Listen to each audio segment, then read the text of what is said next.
I'd kind of like to start at the beginning because many of the art students here are kind of at the beginning, and I'd like to say why it is that I became an artist. And it's one of these things, that sometimes chosen for you in an odd way.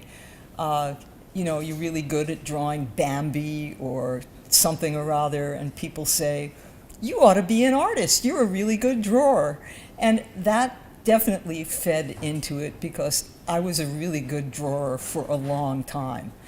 And at one point, I thought what I wanted to be was a medical illustrator, because when I was in college, I took a class I was either zoology or biology, and we started by looking at paramecium and small animals, and at that point it was a feasible career being a medical illustrator because it was before the time that photography took over that field.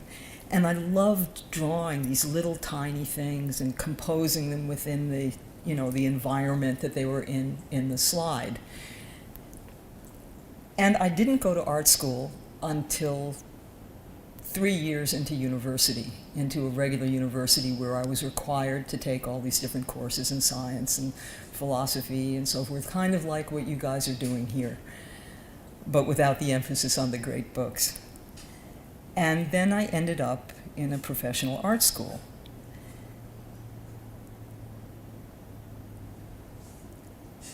And it left me kind of with the decision to recommit to what I was doing because I had a clearer view of what it entailed when I was in the professional art school rather than what it looked like I was committing to when I was in the university. It became much more pointed and much more focused. And what I liked about being an artist, what I love about being an artist now, is it's kind of a combination of something that's philosophical, something that's theoretical, and something that's actually practical, because you're giving the world something that's really a tangible thing. And built into that tangible thing is a certain kind of an interaction that you have with the world through what it is that you make.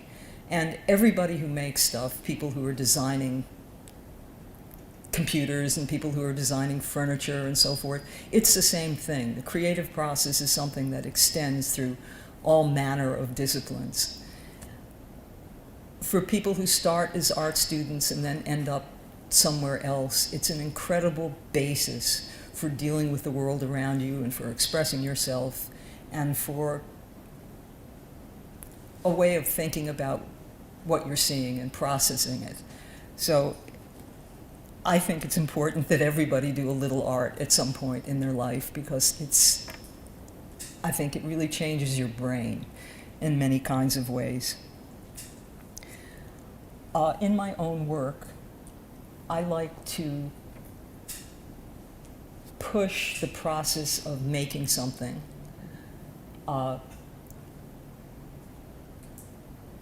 thinking about it and how I fabricate it, so that although they're in my recent body of work, but actually now that I've had the chance to sit down and look at my work for the last 20 years, I can see that there are themes that run through it, which I've picked things to show you deliberately so that you'll see that theme. But all through it runs a fascination with craft, how things are made, how things are constructed, how things are put together has always been really, really crucial to me.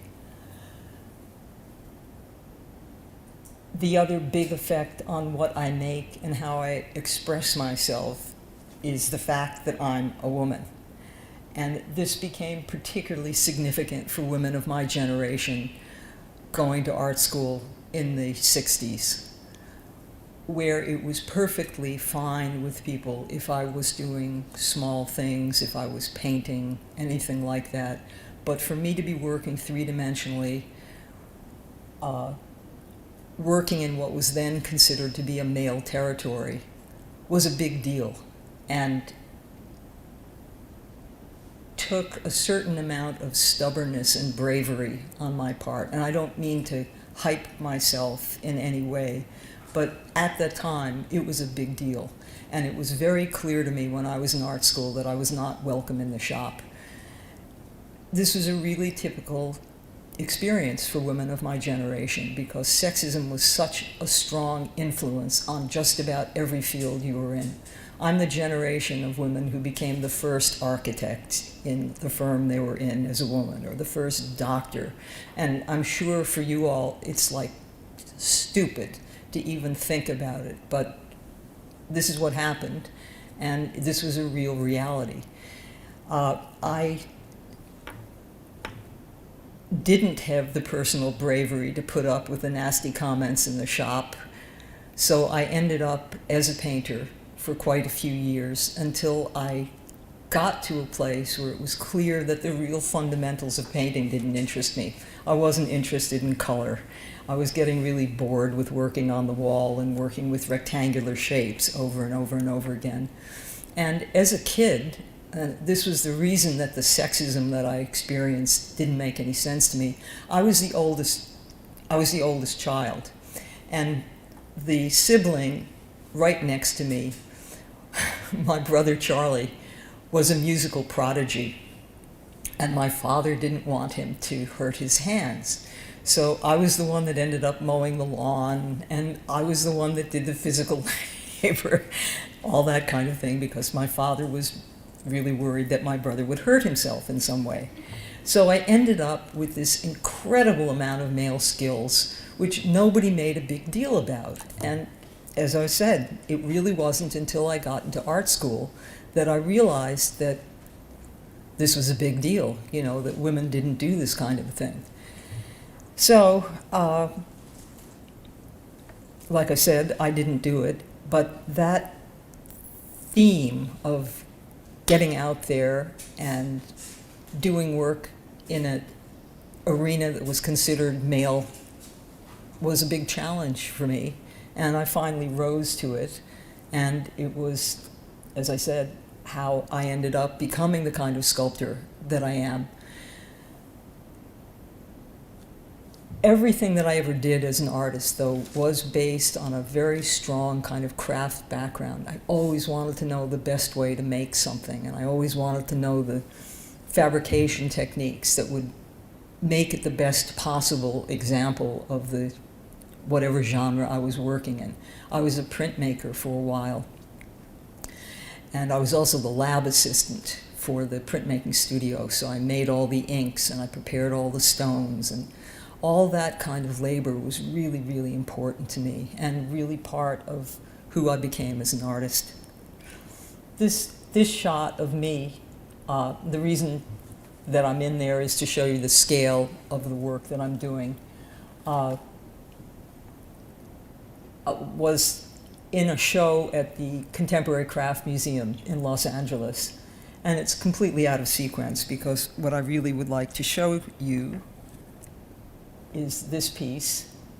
And this was from a long series of steel pieces that I made. And welding is a craft skill.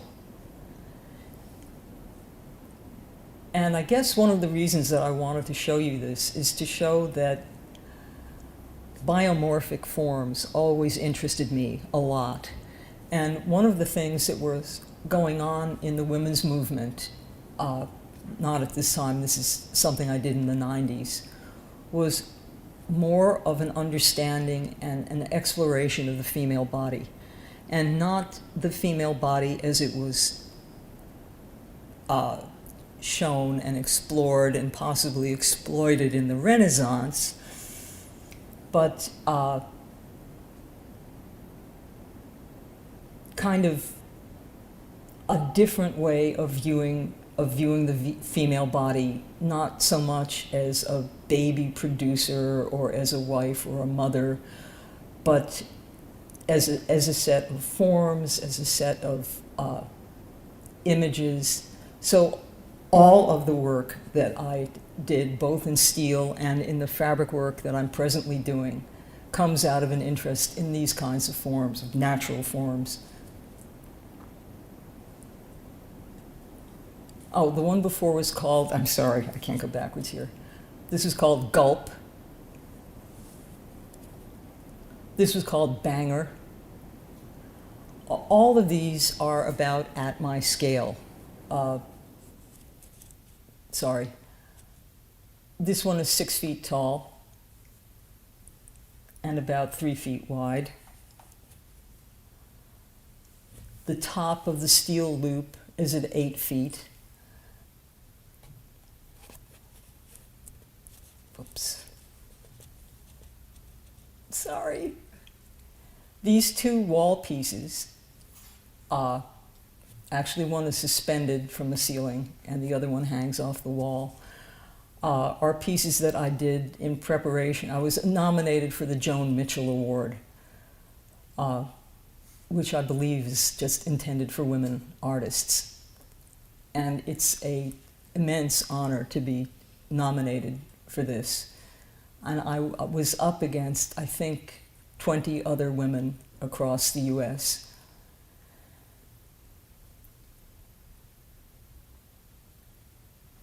The other thing that I've always been interested in is pitting organic imagery against more mathematical kinds of imagery. And you'll see that running through all of my work. Again, the contrast between forms that are mathematically figured out and things that are free form and biological in nature. This is bamboo and felt. And tar paper on the right. Same. It's about 6 feet tall. And it hangs off the wall. These are not freestanding. Same there. That comes out from the wall about 4 feet. This, let me see if the next view is it, nah. It projects forward about 4 feet, and the vertical dimension is about 6. Scale is a really interesting challenge for me. It's a challenge for me to work small.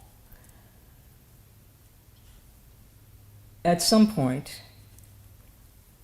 I stopped being able to weld after this series because I developed a tremor. And it's very sloppy when you're trying to weld. I don't know if anyone in here has done that. You end up getting, you end up welding sort of randomly, and the surface has to be ground down. So it made me have to work 10 times more than I was actually required to do. And the effort of trying to move and hold my hand in place didn't work very well. So I did a whole series of pieces that were wood. Some were made out of branches, and I ended up getting tired of how difficult the irregularity of branches was, and I wanted to work with something that was straighter but still organic, and I ended up with bamboo. And then I ended up having all kinds of technical problems because after a certain scale, I couldn't find a glue or an epoxy that would hang these together, so that they started breaking on me. And when I was confronted with all these breaking pieces of sculpture, I thought, what am I going to do now? And I happened to have boxes and boxes of moving blankets that somebody had given me. And it was a friend of mine here in Texas, Michelle O'Michael, who does monumentally sized scale steel sculpture. And I was teaching at the University of Texas in San Antonio at the time. And she had to move this huge commission. It was a piece that was, I don't know, 30 feet long or something. And she had it on the back of a flatbed, strapped in, and on every place where the straps went, she had to put a moving blanket so that the surface wouldn't get scratched. And in the end, for some reason, the trucking company forgot to ask her for the blankets, and they forgot that they had them. So they drove all the way back to San Antonio. And she said to me, "Do you want these blankets?" And I had been making pieces out of roofing tar, and I was getting pretty tired of dealing with the smell. And I looked at them and I thought, soft stuff, that's kind of different. And they hung around. I went through, I don't know how many moves with these boxes and boxes of felt. And one day when I was not able to work with anything else, I thought, wow, felt, why not? And I started out doing geometrical forms again, but with elements of it drooping, because the droop of the felt is very much like the droop of the flesh of a body. That really interested me. So these were done on the wall and had a kind of a thick section where they're tied and knotted together that came out about a foot from the wall. I can't remember the title of this, but I did quite a few of them. They're all grid forms.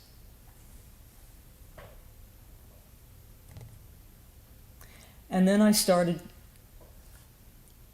got a commercial sewing machine. These pieces, I was sewing tubes and sewing the seams in by hand and then turning them inside out. So all of these are 2 or 3 layers of thin felt, thick, so they have some dimension off the wall. They're not flat. And then I just started experimenting with different ways of hanging it off the wall. These tubes of felt are hanging from aircraft cable. I set grommets into the strips of felt, and the cable goes through the grommets. And there's a bracket, a steel bracket, that comes off the wall. I'm still able to weld small pieces that are big enough for me to get the grinder in to get the mess off. So any kind of steel accessory that's in there, I also put together.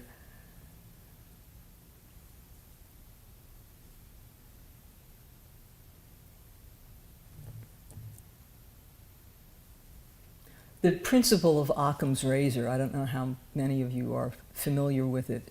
It has to do, you're nodding your head, with any explanation or whatever you have to say or write about something be reduced to its most basic elements. And this was something that I really became interested in as a sculptor, which was what becomes redundant to a piece of art? How much do you need to do for the whole thing to be present there as an idea or a concept? This is 10 feet by 10 feet, and there are 26 different elements. And in a way, I was also interested in the force of gravity on these kind of thick tubes. These are 6 layers thick, and by this time I had gotten an industrial sewing machine because I just couldn't make enough work sewing everything by hand. And as I said, the drape of it and the way gravity works on it is very important to me, and it's become kind of typical of everything I do. This was meant when I was in a show at Blue Star, and the director at the time asked me. Blue Star is a alternative art space in San Antonio, and I was asked if I could make something that would fit across a window, and this was made to fit across one of their big windows. There's only one that's in the office space. They wanted a piece that would be able to be seen from the street. And there's a piece of steel that goes down the center as a supporting thing in the window, and where the color shifts on each of these was where the steel was in the window. And then I realized it didn't need to have the window. It wasn't that site specific, but that's the reason for that shift in color on the right-hand side in almost all of the pieces. There's either a join there putting the similar colors together, or there's a color change.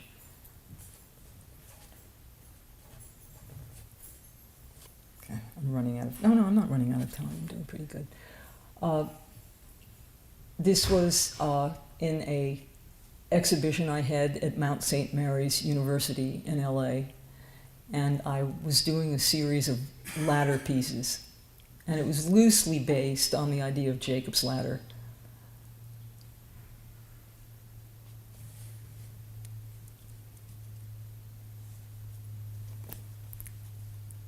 This is a piece called Spliced 24 Ways, and it's a two-parts piece. Let me see if there it is with the full installation of it. All of these pieces are held up kind of invisibly from the floor on a bracket on the wall, so that they seem to float above the floor. And the joke was, they seem to be suspended from the areas, from the small pieces of plywood that are further up on the wall, but they're not. You know, if you look at it closely, you can see where the fabric is just dangling and not under any kind of tension at all, because the piece is held to the wall. And I was thinking, as I've thought a lot in my grid pieces, of aerial views of freeways, of maps, of other things that that direct you in various ways. But what influenced me the most on this and a number of other pieces was eye scans. And this was a study that was done by a number of neurologists, how the eye tracks when it sees different objects, how many times, for example, the eye tracks back and forth, up and down, vertically when you're looking at just about any object, but how that changes with the complexity of the object. And they're diagrams, they're published diagrams of these different kinds of trackings that are done, like when you look at a dog or when you look at a geometric object, you know, just how many times your eye tracks across it and then how many directions.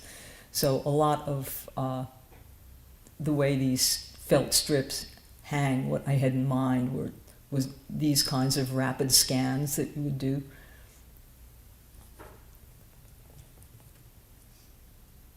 This piece is called Erosion Bed.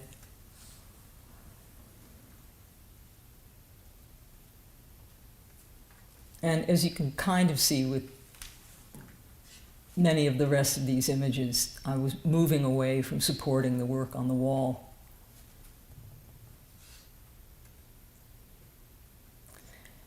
Another thing I was thinking a lot about was earthquake faults, because I live in California, and when you're driving up the major freeway from north to south, you drive up the Interstate 5, you pass the San Andreas Fault, and you can see it in the ground, that there's an area where the plates of the earth have crossed each other, so one is physically lower. I mean, it's really like this weird visual lesson in plate tectonics.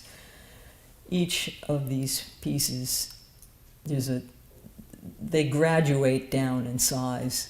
There's a lot that I had going on in my mind when I was doing this. I was also thinking about Danish modern furniture and about children's toys, and also thinking about fault lines and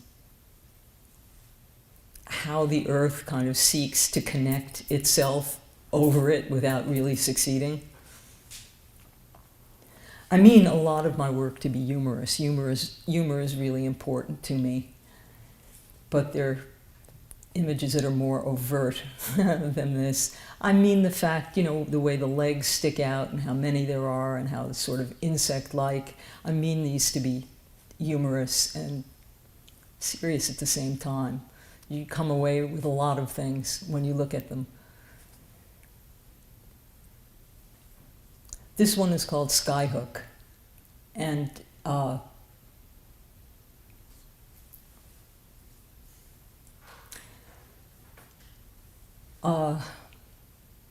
trying to remember the name of the philosopher that uses the term skyhook. I think his name is Daniel Dennett, and he's a professional atheist. And for him, the concept of God is a skyhook. It's a concept that you throw in to explain the inexplicable. I thought was sort of a challenging notion. This is only one version of it. The version that I showed at Craft Contemporary, I extended the long straps going up into the ceiling so that you couldn't see the source of where they came from. And this also, I was really interested in Danish modern furniture, as well as fault lines, and the notion of something being held up out of your sight so that you can't tell what's supporting it.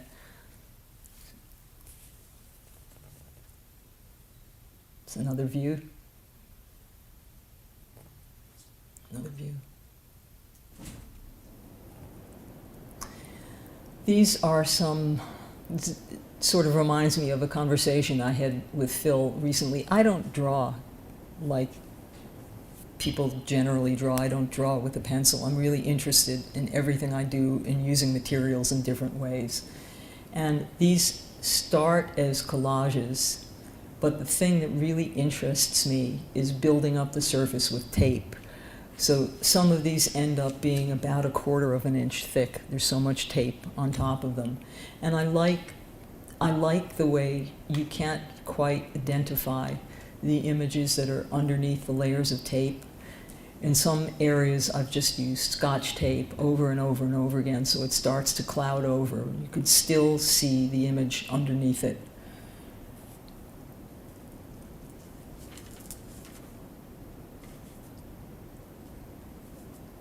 I'm also making fun or using a kind of a Japanese aesthetic in this.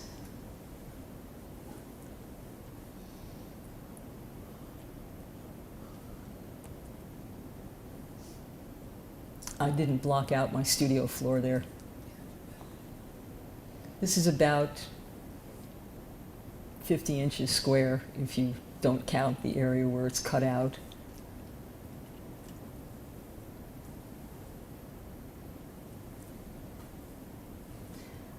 This one, if you look closely, you can see eyes and hands and figure. You know, you can really. I've exposed the collage elements a lot more in it, and I really like the play once again of the geometric forms against, you know, what's basically bodies, figures. This is a series that I've just started of boxes that are covered with felt, and the imagery inside them is determined by the felt itself.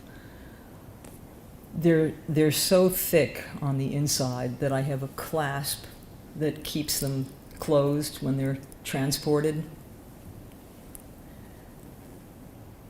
The basis of it is a box that you can buy at an art supply. It's 8 by 8 by 3 inches thick.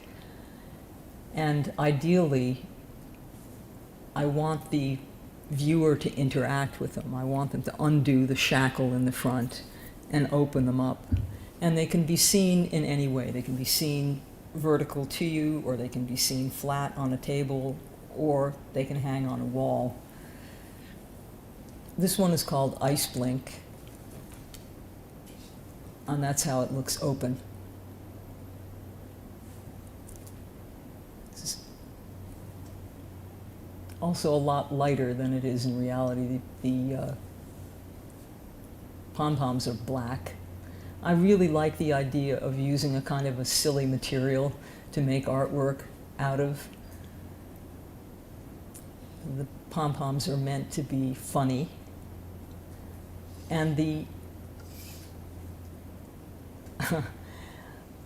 these moved into becoming a kind of critique of abstract painting.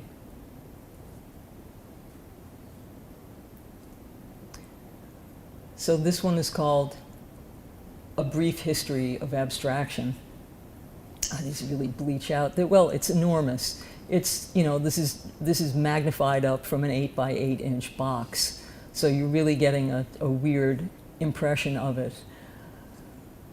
But I started thinking about the history of abstraction and what it's moved from. I'm doing these out of sequence, I'm afraid. But, you know, when you get into towards the middle of in the 20s is when artists like Theo van Doesburg started to use the grid, which is a real mark of a lot of modernist abstraction. So this is based on the grid, but the grid is formed out of pom-poms instead of paint. This was the beginning. This was the first A Brief History of Abstraction. And I was thinking about Kandinsky when I did this. The felt itself is pretty weird because the felt is basically a stamped and steamed, compressed, leftover bits of rag and thread, and I've found little pieces of garbage bag in this stuff. I mean, there's every kind of industrial, textile-related garbage pressed into this kind of felt. But as you can see, there's also all this imagery in it that's there accidentally. I mean, it's a industrial produced textile.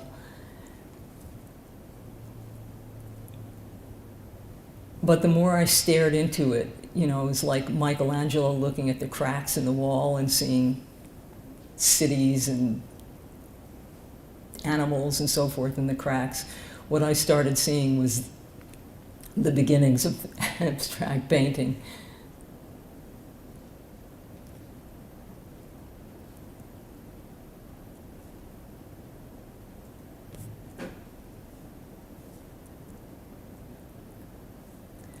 As I said, these are out of order. The boxes are something that I'm currently working on.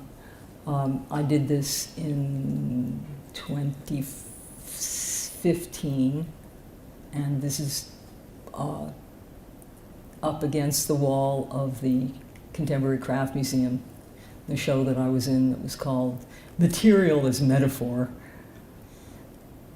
The title of this is, I'm going to have to dig for it because I'm always forgetting it because it's complicated. It's called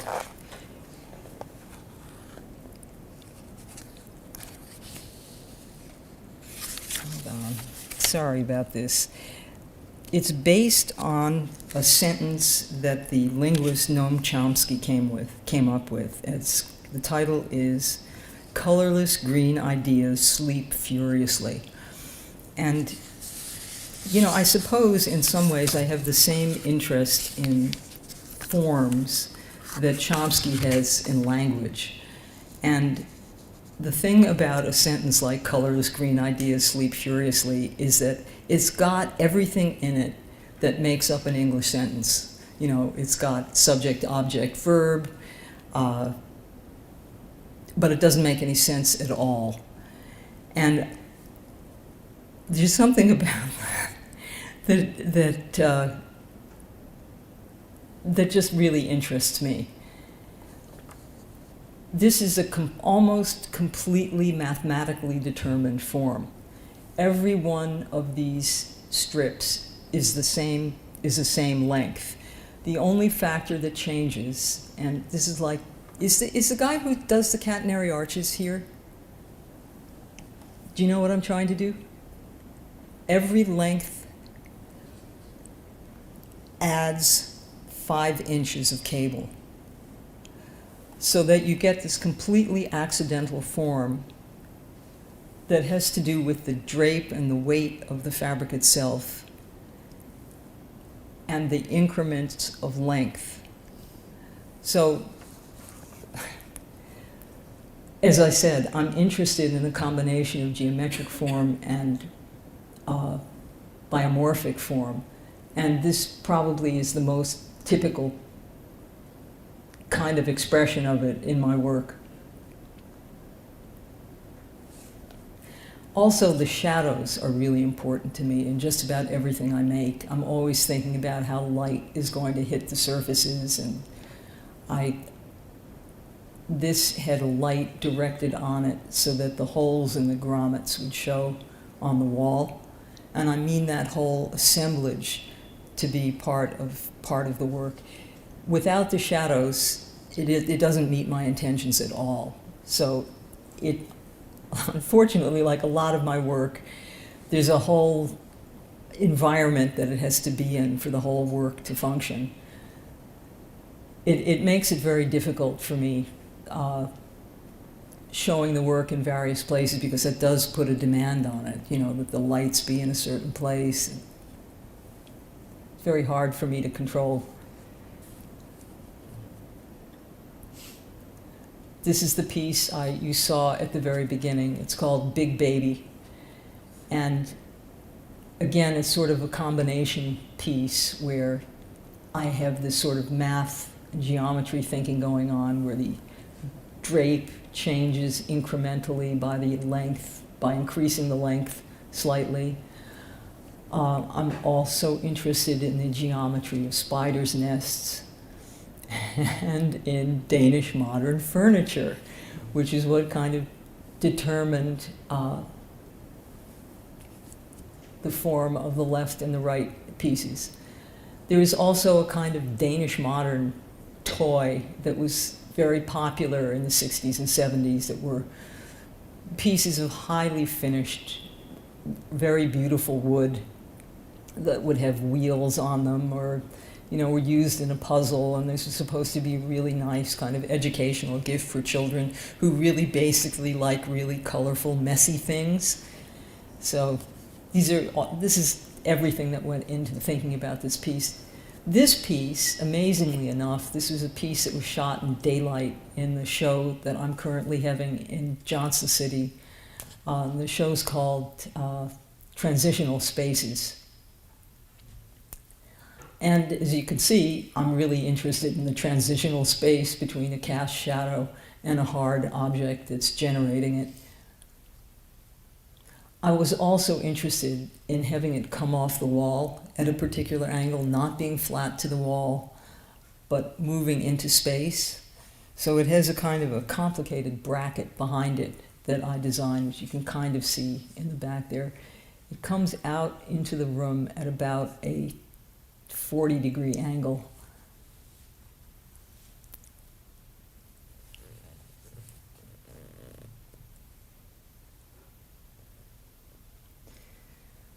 This piece is called 23 False Starts. And if you remember, it takes 46 pairs of chromosomes. So the 23 is meant to, again, kind of make a joke. 23 false starts, kind of about DNA, you know, what basically determines forms.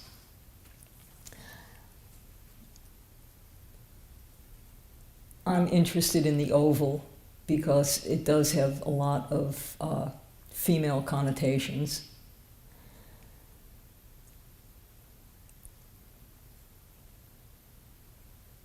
These are completely wrapped. This is the beginning of my starting to cover the plywood almost completely so that you can't see, or you can only sense how the form is generating. These stand off the wall on pieces of steel tubing, stands off the wall about 9 inches.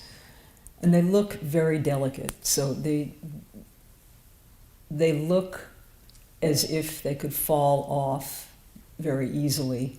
But I also wanted them to have some distance from the wall so that there would be some interaction with the space going in and around and through it.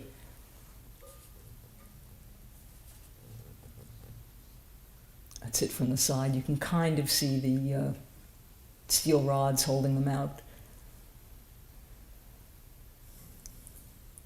That's a close-up of the wrapping.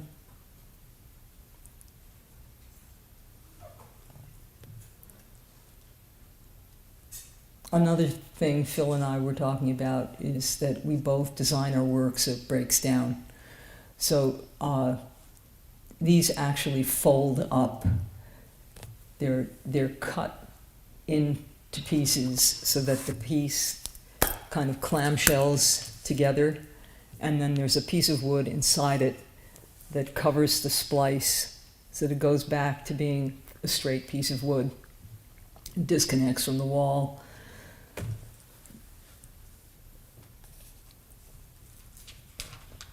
I keep forgetting to give you the scale. The tallest one of these is 8 feet tall.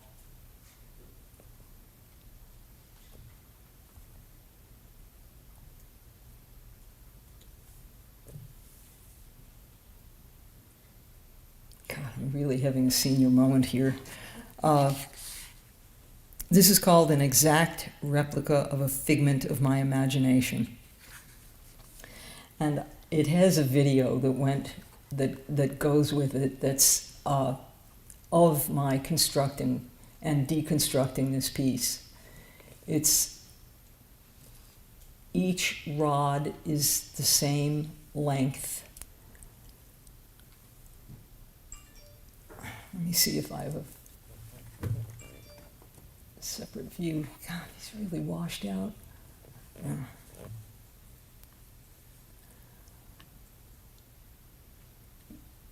These can be set up in any relationship. It can be lower to the wall, higher to the wall. The only requirement of it is that the top 2 bars be at the exact same height.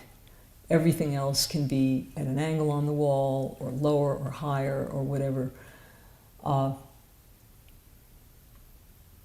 This came out of a dream that I had.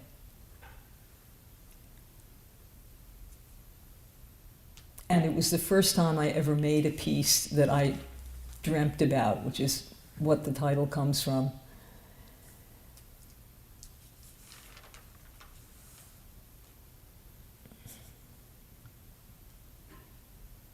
I also rearrange the way the felt hangs. It can be knotted together. I've shown these, I don't know, five or six different times.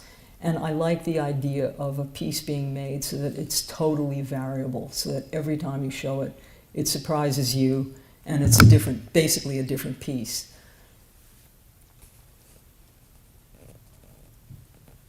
And this is again a view from my show in Johnson City, and it's the most recent piece. It's called 4 Devices for a Somnambulist, and it also came from a dream. But in the dream, the rings were on fire, and I had to jump through them, like that circus act where the lion jumps through the burning hoops.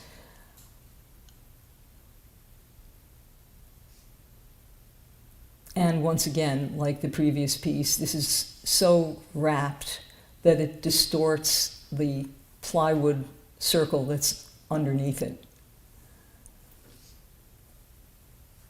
The plywood circles on the 2 larger pieces are 5 feet in diameter, but there's so much wound around it that the biggest one, they're unevenly wound. The biggest is 6 foot. There's so much felt piled on top of it. And that's another thing, again, like Occam's razor.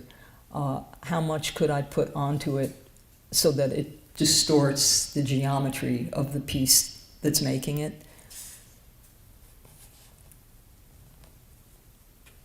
That's another view.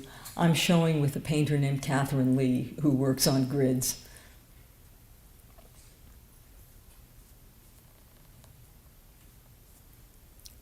And these are the pieces in my hanging in my studio.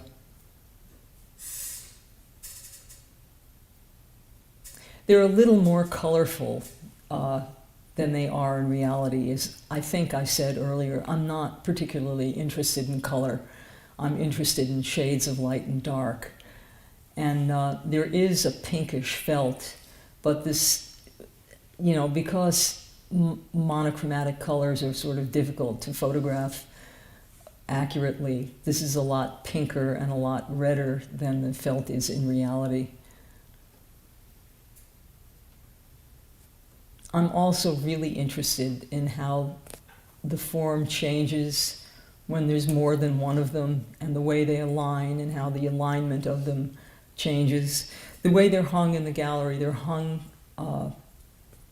diagonally across the gallery. My preference is that they be like this, which is lined up exactly one behind the other, because the perspective is different than when they're diagonal. But we made that decision because it fit the long rectangular, it bisected the gallery in a better way than having it be straight on like this. I'm also really fascinated with different points of view. So the way that you can walk through this piece, the way that it changes as you walk around it is really crucial to me. And I probably be doing many suspended pieces from now on, because this really engaged me almost more than anything else I've made so far. I see myself working with these materials for quite some time. I'm not done with them in any way. And that's been very rewarding to me. The other thing that's come as an immense surprise to me in the last 5 years is that my work has accelerated instead of slowing down.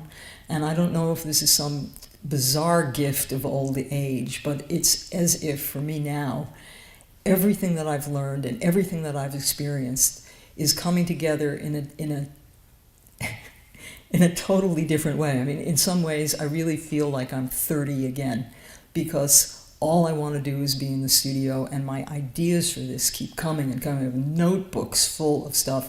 I haven't worked with this level of intensity since I was in my 40s, you know, so I'm serious when I say this is just some kind of unbelievable gift to me that I never, ever expected.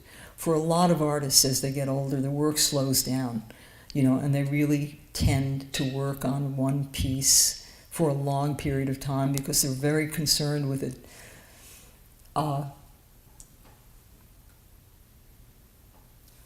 being something that they're leaving, you know, that it's a compendium of everything they've done up to that point and all their experiences and all that they've thought about artistically. But for me, you know, this has been like this incredible period of very, very, very rapid change in my work. I never thought I'd be hanging stuff from the ceiling. I never thought I'd be working at this scale. It's 14 feet between the first piece and the last piece. I've never made a piece that big. I don't know where it's coming from. Like I said, this is absolutely not where I expected to be when I was 70, but I'm really, really enjoying the trip. And I hope I can keep it up. Anybody have any questions? Good, don't leave me standing up here all by myself. So you mentioned that you don't draw. Right. But you just mentioned that you have these notebooks filled with ideas. Well, I don't think, Phil and I were talking about that. I don't think that preparatory drawings really count as a drawing. You know, in a way, it's like thinking mechanically about how I'm going to make a piece. You know, how I'm thinking about, you know, the weight of it, how thick the plywood should be, how thick the felt should be. You know, that's stuff that I can. I mean, to me, that seems like technical drawing. Is this what the notebooks are full of, technical drawing? Or? Basically, they're preparatory drawings. They're just things that I'd like to build sometime. But as a standalone thing, you know, I mean, the pieces that I'm doing with tape, with masking tape, you know, I just don't have the vocabulary to think of anything to call them except for a drawing. That's what you call work on paper, I guess. What were you going to ask? So in the beginning of your talk, you were talking about some of your experiences with sexism early in your career.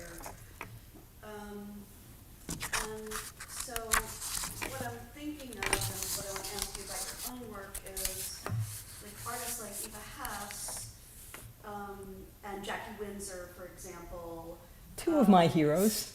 Two of my heroes. Yes, yes, exactly. And they have been, by some critics, especially feminist critics, categorized as minimalist, female minimalists that infuse the organic into their work. And so a lot of them, as you well know, will read wombs and Right, things right. into Eva Hess's and Jackie Windsor's work. And they say that, you know, it's coming from specifically a very female perspective. But then, like Eva Hess, who of course died very young and Right. didn't quite experience the women's movement, she said very famously, quoting Simone de Beauvoir, that excellence has no sex. That, you know, her work is not about a female or feminine agenda. And so I didn't know. If I hadn't had it forced on me, I don't know, I think I would have been free to have the same fantasy that she had. And, you know, there's so many levels in that issue, you know, in that. Right. My stepmother went to art school with Eva Hesse. And Hesse was a great gamer of the system.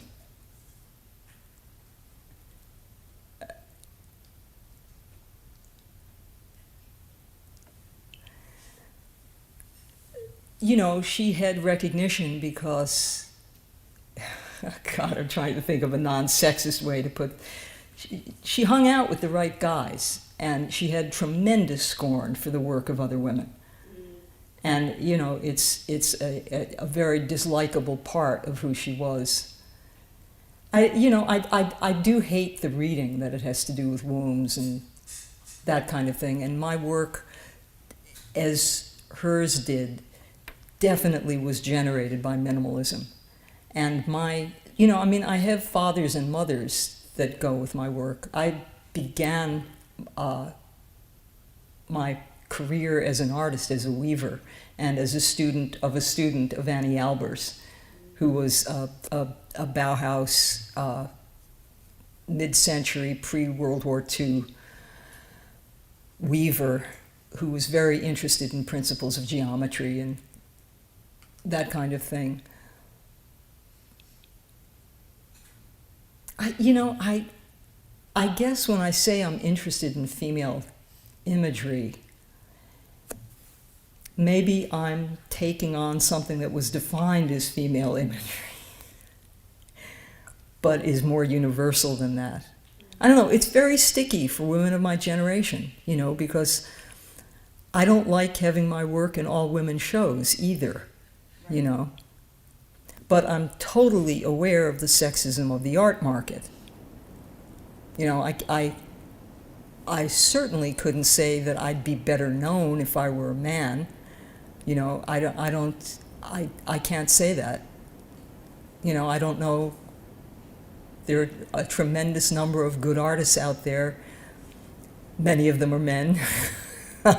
You know, it's a really, really sticky issue. If I hadn't had those early experiences where it was made very clear to me that women don't make sculpture and that women don't weld and that women are not welcome in the wood shop, you know, it wouldn't have been something that I thought about. I wasn't raised to think about it at all. You know, as I said at the beginning, you know, I did all this woodwork with my dad. My father was the first guy to put a hammer in my hand, and it was nothing to him. You know, it was partially that he didn't want my brother to hurt his hands, and he didn't care if I hurt mine. But it was a tremendously empowering thing, and I thought that all women knew how to do it. You know, it was amazing to me, still, when I run into women that don't know how to change a tire. You know, my father wouldn't let me get my license until I learned how to change the tire. Well, and it's interesting too that, like, you know, so there's a term that comes up over and over again in feminist art is the organic. Right. Right? But there's a difference between being organic and being womb-like. Right. Right? Right. But we have this association of, oh, well, that's organic minimalism, therefore it must be Right, right. in a way. But organic is all of this. Right, Universal. right.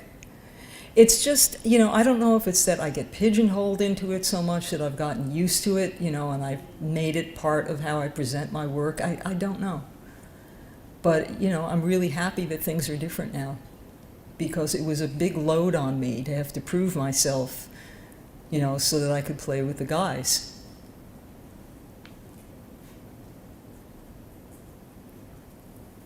Yeah.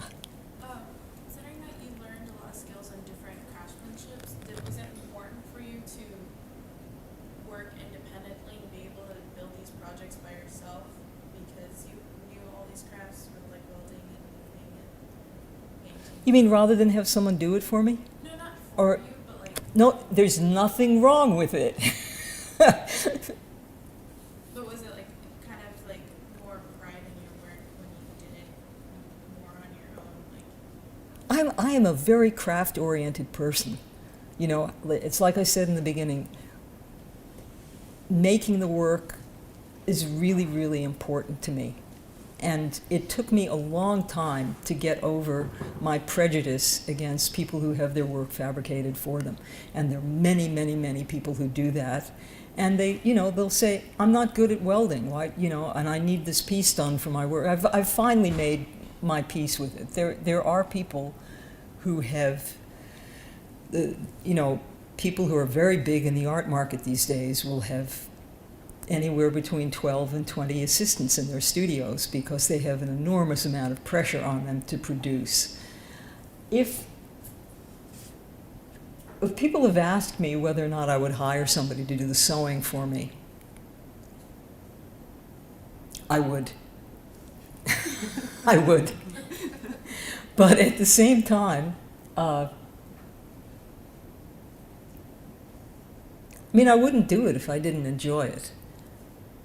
And there's something about having that, of touching every piece and seeing the flaws of it and seeing, what the different aspects of it. One of the things that I forgot to show you is that in some of these moving blankets, it has U-Haul stamped on it.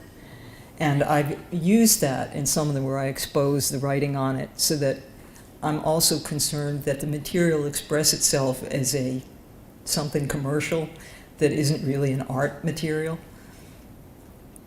But, making it is a really intimate thing. I think it's a really important thing for sculptors, that they have their hands on every bit of it, that they're moving through space as they make it. I think it makes you a better artist. And at a certain point, if you have a lot of production pressure on you, I don't see anything wrong with jobbing it out. But for me personally, it takes away a certain amount of the intimacy of doing the work itself. So, we frequently will ask our students to write. Right. To spend time looking at their work and writing about the work. And I just wonder, as somebody who writes, that looks at other people's work and writes about that work, what's the relationship with your work and writing in the studio? Do you write about your own work? Do you view your own work in the same critical eye? What's that?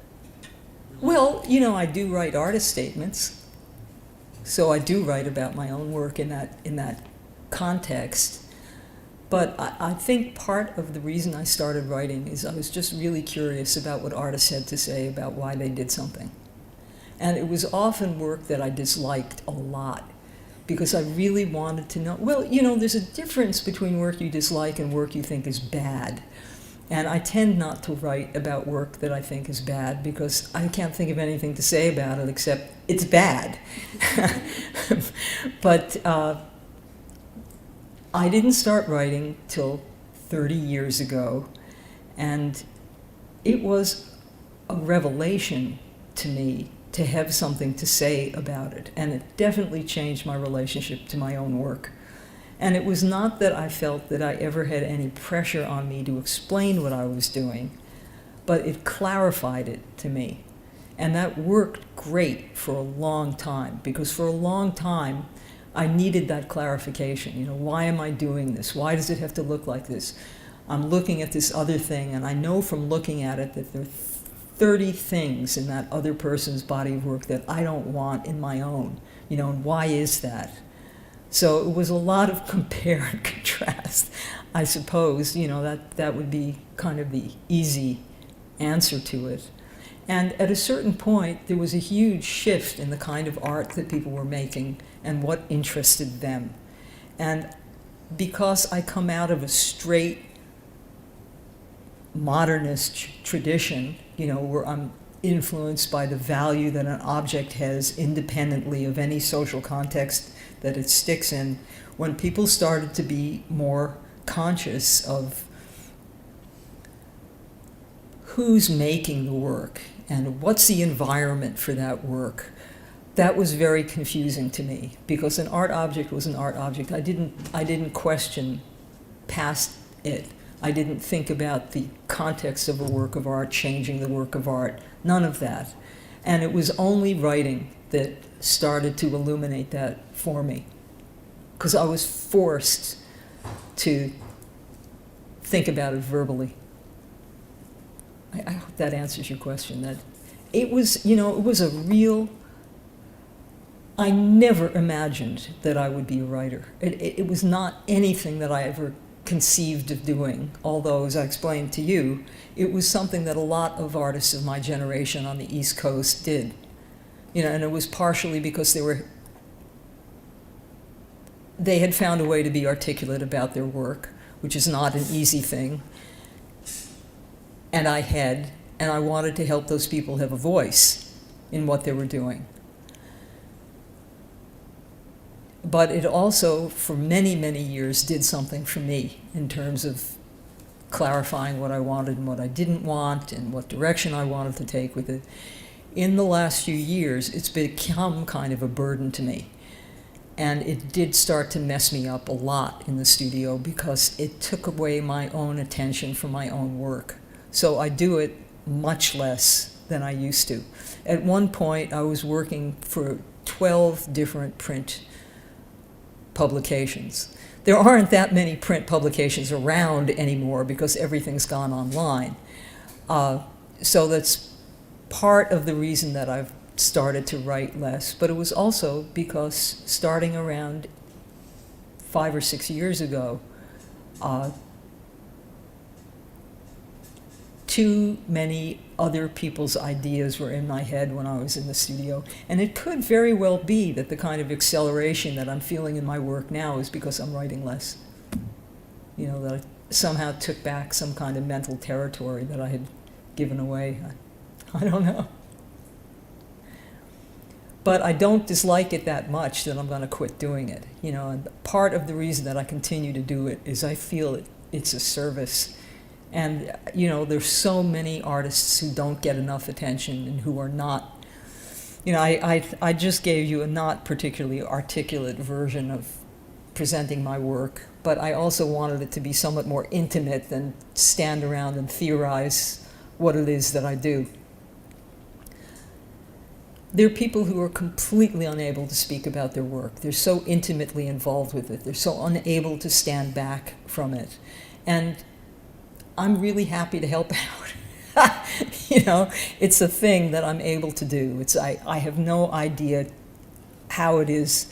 I never studied writing. I'm a big reader. I'm also completely dyslexic, and it's a difficult thing for me to do. So maybe the challenge of it is what kept me at it. But I think that there aren't enough people around who are willing to help other people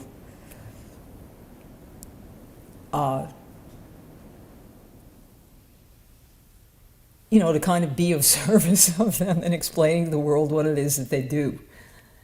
And, that's really what keeps me at it. So, any other questions? Thank you for listening to me.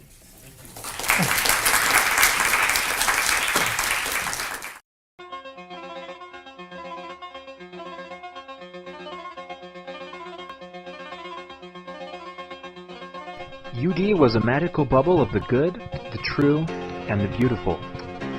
But all of that changed with the arrival of an evil dark lord. The woods were burned down. a terrible plague swept the land. But that is not what this story is about. It's about a broken heart, a broken sword, and a broken toilet.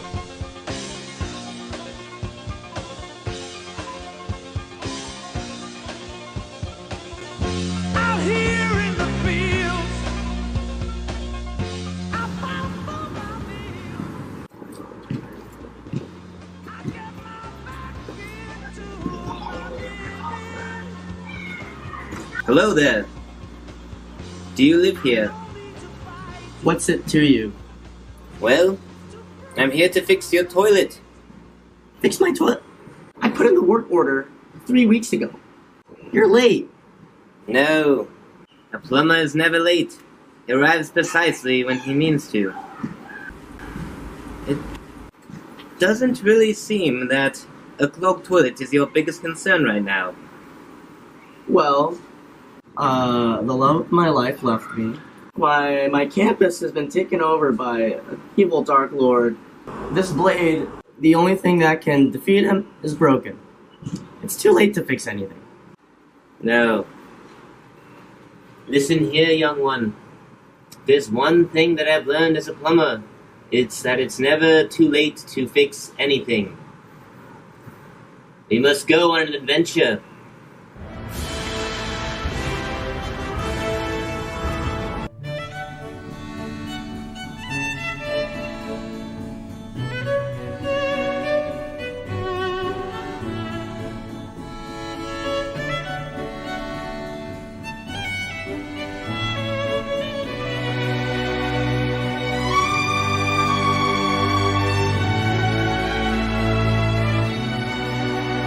I quit. Why? We've had such a peaceful journey. We've been starving. I had to eat my paper bag. I offered you maggoty bread. That gave me food poisoning. We've also had to stab countless orcs. The road has been relatively smooth besides all that. I'm out of here. Where are you going? You must reforge your sword and defeat the Dark Lord.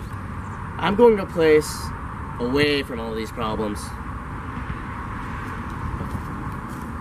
Wait, why do you want to join the seminary? You know, it's peaceful, safe. I don't know, man. I really think you need it elsewhere, for one. And also, I've noticed what you wear around your neck. Have you really gotten over her?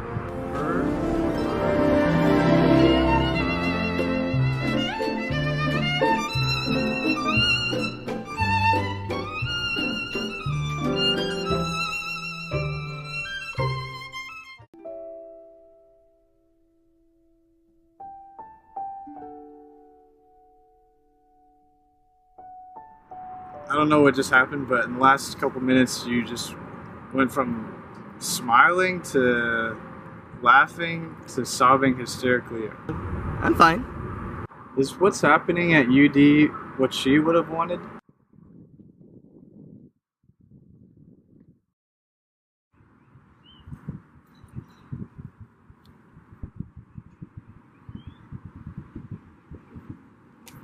I knew you'd be back.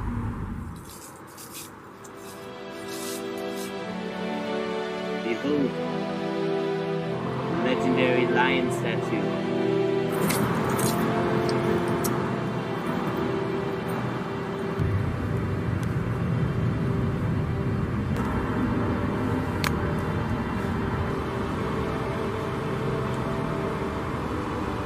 So, how does this work? Probably some riddle of sorts. Like the Elvish word for friend? Midichlorians. No. Watermelon. Watermelon. No. No water. Totally No. Watermelon. Yeah, I mean, well, this stupid thing's just nothing but, this lion's nothing but a painfully obvious allegory anyways. That is it. You solved the riddle. I am actually an allegory. I have enchanted your blade. So long as you hold it, no man can defeat you. And in the presence of evil, it will glow with blue fire.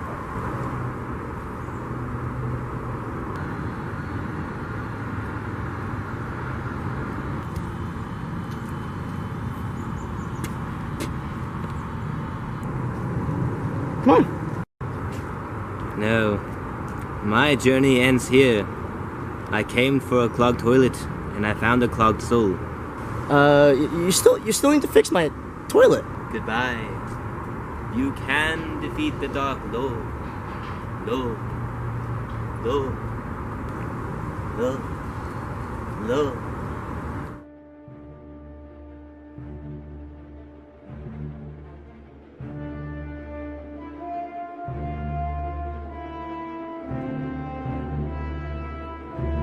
Aren't you a bit short to be a Dark Lord? Judge me by my size, do you?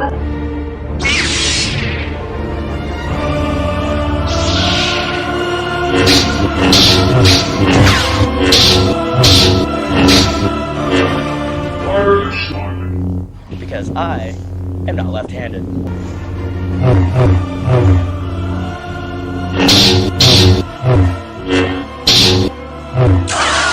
Now you're left-handed. So long as I held that sword, no man could defeat me. You fool! I am no man. I thought you transferred.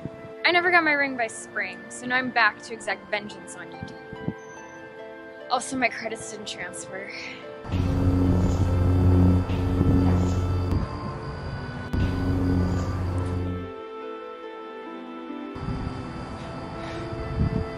I always had it. I always had it.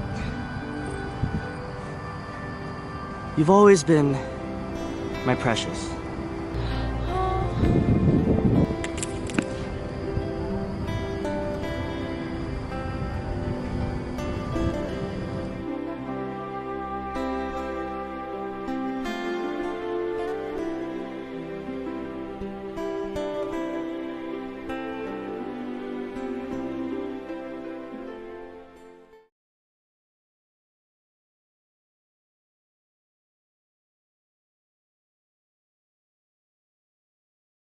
Good afternoon, class. Welcome to Literary Tradition 2. We're continuing our study of Dante Alighieri's Commedia.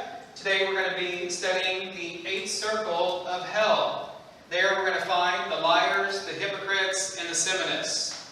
And the poetic structure that we're going to encounter is that their contrapasso, their corresponding punishments, are going to be to burn, change shapes, and suffer diseases. Now that we've read this far into the Inferno, it's now time then for me to assign your first essay. It's going to need to be 4 to 6 pages in length, and you need to become practiced in using secondary critical sources. You need to use at least 4. And what I mean by that are scholarly journal articles or books that can be found in our library. What you cannot use are SparkNotes or any other populist sources that you may find online. That's cheating yourself, and it's cheating the Commedia. The privilege of a liberal arts education like you're receiving at the University of Dallas is that you actually get to engage the great books of the Western tradition. So don't use those populist sources and cheat yourself of the opportunity to deeply engage the poem itself.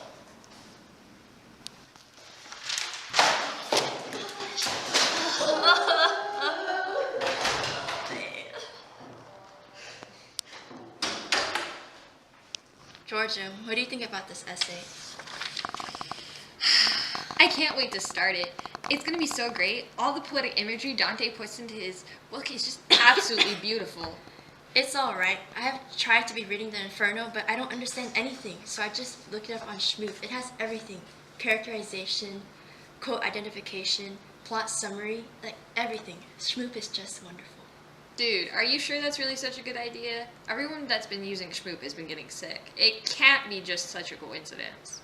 It's a coincidence. I don't think I will get sick. It's just a little cough. You're only cheating yourself, Cherise. I guess we'll see, because my essay's going to be pretty good. Hey Andrew, have you studied for the Genesis exam tomorrow? No, I haven't. I was just gonna schmoop it. No way, you can do that? Yeah, they've got the whole thing on Schmoop. It'll be great. Man, that's awesome. I should do it too. I don't think anything's gonna happen to us.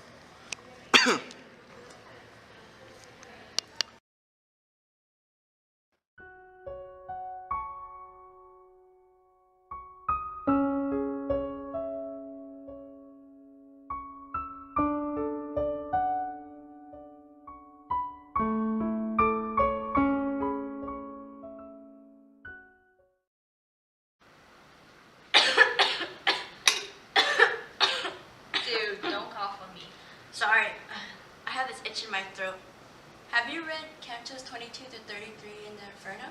No, I'm so behind on my reading. I didn't study all weekend. Oh my gosh. I've heard that people are getting sick. It's probably nothing though. Well, you could just use Schmoop. It has everything on it. Really? Yeah. All the cantos? Yeah, every cantos and extra notes about it. I mean, it couldn't hurt. No one's gonna know. Exactly. And I don't have time to do my reading. Exactly. I mean, exactly. Yeah. Cool. Nice.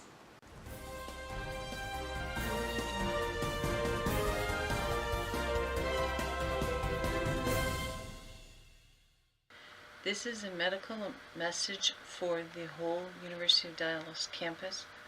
We have flu outbreak in epidemic proportions.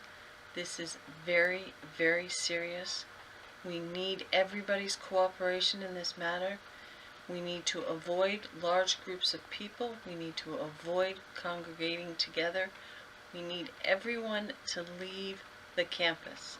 This is not safe. This is highly contagious, and we need to evacuate so that we can stop the progression of this virus and take care of keeping everybody safe.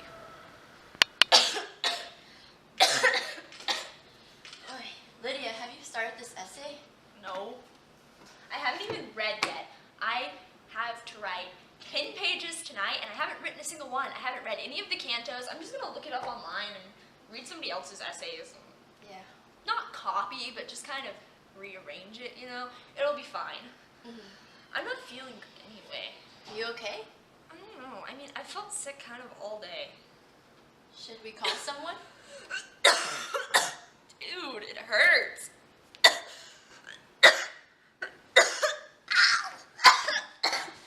Lydia, should I call for help?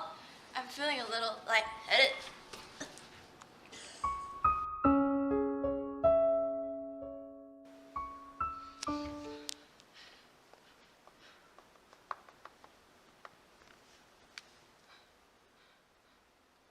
Mom? Mom, listen to me. No, the pandemic's gotten much worse. Yeah, Therese and Lydia. And Bernadette. I can't be here anymore, Mom. Did you get the plane tickets to India like I told you to? When are we flying out? Tomorrow? Okay, I'll meet you in the PDK woods and pack my bags and we'll go. Yeah, I'll see you then. Bye. If only they never used Schmoop.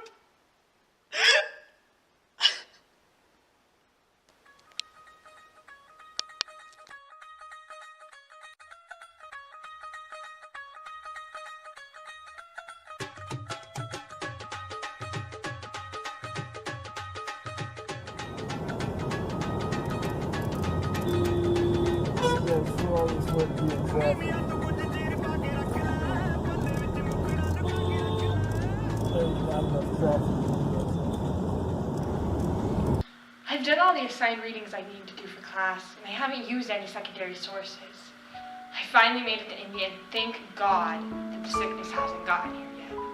All my friends are dead. I'm the sole survivor.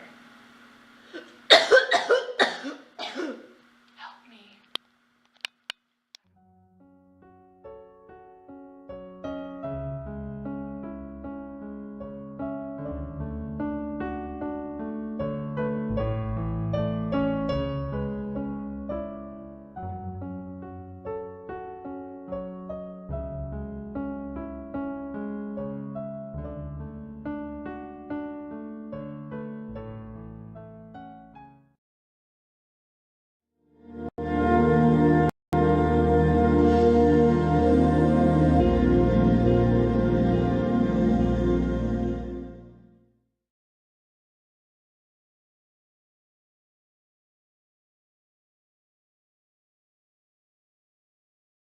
Really appreciate you being here tonight I'm very excited about this evening.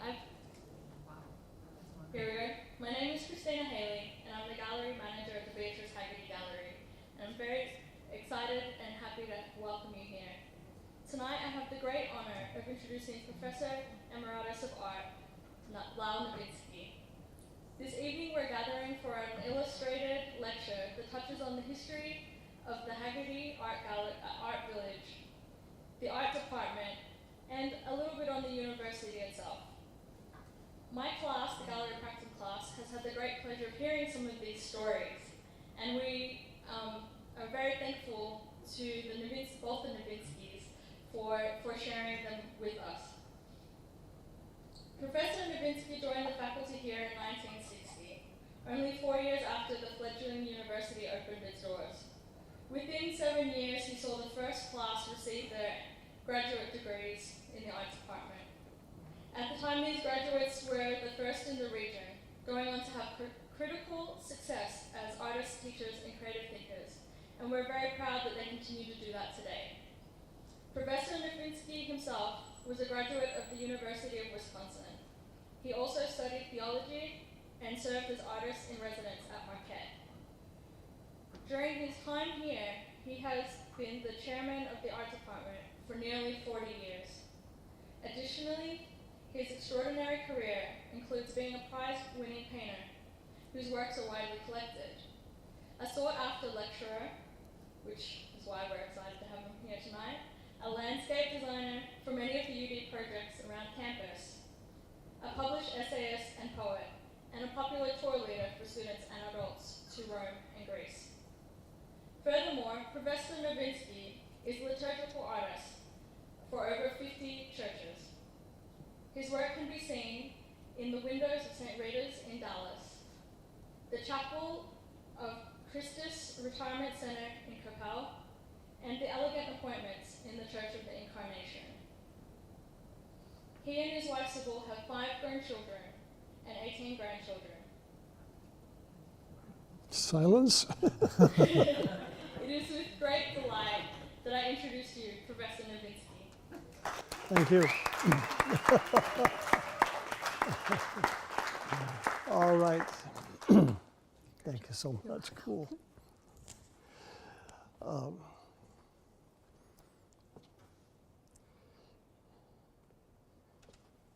Is that right? There. That's me. This is one of the hardest things I've ever had to write.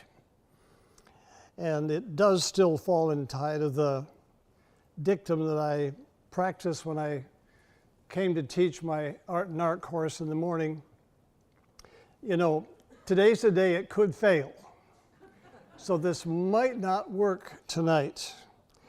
I think it will.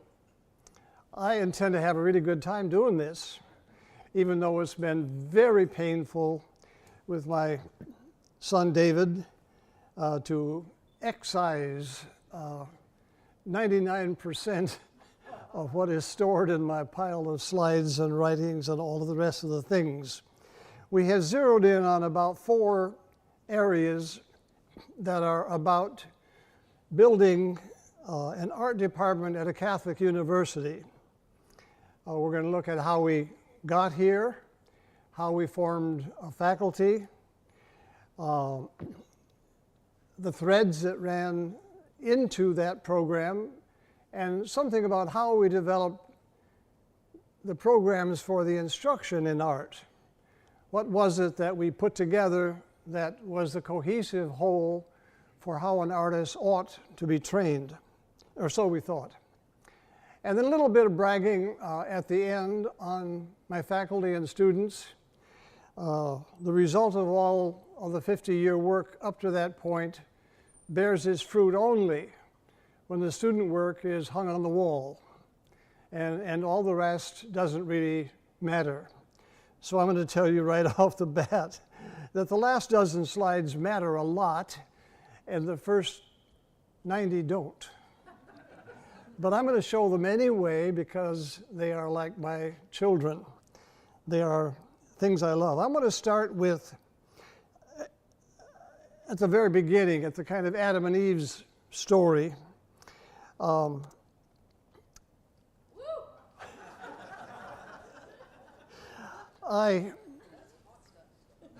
In my graduate work graduate years at the University of Wisconsin at Madison, there was a young Cistercian priest, Father Philip Seitz, who was in the program with me.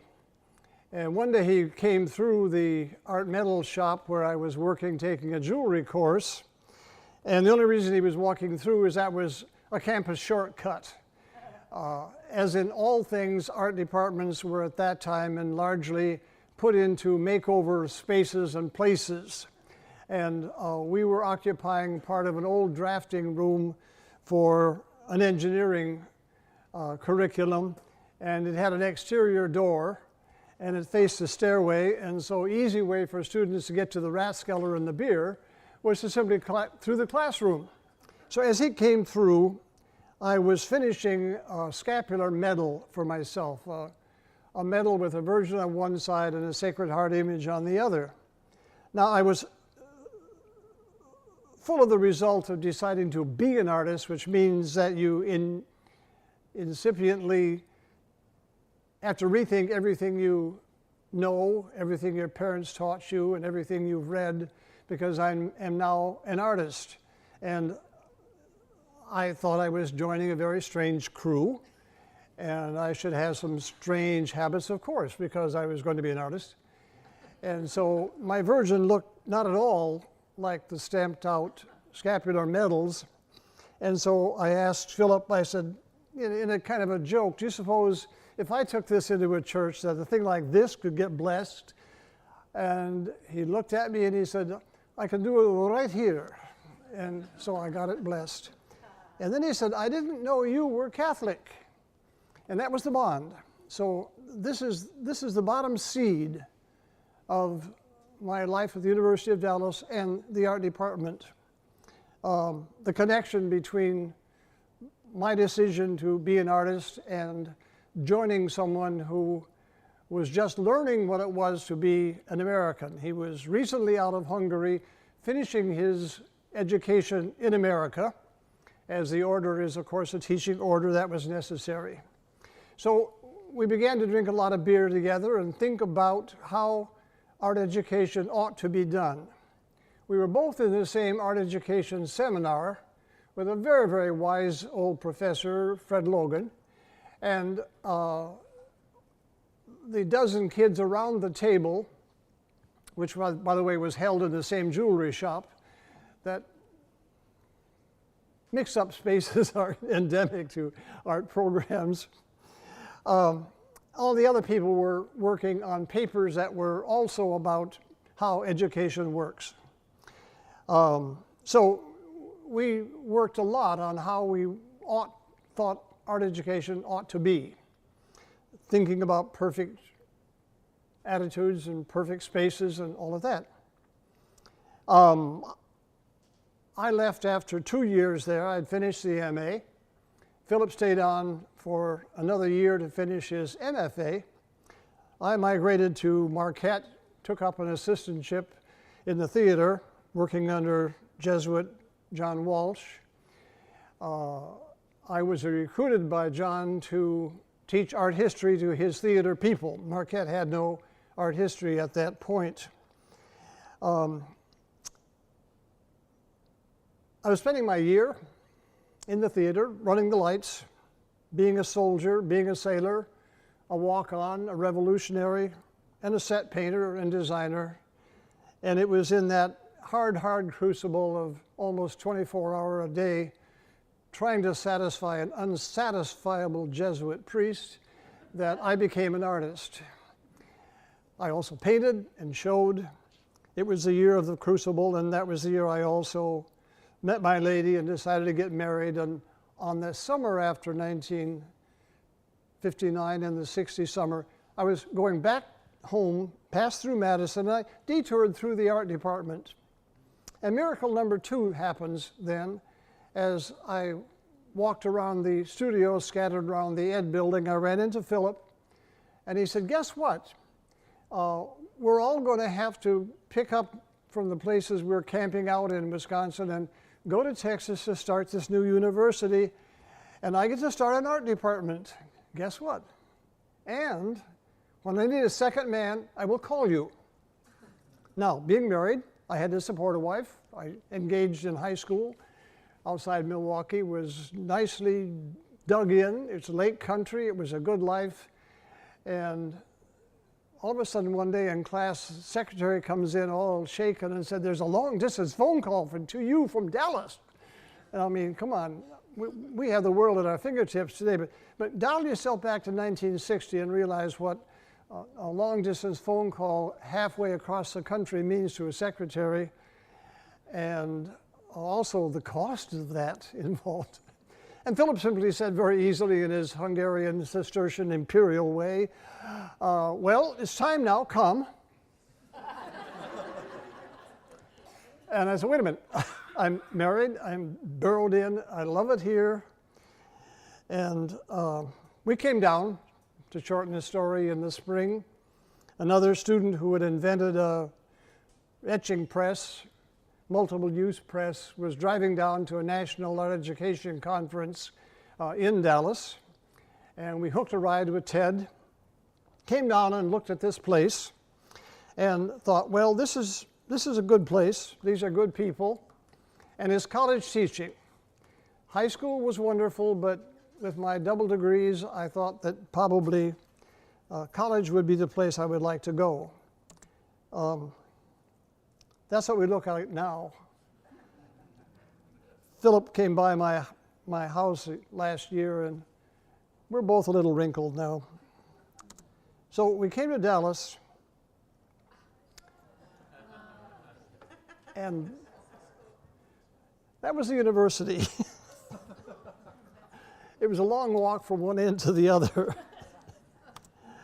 And overhead, it was the first 6 buildings, 2 chapels, 2 dorms, Lynch Hall, Carpenter Hall, and a lot of flat scraped earth. No North Gate, no 114. Tom Braniff is a 2-lane road.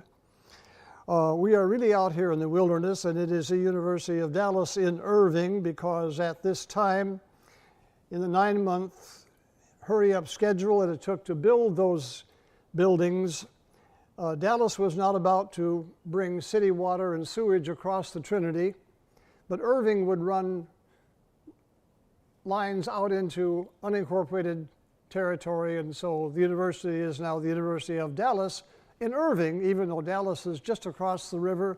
And we could have been in Dallas if Dallas would have just given us 2 big pipes.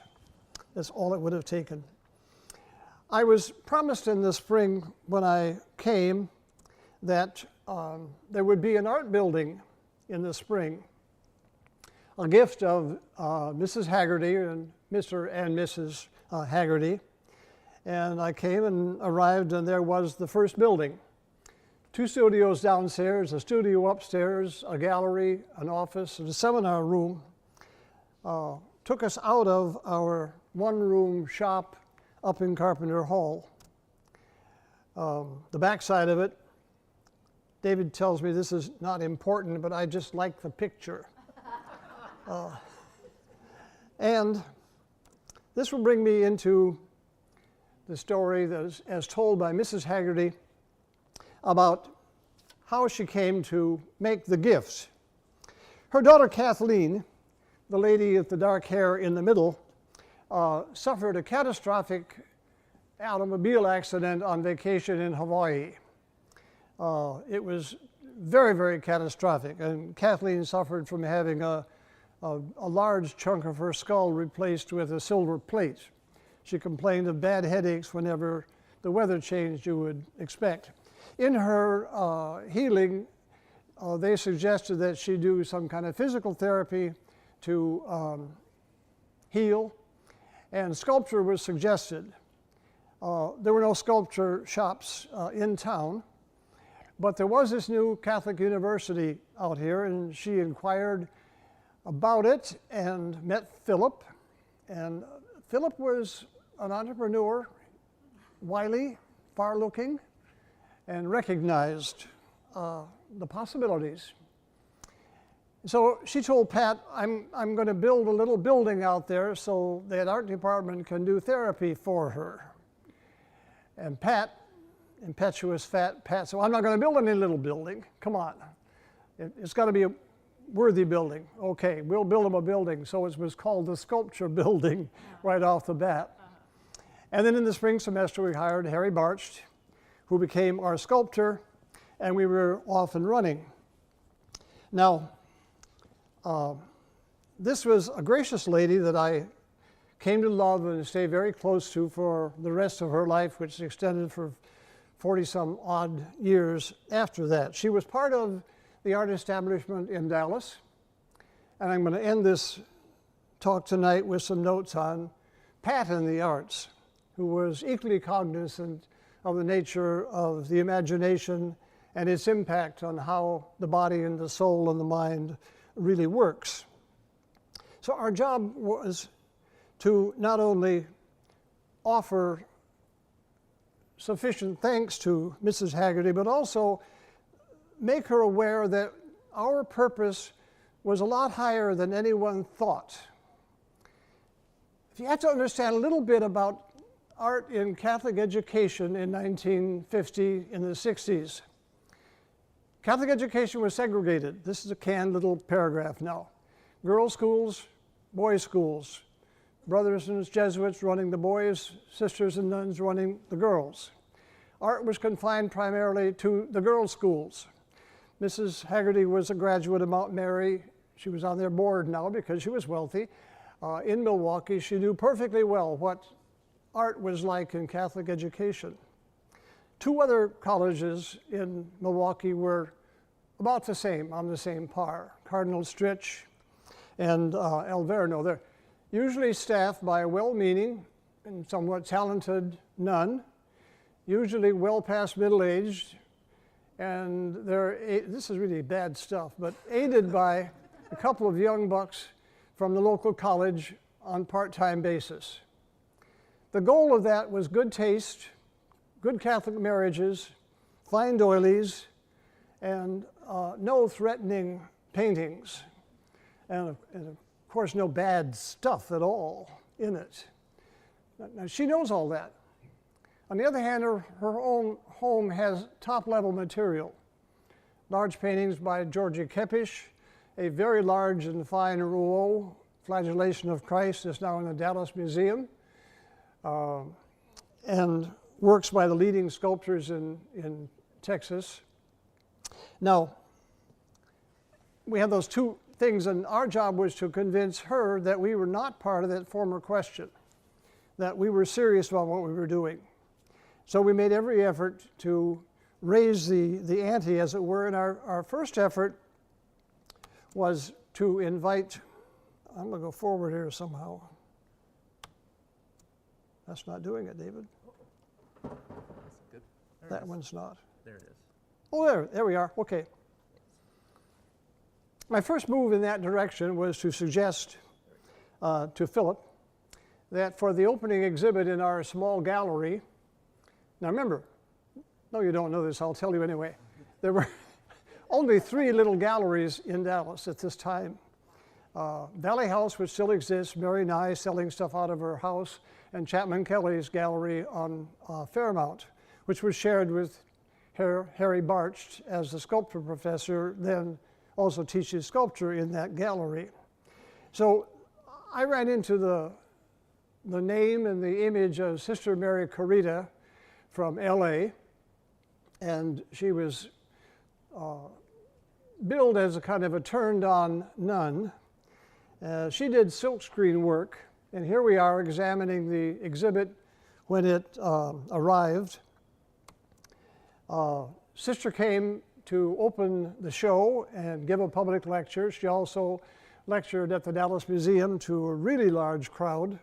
Her name was really well known. So our first show established the ground layer that we were serious about what we were going to do. This is one of Sister's paintings, and she was one of the first people to put text in her drawings. There's a wonderful one by Jimmy Roach on our first class who has poster lettering and his piece in there. But this wonderful phrase, loves to giving, as to keepings give, as yes is to if, love is to yes. Well, figure that out. But the point was, it set our parameters. Because I had met Philip on our initial meeting in a jewelry shop, he required me to make a pectoral cross for the bishop for that same opening. Pectoral cross about this size at sterling silver and rosewood, and to make a piece also for Mrs. Haggerty, which was a silver and rosewood alpha and omega. This building gave us instant cachet in town because it was the work of Neil Ford, who was at this point the leading architect of Texas and the Southwest. A kind of self-taught. His background was a correspondence course in architecture, and then a long apprenticeship under Dave Williams, the other hotshot architect in Dallas, who was primarily residential, and got into other kinds of housing. He was also the architect for leading figures at Texas Instruments, including the Haggerty's own home, Cecil Green, another member of the hierarchy, the Brombergs, other members of the Jewish community in town. He practiced a kind of regional modernism, and on campus here, this was his first building. The point was, all the people in town who were connected with that layer had to come out and see what Neil was building out here. And it helped that as a high school student in the area, he was a running buddy of the Marcus boys, that is Eddie and Mr. Stanley Marcus. And they had a sidekick girl in that group as well, who ended up being part of Our Lady's group. Her story may come up a little later. But those things in combination, our dedication, Neil's building, which then, with Pat on the board, he quickly became the campus architect, and what followed was Gorman, the gym, Braniff, and then later the science building and the other, the addition to Hager. Now, that established the kind of general ethos that we had. Now Philip and I had to set about assembling a larger faculty than the two of us. We were there the first semester with our classes upstairs, teaching them all in one room in the top of Carpenter Hall. And our first acquisition was Harry Barcht, German. I've been blessed all my life out here with two Germans, Harry and Jürgen. And I don't know, and they didn't always agree on hardly anything. But both of them felt that they were, in a sense, the perfect embodiment of the Germanic spirit. I was the go-between. Harry gave us, again, another addition to the layer. But Philip bought, when he looked for faculty people, besides myself, was to find the leading figure in that area. And Harry had won the top prize a few years earlier at the Dallas Museum with a bronze sculpture of Palm Sunday, Christ on a donkey.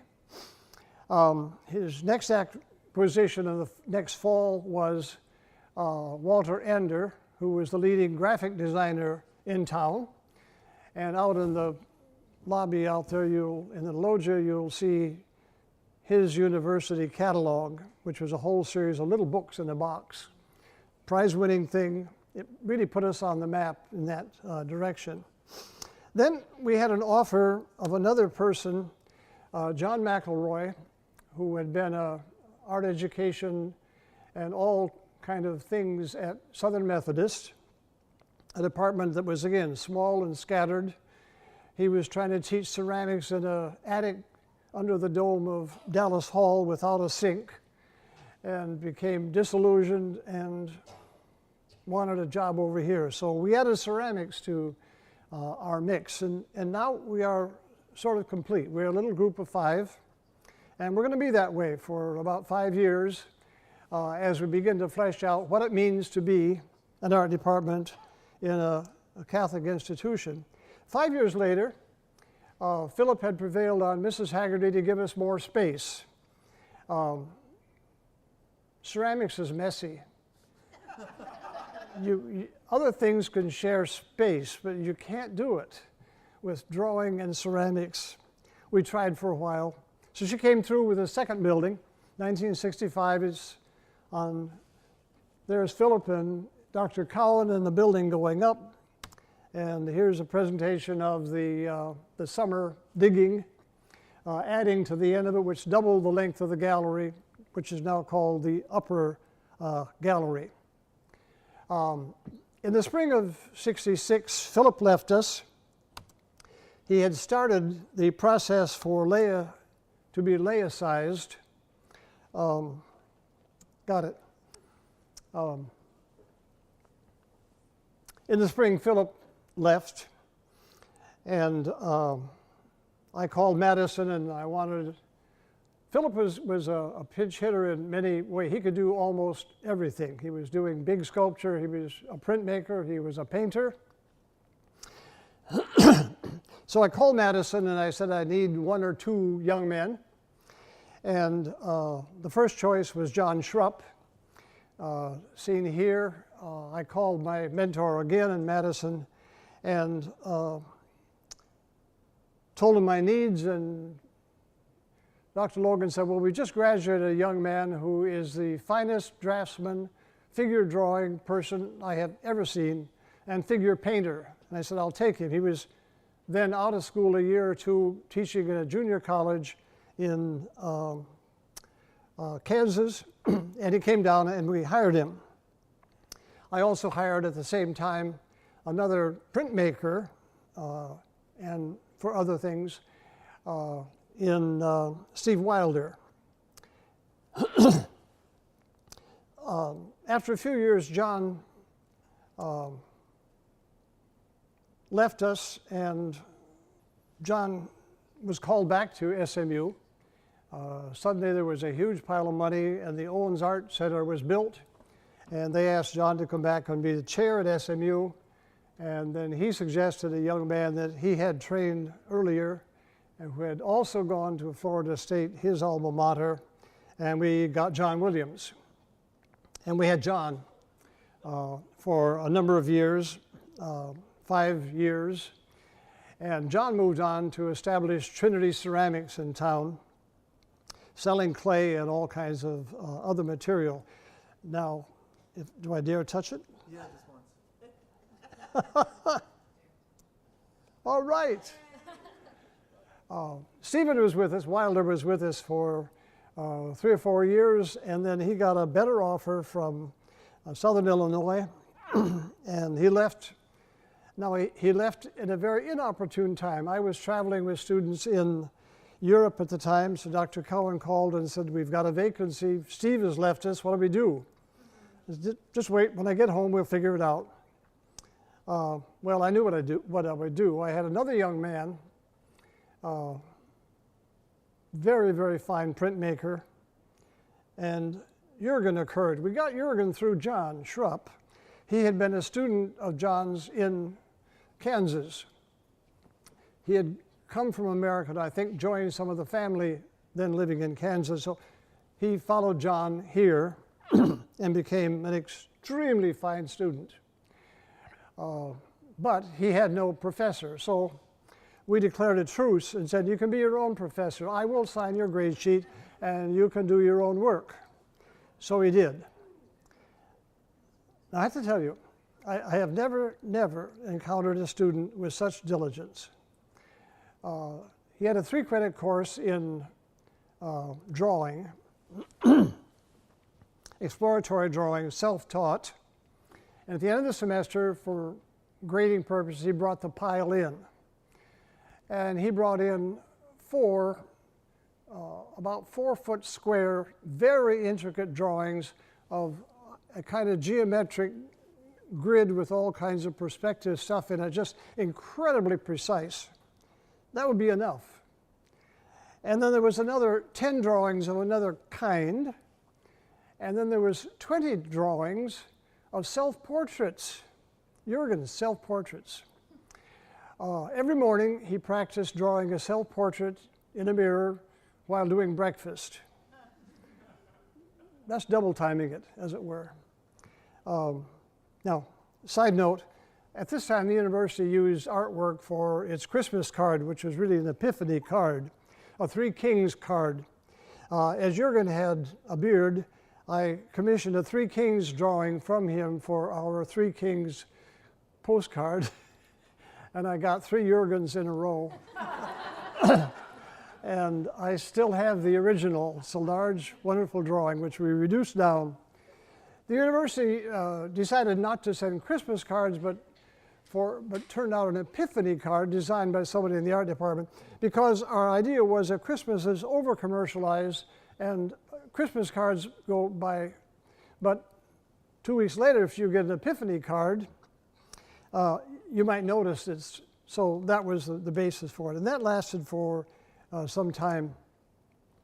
John Williams left, and I found another young man by calling 2 places. I called Cranbrook, and I called Alfred.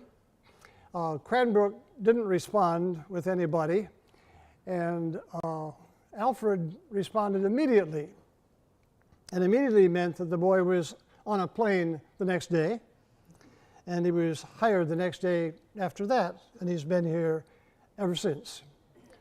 Now, you... Drink some water. Drink some water.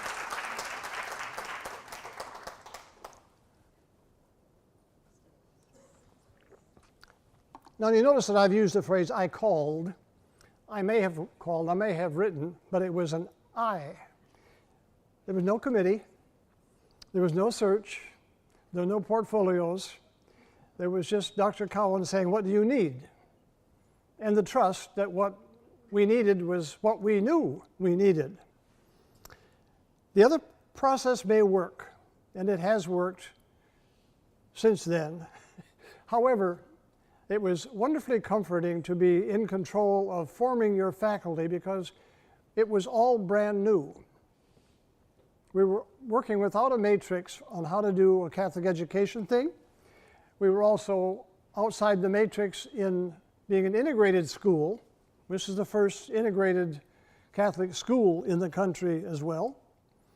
So it was very refreshing and somewhat dangerous to let me just make the selections. Now, when I mentioned some other faculty members that we had for a short time was when Dr. Cowan didn't give them a 6 contract. And so we lost a few people because Dr. Cowan then exercised his prerogative and decided that this person was not there for the long haul for the good of the university. I didn't agree with most of those decisions. However, that was not my job. My job was to get them here and make it work. And if it didn't, the president had the duty to take them away and let me start over with somebody else. After Dan and Jürgen, we had a long run to build a department in the form that we wanted. Welcome, young man.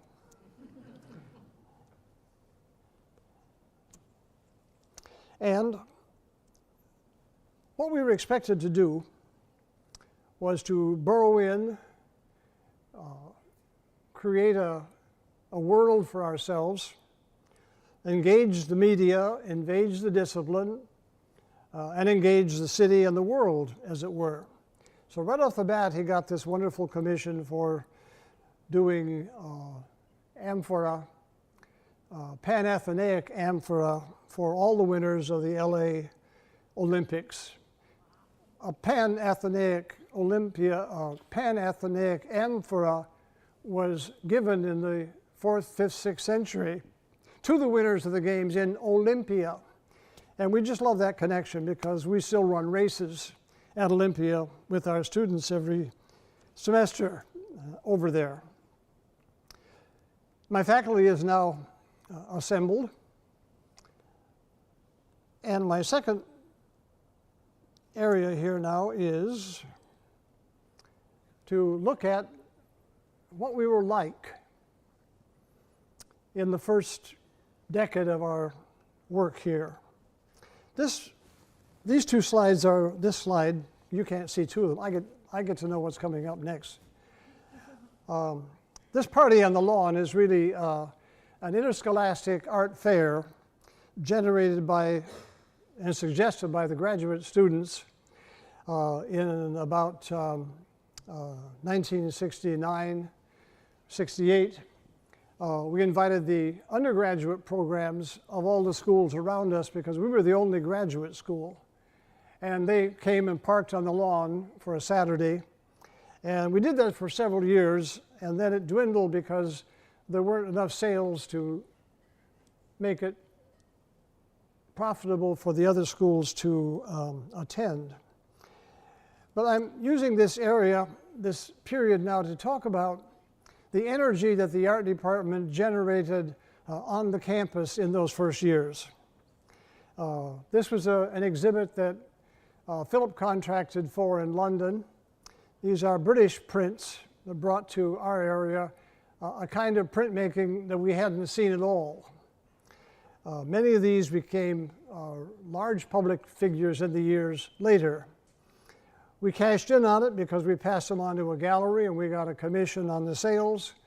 I think eventually they all sold at Dallas galleries and we could remit the money back to London. The prints are hanging from strings with clips on them because we were too poor to mat them. And so we hung them as we hung prints. In our graduate school, we hung them on the clothesline with clothespins. So we made a rather elegant little walnut clothespin and hung them against sheets of no-seam paper for the color of the gallery. During those years, I think 62, 3, 4, somewhere along there, Philip had arranged for a grant from the Ford Foundation to establish an art summer school at the Autónoma University in Mexico, in Guadalajara. The grant was for two programs, philosophy and art. There was no art taught at the Autónoma, and Fritz Wilhelmsen of our philosophy department taught the philosophy classes. Philip and John went down to handle the drawing and print classes. They did block printing in Mexico. One of the young men that was in the class came back and joined us for a year and supplied us with a large gathering of photographs of Mexican Baroque architecture. So this is a little gallery show. The window was blocked because we put up a wall to add the new building to it, so the gallery was back to the size it was at that point, but dark. I came in one Monday morning, and there's this great facade there. And a group of our students, two wonderful ladies, Marguerite Dansereau and her buddy, and a couple of the guys had taken on themselves to reproduce one of the photographs in great scale on a kind of army green paper, and then they rolled up with various colors of green ink newsprint sheets that they tore into sections and pasted up to make this chiaroscuro thing, all on their own. Sometime over Saturday, they spent the Saturday making this just for the hell of it, or the fun of it, as it were. I want to use it because it's a couple of things. It begins to note our immediate expansion into an international relationship in several places. British prints, paintings from Belgium, and these images coming from Mexico. On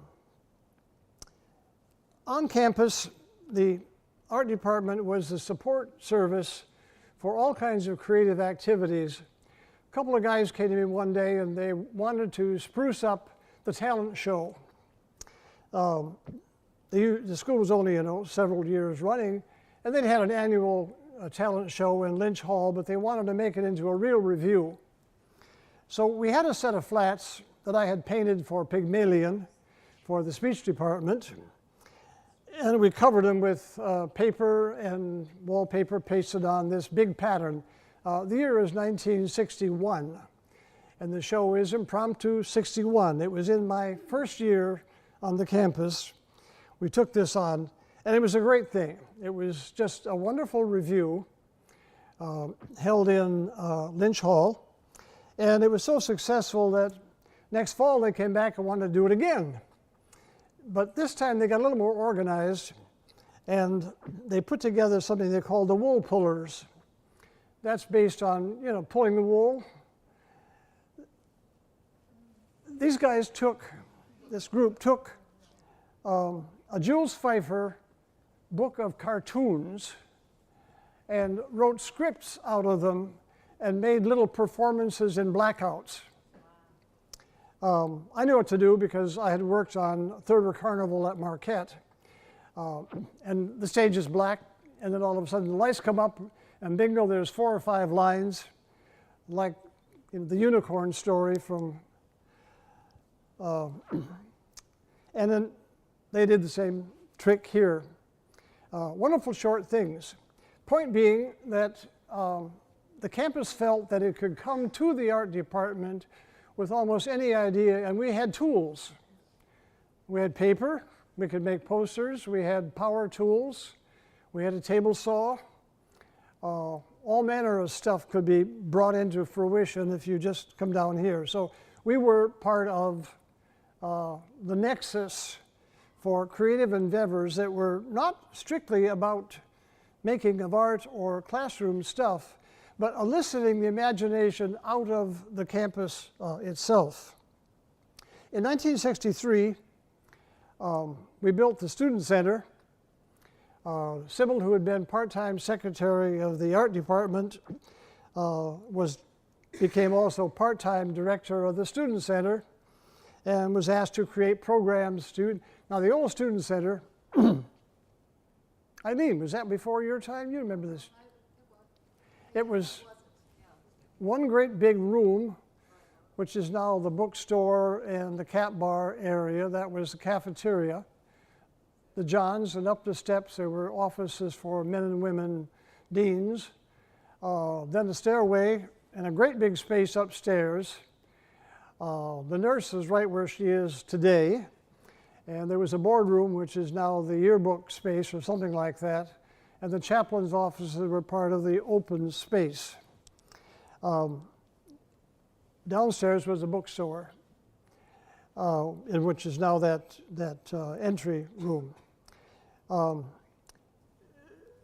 given my theater background and leaning toward that kind of thing, Sybil suggested that we might, I've got to back up, what had happened in '63 after Dr. Cowan took over was he began to prune the curriculum.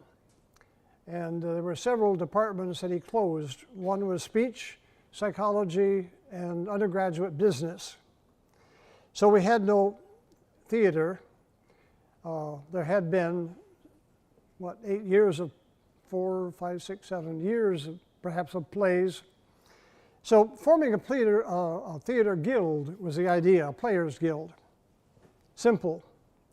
We gather the kids, pick a play, put it on. So the idea was in the fall, a straight play, in the spring, a musical. So this is Under Milkwood, a radio play by Dylan Thomas.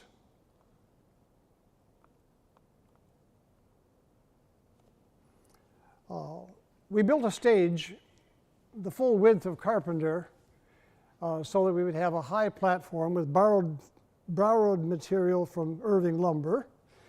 In those days, you could borrow lumber and take it back, as long as you didn't cut any of it. You could nail it together carefully. Good show. Later we did a three-penny opera with live music, pickup band. We found the lady who had played off Broadway on the harp. Cost me $35 a week to bring it out here. And then we did, in the fourth year, we did Fantastics. Now, there was almost no theater in Dallas. There was the Dallas Theater Center, which started in 1956. There was a sometime theater on Knox Avenue, the Knox Avenue Players, and there were the student plays by the Arden Players at SMU, and high school stuff. But no, that was the limit. And of course the summer musicals at Fair Park, maybe. We filled Lynch Hall for 19 nights. That's 350 people a night for 19 nights, capitalizing on the public's interest in this new university and the fact that we turned out quality drama. I was the general manager. We hired a director from the theater center, and later I would jump back into it when Marilyn Walker in her music program was doing musicals, and I thought they could be helped by having better sets. So this is a couple shots of West Side Story. The little guy on the end, right here, just had a one-man, he's a New York artist, had a one-man show at the Irving Art Center last fall, was it?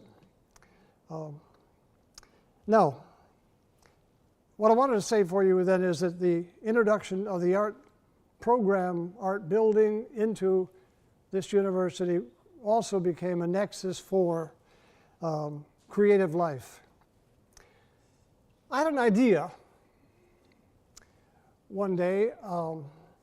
It grew out of an experience Sybil and I had the summer before we came here.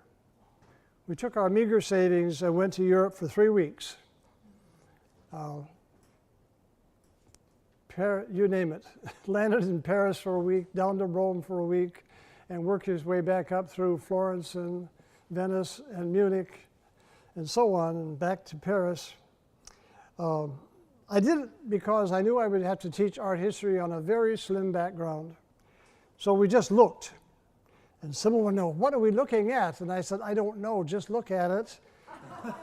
I'll read about it when I get home. And to the end of my days, I used some of the slides I took. And I began to itch about going back because in about 10 years, my memory of Europe and what I was reading in Time magazine didn't match. The world had changed from 1960 to 68. So I had this idea of how do we get students over there, and in other words, how can I get students over there and I can ride along? So I concocted this idea that was based on a simple monetary hook. Art history was 6 credits required at $60 an hour then, $360 for your art history requirement, and a New York to Europe flight and back varied from $290 to $310, with, if you want, 11 stops between where you start and where you end. And I put this all in a letter, and I sent one to Stanley Marcus. That's Stanley. And he thought it was a very good idea, and he sent me money.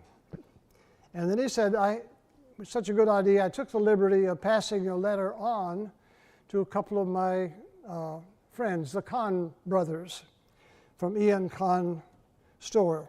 Now, he's shown here giving an award to Yves Saint Laurent. So in his honor tonight, I wore my Yves Saint Laurent jacket. It's a good jacket. You can roll it up, you can sleep on it, keeps you warm. I wore it back and forth to Europe for 20 or 30 years, but because it's very durable. And you have to carry one if you're traveling with Signor Stoppini, because you never know when he's going to do something and he's going to want to present you well, and you better have your jacket. Anyway, Saint Laurent got your award. So the idea was to raise the money privately, pay for the flight for 2 weeks in Europe for our entering seniors in August. They would pay their transportation and food and housing, but we got that out of Europe on $5 a day, housing for $2 or $2.50 a night, with usually 1 or 2 meals. A $50 group rail pass would take us from London all the way down and all the way back for $50. So I had 10 kids with me the first year, and they came back and turned the campus on, coming back with all their stories and their response to stuff they were hearing in the class. Now, we always were an international university. Just look at the faculty in those days, and we all traveled. Half of us were Korean War veterans. Dr. Kurtzinger got a wound on D-Day at Omaha Beach. Harry served in the Wehrmacht in Germany. And down the line, and yet we were teaching kids and telling them they would be leaders of the world, and a lot of them hadn't been out of Dallas County. So that was the general gist of it, and it worked. So for 4 years we did that.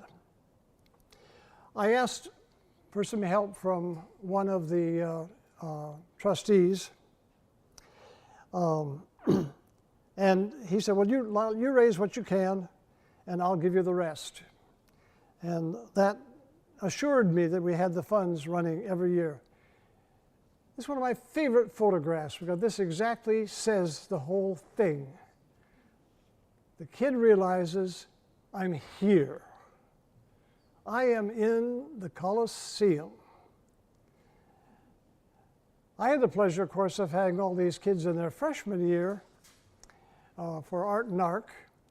And I used to make a joke in class that, well, I'll get to that one in a minute. So here we are on the train, Sybil in the middle with her short haircut.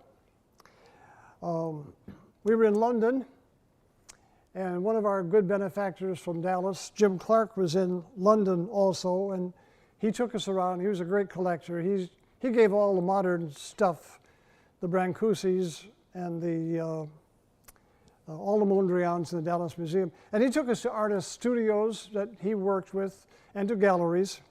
Also in the same hotel, the Claridge, one of the Marcus boys. So Mrs. Marcus said, well, if your students are traveling through Zurich, you've got to stop and visit Baron Borowski. So she called him from London and set it up, and when we came through Zurich, we visited the Baron. And a villa full of ancient treasures. All the ancient stuff in the Dallas Museum comes from Borowski, and it's on the label. The last year of my travel, 1970, we sent 2 more years on because they were upperclassmen and the Rome program was just for sophomores. We started the Rome program. So my exterior world of travel and art paved the way for the Rome program. When the kids came back, so turned on and very visibly moved by the experience. We also had a dean of students, Jim Fujarus, that had done his Fulbright in Innsbruck, and he supported it. And Don Cowan, ever the adventurer, hooked up with Mother Georgianne of the Notre Dames. Mother Georgianne got to Europe. She was Sister Georgianne here, and then she became mother of the whole order.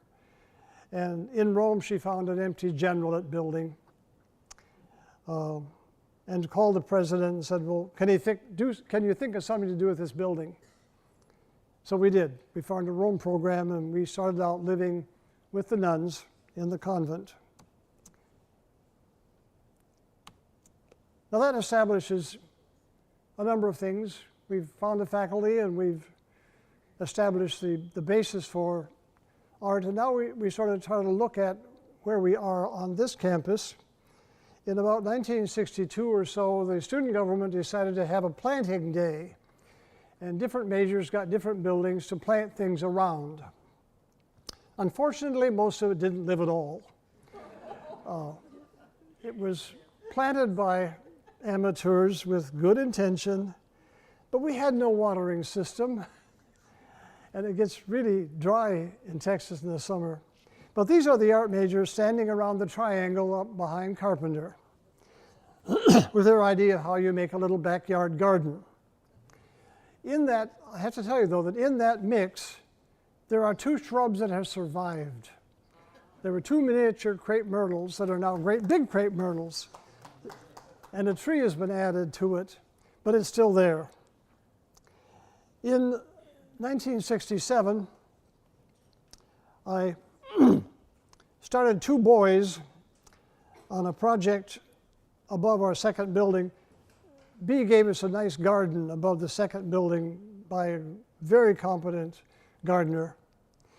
And you see there's a dirty pathway up along around it because we used to be at the end of the road where the university was Carpenter and Lynch. And then we built things on the mall, the library and Gorman. And now going all the way around was too tough, so people began to trek right through here. So I set two boys at working, Joe Huck, Bill Kordsmeyer, and a pile of railroad ties to build a railroad tie walkway up the hill all the way to the mall. And that started a series of projects where students were enlisted. It grew out of something one of the boys said on the Rome campus when I was teaching over there. He's the dark-haired kid on the end, Tommy Hansel. And he was complaining about how ugly the home campus was. I said, but Bill, you can do something about that. Tom, when you get home, I'll make you the chairman of the Student Government Landscape Committee. How's that? So he took his buds, and there was a walkway here where the mall didn't connect to the parking lot. A sidewalk did, but people going to their cars walked on the lawn. So they gathered up and built a sidewalk across there. My design class took on the project of how to build a handicap ramp behind the library. Sister Joseph Marie, our librarian, suffered from a debilitating disease. She wore leg braces, and eventually she needed a wheelchair. But this side of Braniff was not accessible. So I had the kids design, how do we cut a slot? And then we gathered out there one day and dug it out, and with our own cement mixer, poured a little walk. The blonde guy on this end is Dr. Olenek, who joined us on the project. That would occasionally happen. And strangely enough, this is what it looks like today. It's still there, a little worn. It coincided then with the whole area changing because that backside and bottom of the library had been the maintenance shop. When maintenance moved out, that became the physics department, and so the loading dock was buried and a sidewalk poured and some steps, so it became a better area. Another problem was how to get around the gym to the pool. For 16 years, you had to get to the pool by going through the gym and down the stairs and out the back way. So again, posed it to my design class to figure out what the landfall is, and then make up a system. You make it up. Design a system for getting from top to bottom. And each one had to make a presentation and a plan. They did. Then we put them together and dug our way up with railroad ties. 2 afternoons we worked on it, and we came back in the spring and poured cement at the top of it where it joined the upper walk. And then it looks like this. And it's still there. Now, the railroad tie system is, now, let's put it this way. When you walk around campus, you run into all kinds of places where the sidewalks have broken, right? And then they grind them off, and you have a little rough area, or they paint it red or white, so you won't. My solution to the walkways here was to lock the railroad tie to the concrete, so if there was a movement, they both moved, or one would move and you wouldn't notice it because the tie was tied to the upper one. And they were all linked together, so it was a chain. It laid on the ground, and when the ground moves, it moves. So that walkway outside has been there since 1967, has needed no service at all. And this one has been there for about the same length of time. We took a pathway up through the woods because when, you know, the dorms used to be guys on one side and girls on the other. And then they mixed them up. And the freshmen got Madonna Hall down on this side of the campus. So when the guys came up the road through the art department, instead of getting on the sidewalk and coming up the walkway, freshmen were trained to do everything together. They all have classes at 10 o'clock together. Easy to make the required courses of the freshmen all ordered to move at the same time. So they learn to also gather up in groups going to the same class and go right up through the woods together, because nobody wants to decide to turn right or left. So they went right up through the woods and built a trail. So we had to accommodate it, and here we are, building it up there. The young man standing in the background without a shirt is Dr. Greg Roper of the English department. The little guy with the rake in the front is my son Stefan, part of the drama department. And that's Stepnowski on this side. The guy leaning over is now an architect in Arlington. Now, there are a lot of these around campus, but I've just given you a few. This happened one Sunday afternoon. I conned the freshmen into getting a group of freshman guys together, which included my son David. There was no way to get from Teresa Hall across to the art department except walking up through the woods. And it was a beaten path. So we started them on building the same thing. And at 5 o'clock in the afternoon, that's what it looked like. This is one afternoon. That's about 5 hours work by a gang of kids. And I also want to tell you that out of that gang, they were freshmen, eventually came 3 of the 4 members of the student government and the Rome assistant. Now, the question was, did their involvement make them leaders, or did they volunteer because they were already leadership material?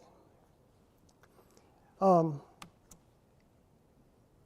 backside of Braniff was ugly. Dr. Cowan and Louise, after their retirement, had occupied offices on the backside of Braniff. They used the back parking lot, and it was ugly out there. So they gave a chunk of money to landscape it. So our landscape chair, the girl who's on the far corner of the slide, lady, got the seminarians because they used the door also to build that whole thing, which now needs refurbishing, but that's how it happened. These are art majors digging up peach trees in the forest where I put them to incubate. They come up in the ground cover from the peaches dropped by the peach trees on the campus, and I pick them up out of the turf, put them up in the woods. When they get about this high, we move them, and they become all over the campus. I now have about 30 of them in my yard incubating. We changed all the plumbing and piping and electricity one summer, and we lost a great part of the cover above our building.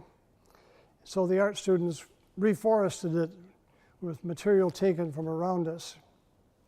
Now, these projects eventually got to the notice of our facilities director, John Russell, and there were things on campus that needed help that were too big for students. So this was the pathway behind Braniff, the way to the chapel from the parking lot. So I made a plan, and then John got it made, and that became this. When the chapel was built, we moved out of the old chapel, and the drama department took over that building, and their entrance into an academic department was this back end of the building. So this was designed for them. And in a couple of years, it became this. And they saved that when they tore the building down to build a new one, the shade shed. Other places on campus that needed or requested my services was the porch on the gym that was falling apart. So logical solution was to do this to it. And that was followed by the Gorman Garden. The problem here was water running into the building because the soil had risen around it. Look at the picture, and the plateau there is, well, right here at the bottom of the picture, you can see how much, little bit lower than the porch it is on that black line. When this building was built, that porch and the mall were the same level. And the mall has grown 30 inches because our soil out here expands and grows. It really does. Point of fact, there used to be 3 or 4 steps up to the porch of Hager, and the mall is now hit level with the porch on Hager. So my solution was to make a depressed garden with enough drainage that we could take the water away.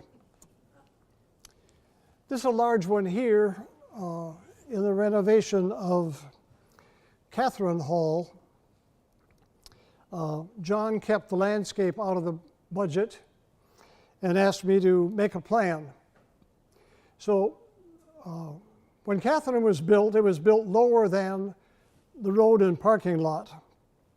The parking lot and road are part of the 1956 grading and paving of the parking lot. And then the dormer was built later, but it was built lower with a couple of steps down and up onto the porch. So my recommendation was somewhat radical. Let's move the road about 30 feet and let's lower it by about 5 feet. So now we have a slope away from the building, and the grade change now happens at the edge of the parking lot with a little ramp, which is no problem. That was my service to the university for problem solving for the facilities people.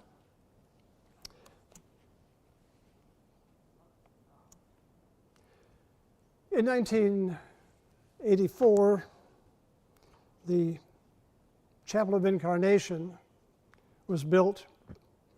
And I want to take you through a few steps on how we got there in terms of building the art department and building the campus. This is Holy Thursday on about 1963 or 4.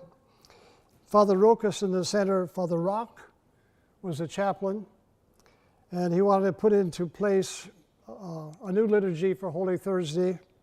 So I designed an altar and a backdrop and the appurtenances for the Mass. He was succeeded by Milam, who shows in the picture there that's chaplain is on the end, and then Milam Joseph, Father Risley in the center, and the rector of the seminary next to him. Then I was asked to solve the problem of night lighting for the seminarians in the chapel. The first seminary took over before the building was being built. The seminary was occupied in Jerome Hall. And the boys used the chapel at night, but there was only one bulb, that round globe, and a spotlight on the altar. I think another globe at the door. So under the guise of let's change the lighting, let's change the altar to face the people as well. So that's my solution, an altar and a tester overhead, new lighting. When Don Fisher came, we finished the job with burlap sidewalls covering up the windows and adding chairs. The old chapel held 72 people, 6 to a row, 6 rows on each side, because it was a church miniaturized with the same requirement of a wide aisle and 2 side aisles. If you move chairs in, you can fill it up and it holds over 100 seats. So that began a process of landscaping with Don Fisher. When the dorms were built, the sidewalks were down the long side parallel. When they built the far dorm, the students entered this area and just made a diagonal across it, ignored the sidewalks. So this matrix was already there in the new theater in the other quad.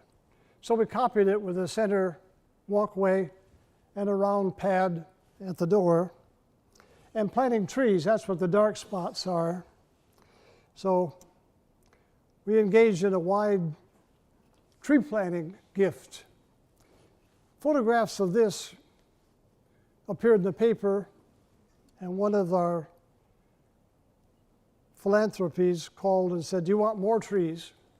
And they sent us 250, which we planted all over campus. So if you look at the campus, think of that very first slide today with no trees, and now look at the campus, and those are the 250 trees given by the foundation. Father added a porch to Lynch Hall. We are working on it there. That's my son and Father Fisher, and in the background, Mr. Barcht and his son. Without a church and with a new liturgy and all the orders working on it, some interesting things happened. This particular event is a continuation of Advent Masses that celebrate the first Sunday of Advent. We gathered in this particular one, because they change each Sunday, with these cardboard boxes that were decorated with a pattern in Braniff, and then in procession carried everything to Gorman, stacked the boxes for the altar and lectern, and had our liturgy on the first evening of Advent. And then this went on in the gym by using poly banners and decoration to eventually, with Father Fisher's service, all 4 Sundays of Advent and midnight Mass. Now, it's hard to photograph. This is what it looks like with the fluorescent lights on. We timed the Mass to go down with the sun from 5 o'clock to 6 o'clock in December. So you start with it looking bright, and then during the Mass you end up in candlelight. So the whole cosmos is a part of the liturgy. There's Bishop Chapey and Dr. Sommerfeld and his wife were taking it down there in that picture. Around the corner is an altar that we got rid of the cardboard boxes and went to some ceramic tubes and a tapestry borrowed from the Dallas Museum. And then we processed around the woods and built the Church of the Incarnation. Well, I'm way over time. You want me to just hurry up? I'm going to have to. I'm sorry. David warned me this would happen. The art department's function in the chapel was, of course, to use some faculty members like Harry's crucifix. And we bought a print from Jürgen, Light Overcoming Darkness for the Easter season. A little shift in faculty.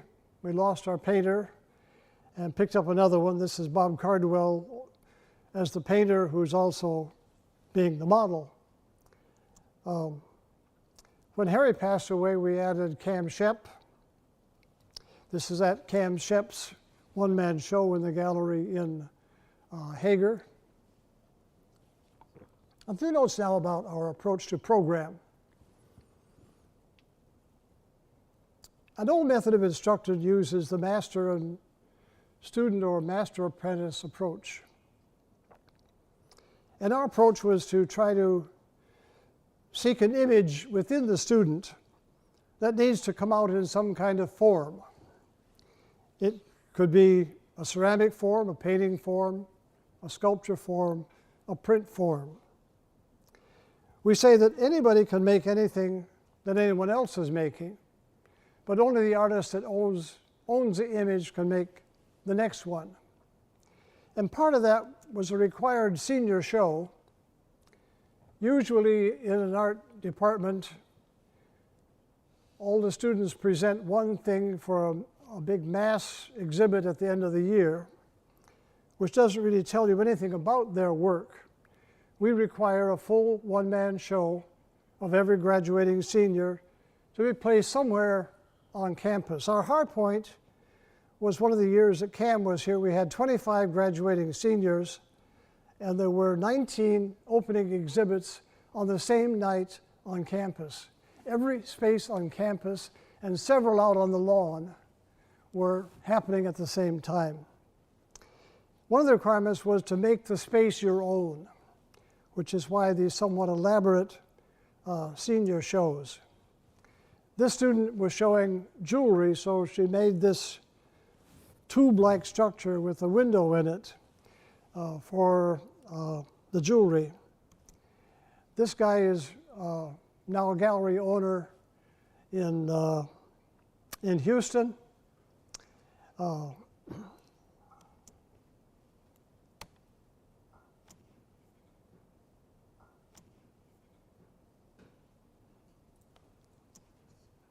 That was from a class in stage design.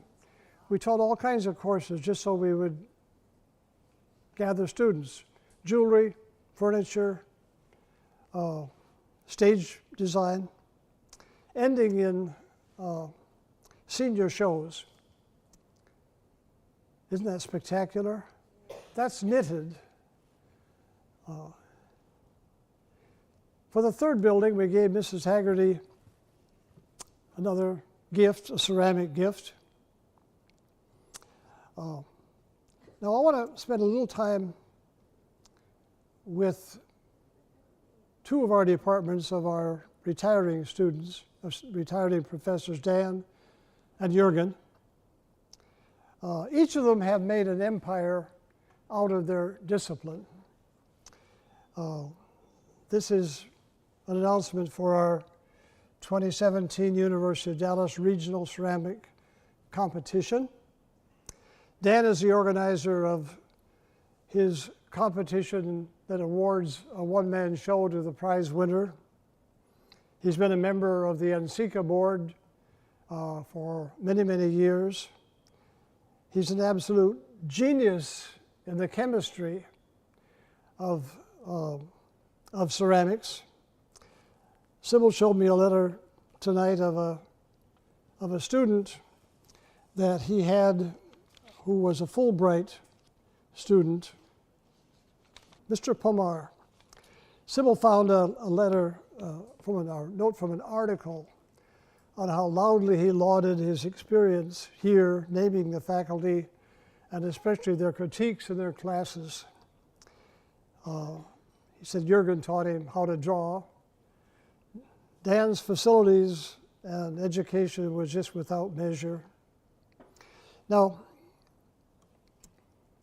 that recent show that Virginia curated in the gallery, and this is Dan's poster with student work in the background. to elicit new graduate students for next year. When we got our buildings, they were bare. In the background of some of them, you notice they were just cement block. So if you go down the ceramics department, all the tables, the wear boards, the shelving are all of Dan's construction. If you go down the print room, the same thing is true. Faculty building all of the furniture that's necessary in their classrooms. Dan's kids learn to weld the steel, to frame the kiln, to lay the brick, and to be able to create a kiln which will care for the kind of firing they require for their work. It's said our guys could go out and start their ceramic world in a bare field if absolutely necessary. And there's some of the work. Jürgen has inaugurated the alternate year print show in which graduate students select 20 artists out of 100 who were shown last year in 3 curated shows. They select 20 artists, each one sends a package of slides, and we offer to buy those or have them copied. And when you get down to the 20, then from the 100, they make the 20 selection, and they're asked to send the print without a frame, without matting. We will frame it, we will mat it, we will photograph it, we will print it in a catalog in which every artist has an image printed, and we will circulate your work in a show that goes to museums, art centers for 2 years, because that's how long lead time most gallery directors need.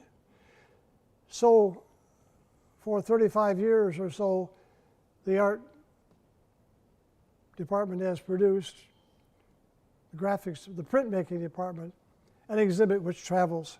And we will guarantee the purchase of 1 print from each artist, so that our print collection is now massive, so that, and for the single reason, if a student has a question how something is made, we can go to the drawer and show them how that technique works.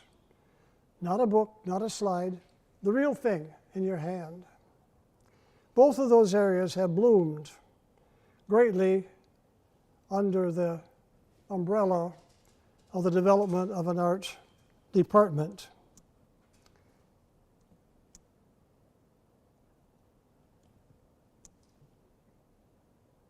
And there's the young man. This is from Jürgen's latest show. And I've watched his images become ever more beautiful and more complex. But this little flyer has a text on it that I thought was very apropos of what we've been trying to do tonight. Works of art can offer insights in who we are. Works of art can elevate spirits, yours and mine. Works of art can reveal truths for which we have no word. Works of art can change minds and hearts. Works of art can define beauty and establish it for it. Works of art can take you out of your world and help you find yours. Works of art can give order and defy chaos. My best efforts will do some of them, I think. That's a wonderful closure for the young man. I want to close with a written rumination that seems to fit what we've tried to do tonight, or it closes what I've been talking about in terms of what we've built, because this has all been about how to build an apartment, not about everything that's in it, but some of the trails that have led to it. Several years ago, I published a volume of my poetry, largely engendered by my trips to Europe and to Greece. And I left those poems behind for my wife to be given to her on selected days while I was gone, from 2 weeks to 3 weeks. And they accumulated. And the last one in the book is called September Song. The September Song is remembered in the 4th hour of the night, of waking against the warmth which nourishes body and soul, curling against all that is remembered and pondered, all which is not also remembered. I open the mind's eye to bearing branches and the leaving of the leaves. First come gusting nights and scattered leaves from a remembered walk, where in returning alone to my solitary bunk, I pondered a time afore. The drainage of years elapses, the old song of dwindling days returns through a poet's evocation of the blue brightness of October. But first there is September, when the days dwindle down to a precious few, awaiting in poetic jungling the odd November of our lives slowing. I think in other images. I think of images of the leaves slipping one by one until the dark branches in their accomplished time and color lay bare. Images bear reading beyond the noting of the state of their day, becoming for us a measure of things known and stored in passing.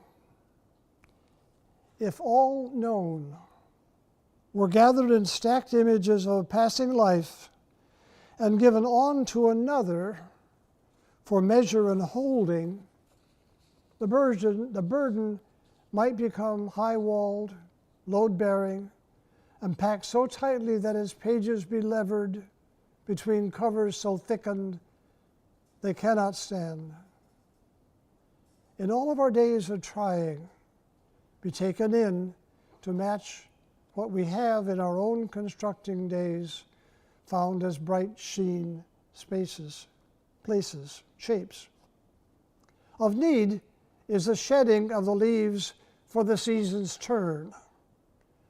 And so with the stored images of my days passing on for use, the shaping layering cannot be seen easily for the younger use. It needs to follow as the dwindling leaves of the bearing progress toward blank limbs aligned against the bright blue of October sky. They give reason for the emptying and the later starting of its green cover. Better to know, leaving all behind, that the stacking and holding of our days be quietly released to unburden another greening limb. The warmth returns, curled against my body well fed, as soul too releases bright days, remembered toward October. Thank you.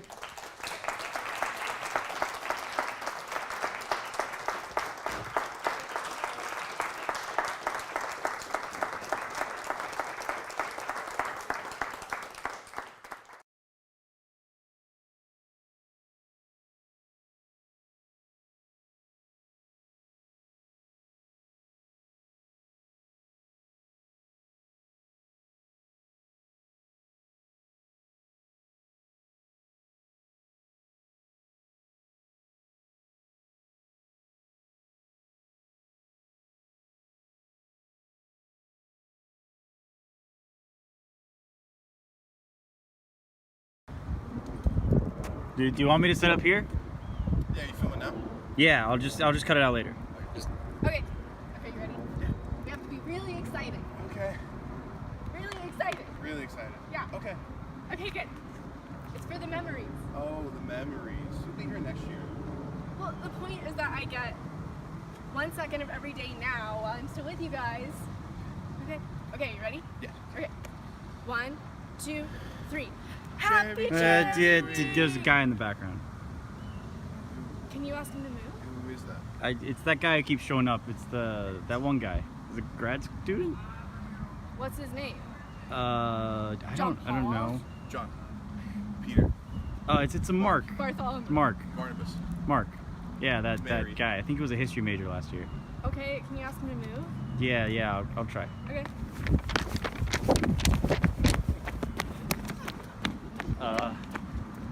Hey, we're trying to film a video here. Do you mind moving out of the frame?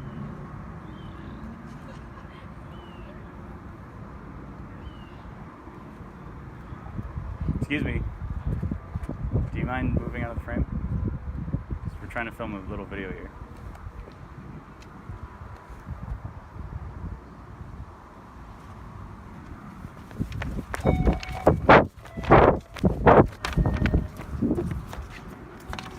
What, he wouldn't move? No, What? not at all. Okay, so should we just go somewhere else? Yeah, let's go somewhere else. Oh, but what about the memories? Oh my gosh. Okay, we'll just move. All right. Yeah. Yeah. Okay. All right. Attempt number 2. Okay. 1, 2. Happy charity. Oh wait, hold on. He's behind you again. Are you serious? Yeah, he's right behind you. Is he following us? I mean, probably not. Listen, let's just do this tomorrow. I'm getting a little freaked out. We can just do it tomorrow. Yeah, me too. I got homework to do. Don't lie. So okay, I gotta go play video games. So I gotta go. Okay, I'll text you. Okay, bye. Yeah. Okay, let's go back to my room or something. Yeah, give me a second. Alright. I can do like a 1 second that's like I'm reading a book and it's like nerdy or something. Yeah, maybe. I can do the Chaucer. Just like closing the book again, Yeah. opening a boomerang kind of thing. The 1 second every day is not a boomerang. Kind It's of the like, same. Hey. Hi, what's your name? Peter. Nice to meet you. I'm Mark. Hi, Mark. We have a lot to discuss. Discuss what? The future. I can't. I've been really busy with my Classes. Listen, we should probably get going. Yeah. I'll see you later, Maria. All right. Should I start? Yeah, go ahead. I'll just count it in. It'll be really quick. You ready? Yeah. Okay, go. Alright. 1, 2. Maria. Hey. Hey! Don't move.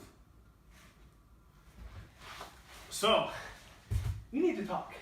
What are you doing here? Well, that's kind of a long story. You see, the post-grad life, it's not like what they tell you. It's really hard, okay? I've had a lot of doubts. A lot of dreams have been shattered. And nobody seemingly wants to talk about Nietzsche with me, so that's a bit of a problem. Anyway, I was living with my parents for a while, and then I tried to do this beatnik thing in like upstate New York, but that didn't really pan out either. But I got into drugs, and in a drug-induced haze, an alien appeared to me and offered me free housing and free food, provided I let him possess my body in a number of ways and get him a great liberal arts education. What? That's a really good deal Why are you here? for the great liberal arts education. What are you doing in my room? You need to drop out of the 4+1 program. Why would I do that? There's only so much space, and I want to get in. Well, it can't be that competitive. Just apply. Oh, you'd be surprised. Is that a threat if I don't drop out? Not exactly. Not exactly. You need to get out. I'll call the police.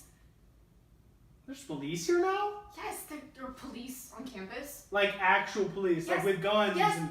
they'll arrest you for this. This is an arrestable offense. Well, only if you insist. Oh, go, get out! I insist.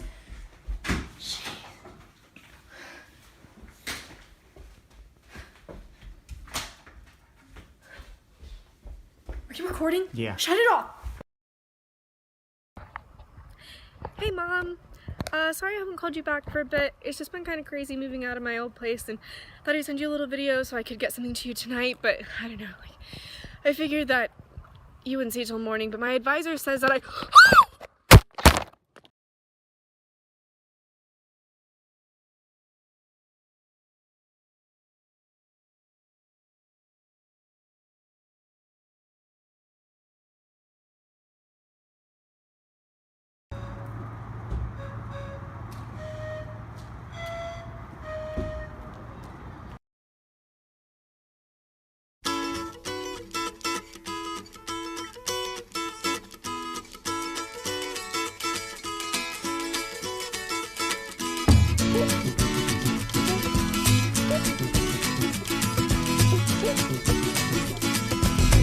It's true that Shakespeare is telling us through the characters of Dr. Bonus. I mean, Nietzsche says that. Investigation, it's against the law. It was against the law. Or what the mama saw, it was against the law. The mama looked down and spit on the ground every time my name gets mentioned. The papa said, oh, if I get that boy, I'm gonna stick him in the house of detention. Well, I'm on my way. I don't know where I'm going. I'm on my way. I'm taking my time, but I don't know where. Goodbye to Rose, the queen of Corona. See me and Julio down by the schoolyard. I'll see me and Julio down by the schoolyard.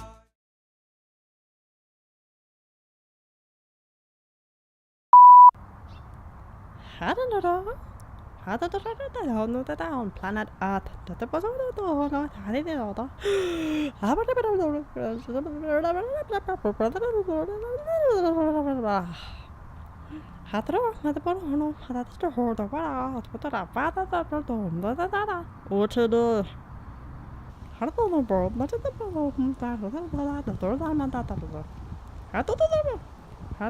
The guard tower. The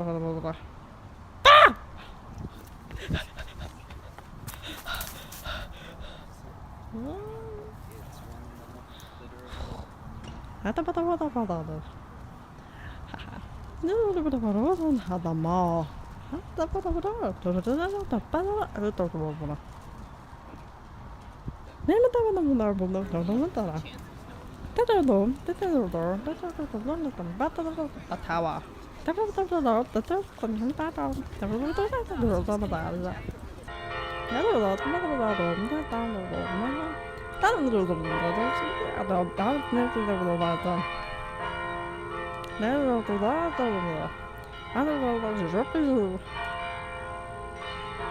A tower. The mall.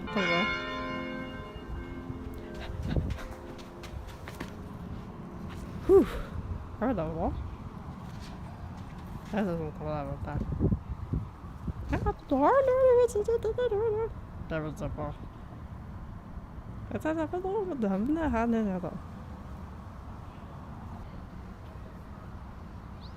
after the router at the dorms.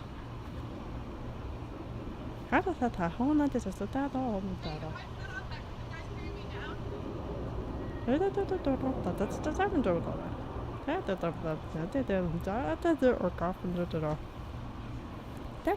the freshman dorm. This is the upperclassman dorm.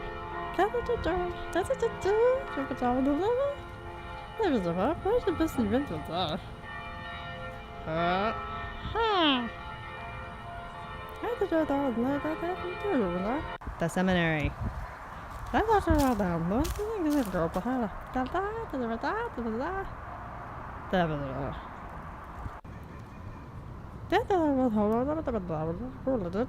Fishbowl.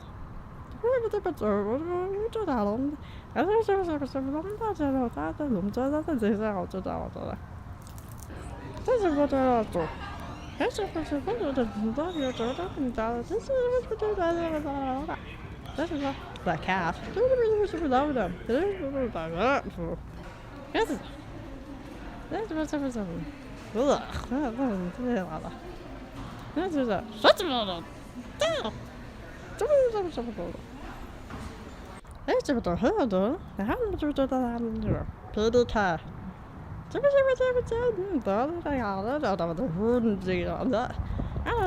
The street.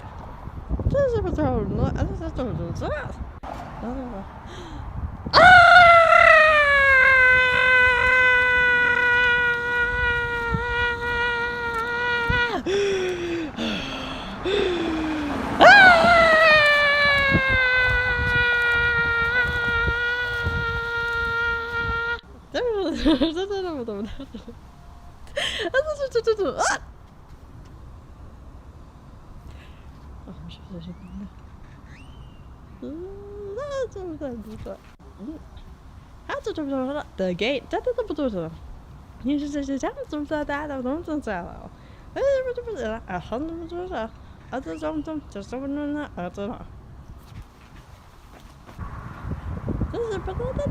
art village.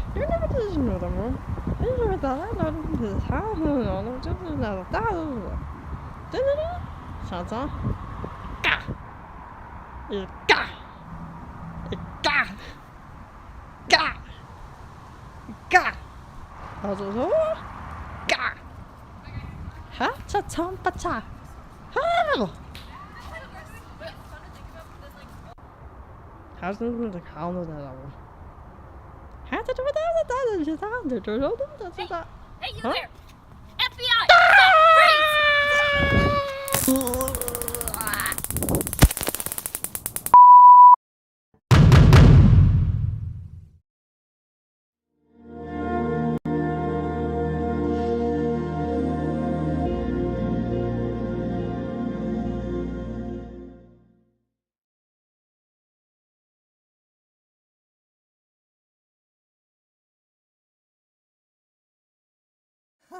We are so very blessed to have had Anthony Doerr with us for the last day, and we all enjoyed last evening so very much. So thank you, and we all need to thank him for staying till 11:30 last night. So I guess the only thing that I'm going to say is that you have written so brilliantly, and we've chronicled all of that in many introductions, so I'm skipping it right now. But what I'm personally excited about, and I think probably everybody else is the fact that we have 2 novels forthcoming sometime within the next 10 years. No pressure. One set in 15th century Europe and another that's futuristic, and we're all wondering what that's going to look like. And we look forward to reading them, and to preface his talk, to recognize the fact that you are not an example of creative failure. Oh, I don't know. You'll see. So please help me in welcoming Mr. Doerr once again. Thanks, Carmen. That's so nice. This is fun. I wish I had made something a little more interactive with such a small group, but maybe we'll figure out some ways that you guys can get involved. And at one point, I need a volunteer, so I'll need some brave person about halfway through this thing. And it'll take about 45 minutes. Is that okay? And then you can ask questions. And thanks for coming out so early, you guys. This is definitely the most motivated early group of students I've ever been around. Everybody's so nicely dressed and put together. Some people have already been to Mass, obviously, over there. It's motivation. All right, this is called Once is Never. Has anybody heard that phrase before? Einmal ist kein Mal in German. All right, we'll get to it, but you can start thinking about what it means. And it's in 6 parts, so you can keep track of where you are. If you get bored, you'd be like, okay, I'm in part 5. 1, ready? All right, my mother was the sort of mother who made her own peanut butter, baked the wheat bread she spread it on, and grew the alfalfa sprouts she put on top. Every morning when we were kids, my older brothers and I would file downstairs and swallow one spoonful of wheat germ and another of cod liver oil and eat oatmeal our mother made for us and walk to the bus stop wearing mittens that our mother made for us. If Mom could have built the diesel Volkswagen she drove us around in, she would have. So when October came around, believe me, we were not permitted to purchase our Halloween costumes from a store. Indeed, to my mother, to attach the adjective store-bought to the noun costume was to indicate a certain air of indolence and underachievement, and perhaps even a faint suggestion of bad parenting. As in, oh, Marty Mortensen, he'll probably be a store-bought Superman again. After all, as the mythical life of Marty Mortensen demonstrated perfectly, there existed in our town certain parents who actually took their children to the royal-sounding restaurants on Mayfield Road known as Burger King and Dairy Queen. Establishments known only to the door boys as magical Shangri-Las full of blissful children playing with insanely desirable toys that we whisked past on the way to school, our lunch boxes stocked with heirloom carrots and home-baked pumpernickel. When I was 7, we received an invitation, store-bought, of course, to an after trick-or-treating neighborhood Halloween party at David Petronzio's house. The party, our invitation proclaimed, would culminate in a costume judging contest. The word up and down Shadow Hill Trail was that the winners would receive trophies. So Mom drove me to the Bainbridge Public Library, which was what Mom did when confronted with pretty much any challenge. I selected a book titled Super Simple Creative Costumes. Costumes inside were, I was to learn later, neither super nor simple. But after paging through the book for 5 minutes, I decided that I would win the biggest trophy by dressing myself as a knight in armor. So I brought the book home. The costume in question featured a drawing of a dashing kid in full plate mail, plumed helmet, tucked under one arm, his jousting steed and stone castle sketched into the background. The instructions prescribed that the armor be made of 21 separate pieces of poster board, covered with aluminum foil and held together with 300 little brass rivets.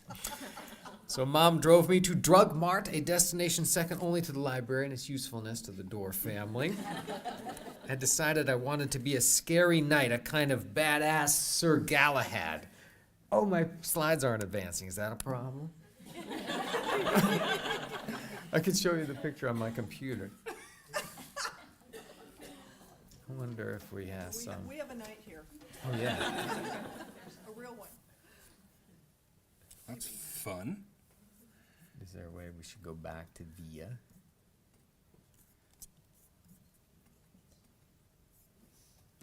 Oh, we're stepping out of the room. It's stuck. We could well, there's a couple parts we probably can't get by without the slides. Speak Mac. Or wirelessly connected. It's not stepping out. And I don't speak that. It's all, through the wireless.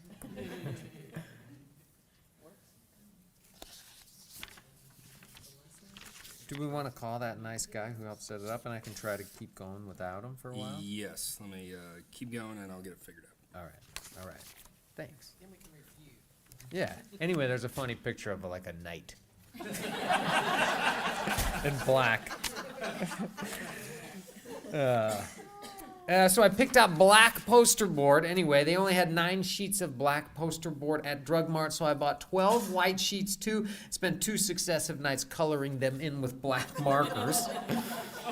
I worked for 2 weeks on this costume, the breastplate, the cuffs, the leggings. I fashioned a sword out of aluminum foil and a wrapping paper tube. I even created a shield with flames drawn on it, which wasn't in the Super Simple Creative Costumes book, but seemed essential. And on the night before Halloween, it became time to make my helmet. In the book's drawings, the princely cartoon boy wore a medieval headpiece with a chin guard and a working visor, and an ostrich feather plume fixed jauntily to the top. Even now, 37 years later, if I were to travel to Japan and train with an origami master for 13 years, I still would not possess the skill to construct that helmet. So later that evening, I decided to execute my own design, looping the poster board into a cylinder, gashing some mismatched eye holes in the front with an X-Acto knife, and gluing the whole thing shut. When Halloween night came and I put on my suit of poster board armor, I could barely walk or see. If I had been able to see myself from the outside, I would have seen a child executioner in ski gloves with a paper trash can on his head, a wilting black poster in one hand and a giant silver phallus in the other. But I was 7, uninterested in mirrors. And in my mind, I was cloaked in armor, I was invincible, I was Slide the Black Knight. Except that by the third house that Halloween, it started to rain. And soon the glue on my helmet gave way, and my shield drooped, and the magic marker on the white poster board started to bleed, and one of my cuffs sloughed off, and we lived in the country where the houses were a good 1/8 of a mile apart. And by the time I limped up David Petranzio's driveway with my tattered shield and soggy milk duds, I had little more than a mushy mass of black pulp piled up over my shoulders, and a purplish magic marker stain seeping through my white thermal long underwear. Inside, as you might imagine, Batmen and Darth Vaders and Incredible Hulks and Princess Leia's paraded around, and there was even an Ichabod Crane with a real pumpkin on his head. And everyone looked well like who they had dressed up to be. In the garage, 3 trophies were arranged on a card table, tall blue ones with a little golden baseball player on top. Weird, but funny. Mrs. Petranzio gave out the awards, and Ichabod Crane got first place, and Wonder Woman took second, and I don't remember who got third. Needless to say, this was still a decade before the noun child was regularly paired beside the noun self-esteem. In the parlance of working-class parents, I did not take home a trophy that night. But I did win a prize, and it was for a category that some kind, commiserative mom, perhaps Mrs. Petranzio herself, upon seeing me humped in a corner, must have improvised on the spot. And that category was titled Most Original.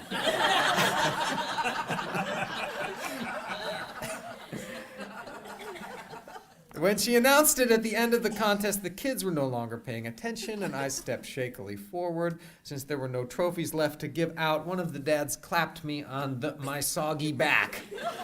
Then I walked home in the rain. I was 7 and had no idea what original meant.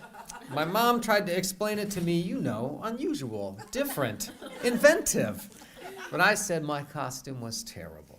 She said, your costume was not terrible. I said, it was the worst one by far. She said, it was beautiful. Slide 2, that's just a number 2.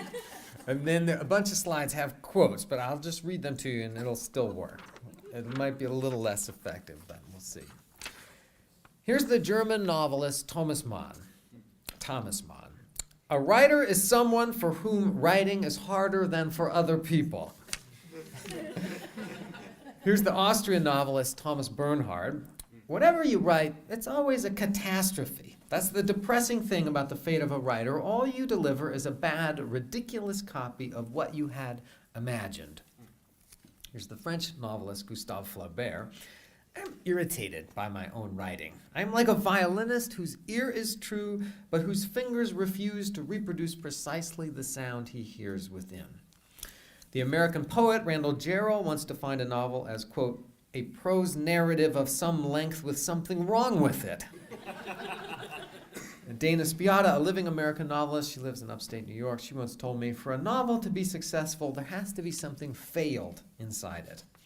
A suicidal Virginia Woolf, grappling to revise her last novel, Between the Acts, convinced herself that it was a failure. Herman Melville famously referred to his books as botches, B-O-T-C-H-E-S's.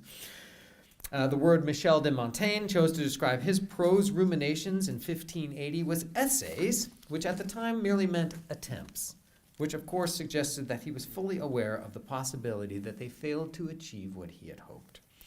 As the writer Zadie Smith points out in her essay, Fail Better, perhaps the most common writerly feeling upon rereading one's own work is T.S. Eliot's Proof Rocks.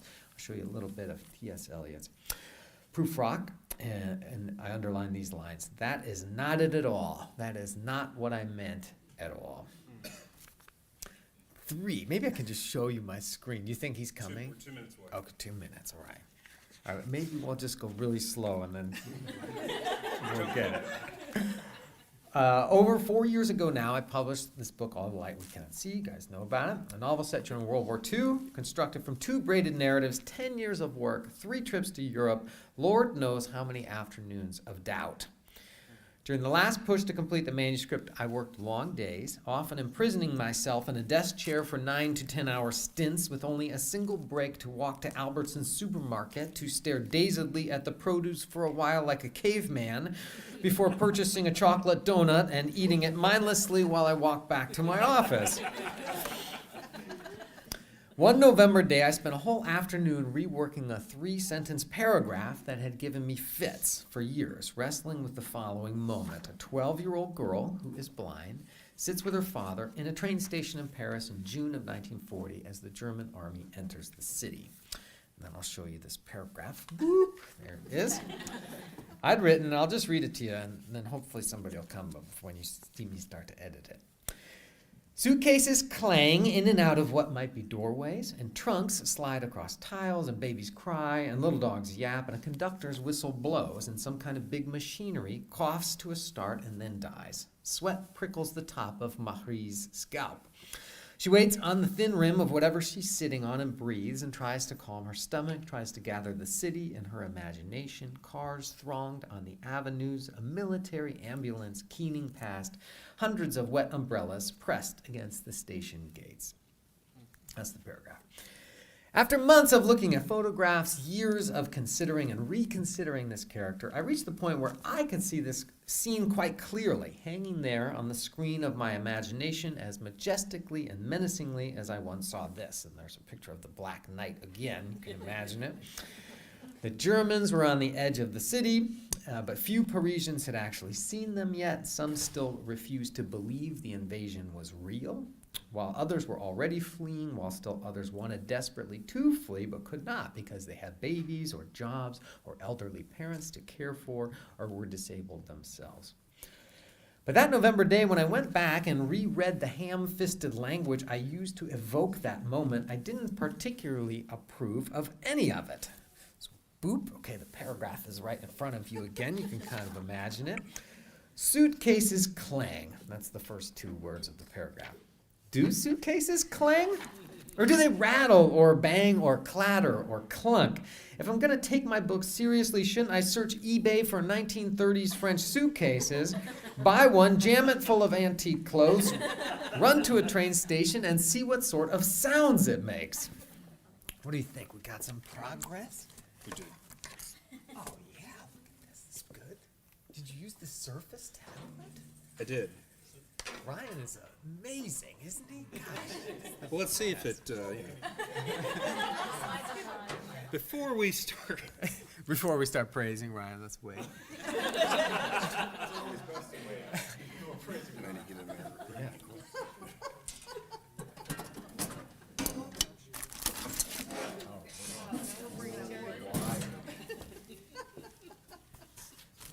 I do. Is there like an HDMI cable in here? Because I can run that right out of my computer. You have HDMI on your computer? Yeah, right here. Is this creative failure? This is it. This is the perfect metaphor. Yeah, and this has a little HDMI thing. In my world, this is what it was. Oh, it's purple. Wait, 3 and 2. It's there. Not yet. Hey, there's the Black Knight. All right. Oh, that's amazing. There you go, Ryan. Sorry. All right, there he is. And there's number 2 and all these quotes we just saw. And there's the novel, and there's the paragraph, and the Black Knight, and there it is again. All right, hooray. The failure has been removed. Amazing. Okay. Oh, I'm not pretending that I should be buying a suitcase. These are the, like during my anxiety spirals, this is actual stuff that goes through my mind. Also, were there even doorways in Austerlitz station in 1940? Was there tile on the floors? Did conductors carry whistles in 1940? Were they even called conductors? Maybe they were brakemen or stewards or coach attendants. Or what if all the normal train employees had been sent to the front that day? And what if this was an event that any proper and legitimate war historian would know immediately? Oh, of course, the infamous Parisian train employee draft of 1940. And what if I am the only idiot who doesn't know about this event? Because let's face it, I'm a donut-eating lunkhead sitting in a basement in Idaho making this stuff up. So after an hour or so, this is true, of tinkering, I decided on the most prudent kind of revision, and I cut the whole first sentence. Lawrence Wright, amazing journalist for The New Yorker, I love him, he's from Texas. He calls this literary liposuction. On to that second sentence, 7 simple words, but containing enough failures to give me nightmares for a week. Sweat prickles the top of Mahri's scalp. According to my Webster's New International, prickle means to prick slightly, as with prickles, and to cover with pricks or dots. Is this a proper evocation of what might be happening to Mahri? Do I want my reader to imagine a bald girl with a welt-covered scalp? Do I want to use a verb that sounds so much like pickle? Will a reader subconsciously think of her scalp being preserved in vinegar and brine? And is the top really where sweat comes out of a person's head? Doesn't it come out on the cheeks or around the neck? Don't I remember sweating at some point during junior high from my earlobes? So after spending a good 15 minutes on WebMD.com trying to figure out where sweat glands are located in the human head, I came to my senses and decided, better just to cut that sentence too. Then there's that third sentence, a linguistic garden of fail. She waits on the thin rim of whatever she's sitting on and breathes and tries to calm her stomach, tries to gather the city in her imagination. Cars thronged on the avenues, a military ambulance keening past, hundreds of wet umbrellas pressed against the station gates. Do I need to repeat the verb tries? How would Mahri know that the sirens belonged to a military ambulance? Do the sirens of military ambulances indeed have a different pitch? Were there even military ambulances in the city on that June day? Why wouldn't all of them have been at the front? Did I make that up, or did I actually see one in a photograph? Why do I have a distinct memory of seeing a photograph of a white Ford ambulance with a blue cross on it? Shouldn't I have footnoted that in an earlier draft somewhere? Isn't that what a proper historical novelist, someone like Hilary Mantel, would have done? And did it rain during the evacuation? I think it did. Didn't I read about umbrellas somewhere? But in which book? I should probably dig out meteorological records from that day. Or maybe I could just say it was raining even if it wasn't. Isn't that what they mean by dramatic license? If Disney can make Pocahontas and transform a story of racial exploitation and mass slaughter into a teen romance that ratifies colonialism, then surely I can let it rain on the day Paris is invaded by the Germans, right? But then a line from a Paris Review interview with Hilary Mantel flashes in front of my eyes. Would you ever change a fact to heighten the drama? I would never do that. Dang you, Hilary Mantel. So off I go Googling rain Paris, June 14, 1940. I click through a dozen photographs, hunting for umbrellas, and then I stop and think, wait, why for crying out loud am I letting my narrator employ so many visual images in the second half of a paragraph in which the point of view character is blind? That afternoon I worked on this one paragraph for 2 hours, whittled the whole thing down to a single clause. Mahri tries to calm her nerves. I watched a 3-minute video of lemurs eating strawberries and cream and reconciled myself to yet another provisional failure. Then I decided that exercise might clear my head, so I jogged to the Boise YMCA and climbed onto a stationary bicycle. After pedaling along for a few minutes, a woman climbed aboard the bike beside mine, put on some headphones and switched on a little Kindle. E-readers have changed things, as you know. You can no longer immediately discern what someone is reading simply by glancing at the cover. Now you have to do a little snooping. The woman was maybe 50, fit, wearing a bright tank top and dark eye makeup, and her black hair was yarded back into a ponytail, and beaded bracelets jogged up and down on her wrists. In short, she seemed a very well put together person. We pedaled a few minutes side by side, and she turned pages with one finger, stroking them out of the way rather eagerly, I thought, and I began to steal glances. Would she be reading some Anne Carson or Alice Munro, Wallace Stegner or Anne Patchett? Maybe, if I was very lucky, there'd be some Virginia Woolf on there, and some of Woolf's dazzling sentences could filter into my head while I pedaled and help me improve my wreck of a novel. Over her shoulder, I began to read. Reaching forward,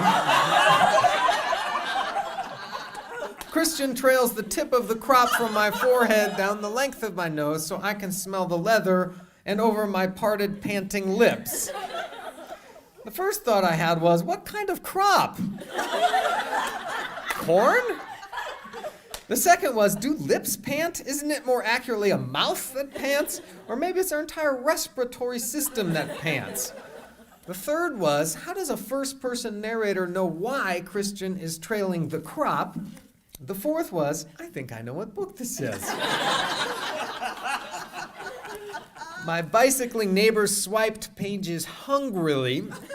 The next dozen sentences I refuse to repeat to you here. Finally, she got to, abruptly I wake, gasping for breath, covered in sweat, and feeling the aftershocks of my orgasm. Holy hell, I'm completely disorientated. What the hell just happened? I'm in my bedroom alone. How? Why? I sit bolt upright, shocked. Wow.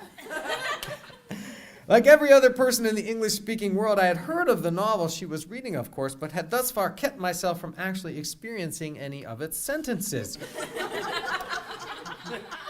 Here I was spending 50 hours a week trying to eradicate all the phrases in my novel that sounded like sweat prickles the top of Marie's scalp, spending 100 painful minutes that very afternoon trying to understand what it really feels like to be a young girl sweating in a Parisian train station, listening to the fulcrum of world history pivot. And here was a first-time novelist named E.L. James writing a sentence like, I sit bolt upright, shocked. Wow. Apparently spending no effort at all trying to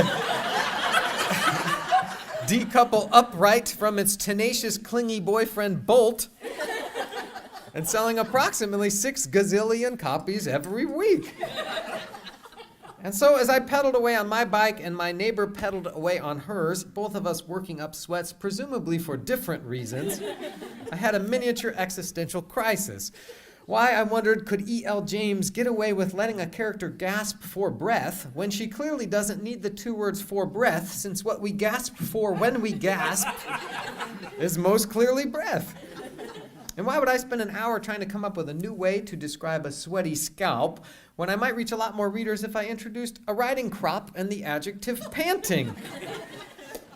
The answers, it turns out, have everything to do with my mother and that suit of armor that I wore home in the rain.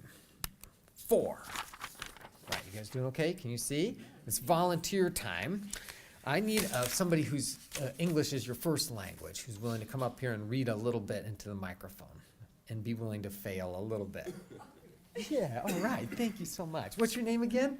Wendy. We met yesterday. Yes, we did. Thanks. Okay, I'm gonna read first a little introduction, and this is not set up. Wendy has never seen it. No, I'm I've about never to seen give her. All right.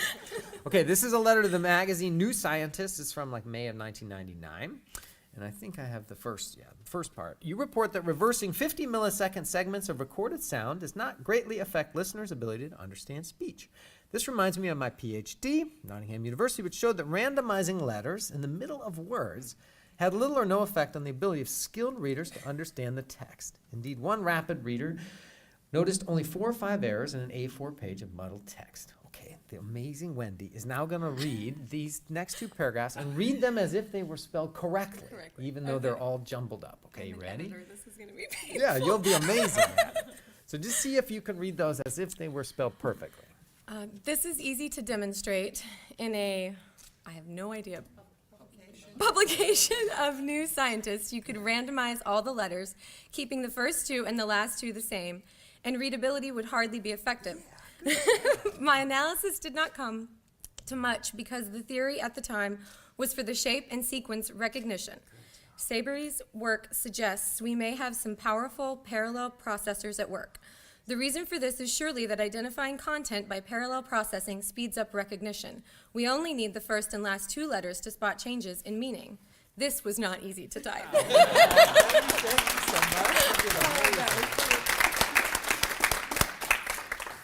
She did so good. Why do you think Wendy, if there's so few of us here, we can maybe talk a little bit before I keep going. Why do you think Wendy could read those words so beautifully without really any trouble at all?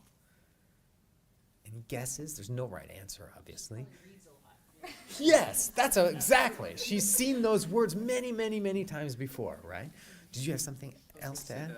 A lot of the words are very short, and so they don't change. That's right. So there is some context. There are some goalposts in there that are fixed, right? And that helps you as you read. Very good. Wendy is an experienced, skilled reader. She's probably seen words like hardly or letters or meaning tens of thousands of times, right? Their patterns are so familiar to her that she doesn't necessarily need to parse each individual letter as she reads. She recognizes the word as a whole in their context and is able to move on, which is what all of our brains do when we're experienced readers, I think. Okay, this is a different example, and now all of you get to participate. Okay, counting silently to yourself, how many times does the letter F, like Frank, counting silently, appear in the following sentence? I'm going to give you 10 seconds. How many times does the letter F appear?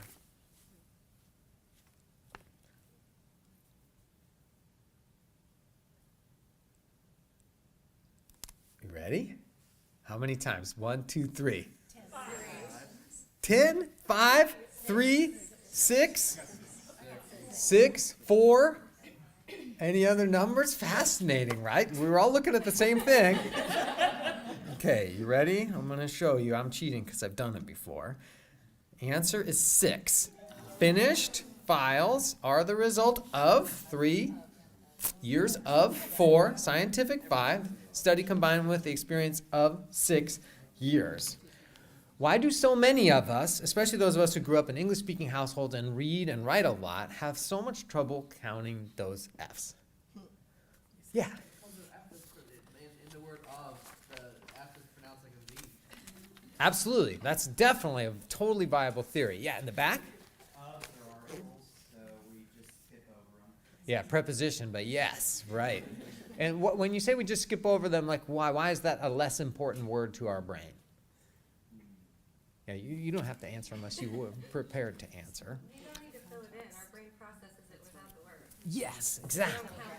Right, we don't count them because our brains are in a huge rush, right? We're just moving, we're trying to extract meaning from the world, and we're just moving past these incredibly familiar things. We are habitualized when we read words on a page, especially workaday prepositions like to or of or for, simple combinations of letters we've seen thousands or maybe hundreds of thousands, maybe even millions of times. We automatically slip into comfortable, recognizable patterns, and we don't pay as much attention. Perception is selective, right? We've seen the word of so many times it dims out of our consciousness, so maybe we don't actually see it anymore. The eye glides and the brain makes assumptions that it's actually there. That's what we're assuming those words are spelled well. Sometimes we miss typos, right, when we're reading quickly.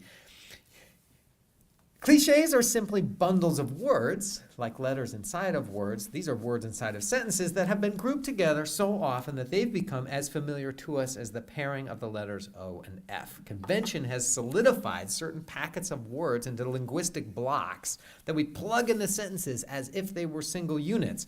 In its original sense, cliche might have indicated a ready-made unit of type, a metal plate from which issued unending standardized reproductions of print or design. In the era of manual typesetting, gasping for breath, for example, could have been an actual block of type a typesetter could plug into a sentence, just like bolt upright or a chill ran up my spine or covered in sweat or crack of dawn. The trouble with cliches is that because of their repeated use, they gradually become invisible to us. Cliches don't ask us to see exactly what makes an eye glint or what's so clear about a crystal or what it actually feels like to rear up in bed after some kind of creepy sadomasochistic orgasmic dream. As writers, we might unwittingly pluck a cliche here and there from our memories because we're in a rush, or because we tell ourselves we'll fix it later, or because we're being lazy some under-rested Tuesday. We choose them both at the sentence and the narrative levels because we're afraid of becoming obtuse, afraid to divorce sweat from its stubborn predicate prickle, afraid to fail. We don't have the will or the time or the courage or the skill to invent a new grammar, so we use the grammar that people who have gone before us have used. But when I commit little failures like this, when I scramble to employ the clumsy symbols of language to try to articulate things that are ultimately beyond language, who exactly am I failing? Until 1869, when this white guy, Leo Tolstoy, published War and Peace, war in world literature was typically presented as splendid and spectacular. Military histories presented panoramas of glory and grandeur. But Tolstoy wanted to write a new kind of history, one that blurred fiction and reality, objectivity and subjectivity. He wanted to take the cliches of war and show his readers their constituting units, to take familiar, and to use my mom's phrase, store-bought, values like glory and heroism and honor, things as familiar to his contemporary Russian readers as the word of is to us, and to borrow the critic James Wood's image, flip that martial tapestry, that glorious tapestry, around to reveal the unsightly tufts of threads on the other side. 33 years later, another white guy, James Joyce, a med school dropout, was walking the streets of Paris, scribbling what he called epiphanies into a notebook, little jottings of overheard conversations or fleeting observations. Joyce was frustrated by the cliches and tropes of popular fiction. He saw them as chivalric romances and short stories that required a set of coincidences or contrivances of circumstance to generate their plots. Joyce found such artifices unacceptably crude. He wanted to grasp towards something that he believed was truer. So he began transforming his notebook epiphanies into short stories with different kinds of structures, a new kind of structure, stories that really reached toward concluding moments in which he felt, quote, the soul of the commonest object leaps to us from the vestment of its appearance and becomes radiant. In a sense, he wanted us to see those little F's that had become invisible to us through habitualization. Of course, the structures of the short stories he was writing were so unfamiliar to readers in the second decade of the 20th century that in his first story collection, Dubliners, was rejected 22 times over the course of 9 years and sold only 379 copies in its first year of publication, 120 of them to Joyce himself. That's my favorite. He bought a third of his copies. Vladimir Nabokov's Lolita was rejected 4 times by American publishers before a French publisher proved willing to take a chance on it. Gertrude Stein submitted poems to magazines for 22 years before having one published. A Wrinkle in Time was rejected 26 times before it was published. Gone with the Wind was rejected 38 times. J.K. Rowling's first Harry Potter novel was turned down 12 times before Bloomsbury took a chance on it. Faulkner's first novel, Sanctuary, was called unpublishable. Jorge Luis Borges' work was initially deemed, quote, untranslatable, and Marcel Proust, after the third rejection for Remembrance of Things Past, decided to finance the publication of that book himself. Unfortunately, there are very few commiserative moms in charge of the marketplace ready to hand out prizes for most original. Most books that are truly original, that try to invent a new kind of grammar entirely, hover at the edges of the culture for years before they're either championed by someone influential or they vanish. 5. You guys are 2/3 of the way done. Among many minor ones, at least one large-scale failure lurks in this talk thus far. Pretty much all of my aforementioned examples, Thomas Mann, Thomas Bernhard, Virginia Woolf, Flaubert, Nabokov, Tolstoy, Joyce, J.K. Rowling, Proust, besides being Caucasian and predominantly male, those are more failures, suggest that success is something that eventually comes to those who first fail and fail repeatedly, that the most assiduous and tenacious and lucky among us, that the people with the most grit, perhaps, can manage to fashion their failures into rungs sturdy enough to carry them out of the flames of their mistakes into the glorious sun-drenched meadows of accolades and applause and adulation. For worse, the insinuation in my previous sections could be that this kind of success is something we should all be striving for. This fallacy is so insidious that it lives inside our very language. In my thesaurus, believe it or not, the word success is matched amongst other groaners to bestseller, mega hit, winner, big name, superstar, and shiver celebrity. To succeed is to be desired, to succeed is to be celebrated, to succeed is to sell. But is that the sort of success we and our kids should always chase? An equation that correlates higher levels of commercial success with higher levels of happiness suggests a graph that I've almost never seen come true in real life. Did selling lots of paintings make Mark Rothko happy? Did selling lots of albums make Kurt Cobain happy? Did selling lots of books make Hemingway happy? If we rely on extrinsic yardsticks to measure our success, if we count how many promotions we've won, how many A's you get, how well we score on standardized tests, how many site visits we get, or how many followers we have, are we setting ourselves up to be our best selves? I had to put that up there because I don't understand any of it. But I mean, he's got a second, whatever. I guess he's the second most popular person after Katy Perry on Twitter. What I'm getting around to proposing this morning is a different question. What if sometimes it might be desirable to try something just to try it? Not to try it for the sake of a later, distant, but inexorable success, but just to try it for the sake of trying it, for the sake of dreaming, for the sake of the journey itself. What I'm proposing this morning is that if you want to write, maybe you ought to fashion things out of these tricky and unreliable entities called words, just as a kind of play. Right, Gay? Are you with me? We were just talking about play. If you want to paint, maybe you ought to put color on canvas just as a kind of play. And if you want to make a movie or choreograph a dance or learn a language or write a song or design a home or build a computer game or study ancient Greek, maybe you ought to chase any of those dreams simply as a way to allow yourself to play and to play as well as you can, only because honing a craft and learning things brings you pleasure, not necessarily because there is any result at all attached to the outcome. Here's the cartoonist Bill Watterson describing the years after he graduated from college. I designed car ads and grocery ads in the windowless basement of a convenience store, and I hated every single minute of the 4.5 million minutes I worked there. When it seemed I would be writing about midnight madness celebrations for the rest of my life, a friend used to console me that the cream always rises to the top. I used to think, so do people who throw themselves into the sea. For the 5 years that Watterson drew grocery ads, he also drew comic strips on the side, including one about a boy who had an annoying little brother who carried around a stuffed tiger. No one read what he was making. To endure 5 years of rejection, he said, requires either a faith in oneself that borders on delusion or a love of the work. I loved the work. Eventually, a syndicate showed interest in the strip about the boy with the stuffed tiger. Within a year, Calvin and Hobbes was showing up in 250 daily newspapers, and not long after that, it was appearing in about 2,500 dailies around the world. As my comic strip became popular, Watterson said the pressure to capitalize on that popularity increased to the point where I was spending almost as much time screaming at executives as drawing. Cartoon merchandising is a $12 billion a year industry. I'm sure it's more now. And the syndicate understandably wanted a piece of that pie. But the more I thought about what they wanted to do with my creation, the more inconsistent it seemed with the reasons I draw cartoons.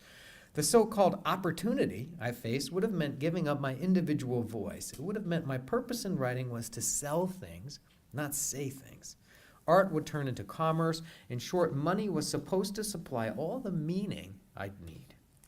So Watterson refused no Calvin and Hobbes t-shirts, no stuffed animals, no soft drink cups, no movie, no TV show, no theme park.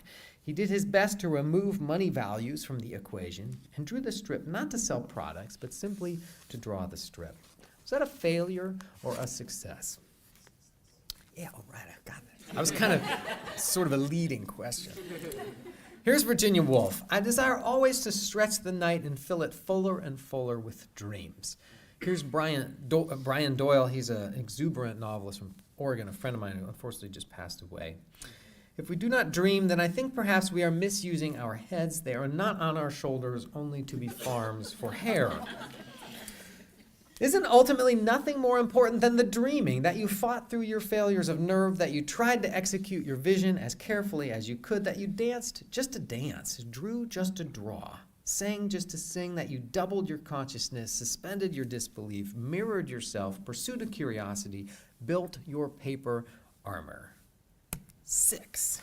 Almost there.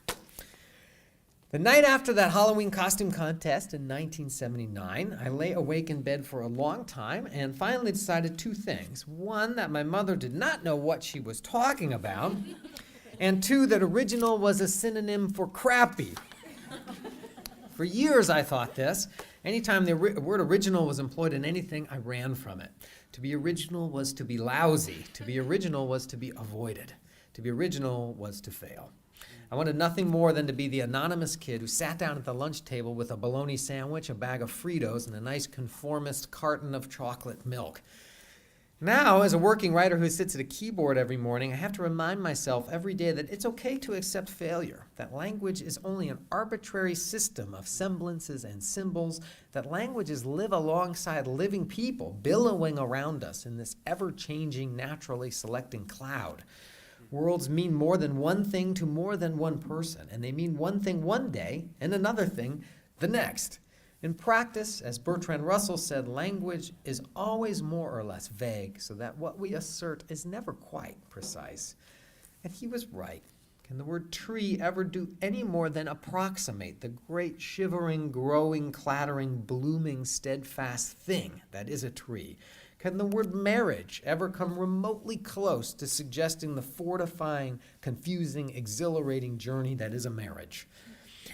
In the spaces between words and sentences and paragraphs lurk snags and silences and pits into which we all as writers inevitably must fall. You can never control all the possible outcomes of any sentence you write. The best you can do is make the thing as carefully as you can and then let go. And here's Wisława again. I quoted her last night. As the Polish poet Wisława Szymborska put it, poets, if they're genuine, must also keep repeating, I don't know. Each poem marks an effort to answer this statement, but as soon as the final period hits the page, the poet begins to hesitate, starts to realize that this particular answer was pure makeshift. That's absolutely inadequate to boot. So the poets keep on trying, and sooner or later the consecutive results of their self-dissatisfaction are clipped together with a giant paperclip by literary historians and called their oeuvre. The title of this talk comes from a German proverb, einmal ist keinmal, once is never. Sometimes people take this to be an expression of futility, as in, what happens once might as well have never happened. As in, if you try something and it doesn't work, you should have never bothered to begin with. But others think it means something else. They say maybe once is never means once doesn't count so much. Maybe it means once isn't forever, or once won't do any harm. Maybe it means it's okay to make mistakes, that all our onces add up to something, even if all our onces are nevers. Or maybe I'm working too hard there, I'm not sure. Or as Winston Churchill may or may not have said once, I couldn't figure out if he actually said this or not, success is stumbling from failure to failure with no loss of enthusiasm. I want to close with a paragraph from Stephen Milhauser's 1996 novel, Martin Dressler. It's one of my favorite books. In the novel, our protagonist, named Martin Dressler, has designed and constructed a series of hotels. Each one is more popular and outlandish, commercially successful than the last, but towards the end of the book, Martin has built his final hotel, a strange and massive vertical labyrinth called the Grand Cosmo. And people have not flocked to it the way they have to his other buildings, and the hotel is empty, and Martin is trying to understand how he feels about this. For a building was a dream made stone, the dream lurking in the stone so that the stone wasn't stone only, but dream, more dream than stone. Look at all those repetitions. Dream, stone, and dream steel forever unlasting. Friendly powers had led him along dark paths of dream. They had been good to him. To him, Martin Dressler, son of Otto Dressler, seller of cigars and tobacco. For really he had traveled a long way since the days when he rolled out old Tecumseh into the warm shade, for he had done as he liked. He had gone his own way, built his castle in the air, and if in the end he had dreamed the wrong dream, the dream that others didn't wish to enter, then that was the way of dreams. It was only to be expected. He had no desire to have dreamt otherwise. Is this not Milhauser ruminating on commercial and critical success?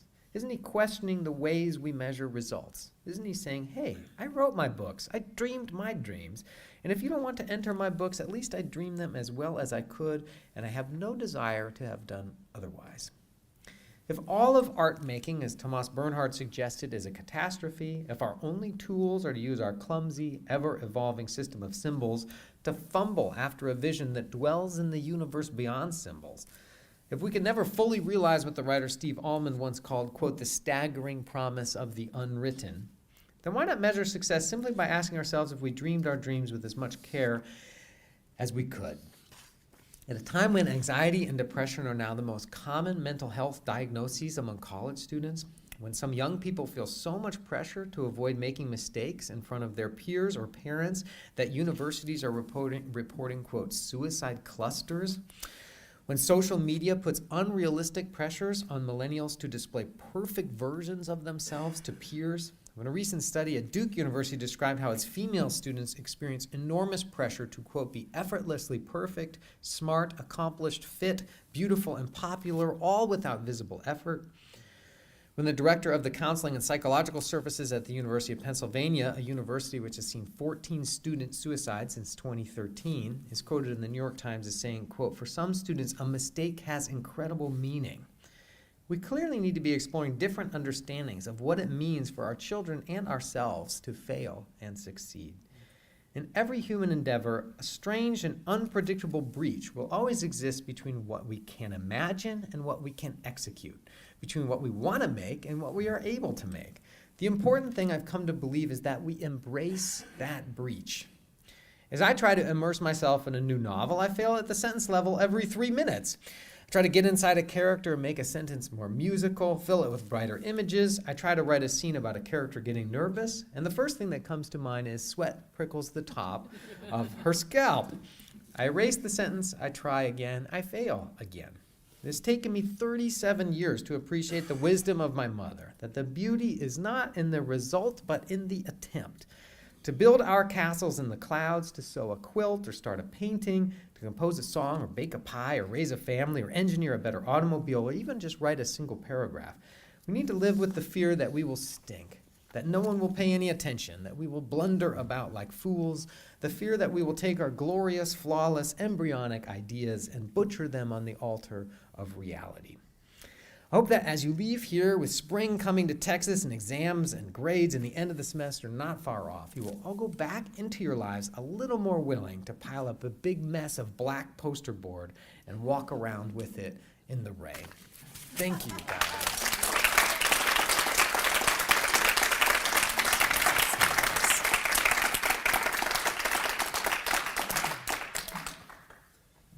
There's my desktop. All right. I think I have 5 or 6 minutes or something, maybe a little bit of time. Happy to take questions, but don't feel badly if you have to go either. It's very kind of you to come out at all. Yeah. Hi. My husband likes to write poetry, and he did a lot in college, and he kind of took a break, and he's gotten back to it. And I'm wondering what you recommend for the wife or husband of a writer. And I don't just mean like, oh, be patient with them. Like how to encourage them. He's pretty, I don't know, do you have any thoughts? Yeah, it's a really nice question.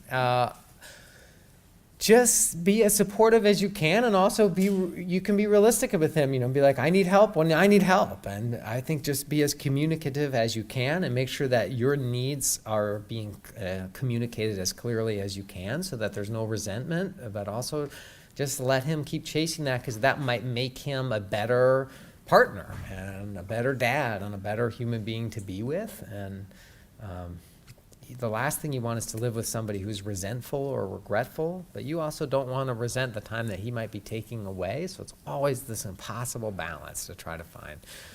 And unfortunately, and especially in our culture, I think, if he starts selling poems, suddenly it's easier because the rest of the society says, well, now there's a capitalist reason for him to be doing this. And I think what I'm trying to ask today is say, there's just a reason for him to be a better and more soulful person if he's doing it. And do you love the person he is more when he's doing this? And those are really big, complicated questions.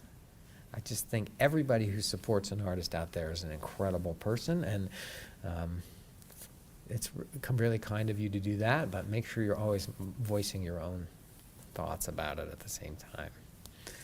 Yeah, hi. Hi, yeah. So I guess I have a few questions. Sometimes whenever I talk to people about writing, they always seem to say, and we see this in the lives of the best writers, that they had a very regular schedule. But they kind of end up overcorrecting and treating inspiration as if it's a bad thing. So one question is like, do you still believe inspiration can be legitimate? Because I feel that really hardcore writers are like, don't ever go on your emotions. Do you ever feel like when you're writing, you're like, I'm in the zone and I'm just gonna, go through this. If you could just tell us about your writing rituals.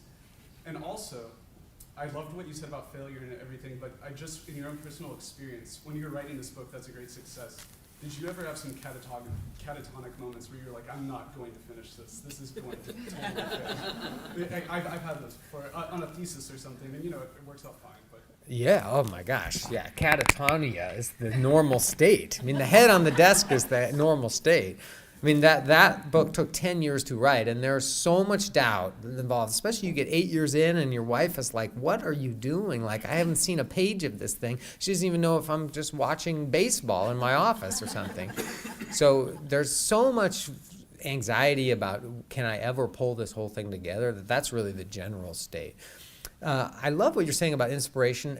I don't necessarily ever feel like a magical muse has descended on me from ancient Greece and inspired, like literally breathed magic into me, and I'm just channeling. I'm always skeptical of a writer who's like, well, I just invent the characters and then I close my eyes and I just write down what they say. And, for me, it's never that new agey.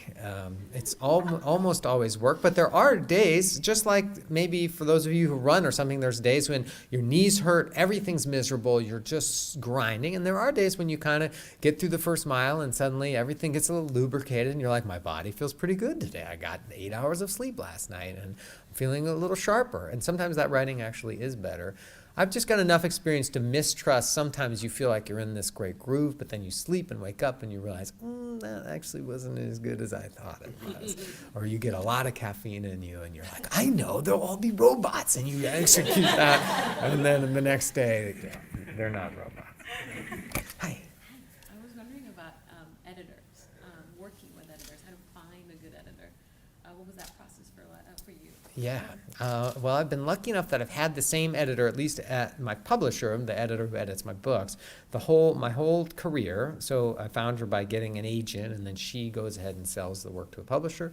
So I've been working with Nan for all 5 books. She is, it's always very fraught with anxiety because, it takes her a while before you hear back anything. And then you get, usually there's like a 4 or 5 page typed letter, and then you get the manuscript with pencil marks all through it. She's great at using question marks. She'll say, what do you think about cutting all of this here? Question mark? But basically that means cut all of this right here. And for me, I'm to the point where I'm just so grateful to have another intelligence looking at the thing and trying to improve it. And I know her well enough to know she's not trying to steer it towards something more commercial. She's just trying to make it a better thing, more intrinsically better. That I'm just so grateful for it. So my agent, found her, and she says, well, Nan has a good reputation. Let's see what she, if she's interested in the book. But in your life, even if you remove the whole capitalist part of it, I think finding somebody who you trust that isn't necessarily related to you and has no skin in the game and who can be honest with you is incredibly valuable. It helps thicken up your skin a little bit. And you just have to remember, writing is this fundamentally optimistic thing that you're assuming something can be communicated to a stranger. And so you owe it to the work to share it with somebody else eventually. When you get it to the place where you might not think everything's perfect, but you can no longer articulate what's wrong with it, that's the time to give it to somebody else. They can help you understand how it needs to be improved. Finding a reader like that who you trust is so valuable.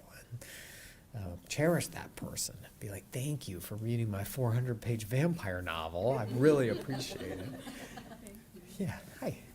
How do you balance this approach to originality where you can try lots of things with saying, I actually, in this case, I was successful, and there is a finish line here, and I got it right this time, and this story really did work. Yeah, I'm never really feeling like there's ever a finish line. Eventually, you just get to a thing so far along that you're like changing sentences, that you changing them back to the way they were the day before, or you're just taking out commas and you put the commas right back in. So I usually just get that. I never really believe it's finished, but I'm like, okay, I'm just gonna see if somebody will read it. One of the tragic things about a Pulitzer Prize is then people are more reluctant to challenge the work, and I want them to be like, if it's bad, tell me, or fix it, help me. I don't want them to just publish it, because sometimes a publisher's or a magazine's just like, oh yeah, let's print it, it looks good. I'm like, no, it's not good. It's not. I need help. Make it better first. So, you never really know when things are done, but you just have to balance, does this satisfy me enough? When I read through it after a night's sleep, does it seem whole? Does it have an ending? And the other really nice thing about deadlines is that they're there. So if you, especially for magazine pieces or school things, your PhD dissertation, basically on April 1st, it will be done. And that's a good way to work too sometimes. Even if you're just artificially making deadlines with a friend who's reading your work, that can be really helpful, or a writer group. Yeah, Wendy. You've shared a lot of great works with us. Do you have any favorite writing books by either writers or craft books that you particularly go to, or do you no craft books? I maybe don't look at them as much, but certainly in my 20s and maybe early 30s, I looked at them a lot. John Gardner's The Art of Fiction, which is kind of maybe old and long in the tooth now, was really important to me. Yeah, he talks about that kind of idea of the unbroken dream that you're flowing in front of a reader's mind. That was a really important idea to me. More inspirationally feel-goody was Annie Dillard had a book called, can't remember, but it's just Google Annie Dillard's writing book. And that was all kind of about get it going. Your life is short, and how you spend your hours is how you spend your life. And that was pretty compelling to me. She has a book called On Tinker Creek, something like that, which is a beautiful book. But this is a book just about writing. It's short. You can read it on one airplane flight. And it is quite motivating in terms of, okay, I have to get going on this dream if I really want to keep chasing this. And she just says things like, spend it all. If you have an idea, use it. Don't put it in a safe and save it for when you're 65 and have time. Do it now. Run this stuff out now while you can. That's pretty compelling. You have to balance that art monster thing, versus having a family and having a life too. And, there's the argument that, if you don't have your whole heart in it and you're totally staking everything on it, then you're not a true artist. But you also want to be able to have friends and be fit and have a family and feed your children. Right. That's always a really difficult balance. I feel for everybody who's trying to do that. Yeah. Do you have any favorite writers or novelists or writers you find particularly influence your style? Yeah. Certainly people who I turn to when I get stuck. I mentioned Virginia Woolf a bunch during this visit. She's somebody who I can go back and read those sentences and I'm like, oh yeah, this is why I wanted to do it. When I get stuck or I get down, or I'd be like, this is too hard, I can get re-energized by her work. That's true of a South African writer named J.M. Coetzee, C-O-E-T-Z-E-E. He has a book called Disgrace that really kind of made me re-understand what a novel could be. And so sometimes I'll just grab Disgrace off the shelf and just look at a few paragraphs. When I was younger, the writer Cormac McCarthy was important to me. He writes these kind of neo-biblical westerns, but absolutely beautiful sentence writer, and so I would go look at him. There's a poet named Anne Carson, who I talked about a little bit yesterday with some students. She is just, her sentence making is electric. She's a classicist from Toronto somewhere, but she writes poems that are really beautiful and alive. There's a short story writer named Alice Munro, M-U-N-R-O, and her stories are just so moving. And they seem traditional, but then you start examining them and they really take these radical risks. A character will age 40 years during a space break or something. And she writes beautifully about aging and loss of memory. Yeah. You mentioned Cormac McCarthy, excuse me. Comparing you with Cormac McCarthy, I'm going to say something that's praise towards you. Okay, I'm boy. a tremendous Cormac McCarthy fan, but his books, they're terrifying. They're Yeah, terrifying dark. to read, and they're beautifully written, and I lose a lot of faith in humanity Blood Meridian I don't recommend it. It's one of the best books I've ever read. And The Road, does everybody know this book, The Road, he wrote? Oh my gosh, it's just harrowing. I found hope in that somehow towards the end. It's like his most hopeful book. Right. But your book, you write as beautifully about nature and place, and it's a complete.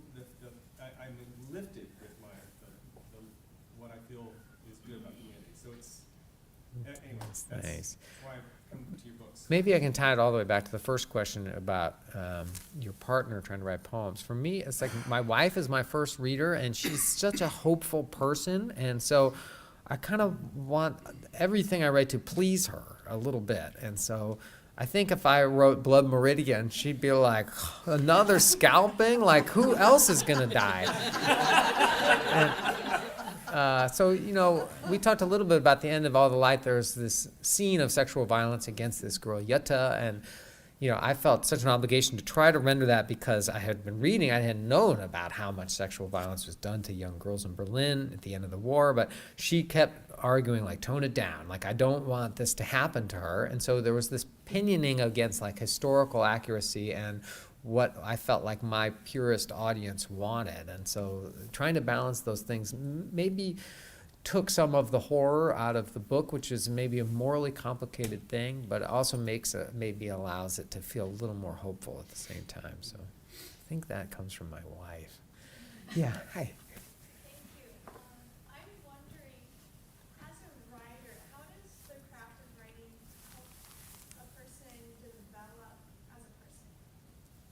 Wow, that's a lovely question. Maybe I'll expand it to just art making in general. And remember, I have a self-interest in it because I chose to do this with my life, so I like to think it makes you a better person, but I don't really know for sure. But I think it helps you slow down and pay attention to the world. We were talking yesterday at lunch, there was a couple who's going to Italy, I don't think to the UD campus, but somewhere near Rome to take a sketching class. And I think that kind of exercise, even if it's just some amateur sketching for 8 days, it slows you down, it gets your phone out of your life, and it helps you look at the world with a kind of attentiveness that I think the world deserves. I think maybe part of the reason that we are, there's also just the huge quantity of humans on the earth right now, but part of the reason we're a little less careful about ecological destruction than we should be is that we're not always really paying attention to the world the way I think we should be. So slowing down and paying attention, that can be through going out with a camera and taking photographs. It can be from making movies. It can be from writing songs and making dance, or in my case, trying to put words down on a page. There are all ways to try to maybe pay more attention to this thing that is the world.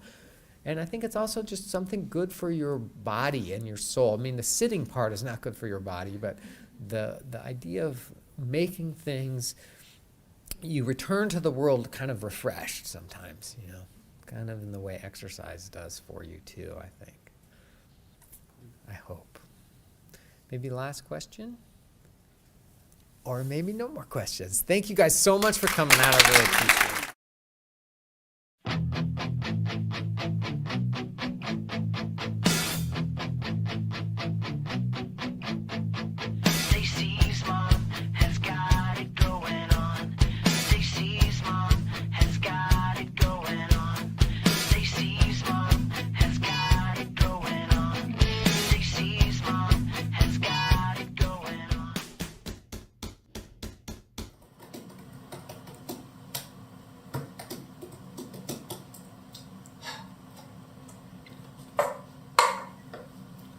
Hey Raph, how's the search going?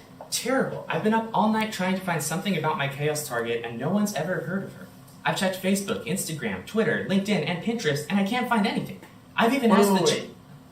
You have a Pinterest? Yeah. Huh. Anyway, the point is, nobody knows who my target is. I've even asked the Charity Week chairs if there's been some kind of mistake, and they said there are no registered students with this name. They have no idea how it got into my mailbox. Maybe it's aliens. That would explain everything. But how do we find them? If only there was something that we could look to for inspiration. Huh. Wait. I've got an idea. But be careful. This school's insurance policy doesn't cover blown minds. If we're looking for inspiration, why not look to a work of one of the most influential authors of Western civilization? When was the last time you read this? I didn't, I just used Schmoop. Anyway, are you saying we should just open the Iliad up to a random page and look for clues? I mean, why not give it a shot?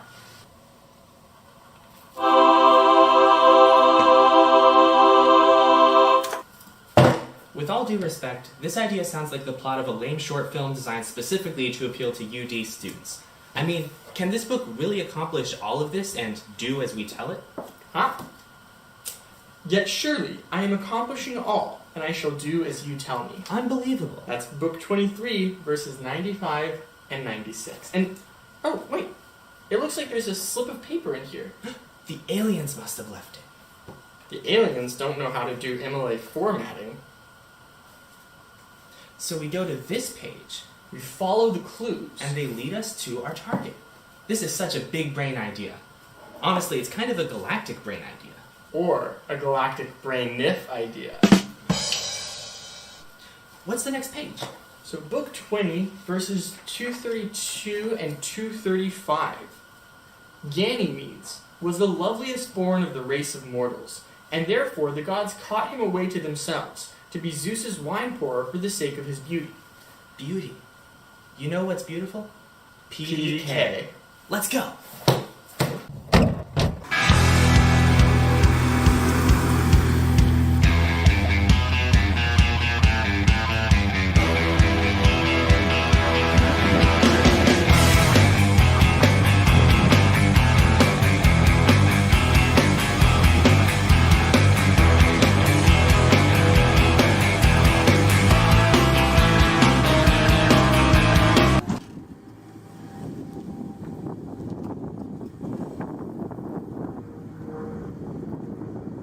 Oh, hey Zach, how's it going? I'm doing alright. Actually, I was just doing some grocery shopping. I'm really into meal prep lately, so it's going great.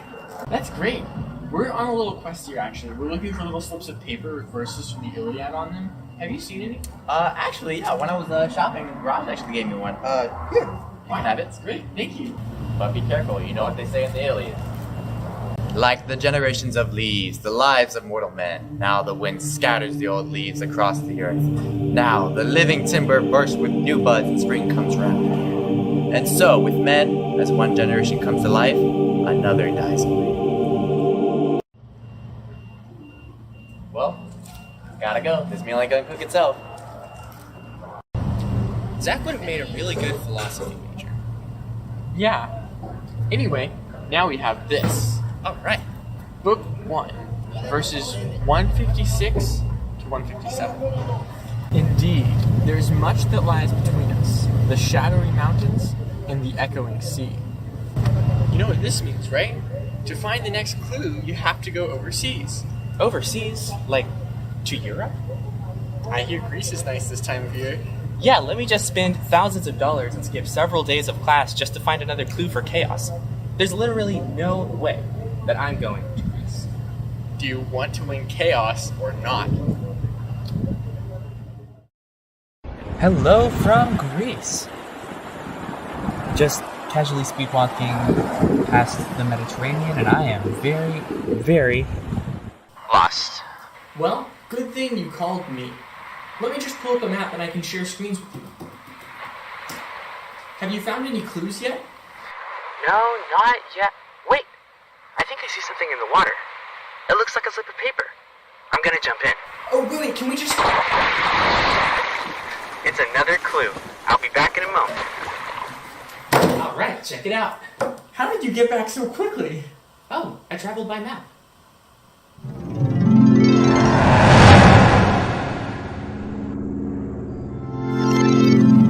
Alright.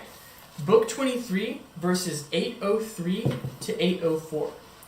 Let them draw their armor upon them, and take up the rending bronze spears, and stand up to each other in the trial of close combat. I think this means we have to fight each other. Oh, you know what I left in the cap today? What? My rending bronze spear. Man, looks like we can't have a bloody fight to the death then.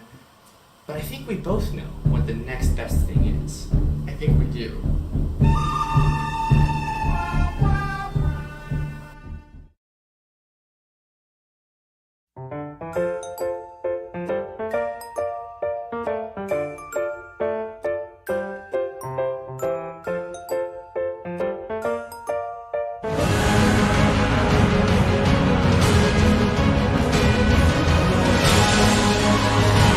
So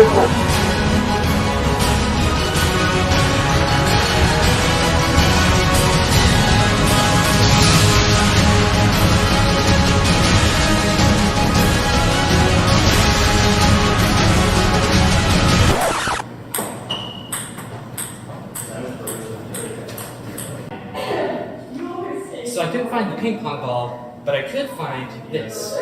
Another slip of paper. I think we're getting close. Book 2, verses 212 and 220. Thersites. Is that how you pronounce it? I don't know. Thersites of the endless speech still scolded. Beyond all others, Achilles hated him. Wow. Thersites sure sounds like he was annoying. Yeah.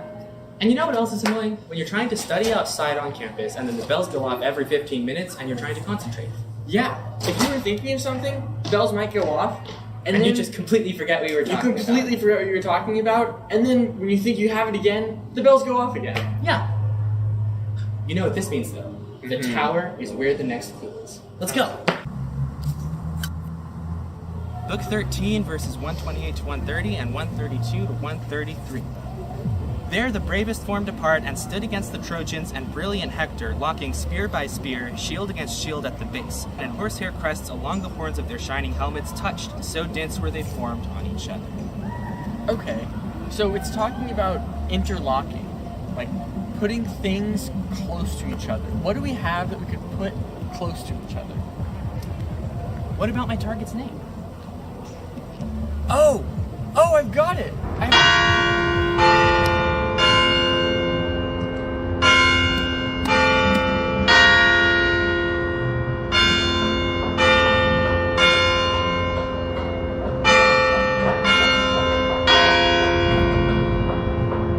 What were you saying? Oh, I just had it. It was...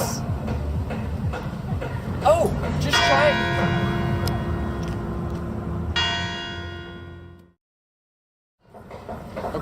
Okay, just try saying your target's name really quickly.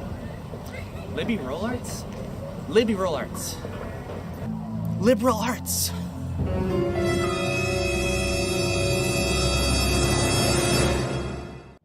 It was never really an alien, but it's just that liberal arts seem alien to people who don't pursue goodness, truth, and beauty. This whole time I thought my target was a chaos player, but really my target was a liberal arts education at the University of Dallas. Gotcha. Stacy's mom has got it going on. She's all I want, and I've waited for so long. Stacy, can't you see you're just not the girl for me? I know it might be wrong, but I'm in love with Stacy's mom. A reading from the book of the prophet McGuire. Thus the Lord sent his servant Moses into the bland and rather boring city of Irving, to a bubble there called UD, because it had been written that the Lord would do this stuff. There was in this place a ruler calling himself Pharaoh Keith. Anyway, it was then that Moses approached this Pharaoh Keith and urged him to free the seniors from the enslavement of the core. Let them graduate and release them into the real world.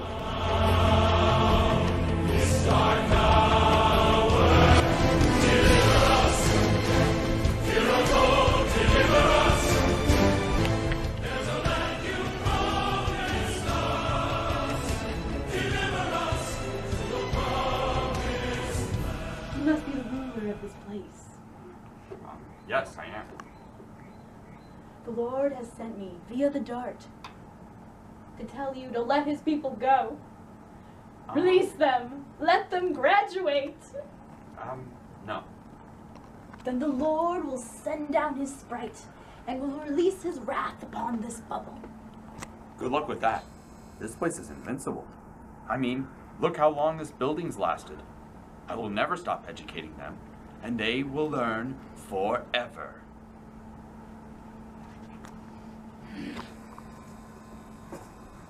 People these days. Anna, I am so glad that we have the cap bar for Friday mornings after TJ sang an all-night party. Well, what can I get for you? Can I please have 2 hazelnut shots on the rocks? Sure, it'll be $7.50. $7.50? Are you kidding me? What is it, like the nectar of the gods? It was $1 2 days ago. Well, prices increase. I've heard that the university is trying to pay off Airmark because they're a front for the mafia. Wouldn't even be surprised. I mean, that makes you think of Miss Patty in a whole new way. Well, anyway, do you still want it? No, it's okay. I can't really afford it if I want to do laundry for the rest of the semester. Think so.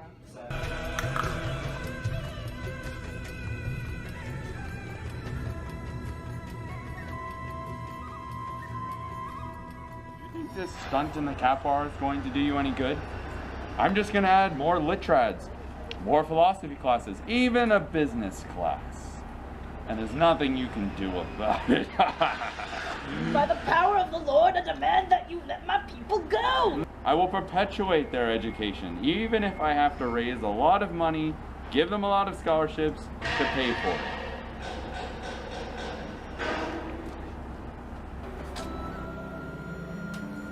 Where's the K? It was here this morning, wasn't it? Yeah, I was here this morning. I had a drink of it for breakfast. Are the others meeting us there? Yeah, because they're going to the woods to help the boys light the bonfire because they nearly burned down the woods last time. Maybe they took the K. Oh, I hope so. Are you ready? Yeah, this party's gonna be lit. Heck yeah! And so now they just got like totally wasted and it was disgusting. Oh my gosh.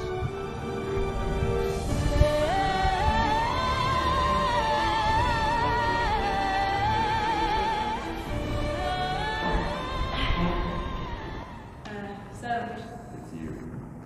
Have you had enough yet? Tell me, what kind of God do you have that will do such things to his people, such as taking away his sustenance, their homes, and by homes I mean those woods that were destroyed and freshmen used to illegally drink there so they wouldn't get caught. Literally everyone knew that they were doing it.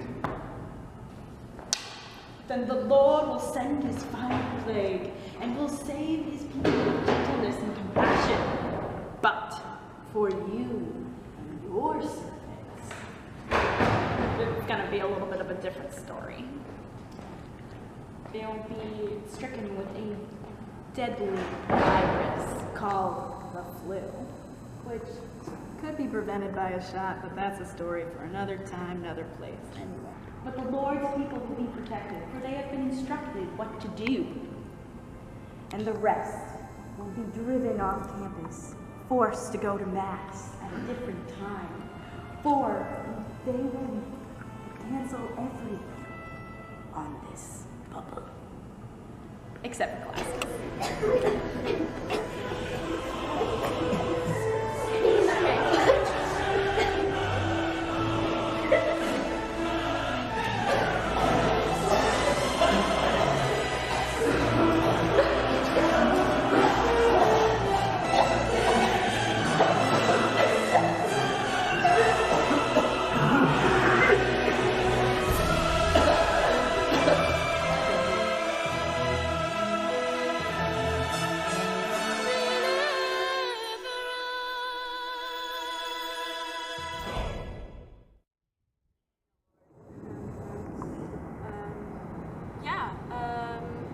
They found a new forest. Yes, Lord. Well, Malcolm actually started brewing his own coffee in the cat bar, so, you know, he'll be fine. Yeah, no, Lord.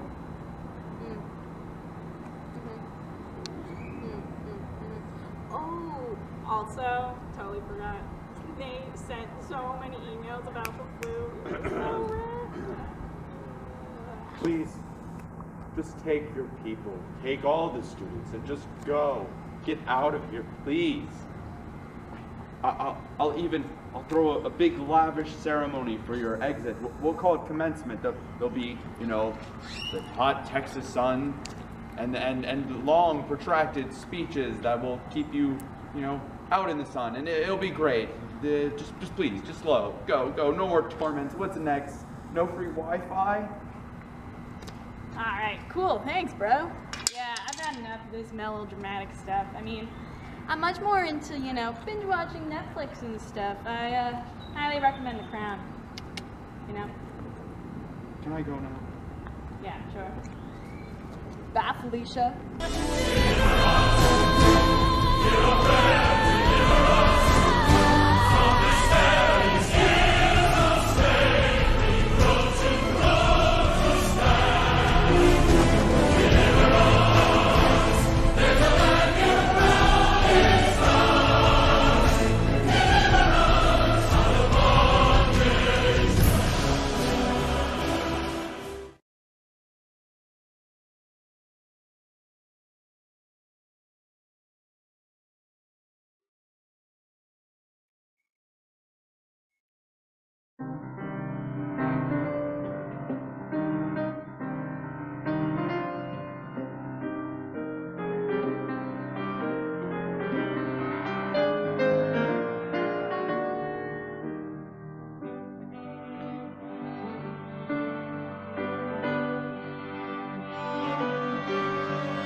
I want to thank Larry Allums, the executive director of the Dallas Institute. He has allowed us to use the space without having to pay any sort of rental fee. We're using their audio equipment. They're recording it for us. They were very gracious to us. We also have a long-time collaboration between the University of Dallas and the Dallas Institute. Many of our faculty teach for the Dallas Institute, and in particular, some of our faculty are fellows on the Dallas Institute. In particular, we think that the relationship particularly warm between the Braniff Graduate School and the Dallas Institute and the various programs that they and we put on. I'd also like to thank the Dean's Office for sponsoring this, the Alumni Relations and Advancement for co-sponsoring it and doing a lot of the groundwork for organization, and thank our speakers, and you'll find out who they are in a few minutes, and also thank Dr. Stryer for being willing to moderate this. Now I'll turn the mic over to Dean Perrins.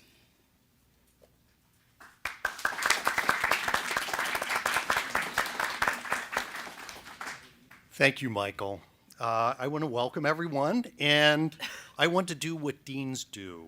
What do deans do? Please, please, please give the Braniff Graduate School some of your treasure. There are some cards on the back table. There really aren't that many of them.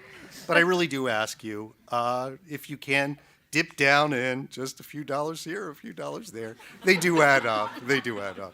But anyway, really though, this will be a lovely event, but I just had to say that. And I'm really very grateful to Michael for spearheading this, to the Braniff Graduate Student Association for helping to put this together, to the Advancement Office for their great support, AV, everyone else. Thank you so very much, and I will simply turn it over to Stephen Stryer. So thank you to Mike for organizing this and for asking me to moderate this on the slender qualification of having assigned a literate essay of dubious success in. But it is a topic I find fascinating, so I'm really eager to see what my colleagues have to say about this. I'm a professor in the English department. My own field is 18th century literature. I work on written things on writers like Wordsworth, Alexander Pope, Edmund Burke, historical narrative historiography, Walter Savage Landor, so romantic and 18th century writers.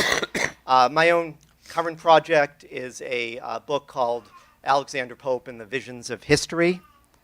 So that's my background, but one of the exciting things is all of us teach Homer, certainly the English professors every year in the Corps, and I'm sure you've taught him, and Rich, maybe? Make lots of reference to him anyways? Sure. Of course. Just go with it. Just go with it. Yeah. So it's a great opportunity for the kind of cross curriculum conversation that the Corps, both at the undergrad and the graduate level, allows us to have. So the way we're going to do this is to, each of my four colleagues is going to speak for 5 minutes or so, just with some introductory thoughts. They're going to speak about the three speeches with which the three women who lament Hector conclude the Iliad, and then Rich will be offering some sort of overarching thoughts, and then we'll have a discussion among ourselves. But we'd like to pretty quickly try to open it up to all of you and really have a conversation among all of ourselves about this.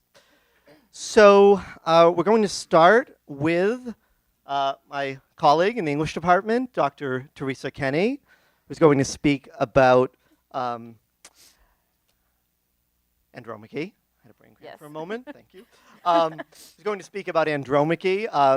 Dr. Kenny received her PhD from Stanford University, and she works on a whole series of writers, including metaphysical poets, Shakespeare, Jane Austen, and she, in addition to her book on the Christ Child of Medieval Lit Culture, which she co-edited with Mary Zahn several years ago, she has 2 books currently in process, under consideration. I want to know how you do this. Give me Had some a sabbatical last semester. Well used. The Christ Child Among the 17th Century Poets and Jane Austen's A Sense of an Ending. And she also recently published an essay, A Tale of Two Captains, Whose Heart is Worth Having, about Jane Austen's Persuasion. Okay. First of all, I want to thank you for inviting me to speak here. I've never done a brand of salon before, so it's really interesting. I expected there to be like 5 people here. So I had no idea what it was like, really. My professor, Renee Girard, once said in a class back at Stanford, I'll get the name dropping over really fast. He once said in a class back at Stanford in the 90s that Homer taught the West to admire and pity the opposing side in a conflict. And this was important to him because it meant that Homer knew blaming the victim was scapegoating for one's own crimes. It led to the modern world's indiscriminate heroicizing of supposed victims, yes, but it nevertheless removed the veil that antagonism and conflict generates over one's own crimes. It removed the monstrous disguise that the imagination creates when one thinks of one's enemies. So it's really momentous that Homer chooses to end his story of the wrath of godlike Achilles with Hector's funeral, and that the last voices the poem's audience hears are of the bereaved. Not only that, but though Priam has had his big moment in reclaiming Hector's body in his dangerous encounter with Achilles, Homer has those last voices be those of a wife, a mother, and a sister-in-law. That's really, truly strange. Andromache's lament is the longest of these 3, and it is her 3rd lament over Hector and the future fate of their son in the poem. Andromache knew when she said farewell to him before, in Book 6, that he would not be coming back, and that the fate of Troy was embodied in his fate and sealed in his fate. 18 books later, husband and wife are reunited, but Andromache's prophetic laments have come true, and Hector is now just a corpse, albeit one preserved from Achilles' attempts at mayhem by the gods. Homer reminds us that Andromache has foreseen all this by having her repeat some of the same evils she associated with Hector's loss previously. Husband, you have died too young, leaving me a widow in the palace, and your son, whom we, his unhappy parents, brought into the world, is still a babe who, I fear, will never grow to manhood. For this city is doomed to perish utterly, as you have perished who watched over it, and kept its wives and children safe, who will soon be captive aboard the hollow ships, I among them. You, my child, will go with me and labor somewhere at menial tasks for some harsh master, or worse, perhaps, some Greek will seize you by the arm and hurl you from the wall to your death, angered perhaps because Hector killed his brother, father, son. For many are the Achaeans whose mouths have bit the dust at the hands of Hector, and your father was not a kindly man in battle. Now the people lament you throughout the city, Hector, and unspeakable grief your death has brought your parents. The bitterest grief of all is mine, because you did not die in your bed, stretching out your arms to me with some tender word that I might have treasured in tears night and day. Andromache is cradling Hector's head in her arms as she says these words, bringing tenderness back into the poem, as Homer did back in Book 6 in his memorable portrait of their little family. Andromache doesn't even wish him back at this point, though. In her final words in the poem, she merely wishes for that exactly final words. That is what she wants, and she will never get. Homer juxtaposes the 2 conflicting tasks of a man that endlessly generate a cycle. We admire Hector for his deep love of his wife, and we remember him striding through the palace and refusing to chat with the most beautiful woman in the world, Helen, because he has only one thing in mind, seeing Andromache. But as he told her in Book 6, that love for her and for his city compels him to warfare. And I just was thinking this, that actually in the earlier lament that Andromache gives, she really is kind of blaming him for being that defender, and here the blame is definitely toned down. She's really not thinking in quite the same way. If he were a man who would hide in the palace to gain a few more hours, or days with his family, the city's fall and his family's death would be ensured. And he would feel shame before the Trojan women with their trailing garments. Why? Because Troy would hold out, and she and his child could only be safe as long as a man was manfully standing up to other men as bloody as he or bloodier. Andromache understands that if someone kills Astyanax, it might well be because Hector has killed someone dear to that Achaean warrior. But knowing this about Hector, she still wishes for him to have died unheroically in bed, so she might have had the treasure of last tender words to take with her through the rest of her days. It seems impossible for a hero whose epithet is man-slaughtering or bright-helmed at the end of this poem to be valued for the tenderness of his language to a woman. Hector loved her and feared her being led away as a slave if he should fail. But the audience has one more thing to lament. They know she will never again have a man who will love her as Hector did in her coming years of servitude. And Andromache is sure the offspring of their love will be a special victim of the Greeks' hatred. One of the last Achaean actions mentioned in the Iliad is the horrific murder of Astyanax, foretold in the sorrowing final speech of his mother.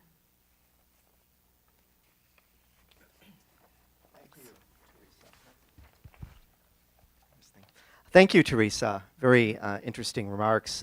So next, also my colleague, Dr. Catherine Davis, is going to speak about the second speech by Hecate, the shortest of the three, if I remember correctly, but no less interesting for that. Dr. Davis received her PhD from the University of Dallas, so alumni and a faculty member. Double duty? Double duty. Yeah, and she published, among other things, a book on liberty and Jane Austen's Persuasion from Lehigh University Press. So everyone go out and buy it. Amazon? Sure. It's very good. It's at the library. Well worth reading. Well, you all are rich alumni now, so you don't need libraries. And Dr. Davis also had an additional note to include that I'm going to read here. A proud Braniff alumna, Dr. Davis fondly recalls helping then Braniff Dean David Sweet pick out wine for the first Braniff Salon at the Dallas Institute, an event organized by the wonderful Ruth Ann Hunt, IPS Philosophy. So, I graduated in more ways than one. That's right. Thanks, Davide. I am going to make the claim that Hecuba's speech alone reflects the human and divine generosity that have collaborated to bring this poem to an apt, though sorrowful, end. I know it's a little bit strange, but I think there's actually something pretty triumphant in her speech. I'm going to try and tease that out a little. So I want to go back for just a minute to book 22. This is that moment when, and I'm pronouncing Hecuba like Hamlet, so forgive me if that's not a kosher. Hecuba joins Priam on the walls and begs Hector to come back inside and fight Achilles from the security of the city. This is that point in the poem where the Greeks have pushed the Trojans all the way back, right, to the wall. So she bares her breasts and says, "Hector, my child, look upon these and obey and take pity on me, if ever I gave you the breast to quiet your sorrow. Remember all these things, dear child, and from inside the wall beat off this grim man. Do not go out as champion against him, O hard one. If he kills you, I can no longer mourn you in the deathbed, sweet branch, O child of my bearing. Nor can your generous wife mourn you, but a big way from us, beside the ships of the Argives, the running dogs will feed on you." It's a really striking thing to hear her shout from the walls, but her prognostication is reasonable. This is exactly what Achilles tries to do when he lost my spot. After he kills Hector, and after he drags the body, tethered by the ankles to his chariot around Patroclus' tomb during his daily constitutional, he drops the corpse on its face, right, and leaves it out for the dogs. So his hope is exactly what Hecuba is prophesying. And it's not a surprising prophecy. This is what one would expect, right? The treatment of a hated enemy. Had the gods not, I'm going to say the word, but you might refute me later. Had the gods not in their magnanimity intervened out of love for Hector, Hecuba's hypothetical would have become a reality, and the last scene of this poem could not have taken place. So her imagining that the dogs would eat him, that's what she expects. The gods are the ones who prevent this, of course, from happening. So jumping into book 24, her final speech is not actually that much of a lament. It is, certainly, but not in the tear-jerking way that Andromache's speech is. She asserts something that she cannot possibly know with certainty, but we readers do know with certainty that her assertion is right. So I'm going to read a part of the lament, of Hecuba's lament. You, when he Achilles, had taken your life with the thin edge of the bronze sword. He dragged again and again around his beloved companion's tomb, Patroclus's, whom you killed, but even so did not bring him back to life. Now you lie in the palace, handsome and fresh with dew, in the likeness of one whom he of the silver bow Apollo has attacked and killed with his gentle arrows. Hecuba speaks her speech in tears, but what she recounts is a triumph. Hector was dearest of all of her sons by far, but she celebrates with greater pride his dearness to the gods, who in the stage of death cared about you still, she says. So I think it's important to recall that Hecuba knows that the gods cared for Hector in death even more than she herself did or could have done. Earlier in book 24, when Priam tells her that a new heavenly messenger, that's Iris, you probably remember, has instructed him to go to Achilles and ransom the body, she pulls a Job's wife on him and, and tells him the following things. I'm going to paraphrase some of this. First, you've lost your wits, right? She says, where is that famed wisdom of yours? She's sure that if he goes, he's going to be killed too. Just another fatality of Achilles. Second, the heart in you is iron. That's the same line that Achilles speaks to Priam. So it's interesting that the two, I think it's being suggested that the two of them, Hecuba and Achilles, are linked in some way in their relationship to Priam and Priam's magnanimity. Stay here with me in the palace and weep for Hector, this is number 3, whose body is, as we speak, is being devoured by the gods of the Greeks' camp. This is completely hopeless, also paraphrased, but you get the idea. And finally, number 4, I wish that I could set teeth in the middle of his liver and eat it. That would be vengeance for what he did to my son. So her desire for revenge makes her animal-like, again, just like Achilles, right? There's something really strange about that parallel. Okay, so now if we look back at the lament, this is why I'm suggesting it's not so tragic. It might be even a little bit wonderful. And I'm going to say that because I think that we see through her lament that she's wondering. I mean, she's in a posture of wonder.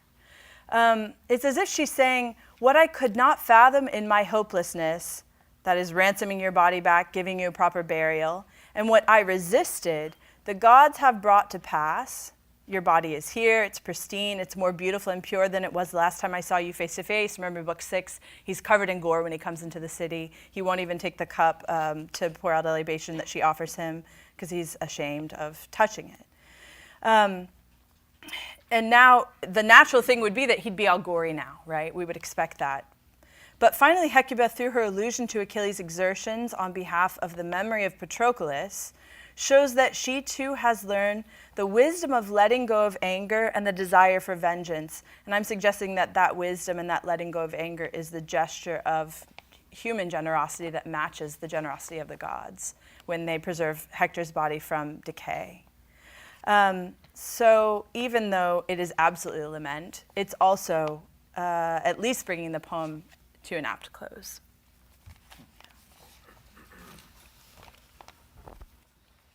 Well, thank you, Katie. Very interesting. Yeah, Hecuba's speech is really intriguing to me. Can't wait to get to that one in the discussion. So, because there are other departments other than English at UD, we like to acknowledge occasionally. We move on. And Dr. Teresa Danzi is going to speak about the final lament, that of Helen, of all people. She gets to have a word after a death that she is ultimately responsible for, and the very last word, exactly. Dr. Danzi is a classics professor who has her undergrad degree from UD, so Constantine is represented, PhD, University of Chicago.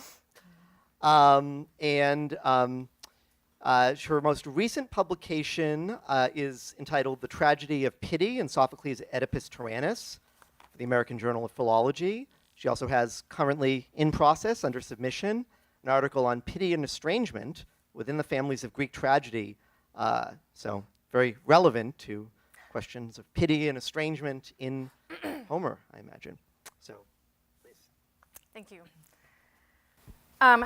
So the prompt, I have to say, first of all, was kind of surprising to me as someone who studies tragedy because it is surprising to someone that the end of the epic ends with the mourning of what is considered the losers. But Aeschylus's Persians, the oldest tragedy, is a tragedy about the losers. And it is intended for an audience of Athenians who were the victors. So at least in the 5th century, 300 years later after Homer, that resonates as something worthy of viewing, hearing, and experiencing, right, as an audience member. To echo what Stephen said, that Helen has the final of these speeches of lament and the final lengthy speech of the epic, because Priam does kind of get the last word in, right? There's a reestablishment of order at the end of the funeral, right? The feasting. So that is our kind of comfort closure, right, is returning to Priam. But before Priam, we have these 3 women who are performing this ritual lament.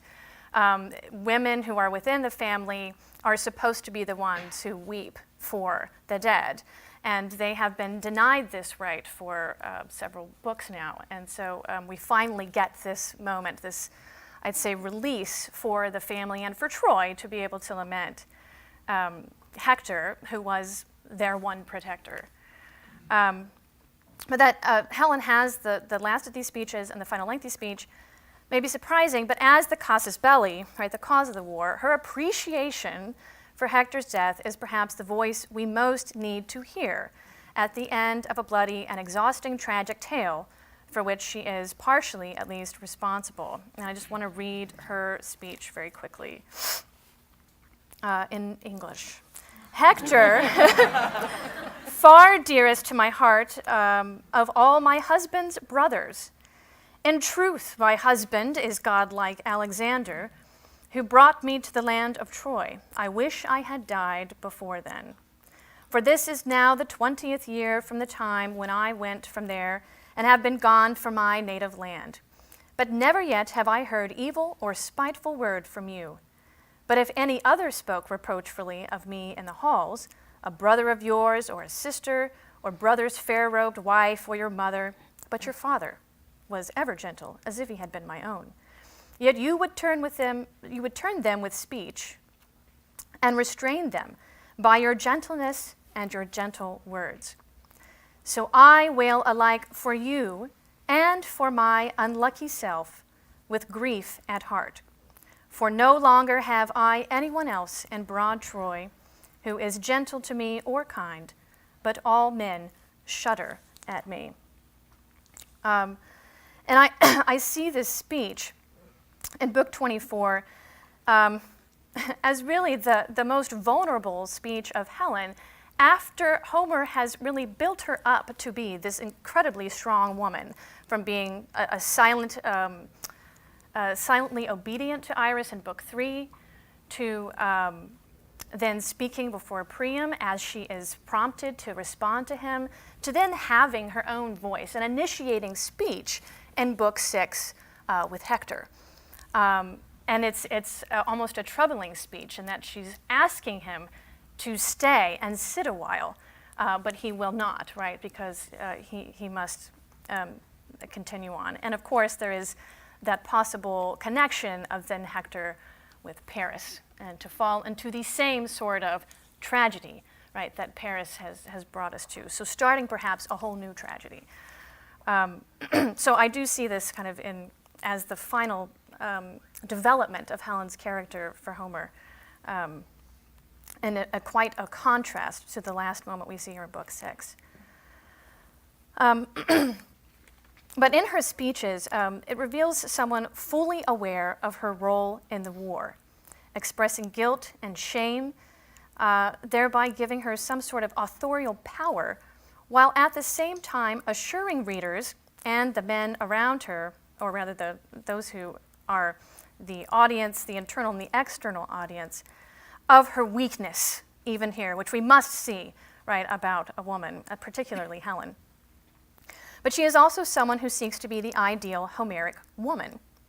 She is obedient to the gods, an accommodating wife and daughter-in-law, a manager of the household, and someone who weaves, and not just any weaving, but the story of the war itself.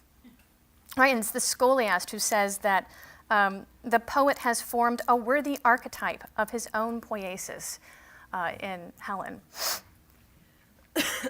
So she is someone who weaves, while at the same time asserting herself, even resisting the goddess Aphrodite and Paris alike. She is not afraid to challenge the role that literature has given her, knowing full well that it will lead to more shame. And I'm thinking specifically of Book 3 here.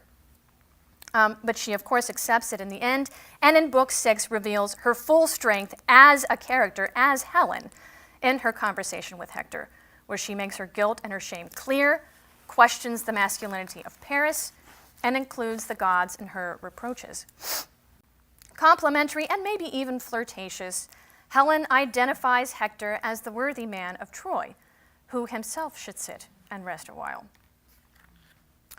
And I would say that in this final speech, these themes of her previous speeches arise here again. And so I'll point out just a few. There's several things in this speech that are curious, but I'll point out just a few of them.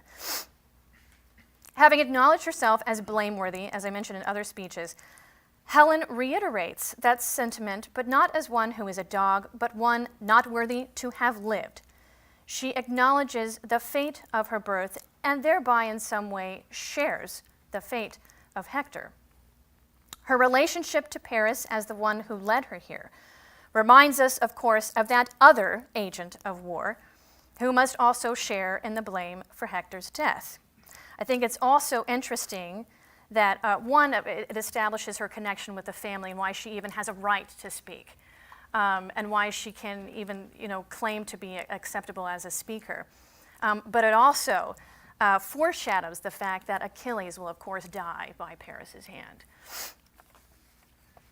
Hector's kindness, not his martial glory, receive pride of place here in her praise. Unlike Achilles, who speaks ill of Helen in Book 19, and unlike herself, she is the one who constantly blames herself, right, and admits guilt. Hector did not blame Helen or reproach her for her role in the war. He defended her with his speech when the speech of others was painful to her. With his death, no speech hereafter will defend her again. The loss of Hector threatens Helen's life and livelihood within her own walls. She may not become the slave that Hecuba and Andromache will become, and to be sure, she will once again live peacefully with her rightful husband, Menelaus, and I don't think we should ever forget that she is a victor here, right? That she will live and eventually be happy. There is some threat, right, until that time comes, but she is perhaps the only one who is victorious here. But in the near future, she can share in the victimhood, at least, of her female mourners for her loss of a protector, who is also the protector of Troy. And that, and I didn't read the last part of that, but that also connects her to the people. And it's right after her speech where it says that the people also, right, mourn Hector at that point in time. What Helen identifies in Hector as worthy of praise does not discount the importance of martial glory, however. The majority of the epic does this for us. Instead, she compels us to consider Hector as a hero of an additional sort, one who could see the tragedy of her role, so much of it beyond her control, and who could provide acceptance and comfort, perhaps even pity, in word and deed. Helen's cries for Hector beg us to do just as Hector did, to feel pity, not anger, for Helen and Hector alike.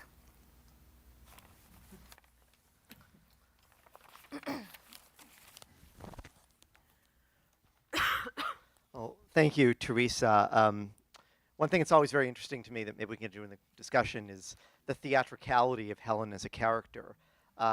She's given to arguably hyperbolic expressions of self-loathing that maybe I'm just cynical, but I often see as very convenient in preempting by defusing the loathing that would otherwise be expressed to her by those who are about to have their entire families killed for her sake. But it's very interesting, given that she is given the final word in the poem, basically. Well, I started that. But I just say, I mean, to have her have the last word, I think, speaks to her worth. She has to be worthy of that, right? So if all of her words are mere hyperbole, why would we care? I mean, are we going to end this with the voice of someone who is worthless? She has to be a worthy guerras, right? She has to be a worthy prize. And I think the fact that she constantly is a woman that is the Homeric ideal, and that she claims herself to be guilty, right? She admits that blame herself. No one else has to do that. And so in that way, she kind of, as you say, I think diffuses the reproach, but she has to, I think. I think she has to do that in order to keep herself alive, right? But also to kind of recognize that this prize is something that is both beautiful, right, and worthy in itself, which everyone can see, right? The Trojan. Sorry, I'm taking over here, but she has to be worthy of that role in the end, right? To kind of give Hector that sort of praise. You know, if we have a cynical view of her, then that says something about Homer. Yeah. So she can arguably be both self-serving and utterly sincere at the same time. I absolutely think so. Yeah. I love it. By survival. To be continued. That's a great book for us to start. But first, Rich is going to give us some overarching remarks about whatever interests him. In this group, there are only 3 speeches, so you get to be the closer, you know. So Dr. Rich Doherty is a associate professor of politics at UD, also a graduate of our IPS program, PhD. He has edited and contributed to a collection of essays titled Augustine's Political Thought, forthcoming in June from University of Rochester Press. And his Oxford Bibliographies series entry on the City of God is forthcoming in 2019. He's currently at work on a book on Aquinas' treatise on law. Thank you. I do also want to thank Mike Terranova. Mike's been tremendous in promoting these Braniff salons for quite some time, and it takes a lot of work. And so thank you, Mike. And at the Dallas Institute, it's always great to come here to kind of oasis in the midst of Dallas, which is hard to find. Well, I suppose I would be remiss if I didn't note the title of tonight's gathering: 3 Women and Hector.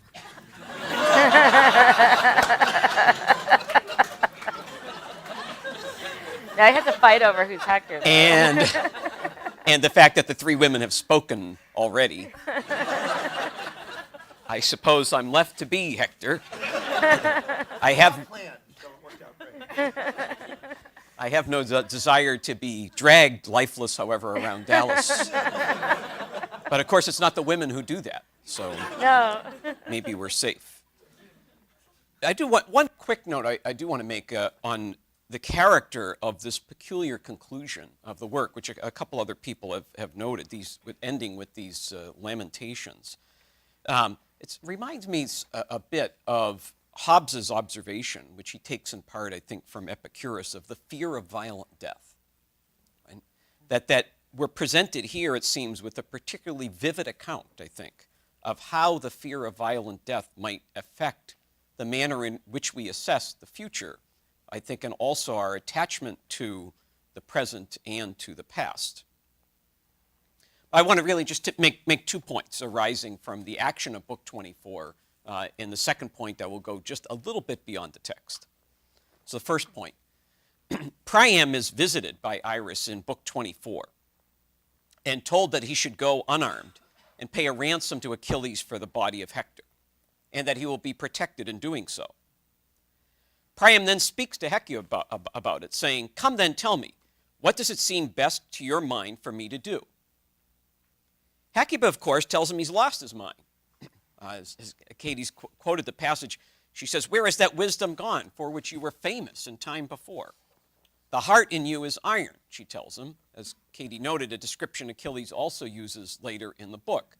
And if anyone would know, it would be Achilles, who himself is told by Hector in Book 22, that he has a heart of iron. But by that heart of iron, Hecuba here seems to mean thick-headedness. That is, not simply a firm will. Her concern is, of course, that Priam is going to be killed by Achilles and the others, who have already killed so many of the weak sons of Priam. This is always remarkable to me, how they talk about their children. So, presumably, today's reader or moviegoer, upon reading these diatribes against his children by Priam, might think of Denethor, Lord of the Rings. But Priam will have none of it, though. And he responds to her concern by saying, "You will not persuade me," because he is certain that the word has come to him from the god, term he uses. But if that is so, is his request to Hecuba for her view on the matter simply rhetorical and not meant to actually elicit a serious response from her? Or does he anticipate that she will encourage him on the escapade to recover Hector's body? In any case, Priam trusts that he will be protected, and he's steeled in that resolve by the appearance of Hermes along his route to Achilles. But in speaking with Priam, Achilles, as I mentioned, also refers to Priam's heart of iron. But here he seems to mean something different from that than what Hecuba meant. Achilles seems to mean a heart of resolve, so devoted to the honor of his son that he hazards his own life to recover Hector's body. But what of Achilles' heart of iron? A description Hector uses in Book 22, precisely in response to his, Hector's, own dying request that Achilles turn over his, Hector's, body to the Trojans in ransom to allow for a proper burial. Achilles will have none of that, and the abuse of Hector's body in Book 24 confirms for us his posture. So Hector is right that Achilles does have this heart of iron. But if Priam's iron heart makes him impervious to the dangers from Achilles, Achilles' iron heart, seen at the death of Hector, has now, it seems, in the discourse with Priam, been tempered by Priam's presence and importunities for the body of Hector. But Achilles also has a sense of self-awareness, having taken, we are told, full satisfaction in sorrow, and the passion for it, that sorrow, being gone from his mind and body. He warns Priam at the beginning of his discourse with him not to provoke him. That is, he seems to have curbed his rage, but it's not fully dormant. His own iron heart seems to have been softened by Priam, and the relative humanity shown by Achilles, along with the apparent blessing of the gods, leads Priam to trust in the circumstances of the ransom of the body, the safety of his return to Troy, and the acceptance of the 12 days of truce in order to properly mourn Hector. Second point. At the opening of Book 24, following Apollo's criticism of the gods' support for Achilles, Zeus takes up his argument with Hera again, defending Hector, and he says, "Yet Hector also was loved of the gods, best of all the mortals in Ilion. I loved him too. He never failed of gifts to my liking. Never yet has my altar gone without fair sacrifice, the smoke and savor of it, since that is our portion of honor." Zeus calls our attention to the piety of the Trojans elsewhere, of course, including in a pointed passage in Book 3, where again he's defending them against the criticism of Hera. We're reminded of the connection, especially because of the repeated language that Zeus employs describing the Trojan sacrifices. This is what he says in Book 3, line 44 and following. "For of all the cities beneath the sun and the starry heaven, dwelt in by men who live upon the earth, there has never been one honored nearer to my heart than sacred Ilion, and Priam, and the people of Priam, of the strong ash spear. Never yet has my altar gone without fair sacrifice, the libation and the savor, since this is our portion of honor." It's the same language he uses in Book 24.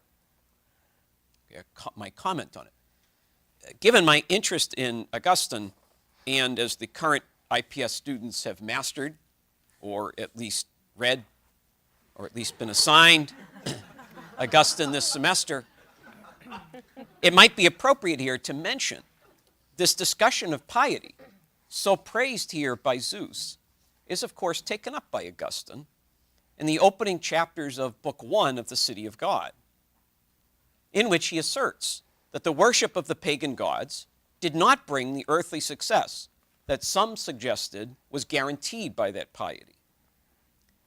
The critics of the imperial abandonment of the pagan worship, then, were wrong, Augustine argues, to assert that there was that assurance.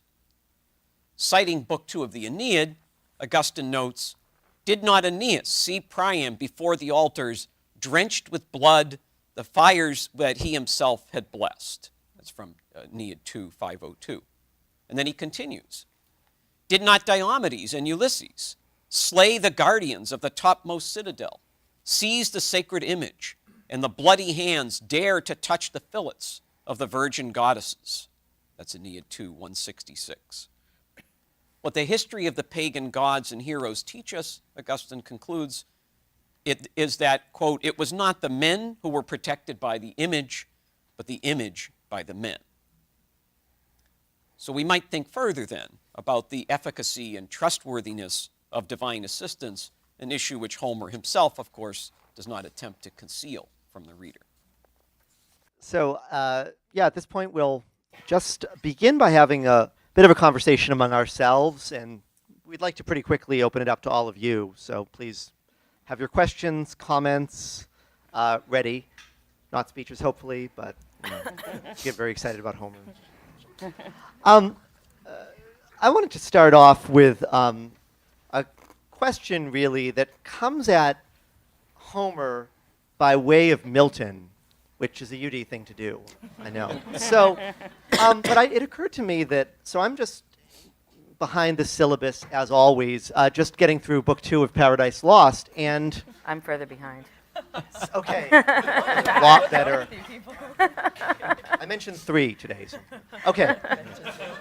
But one of the things we talk about is the unnerving, disorienting way in which so many of the great qualities of the epic heroes, including those of the Iliad, are summed up and arguably surpassed or exceeded in Milton's Satan within the first 2 books.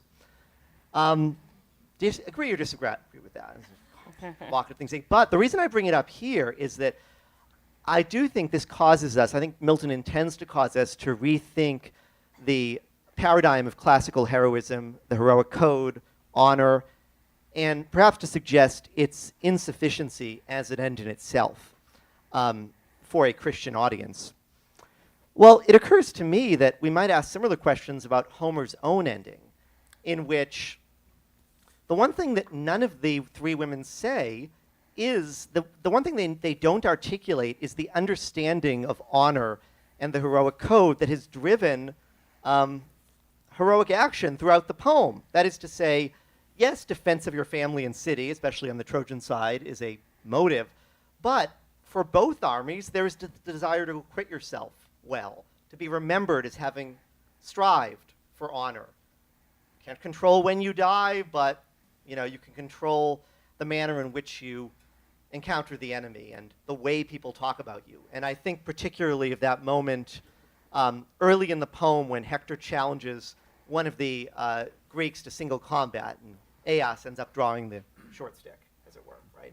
But remember, he says, correct me if I'm wrong, but I think it's something along the lines of, and if you lose, they'll say that he died in battle at the hands of Hector, right?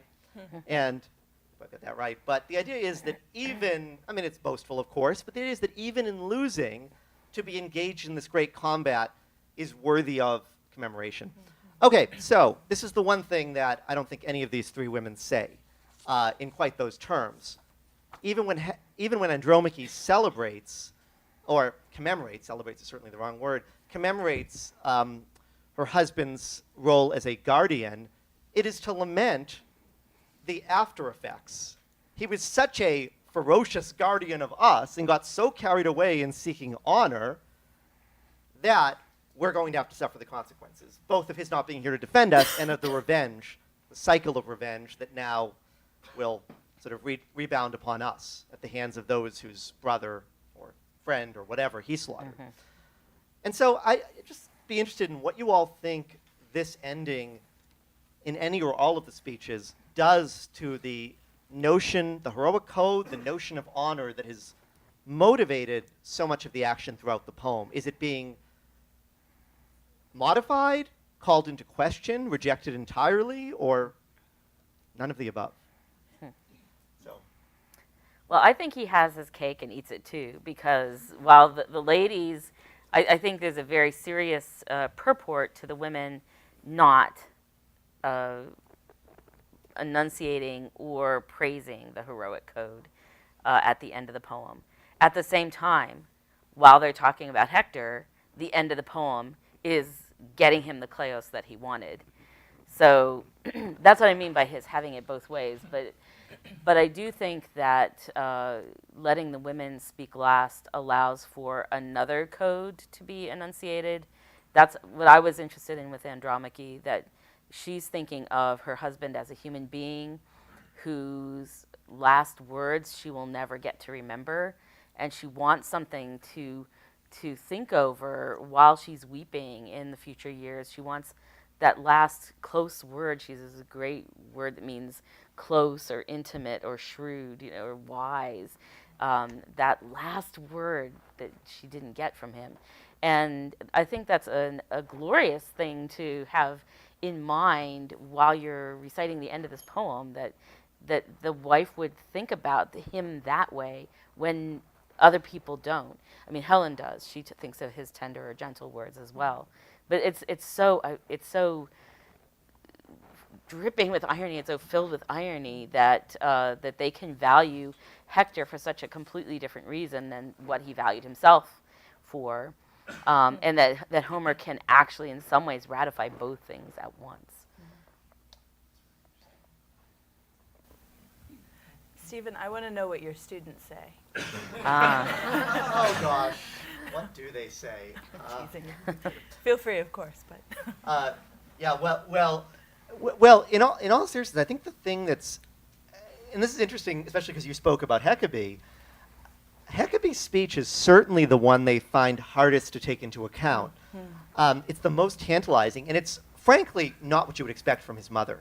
I mean, his mother, she's fixated on the condition of his corpse. Now, you can understand there being a certain comfort in that, right? A certain comfort in not having to see the effects of the violence on him, but there's nothing about what he actually did in life. It's about the ineffectual nature of Achilles' revenge, and she does say, you were dear to the gods, you were dear to me, and the rest is about his body. So she's commemorating her dead son by talking about his corpse, whereas I think it makes sense to them that Andromache would lament him as a husband and as a defender, and lament the effects. We talk a lot about the sort of way in which the lid is blown off civilization, and Diomedes as a river that is surging over the banks, earlier in the poem. So it makes sense to them that Andromache would lament that happening through her husband's own acts of defense, that it sort of unleashed this violence. Helen, although as a character very tantalizing, and you're never sure how, I'm being persuaded to take her much more sincerely than I normally do. So, but at least what she says, even if you just took it as self-interest, which I never was that cynical, but it would make sense, I hope. Even if you took it that way, it would make sense, because she has lost the one who was kind to her and defended her from the rage of the others. But Hecabe's fixation on him in death and on the body in death is unexpected coming from his mother. So I'm just curious, do you think that says something about the notion of honor, or just I think it does in that, well, if a feature of honor is piety, I mean, I don't know if you'll accept that, but the reason his body's preserved is because they love him so much. Why do they love him so much? Because he offers right sacrifice. He offers sacrifice as well. And so piety is the one, I think, the wife, the sister-in-law, speaking for the people, speaking for the family. I think she's speaking from the religious perspective, if you want to put it into categories. But why his mother? This is what I can't get my head around. Well, I think it has to do with her rage, her desire for vengeance, because Achilles wouldn't give it back. So when he gives it back, she's let go of that, and so the body for her is the key to unlocking her own, like, whatever discovery she's had, the wisdom she's acquired through his death, which is the wisdom of letting go of anger, which is also Priam's wisdom. Starts the whole thing that Rich was describing, sets it in motion. Isn't she also the one, correct me if I'm wrong, but isn't she the one who leads the procession to Athena's temple? Yeah. To ask if they were Athena's favor, and then, Athena ignored it. Athena turned her head away. The robe that they bring to the temple, right, is the robe that Paris brought back with Helen. So it's like doomed That was from the really start. dumb. That was the dumbest. That was really dumb. I think I'm just thinking about this, that the thing that Achilles says, the reason why he doesn't want Priam to look at his body and he wants it covered is that he's afraid that there will be anger, that Priam will get angry and that Achilles will fight back and kill him, and he doesn't want that. And so to have Hecuba then express this kind of obsession with the body and a bit of anger and bitterness, that is anger that is acceptable. That's an acceptable form of anger, one that is within the kind of context of mourning, that is vocal, expresses how I feel. I mean, I feel like I'm talking about like a psychoanalysis or something, but I mean, this is a safe way of expressing anger that Achilles couldn't trust himself to do. Now he learns that he can't do that. I mean, that's a huge point, I think, in book 24, right? It's book 24, where he says, I can't have him see the body because I'm afraid for myself that I will kill him, and I need to make sure that he gets back. So there is this kind of real focus on the body in the end and how you handle the body, the actual, the piece, the body, right, the thing, not just the idea of Hector being dead, which, right, Hecuba and Priam have had to deal with now for several books. We don't have the body, and now we have it. What do we do with it? Well, she has to kind of release that kind of the bitterness and the anger, and she does it safely, and no one dies because of it. I mean, so I think because of, like that ends, right? Her lament ends, and Priam then is able to say, okay, now we bury him, right? He also then is not angry, right? We can have the feast. I mean, I think the fact that they're able to handle the body in a safe, manageable way, I think is an important closure here. That also admits, that there's some bitterness and anger there. And Hecuba, of course, right, following this, right, her end is not so great. And I think this foreshadows that too. I mean, I see a lot of what comes after the epic in this last book. Yeah. And I think her speech has to do that. It really It's has prophetic. to anticipate who she will be after this. Well, Which is not pretty. Yeah, and maybe to be cynical for a moment, she, I don't know, I'm being too hard on her for having just lost her son in this horrible manner, but I don't know, she's avoiding,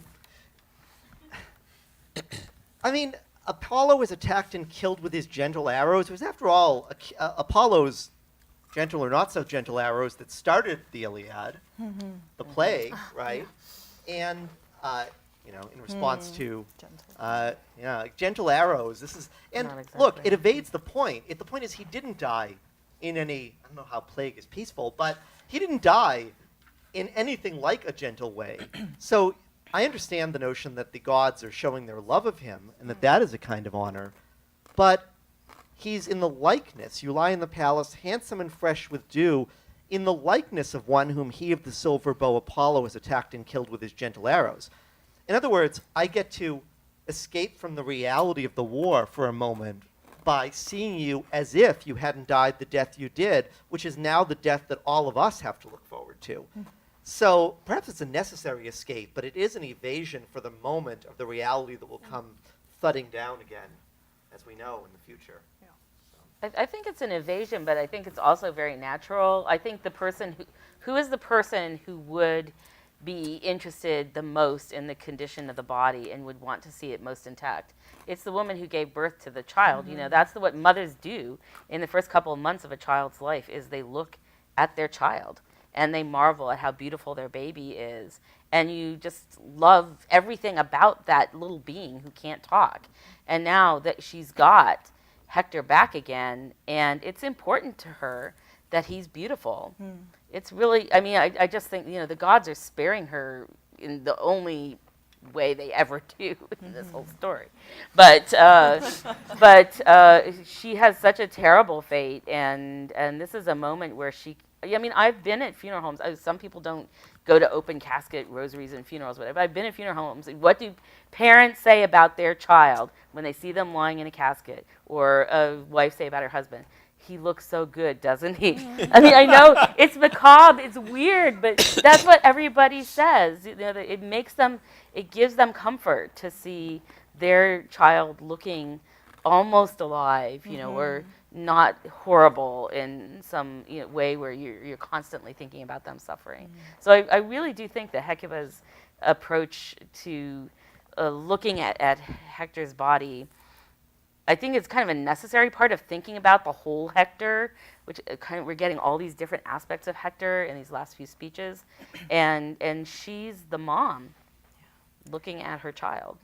And it also seemed like in the context, what she's been watching for the past, I don't remember how many days, somebody who has a good sense of the timeline can tell us, is her, you can imagine Hecuba on the wall watching Achilles teaming up the horses and dragging that body around, boom, boom, boom, over the plains of Troy. So she's expecting to get a corpse that's like mangled and just, you know, the body that she saw the last time she saw him was covered in gore, covered in blood in book 6 when he comes in. That's what she should expect to see when he's brought back. And instead, I mean, it's a kind of miraculous, I mean, it is a miraculous thing, right? The body is, it's pristine. So that's why I think she's in a posture of wonder, even though, I mean, that kind of coupled with what Teresa's saying about the mother having a particular approach to the body of the child. Yeah, Teresa, I just say, I think you're right about the mother's view towards the body of the child, who's no longer a child, of course, but is still a child in some to her. But it is an odd thing, though, right? Because they want the body, and they want it. They want the integrity of the body for the purpose of burning. Right? I mean, this. It's not. They know. Everyone knows. You look at the child in the casket, or you know it's not going to last. But it's that last. It's that last moment that you see. It's the last vision. That it's like the last word, like what I was saying about Andromache. The last word, the last sight.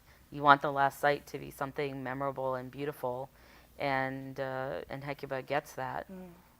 And I think that's related actually to Stephen's question about the kind of peculiar abandonment, seeming abandonment of the notion of honor and the promotion of that as way of, that part of what you get, I think, at the end is I wouldn't say it's a rejection of that, but rather a kind of transformation from that code to something that is actually meant to preserve a way of life.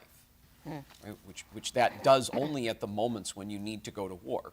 But when you don't need to go to war, which you hope is the normal course of things, it's the kind of things that the women are talking about in book 24, I think, that are more important.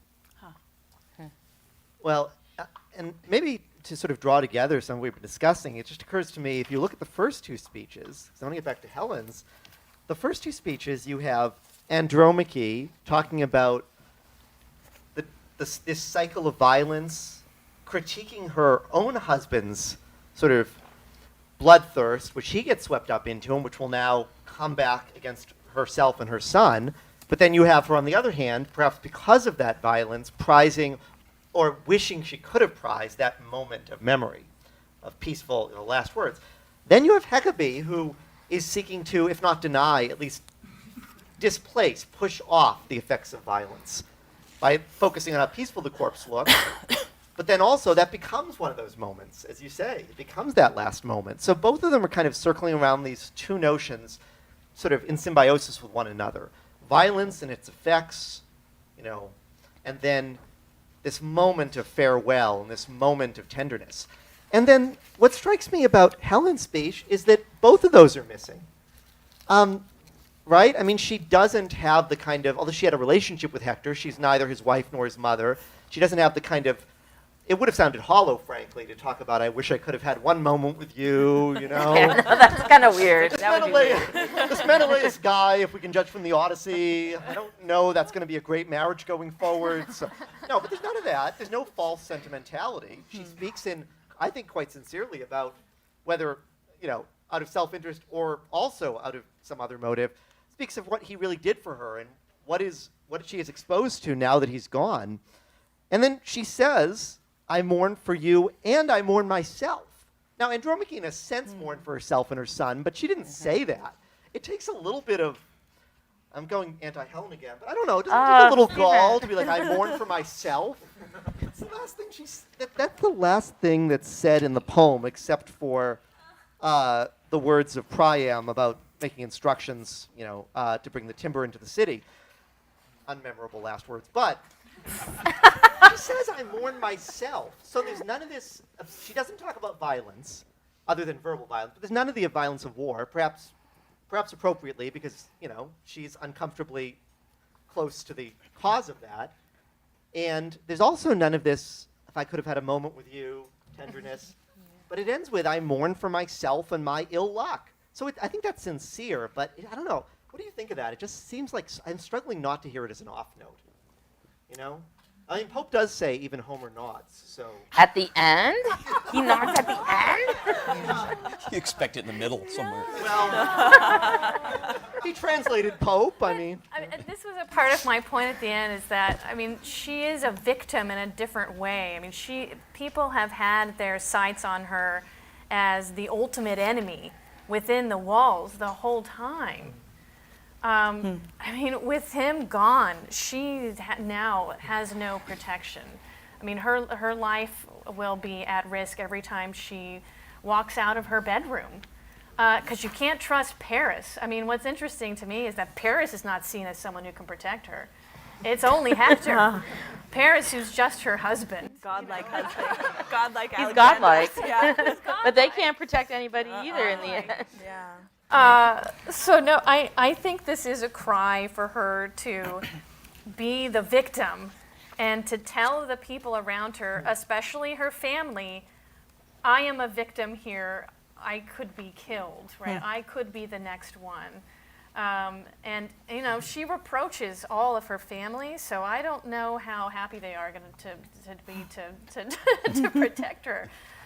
But she is not afraid to kind of speak what is true. And that is, I am the reason for the war. I admit it. I realize that all of you are dying now because of me, and that I am the first on the chopping block. I see it. I get it. And it's this way of diffusing. I think for them to say, well, I can't because you're too beautiful. Right?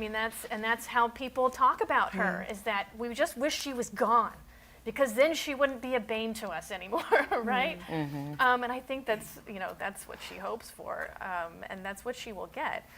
But Teresa, can I ask her, are you saying that within the context of the immediate, that she's thinking of the immediate aftermath of what she's saying? Like what's going to happen tomorrow or today? yes. Yeah. Until the final destruction of Troy, right, when she can leave. I think she really does fear the immediate present. And her speech very much is about Hector and the present and their immediate relationship. She doesn't look very much to the past. She talks about how he did protect her. But there's extended talk about, what Achilles did in the past, and, talking about, the relationship between, and there's a lot of that talking about Hector as he was. And we see how Hector is with Helen and how he probably was every day with her in book 6. We see that right there. But that's all we see of their relationship, and that's so little she had. And now she doesn't even have that. So for her to say, I pity myself, basically is what she's saying, is that I'm also incredibly afraid. And so, I think this is also a way for her to kind of say, I'm a victim here, everyone. please pity me just as you pity Hector. So, her kind of connecting herself with Hector and their isolation. I mean, Helen is a single individual in that city, unlike anyone else. And that makes her both hated and loved, right? She's an untouchable, but someone whom everyone would like to grab with two hands and push away, right? So, and that I think is very present here in this kind of final speech. Yeah, and maybe I'd like to open this up, but one last question or thought that any of you want to jump in on. It strikes me that the order of the speeches we haven't really talked about, but it's very interesting because in some ways, as I said from my students' reaction, you go from the most kind of obvious, right? I mean, of course, a wife is going to lament the loss of her husband's, tenderness and also of his role as defender of herself and her child and her city. That makes sense. I mean, it's very beautiful and moving, but it's not surprising. But then Heckabee is surprising, I still think, because of what she says and also because she says it in such brevity. You'd expect a long, sort of out of control lament, and she is this rather restrained, disciplined lament. So that's surprising, as well as this whole issue about the corpse that is at least thought-provoking, at least maybe not what you'd instinctively expect. It doesn't have the kind of sentimentality maybe we're projecting our values back into the past, but that we might expect from it. But then Helen, not even because of what she says, but because she's allowed to speak as the last one in the poem. And I think what you're saying is really interesting to me, that nobody else will speak for her, so she has to speak for herself. But why that order? That's sort of, it's counterintuitive order. You might have think, and Andromache speaking last would have had a much more clear-cut message, I would think. So as sort of the beginning of opening this up, I'd like to make a little bit of stab at answering that question, but also what I find interesting about Helen is, so Hector has these natural affinities or these natural passions for his mother as mother, for his wife as wife, but Helen is a sister-in-law, but she's the cause of the war. There's no natural connection there between Hector and Helen, and yet he treats Helen kindly, the only one who treats her kindly, even though he is himself wishes probably she had never come so that his city could be spared. So when she says that, I mourn for you and for me, at least Homer, if not Helen, Homer's drawing attention to this type of regard that one has for someone to whom one does not have a natural bond or the bond of marriage, who in fact is the person who's the cause of your downfall and the downfall of your city. And so even though she's in the midst of you, she is in a way a stranger and an enemy. And so when she says, I mourn you and I mourn me, Homer's drawing our attention to this type of regard that transcends the natural bonds between people. And that if this is gone, if Hector's the only one who has this kind of regard, if this is gone, then Helen is right not just to mourn herself, but to mourn herself as representative of all of us who are going to be in a really bad state if only those who have natural bonds with us are going to treat us kindly. I really like that. That's really interesting too, because I tend to read the poem very much as the, as I say, sort of yanking off the lid of civilization that keeps the sort of boiling passions in check. And you're saying this is the final reminder of that when we regress into only caring about our immediate relatives or whatever. The bonds of civilization have broken down. When we stop caring about those who are simply human. Can we? Yes, yes, please. And could you just, when you speak, just say who you are and what you are, like former grad student? What you are. Hey, my name is Dolan K. I'm a student in IPS philosophy. Aristotle would call me a rational animal, I suppose. So you asked me to tell me what I am. That's what you are. We'll be the judge of that. So just connected to this last bit of discussion. First of all, thank you so much to all of you. This has been a wonderful privilege to listen to you speak. And it's such a beautiful poem and a beautiful ending. So it's a real honor and privilege. I just kind of want to push back on a little bit on dismissing Priam, because his words are, in fact, the last words of the poem, last spoken words of the poem. And if I can read briefly from Lattimore's translation, he says, Archelaus promised me, as he sent me on my way from the black ships, that none should do us injury until the 12th dawn comes. I just wonder, how that might connect to Helen and her relationship to the war. We say so much during this discussion that she's the cause of the war and the cause of the downfall of Troy. Isn't Priam also at least a little bit to blame? And maybe Homer's kind of pointing that out by having him be the last one to speak. We already know as readers that it's going to be 12 more days, right? Homer didn't need to include Priam's strictures because we know that's what's going to happen. But Homer feels the need to remind us who's sort of ruling at the end of the poem, and also the fact that Helen has been there 20 years. So she must have been pretty young when she left Menelaus. So I wonder, how do those things factor in? And this might be more in Dr. Doherty's arena, which is like, what's going on politically? Because the last one who says anything is the king of Troy, and not the women. So thank you very much. Well, the 20 years thing, it's baffling to people who read this poem. Yeah. And I think actually Murray here proposes that it's referencing, it might be a reference to a legend that they left Greece and were taken off course and went back to Greece, and then they went back to Troy, right? That there was all this traveling in between the actual 10 years of the war, or before or after, that Helen was involved in. And that also explains why there's Neoptolemus, right? Book 19. Yeah, right? he's a little too old to be. Yeah. So it's kind of this obscure reference to a legend that's not really brought up in the epic at all.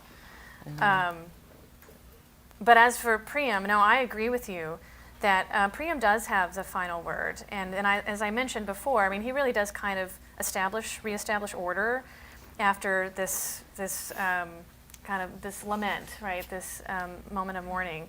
And he speaks with a muthos, right? Which is an official command, an authoritative speech.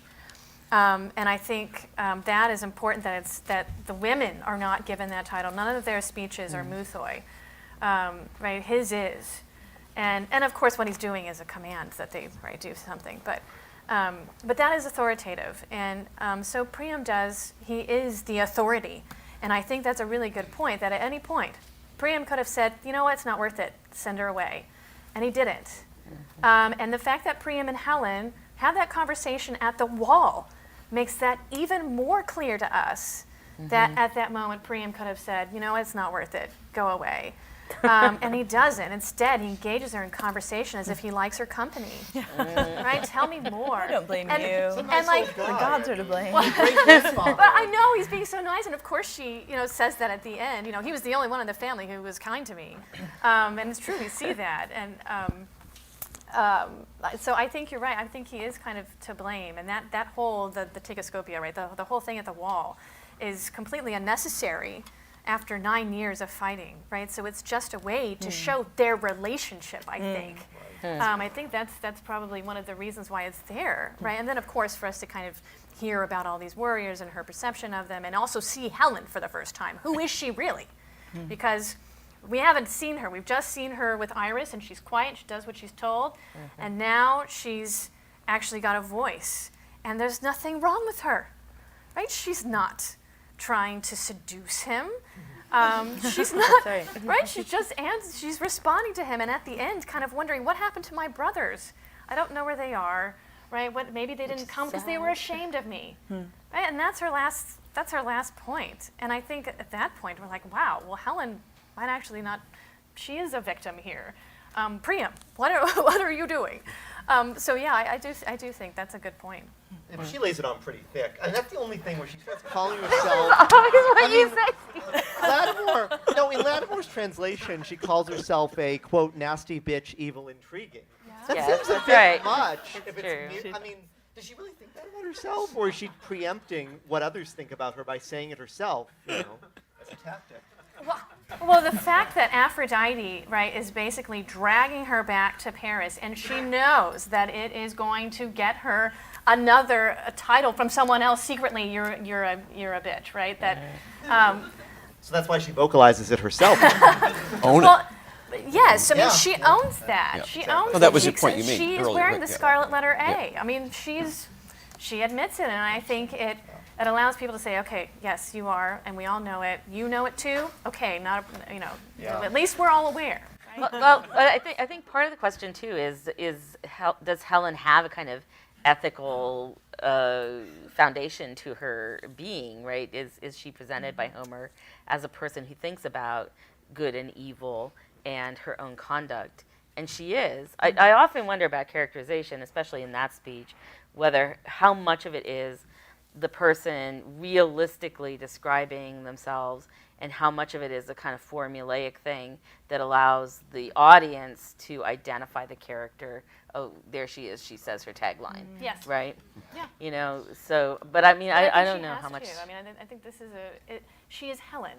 So that is her voice. She is the one who is, right, the casus belli. She is the bitch that everyone sees, wants to call her. And the fact that she says it herself gives her some power over that. I mean, she has a very, and she resists it, right, privately, not in public. But when she is in the public, That's right? right. I mean, she does make sure that people hear it. I mean, she makes sure that Priam knows that she is aware of this.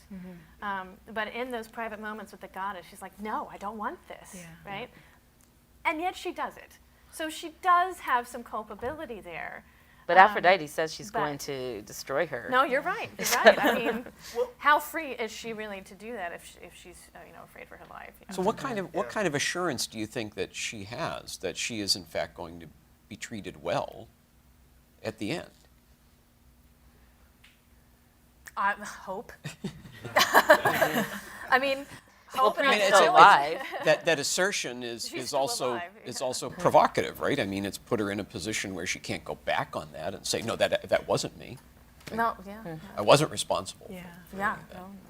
Well, and I want to get someone else in, but one of the things that just occurred to me is maybe I'm influenced in my reading of her by her role in the Odyssey, where, speaking of evading violence, she drugs them so they don't get too upset that about. Helen is very different. Yeah, I agree. Okay. that's I am with you on that. So you're drawing a line between. Okay, No, that's but interesting. I am, and I think we have to read the Iliad Yeah. as it's presented, because I too am and are constantly informed by the druggist, right? Helen the druggist, who also is the liar, and Menelaus calls her on it, right? We don't see that Helen in the Iliad. We don't, and I think Homer he doesn't want you to see that Helen.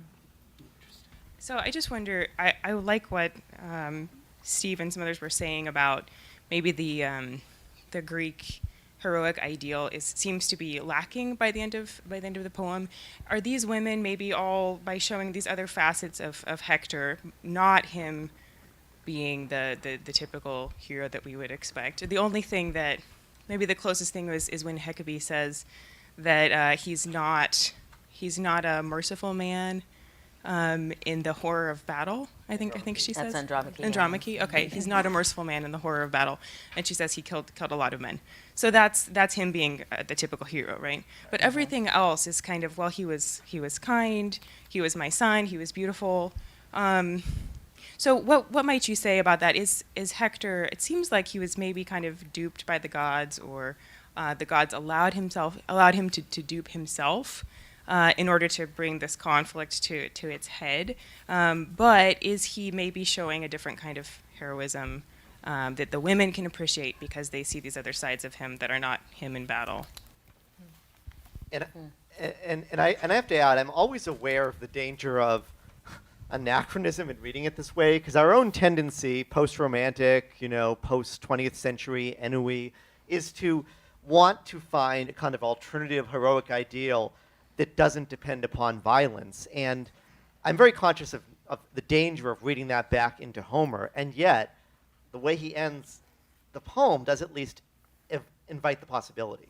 So what do you all think about that? I think there's a possibility, especially in Andromache's speech, again, thinking that there might be a difference between the way a modern person represents a human being in speech and the way an ancient poet might, that we're being reminded that Hector, in some ways, has brought the death on himself.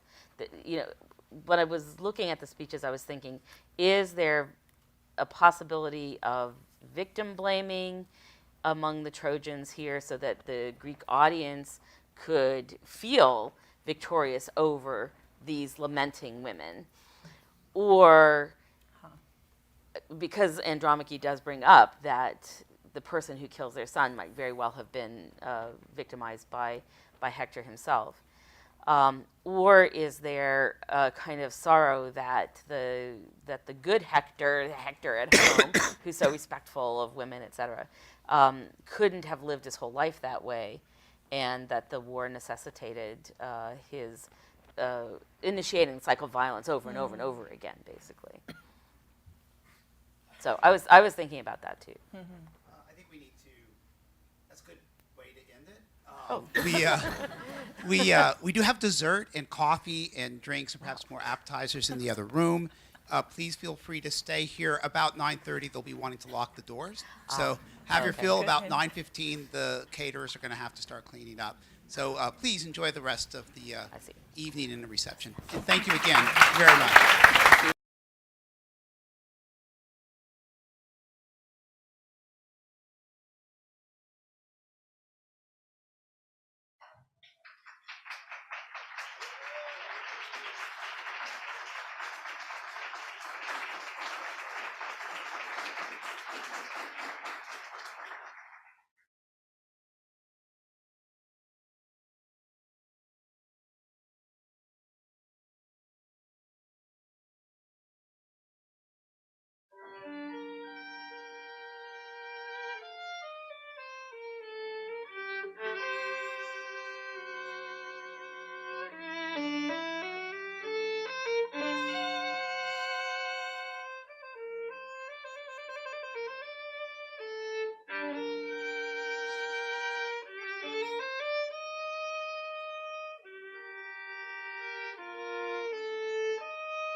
you all for coming.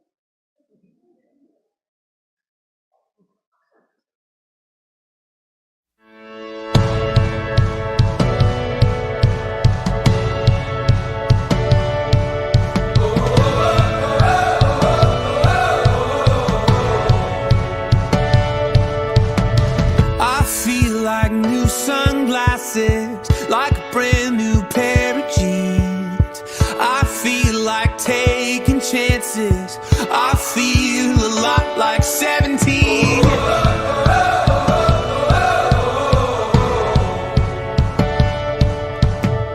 I feel like windows roll down new city streets and cabs. I feel like anything can happen, laughing. You take me right back when we were kids. Never thought I'd feel like this. Like when I close my eyes and don't even care if anyone sees me dancing. Like I can fly and don't even think of touching the ground. Like a heartbeat skip, like an open page, like a one-way trip on an aeroplane. It's the way that I feel when I'm with you. Brand new.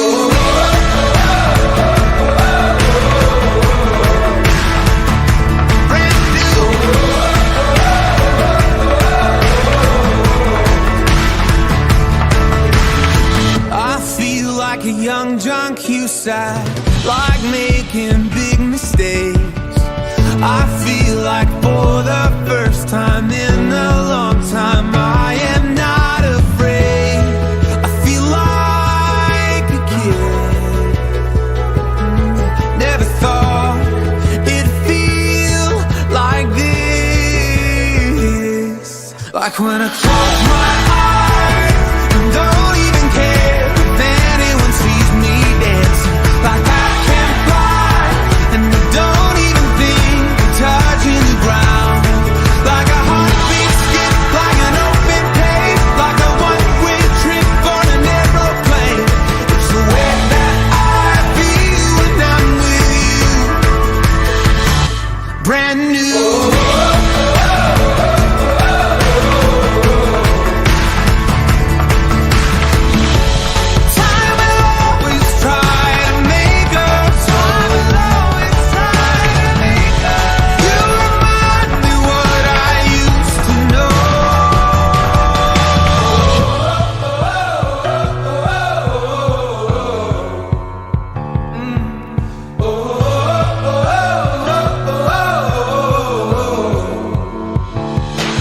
Like when I close my eyes and don't even care if anyone sees me dancing. Like I can fly and I don't even think of touching the ground. Yeah. Like a heartbeat skip, like an open page, like a one-way trip on an aeroplane. It's the way that I feel when I'm with you. Brand new.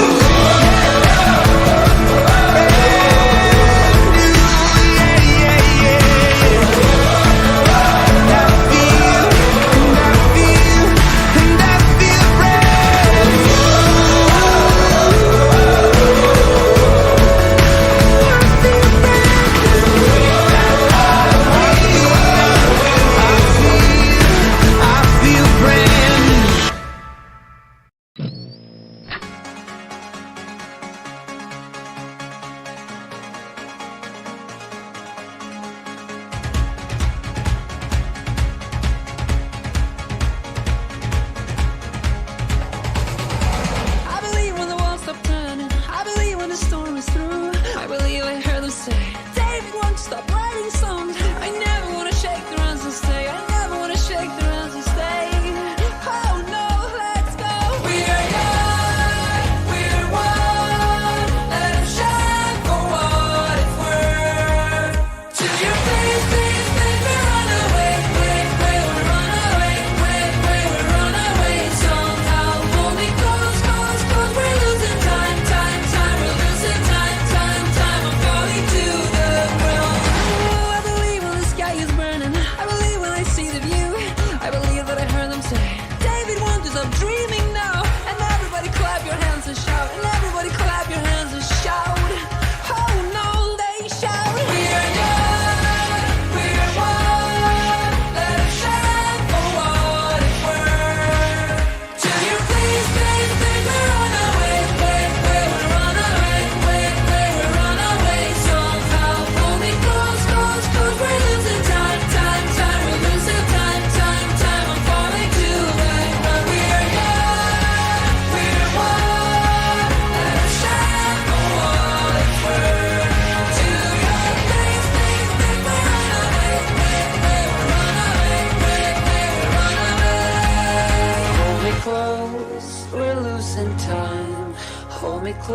close, we're falling to the ground.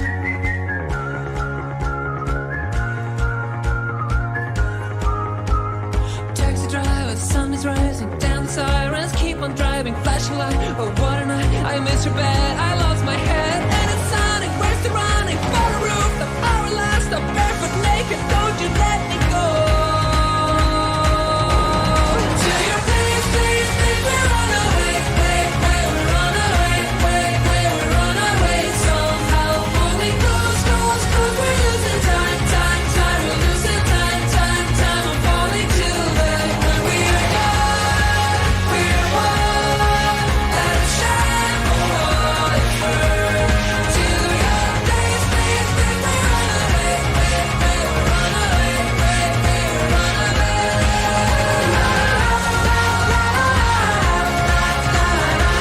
It's now or never, it's now or never.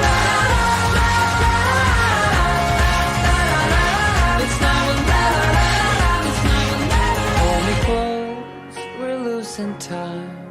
Hold me close, we're falling to the ground.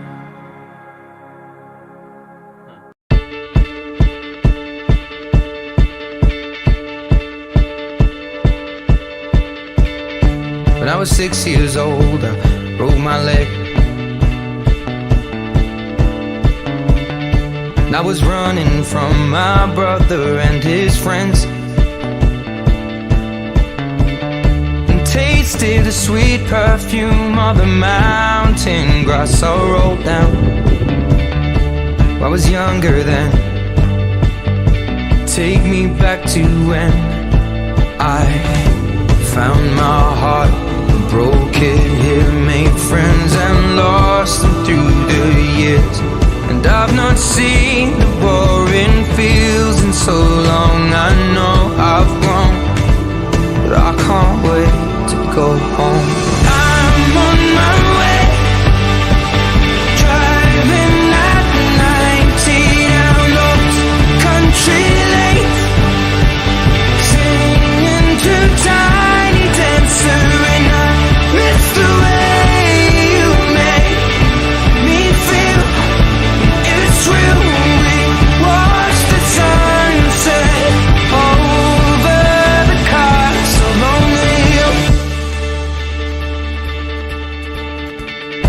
15 years old and smoking and rolled cigarettes, running from the law through the backfields and getting drunk with my friends. Had my first kiss on a Friday night. I don't reckon that I did it right, but I was younger then. Take me back to when we found weekend jobs, and when we got paid, we'd buy cheap spirits and drink them straight. Me and my friends have not thrown up in so long. Oh, how we've grown, but I can't wait to go home.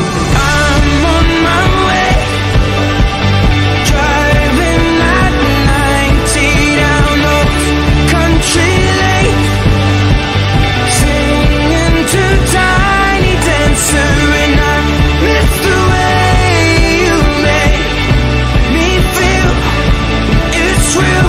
We watch the sunset over the castle on the hill.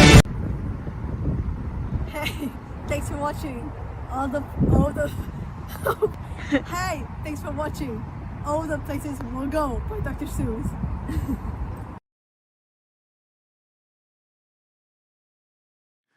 It was our little movie palace and a classroom, and we will miss Lynch Hall very much, especially the smell of mildew. The smell. Well, there is that smell. That smell? That terrible smell. That smell. The smell. The smell. The smell. The smell. Yeah, what is that smell? Definitely the smell. That smell. There is that smell. Louder, louder, louder, louder. smell? I don't remember the smell. I don't remember it. That place stinks. I kind of like that smell.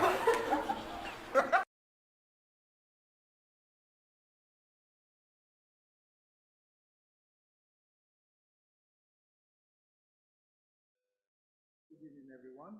Welcome to Piano Recital. I'm excited. We had a very nice semester, very productive one, and I'm happy that we're ending up with a recital as usual. We're going to have 9 students performing tonight, and the program will include some really wonderful piano repertoire.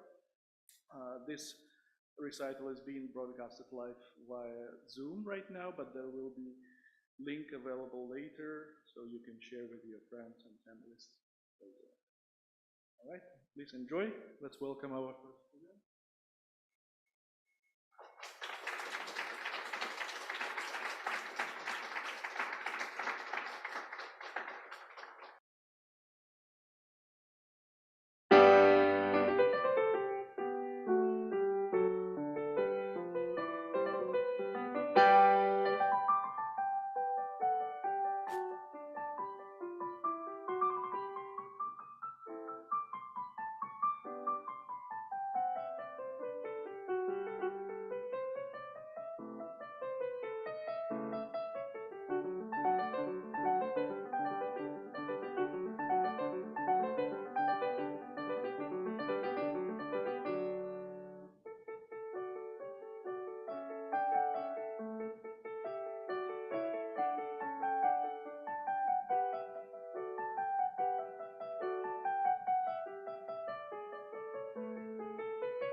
The year is 100 Anno Corona, 1 century after the coronavirus ravaged the world.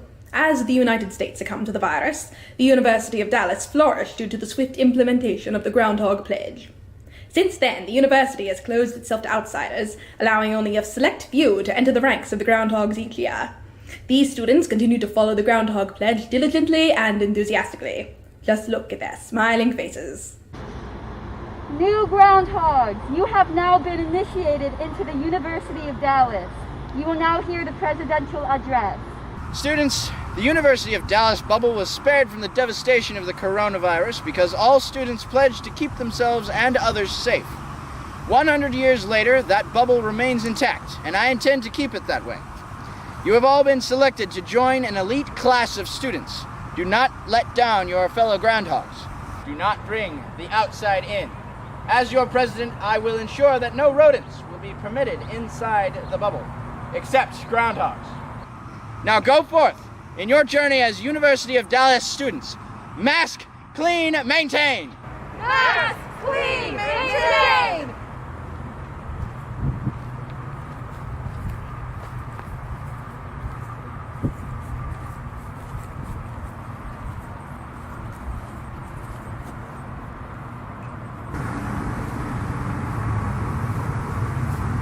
What is your name? Bartholomew Cubbins, sir. Do you not remove your mask for your president? I do, sir. Then what's that on your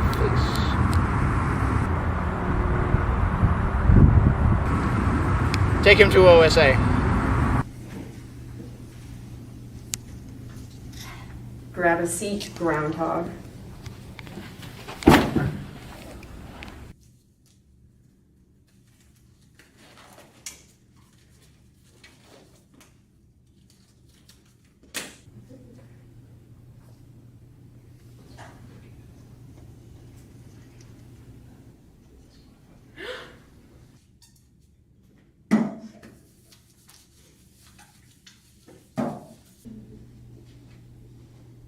To the left. No. Sorry, back.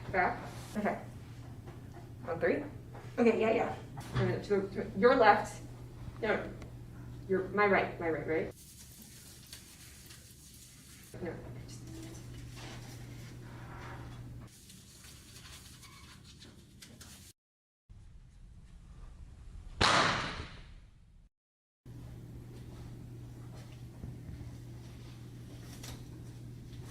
One, 2, 3. Oh, God. I've had enough.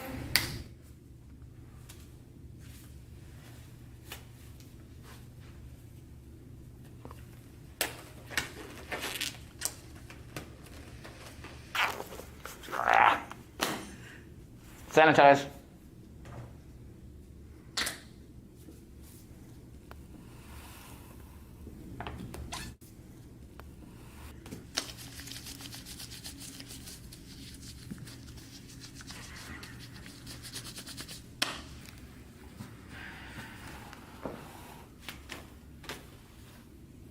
What? He must be fined for this insolent $20,000. Sir, we can't find him unless we can match his face to his photo ID. But he's wearing the mask. Diabolical. Throw him off the tower! Throw him off the tower? I'm hesitant. Such a sign of our power. But what else can be done? Very well, throw him off the tower.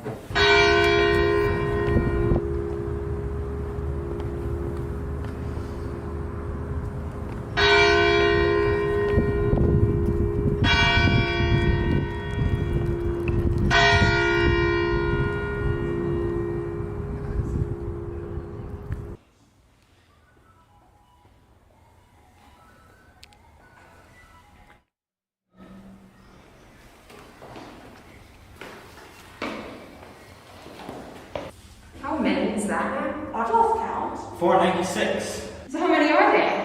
I don't know. They aren't mine. Well, I suppose they are mine, but I've never seen them before. Well, soon you won't be seeing much else. 496. 497, 498, 499, 500.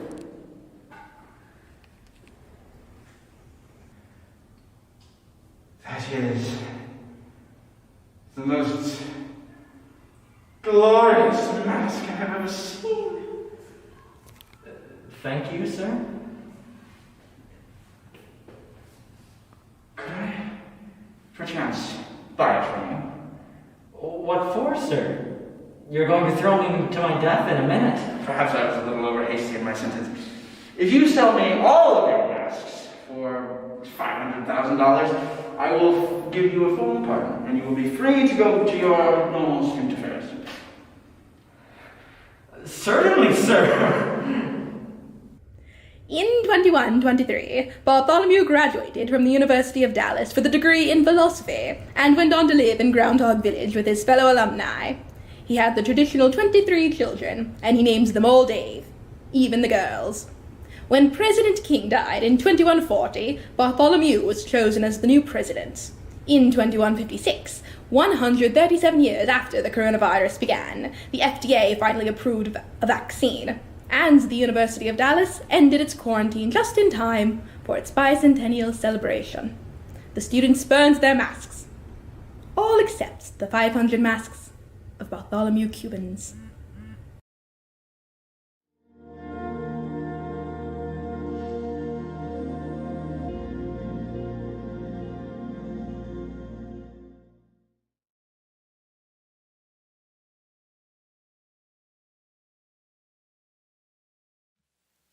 Well, good evening, and thank you for coming. Tonight's lecture is being brought to you by the Donald and Louise Cowan Archive at the University of Dallas. I'm Baynard Cowan, director of the archive, and I'd like to welcome you all. The Donald and Louise Cowan Archive is the repository of the files, publications, speeches, and course notes of those two early pioneers at the University of Dallas. With those materials as its base, it is dedicated to promoting and increasing interest in study of the classic works of Western literature in America in the framework of a liberal education. The archive undertakes this work in the fervent belief that our society needs more people who have learned to contemplate the world in the way that a liberal education teaches.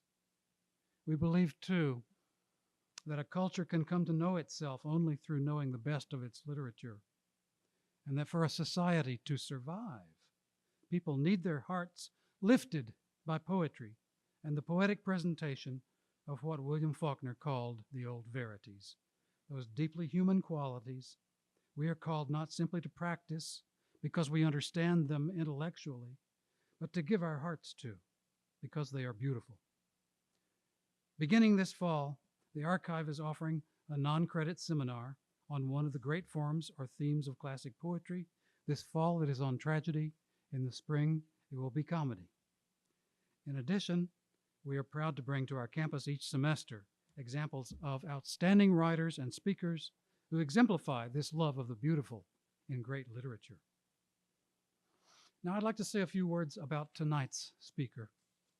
I've known and been friends with Dr. Kathleen Marks for a long time, beginning with her undergraduate study when I would go to speak at Thomas More College of Liberal Arts, where she was a student in its renowned original curriculum. I'm delighted that 2/3 of her family is visiting UD's campus at this moment. Her daughter, Grace, now in the process of shopping for colleges. The other third, her husband, Gregory Marks, also teaches English in New York at Hostos College and has gained distinction for bringing a classical curriculum to hundreds of under-resourced students, perhaps thousands. I shouldn't underestimate New York populations. I directed Greg's dissertation at Louisiana State University, and Kathleen came to visit there while she was finishing her own dissertation. I was fortunate to have a number of Thomas More graduates who had come to study at LSU, and there Kathleen continued the habit she had learned at Thomas More of forming a genuine intellectual community, brightening the scene with their festivity and merriment no less than with their intense intellectual lives. Every evening, they were as likely as not to put together an impromptu dinner party at the apartment of one of the students, and the word would go out. Somehow, we all seemed to get more done and better work done under such supposedly challenging circumstances. Kathleen has lived a life fully committed to learning the wisdom of great literature and of the arts and to teaching it, and she has always made it fully delightful. I dwell on that memory for a moment because I think that that group of students exemplified the way an intellectual community should be and the role that the study of literature ought to play in a society as a propagator of joy as well as inquiry and contemplation. Our speaker tonight received her BA in literature from Thomas More College in New Hampshire. She has her MA and PhD in literature with a minor in theology from the University of Dallas through the Institute of Philosophic Studies. Her dissertation on Toni Morrison would form the basis for her book, Toni Morrison's Beloved and the Apotropaic Imagination, published at the University of Missouri Press. In it, by tracing Morrison's use of ancient Greek religion, she explores Morrison's insights into the human condition of facing the twin imperatives of individuation and love in the midst of a world filled with indifference. Dr. Marks is now Associate Professor in the College of Professional Studies at St. John's University, Queens, New York.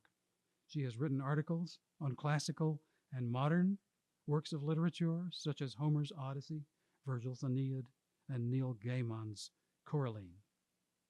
Her article, Resisting the Tragic Self, was her contribution to the collection of essays titled The Tragic Abyss, published by Dallas Institute Publications as part of Louise Cowan's series, Studies in Genre. At St. John's, she teaches courses in global literature, the epic, Toni Morrison, and classical literature. And I believe what we have in store for us tonight is going to be something that not only assesses the recently deceased Nobel Prize winner, Toni Morrison, but also takes on that work of inducting her into the great literary tradition. The title of her lecture tonight is Toni Morrison's Prophetic Memory. Ladies and gentlemen, it gives me great pleasure to present Kathleen Marks.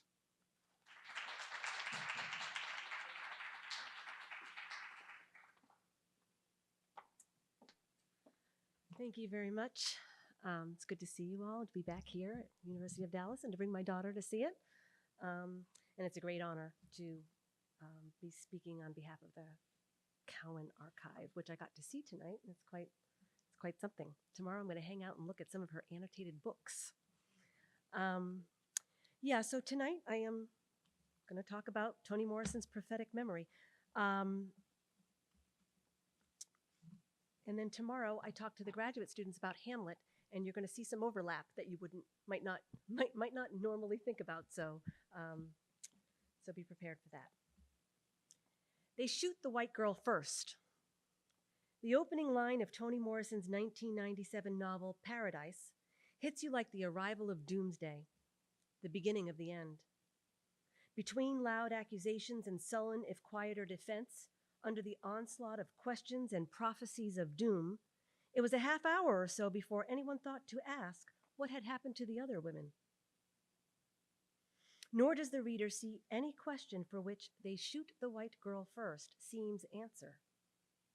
Nor does it help that when the undertaker comes to collect the bodies of the dead women, there are none to be found. And so the black men who see the white girl as threat to their racial purity go free. So they shoot the white girl first is unexpected in its reversal of racial categories. And we are left not seeking justice, but free to puzzle this line's puzzling, implicating meaning that is not better understood by saying what happens second or next, but by saying what happened before. Only in the past that led up to this moment might we see what there is to see. Morrison's novels are non-linear, to say the least, explorations of memory. Their challenging time and place movement favors not a future that is finite, but a past that to her is infinite. We experience life, she says, as the present moment, the anticipation of the future, and a lot of slices of the past. As a former editor, Morrison is fit to make sense of those slices of the past, and perhaps to cut into time by asking the incisive, on-point, necessary questions for finding any answers. With They Shoot the White Girl First, Morrison demands our attention, seeking to deputize her readers to ask investigative questions about what we see, rather than take anyone's word for it or jump to conclusions. But for all its pointing to backstory, They Shoot the White Girl First is a present tense invitation to engage in memory, to start in medias res and trace backwards for the missing context it implies. In fact, we are describing prophetic memory, where, as one critic puts it, retrospection generates unexpected insights about the present. It is not the memory of literal, explicit prophecy, but rather a recognition and then expression, since prophets always deliver a message, of a relationship between moments in time. We might call the retrospection from the present moment, a revisitation, since Morrison sees the past as full of presences, a seeing again that is personal, a repeated visiting that is like a corporal work of mercy, or for a specific purpose, temporary in the very nature of its repetitiveness. To take the present moment in any novel or in time or culture for any revisitation is to engage the long history of the prophetic dimension in literature. What Paul Connell writes of Dostoevsky's The Possessed applies here. As a novel about what has occurred, what is occurring, and what may still be averted, the action pierces in a prophetic way the nature of time. To be prophetic in this sense is not to predict the future, but to present an action in its full implications. And so, prophetic memory, as I am saying it, is Morrison's willingness to forego the idea of immediate justice and progressive social justice or ends by going the route of indirection, by a doubling back into a complicated past because its fullest implications have not yet been presented. Prophetic memory is maybe most fully realized in the purer tragedies that the graduate students have been studying this semester. And it is a realm to which Morrison, who won the Nobel laureate in 1993 for her body of work that grew to 12 published novels by the time of her death, gains entry. It seems important to say this now, from the vantage point of the brief retrospect afforded us since Morrison's death at the age of 88 this past August. Perhaps it is because, as she says, I write what I suppose could be called the tragic mode, in which there is some catharsis and revelation. There's a whole lot of space in between, but my inclination is in the tragic direction. She adds, as though for this audience, maybe it's a consequence of my being a classics minor. In fact, she wrote a master's thesis at Cornell on the works of Virginia Woolf and William Faulkner. What she saw in their work, she says, was an effort to discover what pattern of existence is most conducive to honesty and self-knowledge, the prime requisites for living a significant life. We might say additionally for the examined life that is worth living. Because as Glenn Arbery notes, Morrison does not promote the Black experience so much as she questions its meaning and locates it thoughtfully. She engages the tradition especially within an American literary tradition that prominently includes Hawthorne, Melville, Faulkner, and Flannery O'Connor. Like those writers, Arbery concludes, Morrison subjects the stories that people tell themselves and enforce on others to a clarifying judgment. Yet Morrison insists that she is writing for Black people and makes no apology for interrogating the master or slave narratives from a Black perspective. Her favorite writers were not writing particularly for her, she knows, for the young Black girl, but were being true first and foremost to their own worlds. Tell us your particularized world, she exhorted future winners from her Nobel podium. In so doing, Morrison, perhaps the last of the Southern writers, most echoes her American Nobel forebear, Faulkner. I wrote rather pithily for the Dallas Morning News, which ran right after Morrison's death, that just as the stuff of Faulkner's novels are, as he says, the problems of the human heart in conflict with itself, his postage stamp of native soil that he explored, Morrison had her plot of black dirt in which she could hit universals, touching the old verities that Dr. Cowan referenced, those truths of the heart ever in conflict. But let me fret that out just a bit. Yes, the idea is a plot as our collective human story that always needs repeating, and often to be freed from the veils that sometimes shield us from essential forever truths of being which lie beneath. But also for Morrison, the particular black world as locus of the imagination for her fiction. Indeed, the plot of Black Dirt is a line from her first novel, The Bluest Eye, published in 1970. Taking up the contentious idea of black as beautiful, The Bluest Eye sees the effective and melancholic weight of the other's gaze on our desires.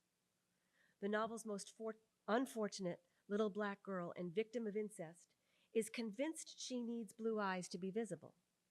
Piccola Breedlove comes under the delusion that she gets her eyes and is temporarily happy. But when she sees another little girl with blue eyes, she descends into a kind of madness, obsessing over whose eyes might be the bluest. Morrison was not sure if the novel worked, but she loved the heroic narrator, who as a child witnessed the downward spiral of Piccola, and like Morrison herself, grew up to tell about it.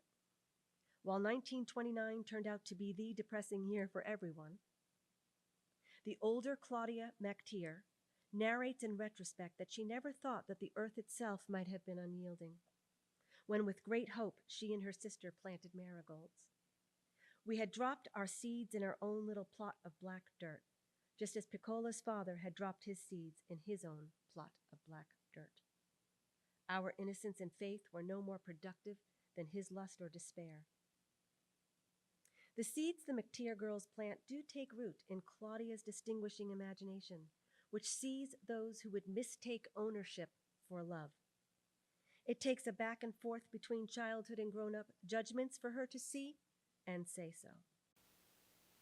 Morrison's overarching task is repeatedly to go back in memory, to return to what she terms sites of memory, in order to see, hear, and then speak what of the past has remained unspoken, and yet is somehow pertinent to the present and future of American life. Memory, as the other half of the prophetic memory of my title for tonight's talk, seems to be for Morrison a recognition of her people's shaping contribution to the American imagination, much of which is present in the margins and shadows or in between the lines of history. She says of her process that she begins with a pressing piece of intelligence in the present. On the basis of some information and a little bit of guesswork, you journey to a site to see what remains were left behind and to reconstruct the world that these remains imply, she says. So it's something of an inner or underworld journey, and research is not the main source of her work. What makes it fiction, she insists, is the nature of the imaginative act, my reliance on the image, the remains, in addition to the recollection to yield up a kind of truth. Moreover, she writes, if I'm looking to find and expose a truth about the interior life of a people who didn't write it, which doesn't mean they didn't have it, if I'm trying to fill in the blanks that the slave narratives left, then the approach that is most productive and trustworthy for me is the recollection that moves from the image to text. It is Morrison's approach that is of interest, her manner of vigilance, of remembering what Donald Hall calls an unremembered dream, the poet, of her letting the remains reveal their truths through what he calls the Vedic voice, that Hall says any of us can access, hear, and then embody in some astonishing way. In my own writings on Morrison, I have seen, especially in her Pulitzer Prize-winning Beloved, the operations of an ancient approach to or attitude about the underworld place of soul, memory, and dream, the apotropaic, that body of rituals evident in the pre-Olympian, proto-tragic hero cults. The gods were of the underworld, not mountaintops, and decidedly not therapeutic, to use Jane Harrison's word. In fact, they were not appealed to for help in love or life. Instead, libations were poured at the tombs of heroes as conduits to placate and pray the gods away, to turn them away, as the etymology of apotropaic indicates, so that these gods of aversion and all the land of the dead might not visit disaster on the world of the living. And Dr. Baynard Cowan describes how these heroes have a special relation with the dead. The hero is connected with the monstrous and the violent, but also with combat, prophecy, healing, and initiation into adulthood and the mysteries. Morrison's deep remembering taps into this archetypal mechanism, which functions in tragedy through the many avoidances of prophetic warning. She takes it up as a way of resetting an out-of-joint history, particularly as a kind of hero doing battle for American culture.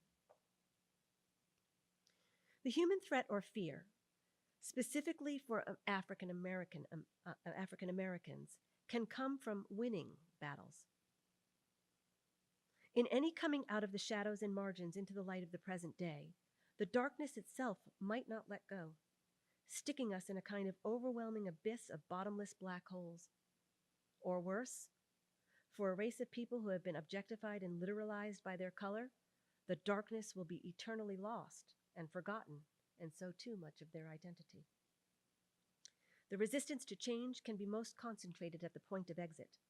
As we graduate, there is nostalgia.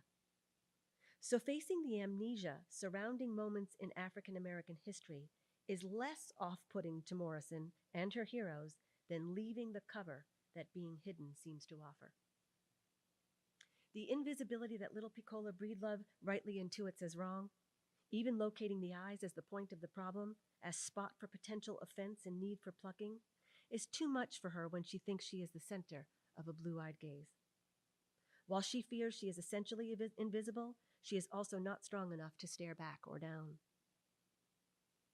But as a whole, the subculture of Black people has strategies for playing in the dark, procedures for underworld or underground, as Dr. Eileen Gregory might call it, connections to the dead, to ghosts, and to ancestors that are sadly far less accessible to the culture at large.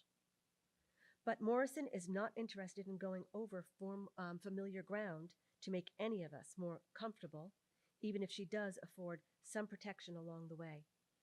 All of it is for the sake of getting somewhere incrementally different, foreseeing a variety of ways that patterns can be unmade and remade, such that there is some predictability without prescription in our present.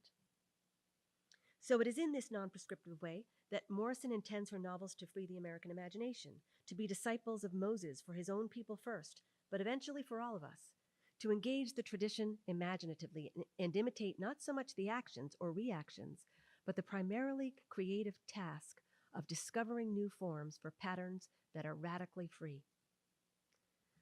We all worried after Morrison's great worldly success about how she could withdraw to keep digging for the good turf, as Seamus Heaney might say.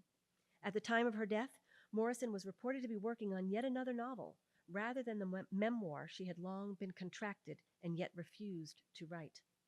I know the part about me. She was driven to keep going back to rescue more remains, because her Vedic gift was to impart the pattern of this back and forth journey to sites of memory, this prophetic memory that authorizes her people and her readers to interiorize and habituate. Along with Dostoevsky, Morrison would rather Shakespeare than Boots, seeing imagination as an a priori answer to tending to human tragedy. While much of my work is under the aegis of Louise Cowan, for whom, as we here know, articulating genre as a way of deep reading of our lives was her life's work, she offers an image of a shield for our contemplation as an image of tragedy that is significant to our discussion. Louise writes in her introduction to The Tragic Abyss, "Tragedy is one of the supreme icons, born with us on the shared journey of civilization, much as Aeneas carried his household gods, or it might be more appropriate to say, as Perseus carried his shield." The household gods are the bronze deities that Aeneas carries forward to Rome. They represent those old verities, or eternal truths, that found a sustainable and loved form and must be rescued from a decaying myth as ekphrastic examples in miniature of how archetypes have achieved and can achieve, again, high forms. These artifacts are essential in every genre. The shield of Perseus, however, that Louise is suggesting is more apt for tragedy's concerns, adds an image for the slices of the past, those particularized worlds of Morrison. The shield that Perseus uses to avoid looking directly at the dangerous Medusa, as well as to identify her as the only mortal Gorgon to be slain, offers a tool for getting to the household gods, especially if they are hard to find or recognize. Indeed, the suggestion from the myth of Perseus is that the Medusa is a hidden power that must be cut down to size, deformed, and part of her, just the head, brought into the light of day to have some benefit to gods and men, if seen correctly. Offering itself as a means of slicing and skill, the shield is also a source of deflection and reflection, protecting the hero from harm and allowing him to know the household gods and discern their being in whatever form he finds them or makes of them. While in tragedy, the Gorgon's gaze is the most dreadful. Tragedy, at least in its two major flowerings, comes during the height of a worldview. I am not sure whether America's best days are behind us, or, as we hope, ahead, but I feel rather sure that these are not they. Morrison's novels, then, cannot be pure tragedy. They push back against their own mode by means of the apotropaic mechanism and maintain a comic, albeit infernal, generic impression, though one can see why the masks for comedy and tragedy come as a pair. Her supposition of her tragic mode gets at the gravity of the treacherous path to those household gods. Indeed, the dangers of getting the wrong remains, or of forgetting the context of what you rescue and holding them up as idols rather than as models for the possibilities of good form, are real throughout history. Thus, the shield and the moment of reflection it allows, the brief stopping to recollect in the moment on memory itself, to think on what did I forget, what ought not be forgotten, ground and focus the mind towards distinguishing and choosing wisely. The protected moment allows for the important things to manifest themselves, to come to you, as though insisting on their being remembered. The essentials come to the fore to reveal themselves when there is only room for them, when, as it was for Aeneas, one's city or home is on fire, when the pressure to flee with only what is important, the metaphysical desire for closeness to the divine, is paramount, but also has to be retrieved, whether it be in the moment or later from the rubble. It would be as though an unremembered dream by the next generation or worldview, if not carried over, if these household gods were not carried over or back and translated in traditional yet transformative ways. But the darkness in memory recalls the dimension of evil that Dr. Scott Dupree sees so well recognized by Shakespeare's tragedies. Sin, original and otherwise, poses a central terror around which tragedy focuses but cannot look at too directly, requiring shield for defense. Shakespeare's other worlds, however, be they green or abysmal, are never places to stay.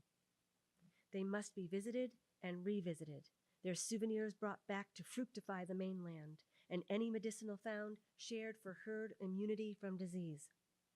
We are all of us sinners, and all prone to the call of the abyss, even if differently, Morrison's work testifies. Going even deeper than attending to the dark, inaccessible part of our personality, tragedy, says Louise, dredges up something from the bottomless pit that is never fully realized, but if looked at directly, could bring about the Ides Irae, the day of wrath, the whisper, thou art the man. Morrison's work goes deep enough to hear and see what she says is the terror of human freedom. The icon within the iconic image of tragedy, the Gorgon's gaze, is better viewed at a slant through a mask or an image. Yes, the veil or the mask of tragedy, or the Gorgon, that even prior to its myth is a mask-like image found on doorways, ovens, coins, and shields, to warn of the dangers of thresholds, getting burned, seductive plutonian riches, or enemies. Artifice, as prophetic warning was there from the beginning. The myth of Perseus comes later, perhaps to explain how a head stands alone. So she starts off as just a mask, just an image, and then the myth of Perseus comes later, perhaps to describe the kind of movement Morrison traces from archetype to myth, or image to text, as she has said of her process.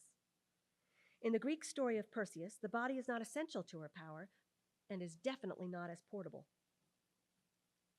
Athena gives Perseus a polished shield to catch Medusa's reflection and thereby see her in the dark cave, and cut off her head without looking her in the eye and getting turned to stone, the great power of any Gorgon.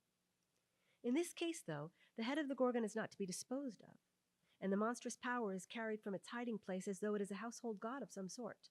And in some stories, the Gorgons are daughters of the sea god Phorcys. The power of the Gorgon is harnessed by a hero who is sent in on a mission by the goddess of practical wisdom to bring the head right back to her, right back to Athena. So the hero is the indirect means of a divine thinking ahead, a rescuing of the Gorgon before it might fall into the wrong hands, and so that its power can be wielded prudently. In fact, thereafter Perseus' deed, the Gorgon is seen as a head attached to Athena's aegis or etched as image on her shield, giving her a circumscribed background and backdrop so that she both threatens but protects against the dread of bottomlessness. Shield as artifact of significance that is seen differently depending on genre or circumstances. If Freud is to be believed, Athena, thinking it wise to have the power of aversion, uses it herself in order to protect her virgin status and ward off, cut off, stop in their tracks apotropeically, as might the evil eye or gargoyles in later weaker iterations, unwanted objectifying gazes or attacks. Moreover, if the Gorgon freezes men, in whatever their current attitude, she herself, in all of her various descriptions, can be caught in an attitude that, if properly manipulated, hits upon what is needed for the present moment. The Gorgonian as head, divided from body, is the archetypal image caught up in the wide net of Morrison's memory. And images of heads are significant in her novels, especially in her loosely but thematically connected trilogy of Beloved, Jazz, and The Paradise we began with this evening. They are present in the absence of chapter headings and in the capitulations and recapitulations that mark her work. Mostly they are talismans that protect, especially African Americans, by turning away actual evil and ugliness and those very labels as projected onto them by means of appearing to be evil and ugly. Piccola Breedlove's inability to deflect those labels is what motivates her friend Claudia and Morrison to skillfully make a face more consciously. Perhaps even to leave some of the social masks of the status quo in place so they can be subversively free underneath, as Hamlet does with his antic disposition. So, for example, even before reading the first strange runic lines of Beloved, 124 was spiteful, full of a baby's venom, the reader is greeted with a mask Morrison wields. A black death's head with wings hovers over the text, seeming to invite as well as avert our gaze. The looker might, you see, try and turn the book and all its people to stone in his hard-headed reading, or even more monstrous, attempt to petrify those in the story who, like Setha, let their guards down. But the book is also stronger in its face-off than Morrison's first attempt with the bluest eye. And we are also warned of the revisitations within, as if the Gorgonian's death's head is saying, handle with care, or hazardous materials inside. Indeed, each of Morrison's novels contains a slayed or rescued from its cave dead remains of a Gorgonian for our viewing and true empowerment. So let's look at the Gorgon, though not too directly, lest we get off track and stuck. Believe me, I cut pages, pages of her. Indeed, her backstory is never ending. But our present concern and focus for Going Under is that Morrison employs the Gorgonian from within the apotropaic mechanism discovered through her prophetic memory in much of her work, but especially in this trilogy. So we revisit the Gorgon's long history with a view toward finding some fruitful angles for our study of Morrison's creative engagement with the tradition she met on her way. Since the shield of Perseus was given by and then returned to Athena, I think we might say that the shield as image bearer as well as lens is implied.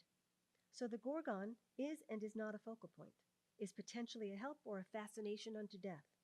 You know some of the story. Medusa was a beautiful girl raped by Poseidon in Athena's temple, who then turned the girl into a Gorgon, making of her an eternal victim, yet punishing her, yet protecting her by making her a monster, yet giving her destructive power to petrify with either its typically ugly face of bulging eyes and fanged teeth, and with or without snakes for hair. Or, especially in later versions, she retains her beautiful face. What remains, though, is the look. And then all of that is appropriated by gods and men, so that the parts Medusa has to offer, the slices, are seen as gift, helping us to particularize our worlds. Her great danger to us, of turning us to stone, comes when the dread or sight of her becomes consuming, when the terrible femininity of her being is unleashed in all its force and misapprehended by us as wholeness, as the face-to-face for which we long. When caught looking at her while she is in the wrong attitude, the Gorgon seems only to offer the certainty and fixity of unfulfilled desires for completion, or the immediate permanent fulfillment of any misplaced and inordinate love of self.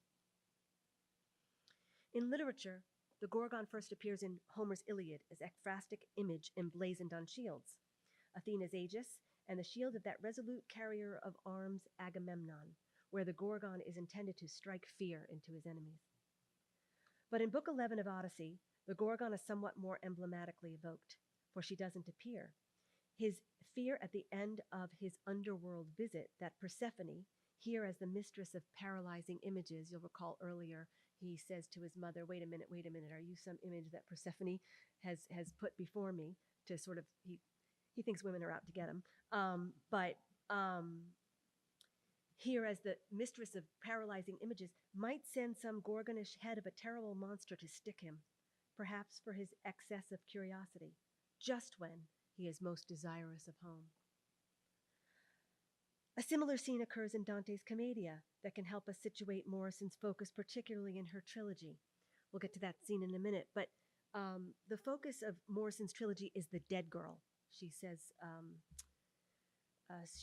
she was gathering fragments for a book that she was an editor at Random House, and she was gathering pieces in history and things for this black book, a sort of compendium. And there were two pieces. One was about Margaret Garner, the historical incident of a woman killing her children, and then she actually did go to jail as she killed her children in the face of being recaptured back into slavery. She went to jail for a small, short bit, but then some advocates, she was helped out of there. And then another one, there was a man named James Vandersea who took photographs of the dead, photographed people after they were dead in coffins or in various poses, and he would superimpose flowers or things on it, the things that sort of like a scrapbook in a photo, and he would maybe write something underneath it. And there was a photograph of a girl who was dead in a coffin, and it said underneath, I think this is the girl who, when she was shot, refused to give over the name of her killer. So the Margaret Garner incident and this photograph sort of work in her mind, and she comes to what in the world could make a woman, a good woman, she says, displace the self, sabotage the self, harm the self in the name of love. And then she works this idea out in the whole trilogy.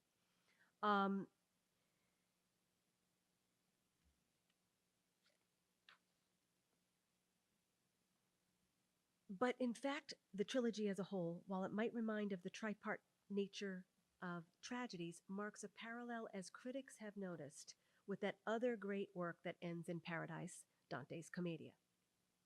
Beloved finds its way out of a dark wood by going ever deeper into that wood, finding in a clearing where the prophetic baby Suggs Holy preached a message to love the self and flesh and have the grace they could imagine, Like the Inferno, Beloved is narrated through memory. Though Beloved eventually frees itself from infernal judgment, it sees the darkness as essential to any freedom. Thus, Beloved, in retrospect, may be said to be an infernal comedy with purgatorial hopes. Rather than climbing to purgatory and then heaven, Jazz and Paradise revisit the infernal, ascending in clarity to a distinction between infernal horrors and riches. Morrison's work, then, we might say, investigates infernal possibilities, never leaving the infernal behind in its intimations of the paradisal. Dante's hell is laid over ancient underworld visits that heroes took in the middle of their journeys, but his entire story is about a trip to afterlife places. Like Virgil, writes William Frank, Dante interprets history prophetically, finding in it the essential pattern of things to come. The whole of Dante's reach in his Inferno, Purgatorio, and Paradiso is to an eschatological future beyond history altogether, to an uncannily dynamic realization of eternity. That is to say, Dante gives us a configured image of the world beyond the world. This is his luck, says Jacques Maritain, that his vision goes further because his myth or worldview is marked by wholeness, so that from his prospect he pierces in a prophetic way the very nature of time and is therefore not fantastic or utopian. Dante can see from his place in history the cosmic relationship between the beauty that is beyond and that which Beatrice, for instance, makes present in her being. This comes to him as a revelation, of course, as gift of heavenly attention to his being in the darkness about his capacity and fortune. While the experience may have been as one complete insight, we see an ascent that yet repeats not only the journey itself, but how and what he sees in the now of his writing.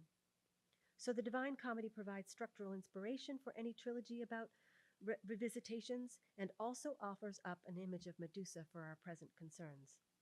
In Canto 9, Dante and Virgil come through the appetitive sins to the second set of gates. These gates are the way into the center of the earthly world, the city of Dis and Satan. This is the way into sins of dynamic evil, and the gates are locked. While Virgil says he has been here before as guide and is sure the gates will be opened, and while an angel does come to open the gates, for as in Odyssey the Gorgon does not appear, it's not before Furies come shrieking overhead, threatening to get their mistress Medusa to come. The Gorgon has persisted as an image to this day, but in the order of chronology, it is more powerful in Virgil's more immediate past. And as the good teacher who fears for his pupil, he tells Dante to turn around and cover his face. So little did Virgil trust Dante to understand the depth of his present danger, he added his own hands over Dante's face. Thus shielded and thus stopped, Dante has a chance to look inward, to see with his mind's eye just what this moment really means. He then surprisingly turns his gaze to us, the readers, and makes a rare address ostensibly to alert and clarify for the reader the meaning of what has just happened. But really, it's an urging to always remember, to always look for meaning. It's a reminder that there is meaning to be found, because that is part of the problem with being stuck, is you don't know what you're missing, right? And he's just discovered something that he's missing, and he's alerting us to it. He says, to look for meaning in subtext, he says, "O you who have sound intellects, look at the doctrine which hides itself beneath the veil of the strange verses." And of course, this just sends critics wild. They're thinking, what does this mean? What is it referring to? What's it got? What is it? And you're completely missing the point, right? Don't get stuck in the literal. Don't get the.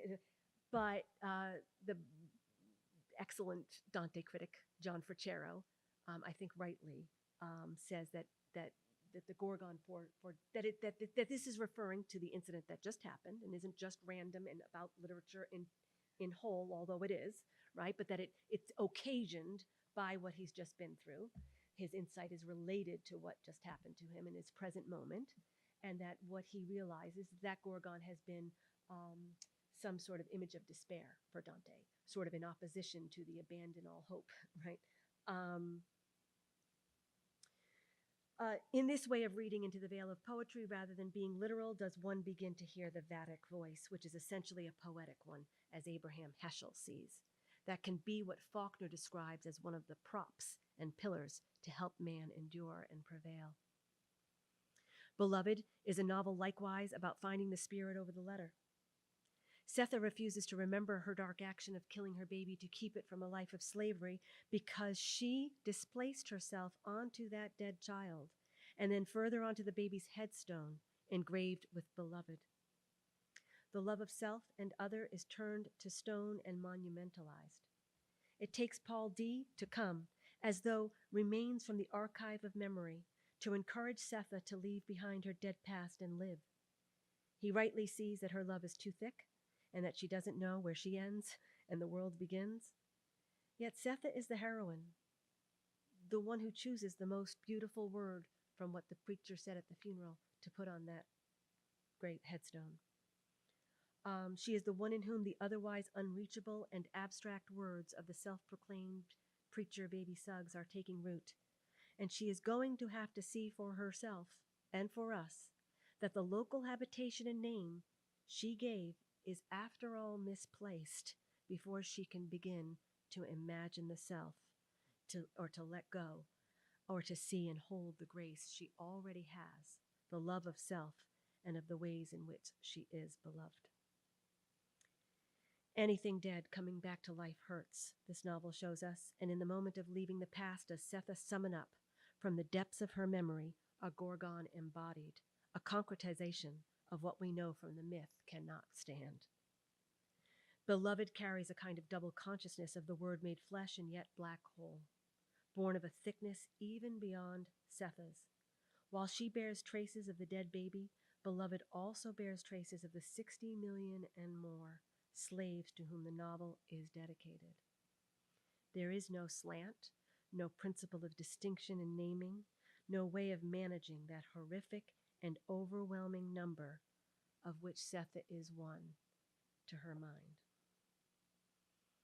Astonishing, then, that the remains in Morrison's memory seem to be revealing themselves as not tragedy. Indeed, much of Setha's suffering comes because through living in what she calls her rememory, where every present moment repeats past trauma unsifted, so she thinks, and suddenly the slave plantation paradoxically called Sweet Home comes to her in all its complications, rolling, rolling, rolling out before her eyes. And although there was not a leaf on that farm that didn't make her want to scream, it rolled itself out before her in shameless beauty. It never looked as terrible as it was, and it made her wonder if hell was a pretty place, too. She could not forgive her memory for that. Morrison makes it her task to enlist a more Augustinian memory, as Larry Allams early on saw, to put loves in the right order through deeply Vedic, poetic sayings of the bittersweet as belonging to the condition not only of particularized worlds, but of being human. Setha's self-proclaimed word, beloved, though wrongly handled, reclaims the power to name and protect love as something essential for recovery and rescue, even from within their negative images. So I guess what I'm trying to say is that Morrison sees what's underneath. She sees through the mask of the Gorgon, and she looks at the Gorgon and sees something important to be rescued. In this novel, thick love takes work, takes looking, but thin love ain't love at all. And contained in rememory is memory, and within beloved, love. Morrison says she likes to dust off cliches, dust off the language, make them mean whatever they may have meant originally. Rememory and beloved are dusted off to reveal their essences. Finally, it is Setha and the community who are beloved. It is to them that the novel's epigraph from St. Paul's Romans applies. I will call them my people, which were not my people, and her beloved, which was not beloved. While it is not easy to determine the scope of Morrison's theology, we do know that while her mother was a devout member of the African Methodist Episcopal Church, Morrison herself converted to Catholicism when she was young and went by her baptismal name. We never hear much about it. We don't know if she was a cultural Catholic. We never hear much about her being Catholic. but she carries that baptismal name Anthony that was shortened to Tony by her friends. Her real name, her given name was Chloe. Certainly, though, the Bible wasn't part of her life, as she says, it was her life. Love, particularly in the letters of Paul as nexus, is the essential theme of her work, not only in its form and content, but in its motivation. While the topic of the dead girl is not put to rest and will be revisited in the next two novels and beyond, something decisive about how to break through, with the lens even of an imperfect love, the massiveness of slavery as the most contested site of memory has been effected. Indeed, Beloved is a ritual enactment of a passage from traumatized to loved. It is also, I speculate here, for those in this audience who have been looking at genre, a real piercing through, and I don't know if this is right, but Louise would want me to say it anyway. I think I see it as a real piercing through the blind hopes of Prometheus that mark the last stage of tragedy, which Louise says is one of reconciliation, over into the infernal, where dread becomes despair that makes imagining a greater hope possible. It looks like from bad to worse, but Morrison has brought something of the cathartic with her, perhaps, to the infernal depths, where there is the promise of comedy and redemptive love. There, the Gorgon is framed differently, her archetypal and mythic powers seen as the subtext within a fuller context.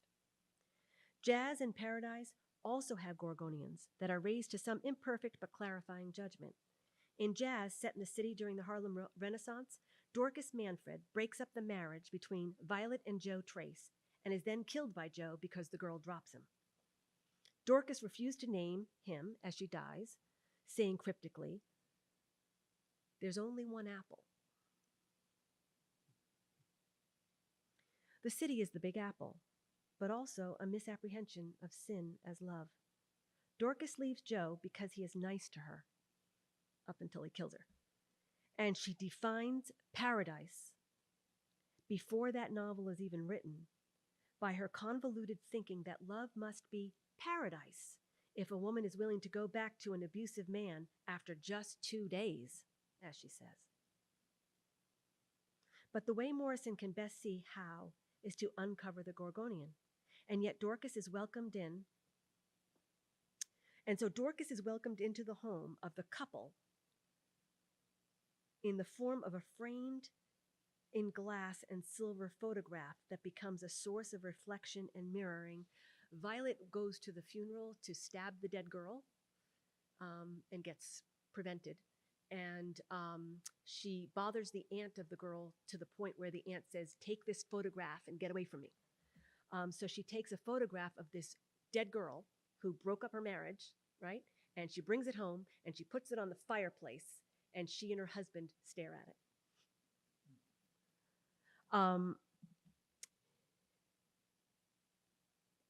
It becomes a source of reflection and mirroring about Dorcas and also about themselves and where their own love went wrong. Something else you have to figure in before you can figure it out, says Violet. Displacing everything on the mantelpiece in the Lenox Avenue apartment, the headshot photograph becomes a focal point for dead girls and is in the end a catalyst for healing a marriage and an improvisational jazz-like ending. The picture is a dark image of a negative girl who recalls Medusa. She has all the ingredients of pretty, but somehow missed, we are told. She was ugly, outside and in, says Violet. Indeed, Dorcas is one of those girls who needs whose Marcel waved ends need cutting.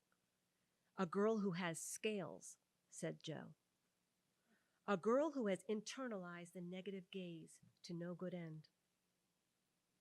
To return to St. Paul, here 1 Corinthians, which Morrison calls upon often in her novels, has characters named 1 Corinthians, has quotes here and there, especially chapter 13.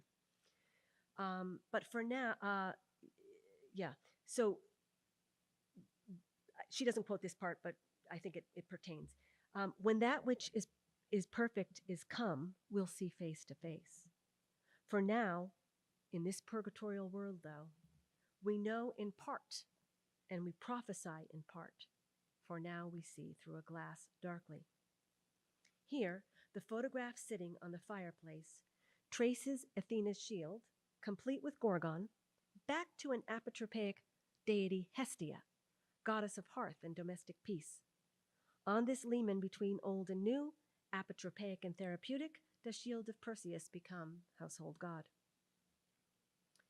God himself appears on the Gorgonian in paradise.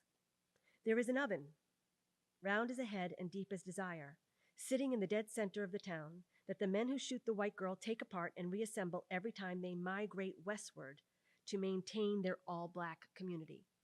So here's this convent filled with women, and the convent has a backstory. It was had some nuns in it before, but you see, the man who owned the house before was an embezzler and had all sorts of paraphernalia around and faucets that were not appropriate in a convent, etc. And they tried to convert the building, but it didn't really work.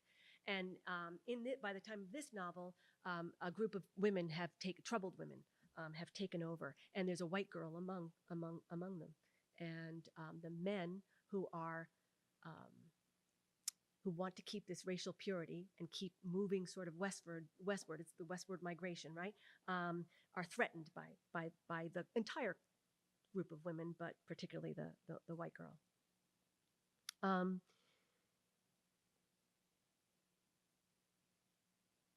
This time, occasioned by the shooting, the motto on the oven comes under discussion for the first time. So they take this oven with them every time they go. They put it in the middle of their town. When they're going to leave, they take it all apart, they bring it with them, and they put it back together. But now this shooting has sort of stopped everybody in their tracks, and suddenly they start to talk about this motto that is on the oven.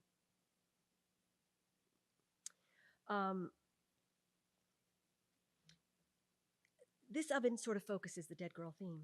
In its body cut up and put back, the oven recalls the Medusa in her mythic versions, as well as the more archetypal gorgons on ovens intended to keep people from getting burned, or even, as Robert Graves says, to keep busybodies from opening the oven doors, peeping in, and thus allowing a draft to spoil the bread.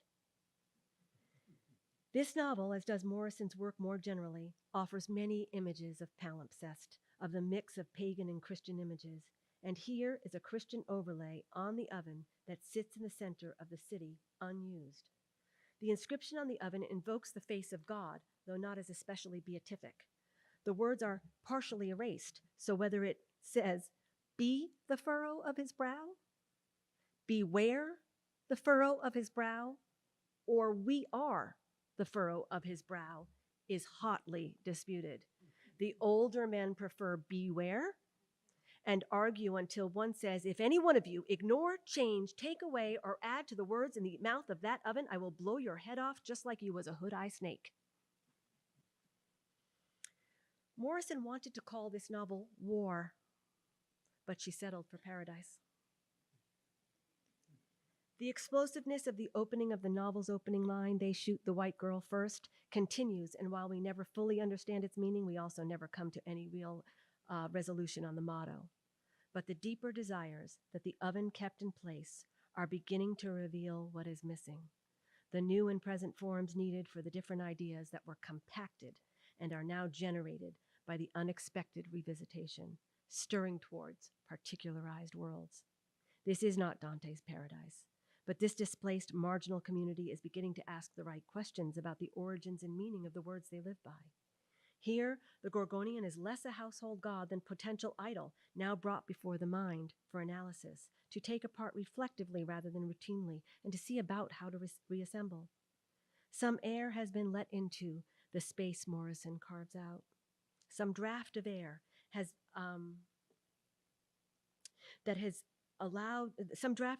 been let into the oven such that it can be seen there is no bread of life in this hearth. Perhaps this is something of what Dr. Connell means by his strange upward draft in the novel, that breath of comedy possible and coming from the divine comedy. For what we see reflected in the gorgonic mirroring of the oven deconstructed is that the women and men are equally but differently displaced. A communion of sinners trying to see how to reimagine a deadened past that, if maintained intact, can only begin and end in shooting. They shoot the white girl first. About this first line of the third novel of her trilogy, the somewhat ironically titled Paradise, Morrison says, "I wanted to open with somebody's finger on the trigger, to close when it was pulled, and to have the whole novel exist in that moment of the decision to kill or not." The novel's ending is uncertain. While risking seeming fashionably new age, as Glenn Arbery notes, Paradise is not as fully realized because Inferno beats Paradiso every time, says Morrison herself, and because she has not the luck of Dante. In being true to her present, Morrison cannot jump to heaven without remembering Eden, a constant motif of her work. She cannot write pure Christianity, just as she cannot write pure tragedy and be true to her culture, or ours, if she is to be plausible. As Morrison says of the dangerously free quality of her heroines, it's pre-Christ in the best sense. It's Eve. Arbery says that Morrison's real interest lies in a temporal eschatology, a composted time, to use Mary Douglas's term, a doubling of God back into the world. Morrison's great contribution may be said to lie in her recovery, or more accurately, discovery, of the sacred character of the world, of its beauty. Paradise Revisited by Morrison retains its Edenic origins at the point of pulling the trigger on the fall, not as some utopian dream, but as an unremembered one, that as it is remembered prophetically and in the richest of language by Toni Morrison on behalf of her people, offers fuller implications of human action. As a deep grounding, the memory of the garden is as stay against bottomlessness. To visit and prophetically speak from the limen of the fall itself is to open up a moment and gain access to a slice of clarifying judgment, of radical equality between the divine and human, or ancient and modern worlds, between the sexes or the races of mankind. This moment can be imagined because it has being, because in Morrison's prophetic memory, it is present to her. She sees, I conclude, in They Shoot the White Girl First, something like Eve bites the apple now. Thank you.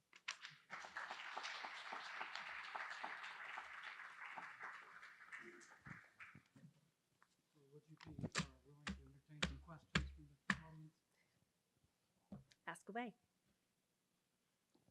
Pick on people.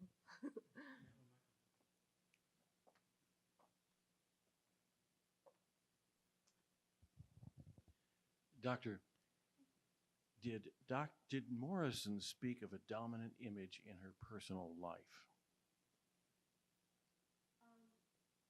A dominant one? I think I can think of a couple of things, but something that I saw repeated often was, I don't know if you're thinking of something specific, say so. Oh, I should talk here. Yes. If you're thinking of something specific, say so. But the thing that comes to my mind right now is that she had two parents, and her father was somebody who would never let a white person in the house, she said, but always went home to the sites of trauma and visited with family. And her mother was somebody who welcomed anybody in, didn't matter the color. She took each person one at a time, but never went home, never would go home to visit. And I think there's just a lot of complication there, a lot of richness in those images for her, or in that sort of story. But is there something specific, Father, that you're thinking about? No, I'm not. I'm just curious.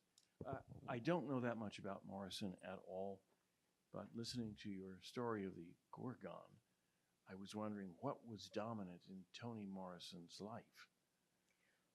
Well, I don't know about her. Yeah, right. What's her Gorgon? I don't know, but I would say that she does identify with that dead girl to some extent, right? Because she certainly would say, when I read Faulkner, I loved Faulkner. I read she was a classics minor. She's real well educated, and she loves it. I think what she says is, I didn't see myself in there, but I saw I saw what was human in there, right? But it seemed to her that what was missing in American literature, in the canon, right, was speaking as subject, right?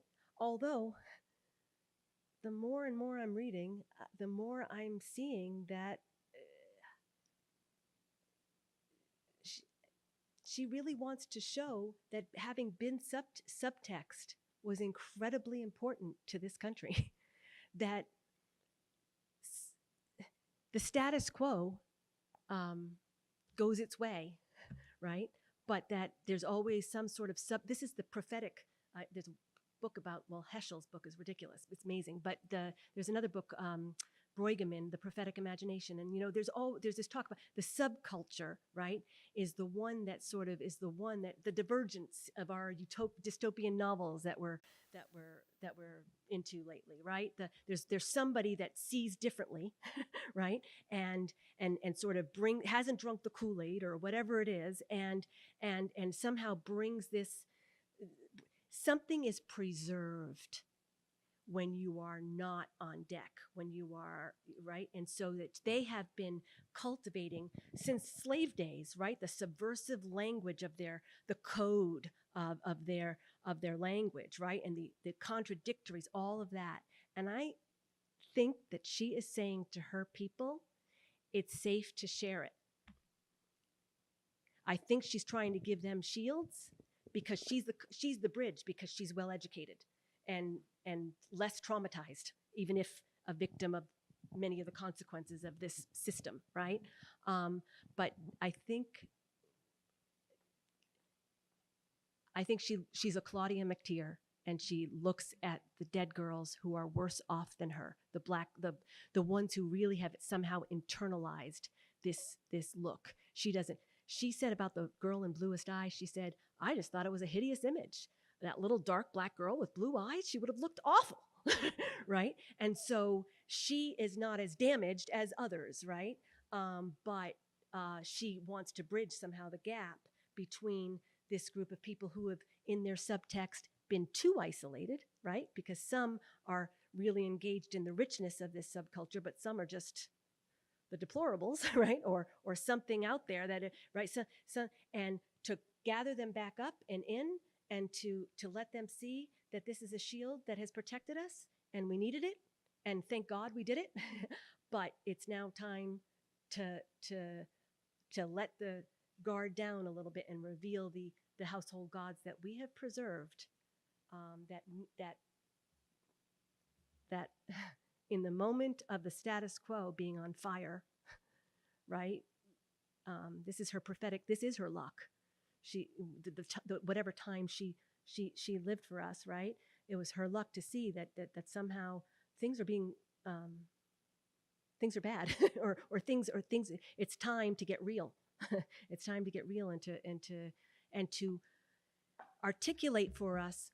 Look, if we only had Dante, we would be doing just fine in many ways, right? But the problem is how are we going to recognize a household god in the face of some new form if we don't see over and over and over again how beauty is in the strangest of places, right? And so she's educating our eye to find the diamonds in the rough, to see the real and the true and the good and the beautiful, even if there's a mask, to see through the mask. Molly, is that Father? If you have more, you can. Wonderful, wonderful talk. You mentioned very briefly this expression, the terror of freedom, in the context of tragedy. But even if, her works are overall comic in movement, what is that role of freedom to memory, whether prophetic or not? Yeah.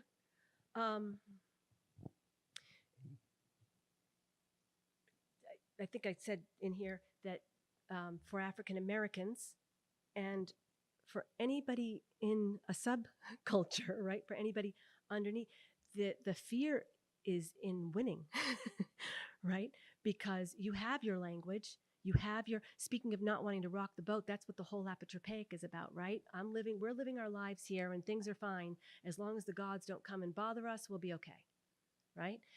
Baby Suggs preaches in the clearing and it makes everybody mad, because they have carved out a little life for themselves. Nobody's coming to get them. They're perfectly fine. And why you got to go and just start up trouble and, I don't know, draw attention to us and what, right? And they're and so that's a dangerous kind of freedom. They think that's a dangerous freedom, right? That you're talking back or saying, hey, what about this? Or right? That's a dangerous. And so the Gorgon for her people, I think she would say, is well, but then by extension to all of us, because what I'm trying to say there at the end, this idea of going back to that moment of the fall, right? When everything is radically free. It's not to posit it as some utopian dream or future. It's not, it's to say right here and right now, what I actually see in this moment is possibilities, right? Possibilities. And so to carry over that idea of possibility to her people, and then by extension to all of us, to kind of give a common grounding, kind of, right, a common thing. But for all of us, there's this free will. I mean, Dante, Dante is so in trouble. If the reason he gets stuck right there, where he gets stuck with the Gorgon, is because that is where he would have gotten stuck had heaven not helped him. Had he, right? He was caught in lusts and the Gorgon and all, right? And the Gorgon for him, I think, is his petrification of Beatrice. He sort of didn't follow Beatrice to the beauty to the source of her beauty. He sort of end-stopped her, right? So he's kind of stuck in the wood, and he gets all this help. And it would be the height of, there's some sin, I forgot what it is, but it's the height of something, right? To say, oh yeah, God went through all this effort, and Mary and all those ladies went through all this effort, and they broke a couple of rules, and they get Virgil, and all just to show me, little old me, what a jerk I've been, how awful I have been, and to freeze me right here.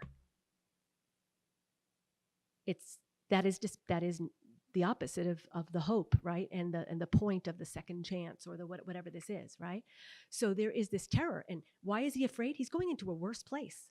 That's what I meant by Morrison. It feels worse when you are going ahead. Aeneas, does he want to go ahead at all? He does not, right? When you're going ahead, it feels worse.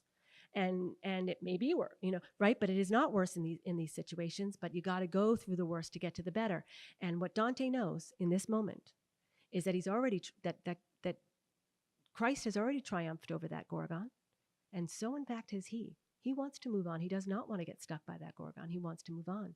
He also sees here that he knows a bit more than Virgil, which is not all that reassuring to him. And he knows that, here's the big thing I wanted to say. He knows that if he comes intimately to know what is on the other side of those gates, then to whom much is given, much is required. And if he were to fail the second time, he's not landing in the appetitive part of the part of hell. Now, hell is hell, but nevertheless, right? The rejection is deeper. It's more dynamic. It's more the clearer the intellect is till you get to Satan, right? I almost ended this talk in a couple of different ways, but one of them was going to be this element of catharsis, this clearing that she's doing, that maybe even as she goes back and forth, she's leaving us a model of how to revisit and basically cut these Gorgons down to size. It's not bad. It's not hard at all to go back to these sites of memory. I know you think you're going to get stuck and progression is going to stop. That's what we're afraid of, right? This fight between the progressives and right? We're always that, right? And the point of the non-progressives is, wait a minute, that's how you read. You don't read by word. You read a sentence and you read into and you read, right? And we think that's ultimately, as Ransom might say, more efficient, right? But this free will business is at the center of our being human, right? Language is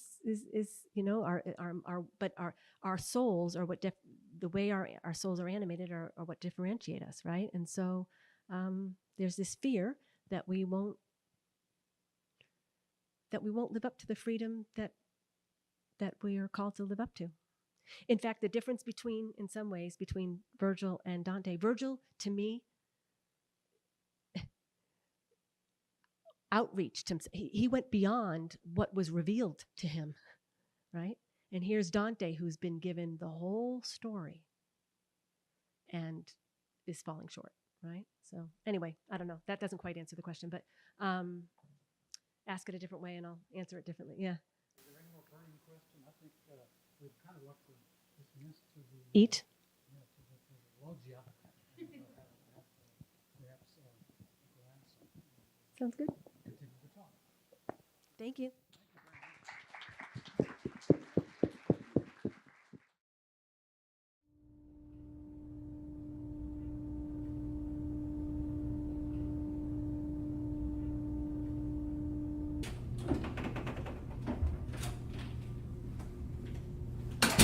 Hello, John. I'm Maria Newman. I'm the Director of Student Affairs. Hello. So, why don't you tell me what happened? What did happen? First, though, let me explain. I'm not here to attack you or shame you. I'm just here to discuss the situation so that you understand any disciplinary actions that may be taken, because the Office of Student Affairs is directly concerned with helping you succeed. It's important in these situations not to make direct accusations. The student feels attacked, especially if I get any details wrong. So I prefer to let the student tell the story and go from there. So, why don't you tell me what happened? No. The burden of proof is on you, okay? I plead the fifth. John, this is not a courtroom. I want to help you. Fine, I'll talk. It's important in these situations to pretend to be compliant. We have a long, painful conversation. I admit nothing when we shake hands at the end. Maria feels like we really connected. I get bored for an hour, whatever. Were you at PDK last night? Yeah. Did you buy anything? Some groceries? So you see how useful it is to have that store there. If we don't clear this up, it's possible that students might be banned from the premises. That's never gonna happen. You're blowing this way out of proportion. I don't think you understand how serious this is. It wasn't that bad. I don't know why she's freaking out. So, you bought groceries. And then what? I went back to my dorm and studied.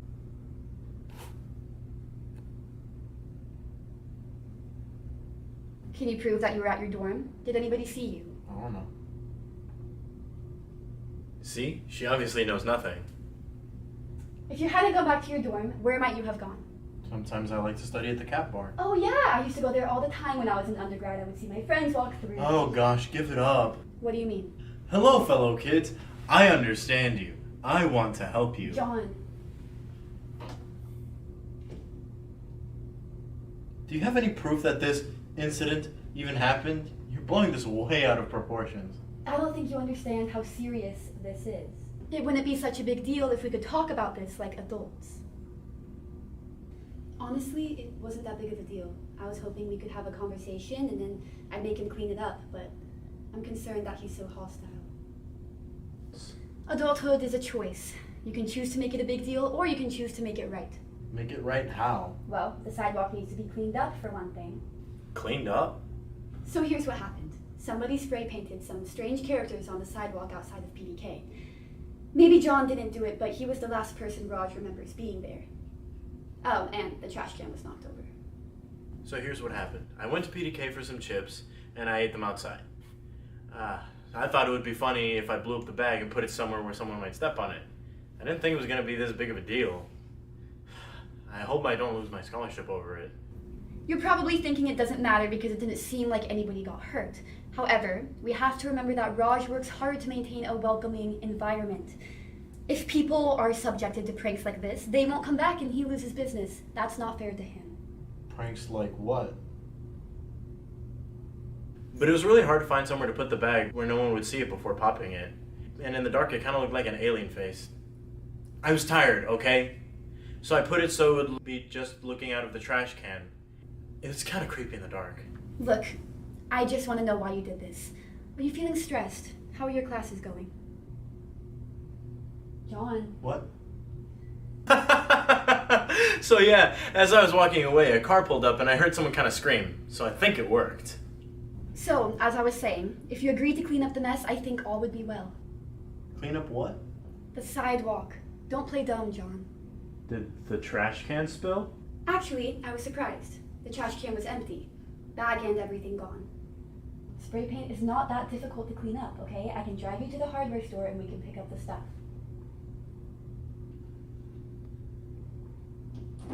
Maria, we got the video. He didn't do it. I may have the wrong guy. John, I apologize. You're free to go. Wait, what's all this about spray paint? Did multiple things happen? Did they? No. So who was the vandal? Aliens.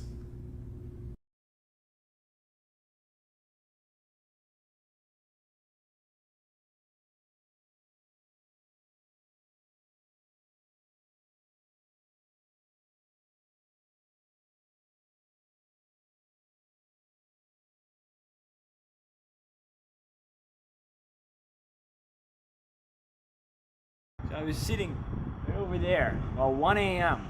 All of a sudden, this huge thing came out of the sky like a flying saucer. A bunch of green men jumped out and started shouting at Rise something about imprisoning a friend of theirs. They sucked up the trash into their spaceship and left, and then a bunch of guys in black suits showed up and went inside. I didn't know what they were here for, so I just kept my mouth shut. Oh, and the green guys, they wrote something on the sidewalk. It looked like some kind of foreign language. I still can't figure out why the aliens wanted the trash. Oh, and I'm looking for a job if you know anyone who can help me out. I swear I'm not crazy.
I'm going away.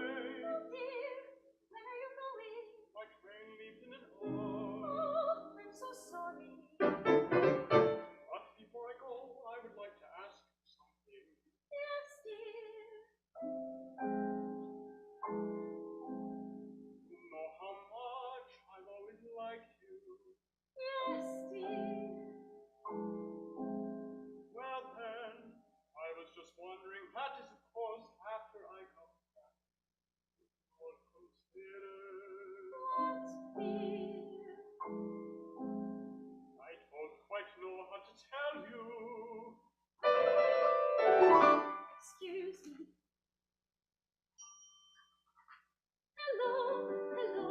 Oh, Margaret, it's you. I am so glad you called. I was just thinking of you. It's been a long time since you called me. Oh, I cannot come tonight. No, my dear, I'm not feeling very well. Achoo! When I wish I could be there. I'm afraid I must not. Hello, hello. What did you say, my darling? What did you say? Hello, hello. Please speak up. I heard the funniest thing. Jane and Paul are going to get married next July. Don't you think that is the funniest thing you've ever heard? I know, of course. And how are you? And how is John? And how is Jean? You must tell them that I send them my love. And how is Ursula? And how is Natalie? And how is Rosalie? I hope she's gotten over her cold. And how is your mother? And how is your father? And how is dear little Granny?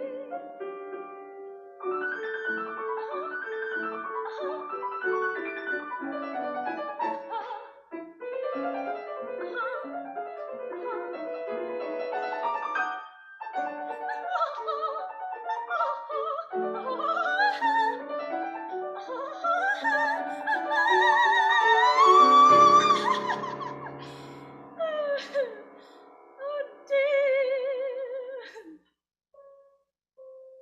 Well then, goodbye, goodbye, my dear, goodbye. I am so glad you called. I was just thinking of you. It's been a long time since you called me. Yes, you already told me that. No, my darling, of course I won't forget. Yes, yes, goodbye, my dear, goodbye. Yes, my darling, goodbye. Yes.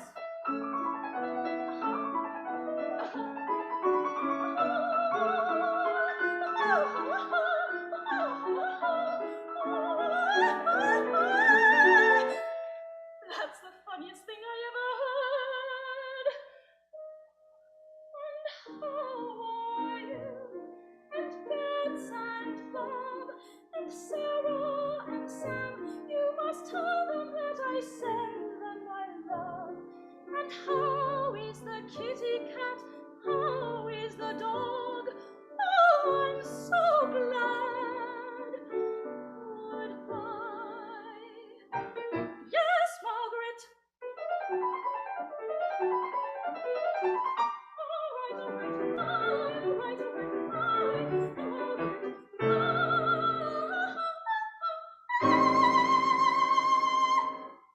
So long. That was Margaret. You don't say. Isn't she funny? She is a scream. Would you like to know what she told me? I'd love to, but not now. It is getting late. There is so much I have to tell you. All right, go on. What is it, darling?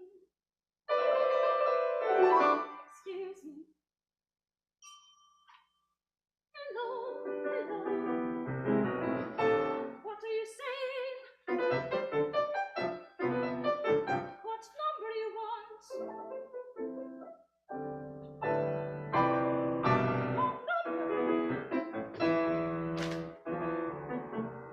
Why must they always pick on me when they guess the wrong number?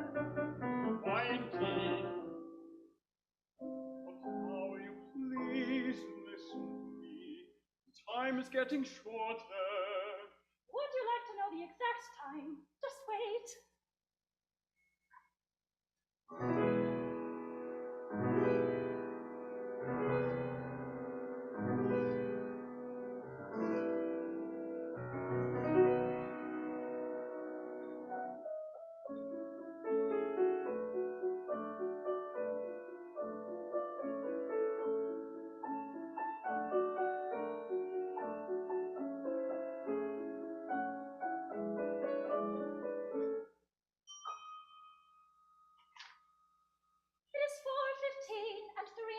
seconds.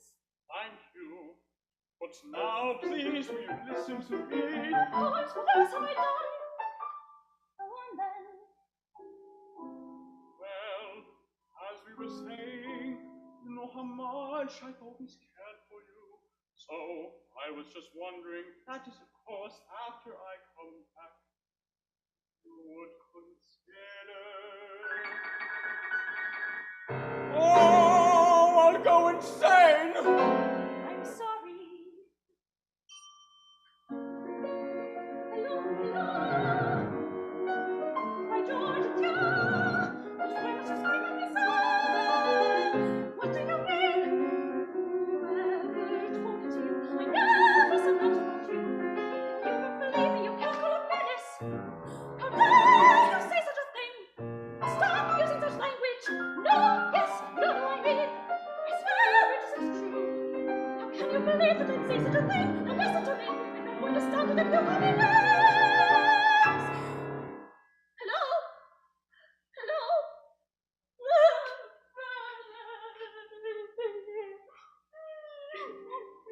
Listen, Lucy, listen now. Don't you cry, don't you cry. There is something I must tell you. Listen, Lucy, listen to me. Don't you cry, don't you cry. Lift your face and dry your tears. Listen, Lucy, listen to me.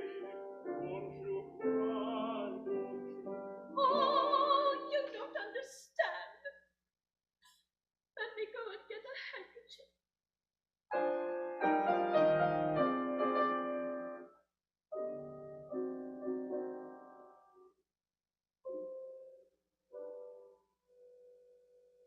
try again and again? What else can a man do? Except wait and then try and wait and then try once again. I'd rather contend with lover, husband, or in-laws than this two-headed monster who comes on us. It devours my day. For this thing can be challenged, can't be poisoned or drowned. It has hundreds of lives and miles of umbilical cord.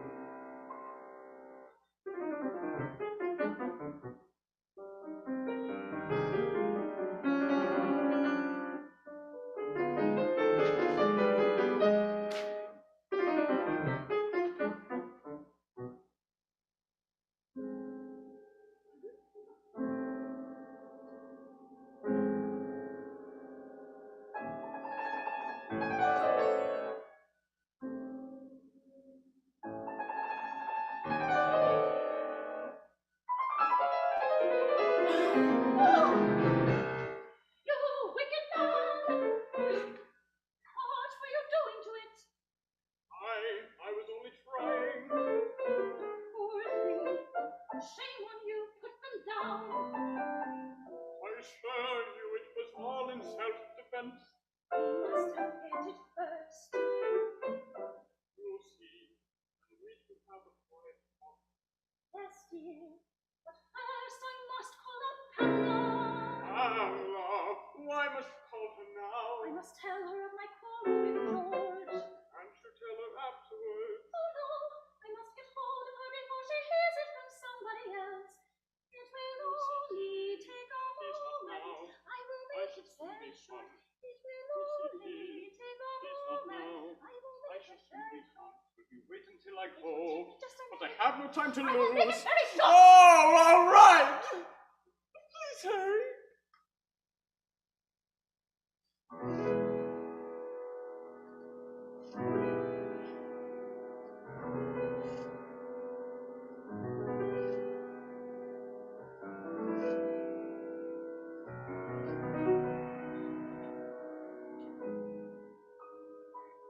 Hello, this is Lucy. I just had a quarrel with George.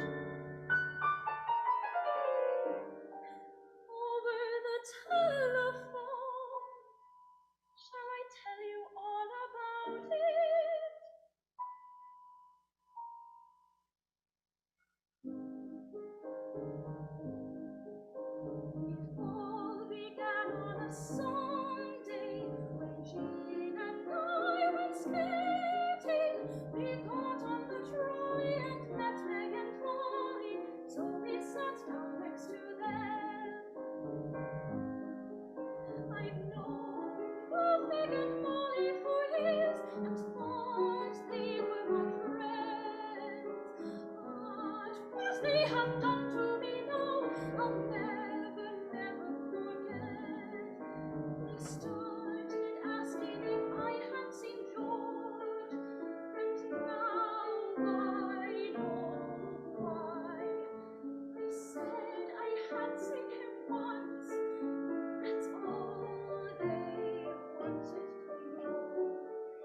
So one thing led to another, and while we gabbed about George, I told them what you told me you had heard about him and Joe. Yes, I told them what you told me you had heard about him and Joe. I know I was a fool, but now it is too late. They told him what I told them you had told me. I've waited hour after hour, but she will never stop. I must tell her I love her, but that thing will not let me, and now I have to go, and she will never know.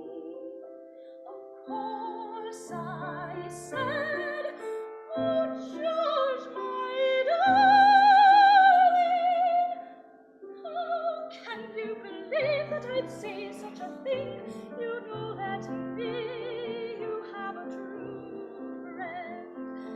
But he wouldn't believe me and cursed me up and down and kept calling me names, yes, all sorts of names. And then I said, oh George, my darling, if you don't believe me, you can call up Phyllis and ask her to tell you whether or not it is true. Of course I had to lie. What else was I to do? Oh no, you'll never know how much I went through. Oh, you'll never know how much I went through.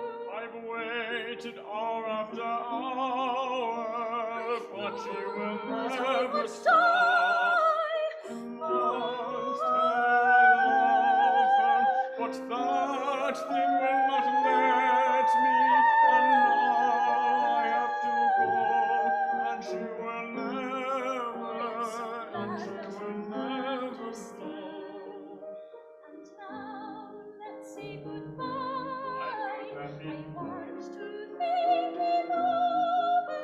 She only stops to start again. If I stay, I'll go mad. There's only one.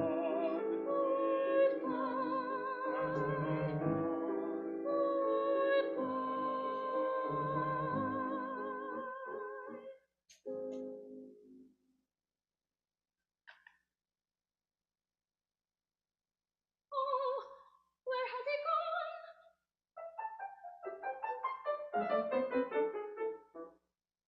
He left me alone with my telephone. I wonder what he wanted to tell me. I have a feeling he had something on his mind.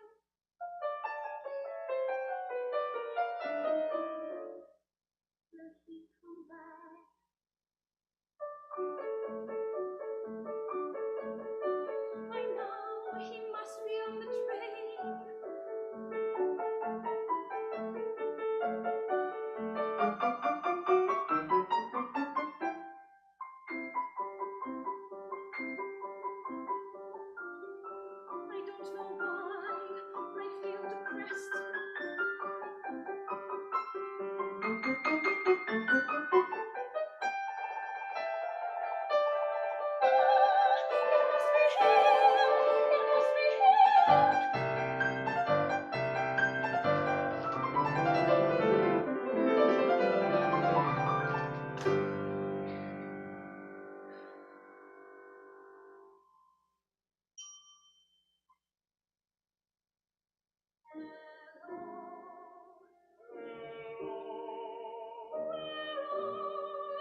Ah, not just yet. Oh no, you still have time.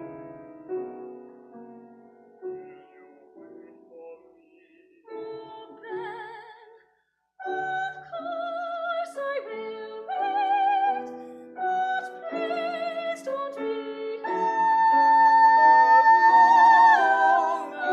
Please wait the phone, but darling, don't be long.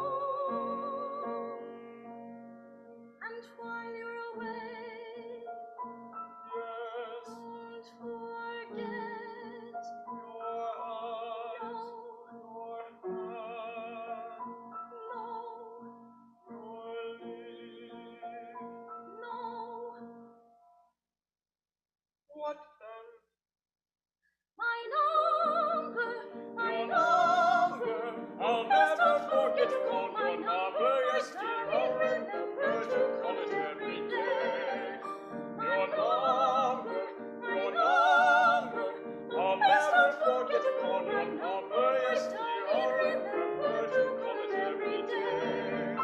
I always can hear my ring in the snow. I'll hear my ring in the snow. I'll hear my ring in this number. You'd better write it down so you won't forget it. Stevedore 2. Ring.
Hit it!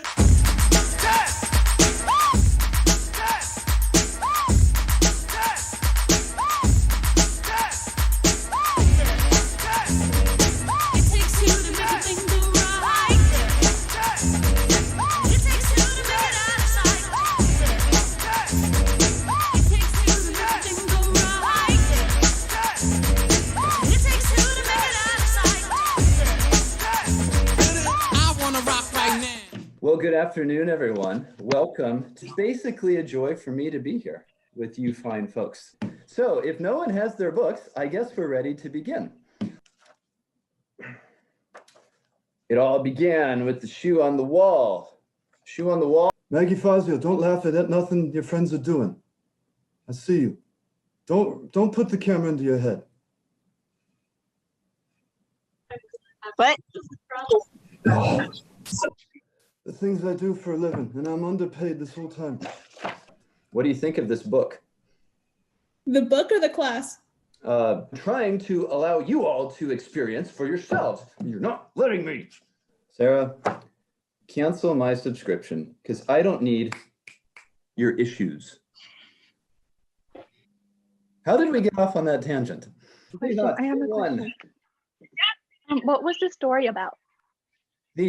We just read the... Oh, boys and girls, this has been something. Bye-bye.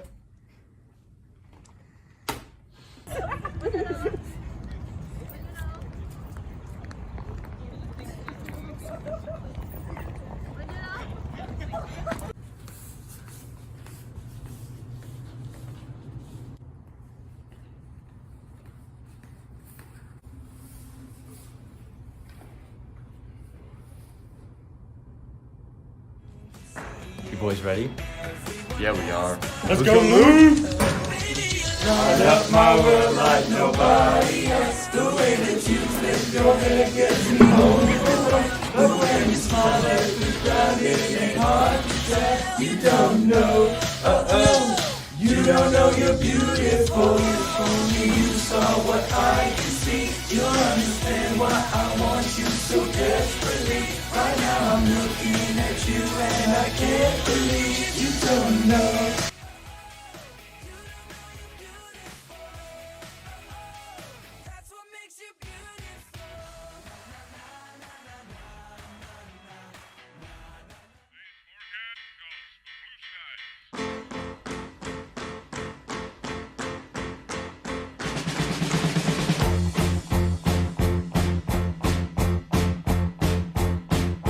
Sun is shining in the sky. There ain't a cloud in sight. It stopped raining. Everybody's in the play. And don't you know it's a beautiful new day? Hey, running down the avenue. See how the sun shines brightly in the city. On the streets where once was pretty Mr. Blue. Sky is living in the day. Hey. You are here at the University of Dallas in Rome, Italy. And why is our Rome campus not in the city of Rome? And why is our Dallas campus not in the city of Dallas?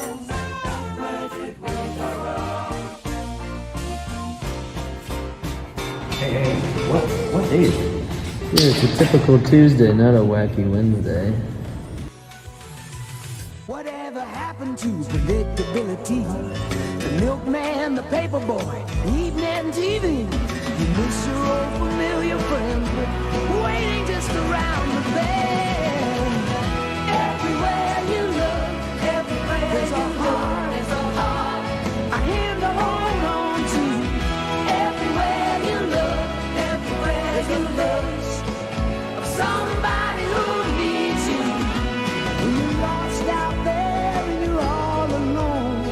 Life is waiting to carry you home. Everywhere you look, everywhere you look.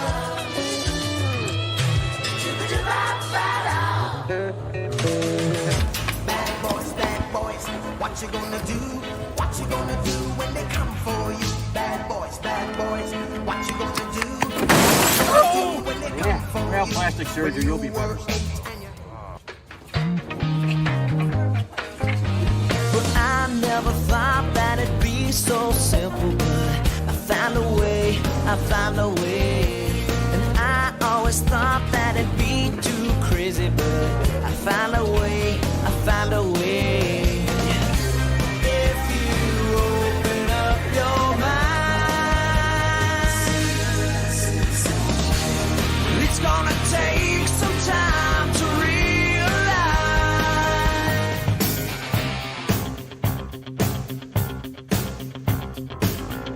Rising up, back on the street, did my time, took my chances. Went the distance, now I'm back on my feet. Just a man and his will to survive. So many times it happens too fast. You trade your passion for glory. Don't lose your grip on the dreams of the past. You must fight just to keep them alive. It's deep, eye of a tiger. Good morning, everybody, and welcome back to Western Civ. Just a couple of words about testing. In a couple of weeks, as you know, you'll have your final. You know, the difficulty here is that nobody in memory, recent memory, has actually passed the final. But anyway, I just hope that goes really well. The messages: friendship, patricide, fratricide, folly, failure, and any other F you'd like to add. So you got the wayfarers, the unquenchables. They come from a tribe called the Wayquenchables. In the course of this 2 years, they pretty much knock Rome out.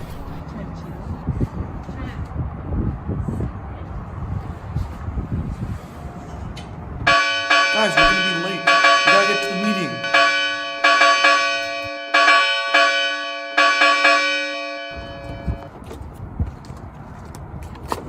Yo, 6 feet, man, 6 feet. Oh, sorry, my bad.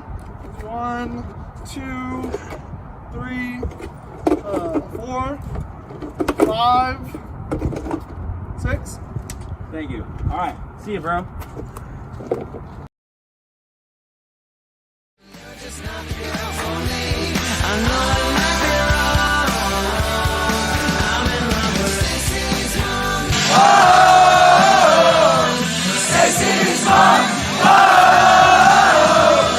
Stacy, can't you see? You're just not the girl for me.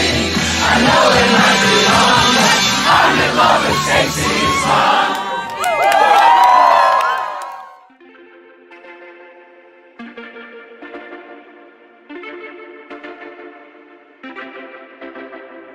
Homegrown alligator, see you later.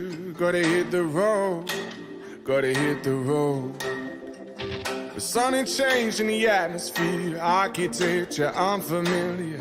I could get used to this. Time flies by in the yellow and green. Stick around and you'll see what I mean.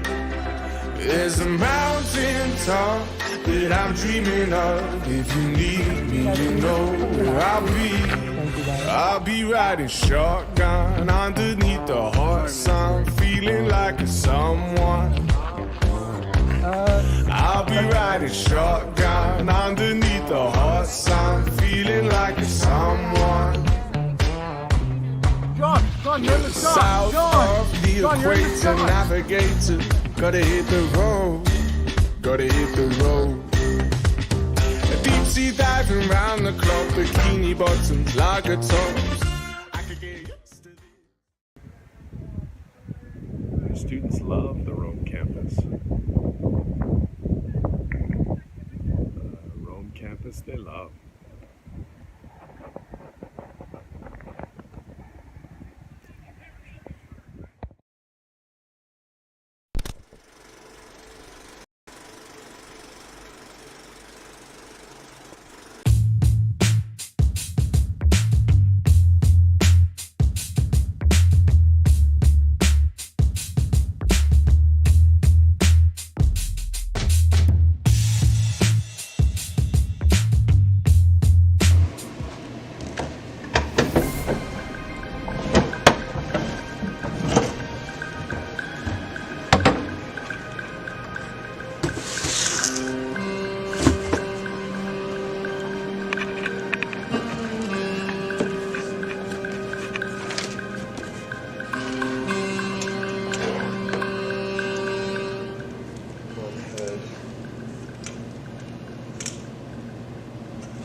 What was that? It sounded like Charlie. Let's go check it out. I don't see Charlie anywhere. That scream definitely sounded like it came from in here. Well, he must have been here. His phone is here. You see what this says? C-O-R-E. What's that? Do you know? I don't know, but maybe Dr. Olenek does. Let's ask him. Good morning, Dr. Olenek. Do you know anything about core? Yes, I conveniently have a folder of information on it right here. There you go. Thank you very much. This information says that the CORE stands for Cerebral Organization Reprogramming. Cerebral Organization Reprogramming Equipment? What's that? It was an experimental technology developed during the Cold War by the university to help people learn quicker. Oh my goodness. It works through constructive interference with the brain waves, making the brain overclock. They activated up to 90% of the brain. So it made you smarter without requiring you to study? That's awesome! Yeah, they even tried to use it to make an ideal president for the university, but it says here that the program was discontinued because the subjects became unstable. They went crazy. That must be what happened to Charlie. He's unstable. We have to help him. According to this, the only way to cure him is to reverse the process. But how do we do that? Maybe I can help. Let me see those files.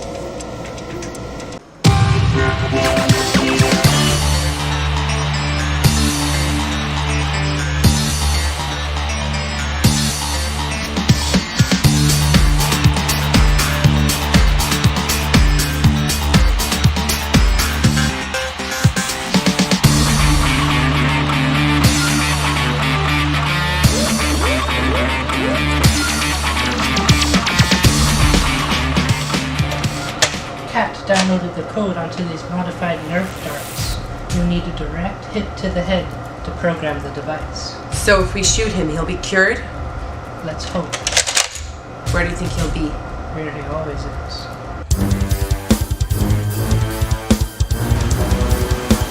Holy crap, Charlie!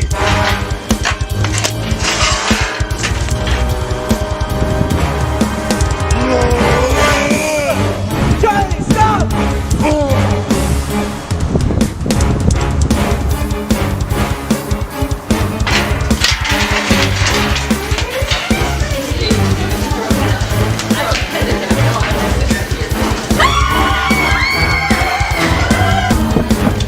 There's Charlie. Let's get him before he runs away. I just got back from Rome. What has happened to this university?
Where's Charlie? We have to find him.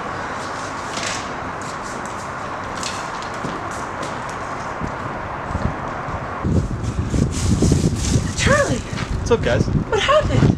I discovered the core curriculum at the University of Dallas.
Who's there?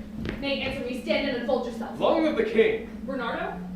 He. You come most carefully upon your hour. 'Tis Nostro 12. Get thee to bed, Francisco. For this relief much thanks. 'Tis bitter cold and I am sick at heart. Have you had quiet guard? Not a mouse stirring. Well, good night. Stand, who's there? Francisco! And liegeman to the Dane. Give you good night. Oh, farewell, honor soldier, who hath relieved you. Bernardo hath my place. Give you good night. Olaf, Bernardo. Say what? Is Horatio there? A piece of him. Welcome, Horatio. Welcome, good Marcella. What, has this thing appeared again tonight? I have seen nothing.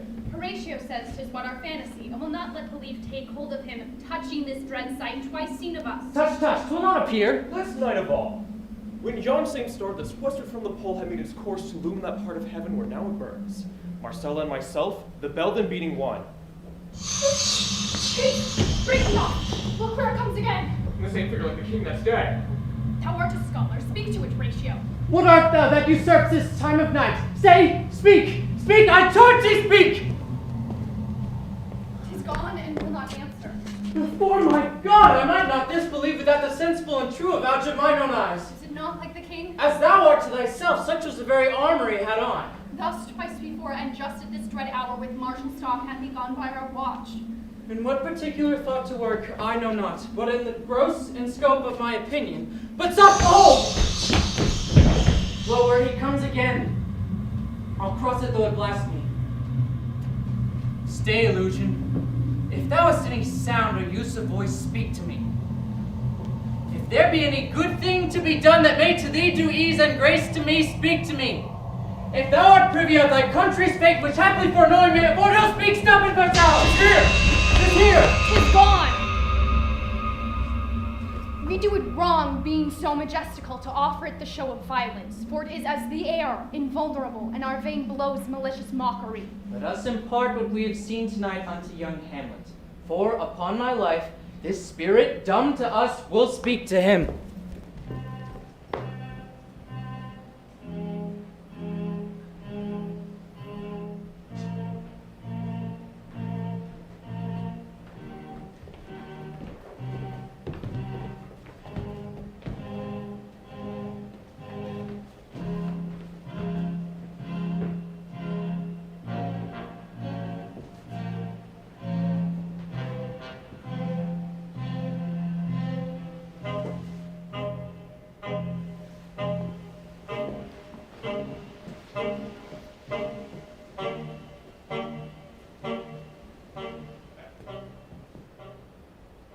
Though yet of Hamlet, our dear brother's death, the memory be green, and that it us be fitted to bear our hearts in grief, and our whole kingdom to be contracted in one brow of woe.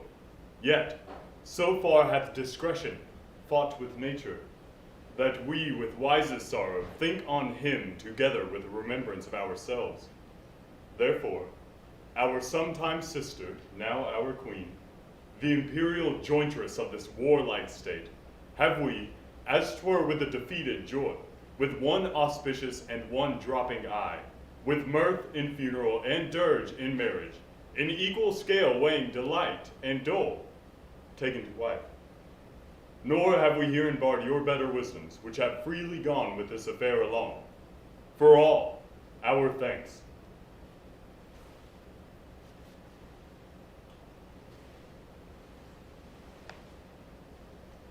Now follows that you know young Fortinbras, holding in weak supposal of our worth, or thinking that by our late dear brother's death our state to be disjoint and out of frame, colleagued with the dream of his advantage, he hath not failed to pester us with messages importing the surrender of those lands lost by his father with all bonds of law to our most valiant brother. So much for him. Now for ourselves and for this time of meeting, thus much the business is.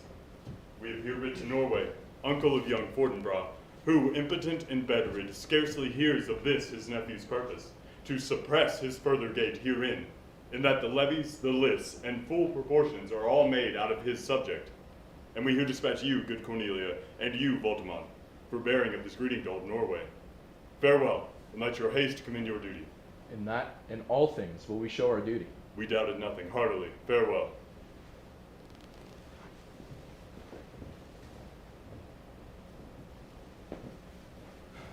And now, Laertes, what's the news with you? You told us of some suit. What is Laertes? You cannot speak of reason to the Dane and lose your voice. What wouldst thou have, Laertes? Dread my lord, your leave and favor to return to France, from whence, though willingly I came to Denmark to show my duty in your coronation, yet now I must confess, that duty done, my thoughts and wishes bend again towards France, and bow them to your gracious leave and pardon. Have you your father's leave? What says Polonius? He hath, my lord. I do beseech you give him leave to go. Take thy fair hour, Laertes. Time be thine, and thy best graces spend it at thy will. And now, our cousin Hamlet and our son. A little more than kin and less than kind. How is it that the clouds still hang on you? Not so, my lord. Oh, I am too much of the sun. Good Hamlet, cast thy knightly colour off, and let thine eye look like a friend on Denmark. Do not forever with thy veiled lid search for thy noble father in the dust. Thou knowest 'tis common. All things must die, passing through nature to eternity. Aye, madam, it is common. If it be, why seems it so particular with thee? Seems, madam. Nay, it is. I know not seems. 'Tis not alone my inky cloak, good mother, nor customary suits of solemn black, no, nor the windy suspirations of forced breath, nor the fruitful river in the eye, nor the dejected havior in the visage, together with all forms, moods, shows of grief that can denote me truly. These indeed seem, for they are actions that a man might play. But I have that within which passeth show these but the trappings and the suits of woe. 'Tis sweet and commendable in your nature, Hamlet, to give these mourning duties to your father. But you must know, your father lost a father. That father lost his, and the survivor bound in filial obligation for some term to do obsequious sorrow. But to persevere in obstinate condolement is a course of impious stubbornness. 'Tis unmanly grief. We pray you, throw to earth this unprevailing woe, and think of us as of a father. For let the world take note, you are the most immediate to our throne, and with no less nobility of love than that which dearest father bears his son, do I impart towards you. For your intent in going back to school in Wittenberg, it is most retrograde to our desire. We beseech you, bend you to remain here in the cheer and comfort of our eye, our chiefest courtier cousin, and our son. Let not thy mother lose her prayers, Hamlet.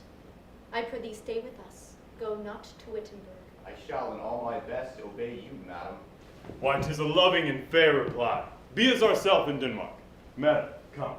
This gentle and unforced accord of Hamlet sits smiling to my heart. In grace whereof no joking health that Denmark drinks today, but the great cannon to the clouds shall tell. In the king's rouse the heavens shall brew it again, re-speaking earthly thunder. Come, away.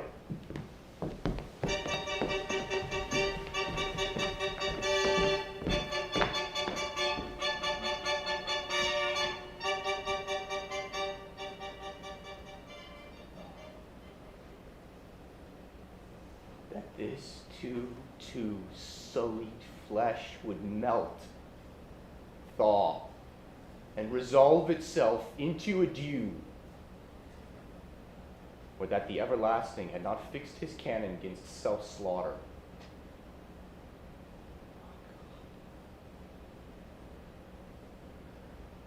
God,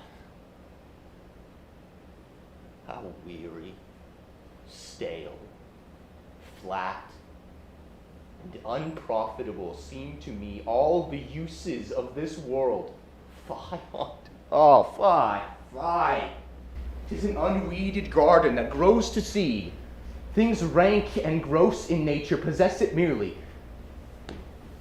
That it should come to this. But 2 months dead.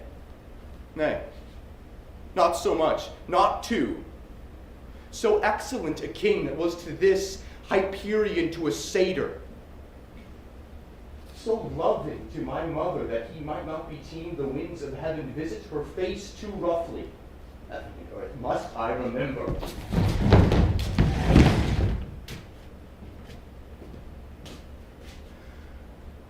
Why, she would hang on him as if increase of appetite had grown by what it fed on, and yet within a month, let me not think on it.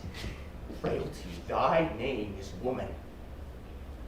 A little month, or ere the shoes were old with which she followed my poor father's body like Niobe, all tears, why she, even she, oh God, a beast that once discourse of reason would have mourned longer. Married with mine uncle, my father's brother. but no more like my father than I to Hercules.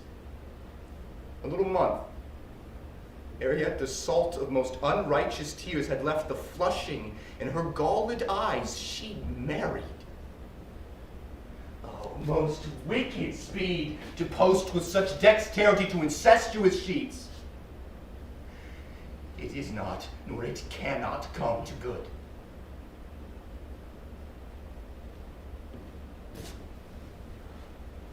But break my heart, for I must hold my tongue. Hail to your lordship. Glad to see you well. Horatio, do I forget myself? The same, my lord, and your poor servant ever. Sir, my good friend, I'll change that name with you. And what in faith made you from Wittenberg, Horatio? Marcella? My good lord. Very glad to see you. Good even, sir.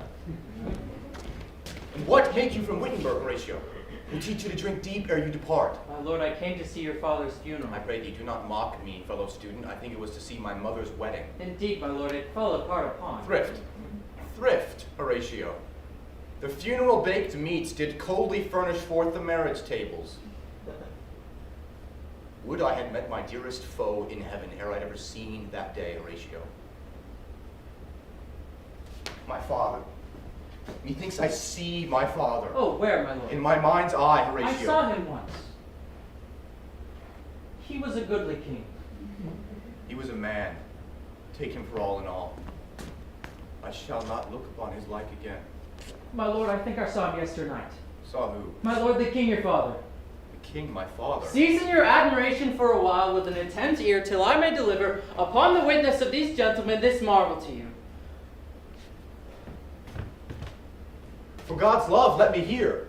2 nights together had these gentlemen, Marcella and Bernardo, on their watch in the dead waste in middle of the night been thus encountered. Figure like your father, armed at all points exactly, cap a pea, appears before them, and with solemn march goes slow and stately. This to me in dreadful secrecy in part they did, and I with them the 3rd night kept the watch, whereas they had delivered, the apparition comes. I knew your father. These hands are not the more like. But where was this? My lord, upon the platform where we watched. Did you not speak to it? My lord, I did, but answer made it none. 'Tis very strange. As I do live, my honor, lord, 'tis true, and we did think it writ down in our duty to let you know of it. Indeed, indeed, sirs, but this troubles me. Hold you to watch tonight. We do, my lord. I will watch tonight, perchance 'twill walk again. I warrant you it will. If it assume my noble father's person, I'll speak to it, though hell itself should gape and bid me hold my peace. I pray you all, if you have hitherto concealed this sight, let it be tenable in your silence still. And whatsoever else shall hap tonight, give it an understanding, but no tongue. I will requite your loves, so fare you well. Upon the platform, twixt 11 and 12, I'll visit you. Our duty to your honor. Your love is mine to you. Farewell.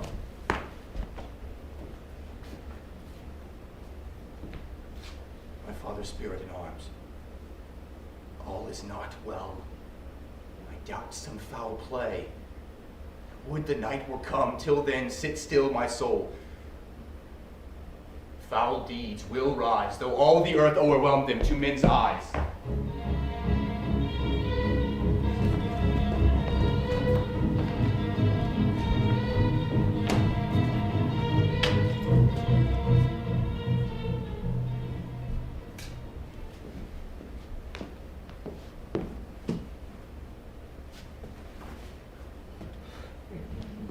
My necessaries are embarked.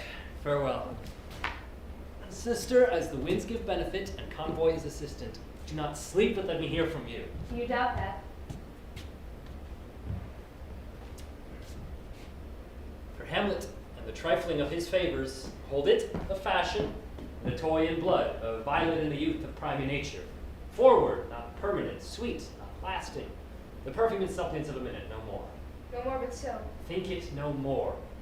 Perhaps he loves you now, and now no soil or coddle doth besmirch the virtue of his will, but you must fear. His greatness weighed his will is not his own, for he himself is subject to his birth. He may not, as unvalued persons do, carve for himself, for on his choice depends the sanctity and health of the whole state. Then weigh what loss your honor may sustain, if with too credent ear you list his songs, or lose your heart. For your chaste treasure open his unmastered importunity. Fear it, Ophelia, fear it! My dear sister, keep within the rear of your affection, out of the shot and danger of desire. I shall defect to this good lesson, keep his watchman to my heart. But good my brother, do not as some ungracious pastors do, show me the steep and thorny way to heaven, whilst like a puffed and reckless libertine himself the primrose path of dalliance treads, and recks not his own reed. Oh, fear me not. I stay too long. Here my father comes. The double blessing is a double grace. Occasion smiles upon a second leave. Yet here, Laertes, aboard, aboard, for shame! The wind sits in the shoulder of your sail, and you are stayed for there. God blessing with you. And these few precepts in thy memory, see thou character. Give thy thoughts no tongue, nor any unproportioned thought his act. Be thou familiar, but by no means vulgar. The friends thou hast, and their adoption tried, grapple them to thy soul with hoops of steel, but do not dull thy palm with entertainment of each unhatched, unfledged comrade.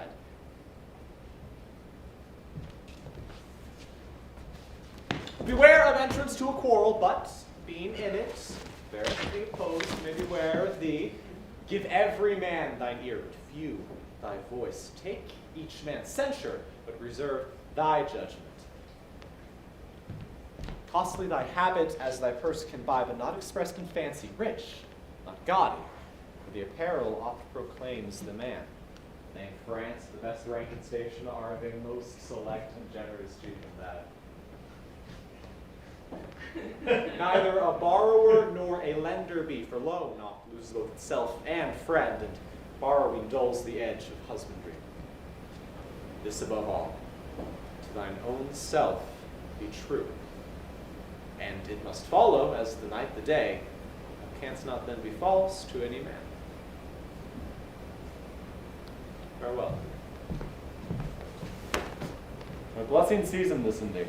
Most humbly do I take my leave, my lord. The time invites you. Go, your servants tend. Farewell, Ophelia. Remember well what I said to you. 'Tis in my memory locked, and you yourself shall keep the key of it. Farewell. What is it Ophelia hath said to you? So please you something touching the Lord Hamlet. Very well bethought. 'Tis told me he hath very oft of late given private time to you, and you yourself of your audience been most free and bounteous. If it be so, as so 'tis put on me in that way of caution, I must tell you, you do not understand yourself so clearly as it behooves my daughter and your honor. What is between you? Give me up the truth. He hath, my lord, of late made many tenders of his affection to me. Affections who? You speak like a green girl and sifted in such perilous circumstances. Do you believe his tenders, as you call them? I do not know, my lord, but I should think. Mary, I'll teach you. Think yourself a baby. You have taken his tenders for true pay, which are not sterling. Tender yourself more dearly, or not to crack the wind of the poor phrase roaming it thus, you'll tender me a fool. My lord, you have importuned me with love in honorable fashion. Fashion you may call it. Go to. You have given countenance to his speech, my lord, with all the vows of heaven. I springes to catch woodcocks. I do know when the blood burns how prodigal the soul gives the tongue vows. These blazes, daughter, giving more light than heat, extinct in both, even in their promises as a making, you must not take for fire. For this time, daughter, be somewhat scanter of your maiden presence, to set your entreatments at a higher rate than a command to parley. For Lord Hamlet, believe in him so much that he is young, and if a larger tether make you walk than may be given you. And few, Ophelia, do not believe his vows, for they are brokers, not of the dye which their investments show, but mere importers of unholy suits, breathing like sanctified and pious bonds, the better to beguile. This is for all. I would not, from this time forth, have you so slander any moment's leisure as to give words or talk with the Lord Hamlet. Look to it, I charge you. On your ways. I shall obey, my lord.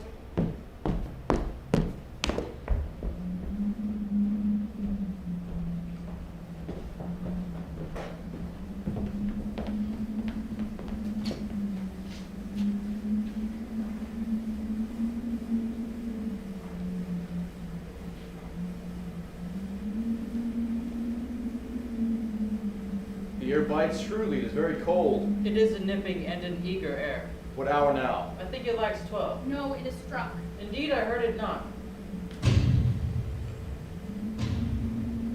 What does this mean, my lord?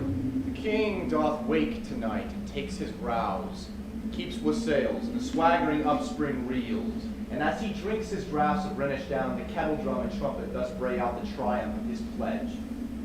Is it a custom? Aye, merry is't. To my mind, though I'm native here, and to the manner born, it is custom more honored in the breach than in the observance. Look, my lord, it comes!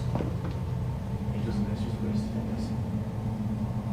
Be thou a spirit of hell, or goblin damned, bring with thee airs from heaven, or blasts from hell. Be thou even wicked or charitable, thou comest in such a questionable shape that I will speak to thee. I'll call thee Hamlet, King, Father, Royal Dane. Oh, answer me. Let me not burst in ignorance, but tell why thy canonized bones, hearsed in death, have burst their cerements. What may this mean, that thou, dead corse, again in complete steel, revisits thus the glimpses of the moon, making night hideous, and we fools of nature say, why is this? Wherefore? What should we do? It beckons you to go away with it, as if it some apartment did desire to you alone. But do not go with it. No, by no means. It will not speak. Then I will follow it. Do not, my lord. Why, what should be the fear? I do not hold my life in a pin's fee. And for my soul, what can it do to that, being a thing immortal as itself? It weighs me forth again, I'll follow it. You shall not go, my Hold lord. off your hand! Rule, you shall not go. Unhand me! By heaven, I'll make a ghost of him that lets me. I say, away. Go on, I'll follow thee. He waxes desperate with imagination. Let's follow. 'Tis not fit thus to obey him. Have after. To what issue will this come? Something is rotten in the state of Denmark. Heaven will direct it. Nay, let's follow him.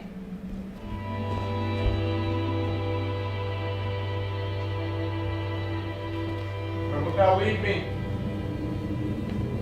Speak, I'll go no further. Mark me. I will.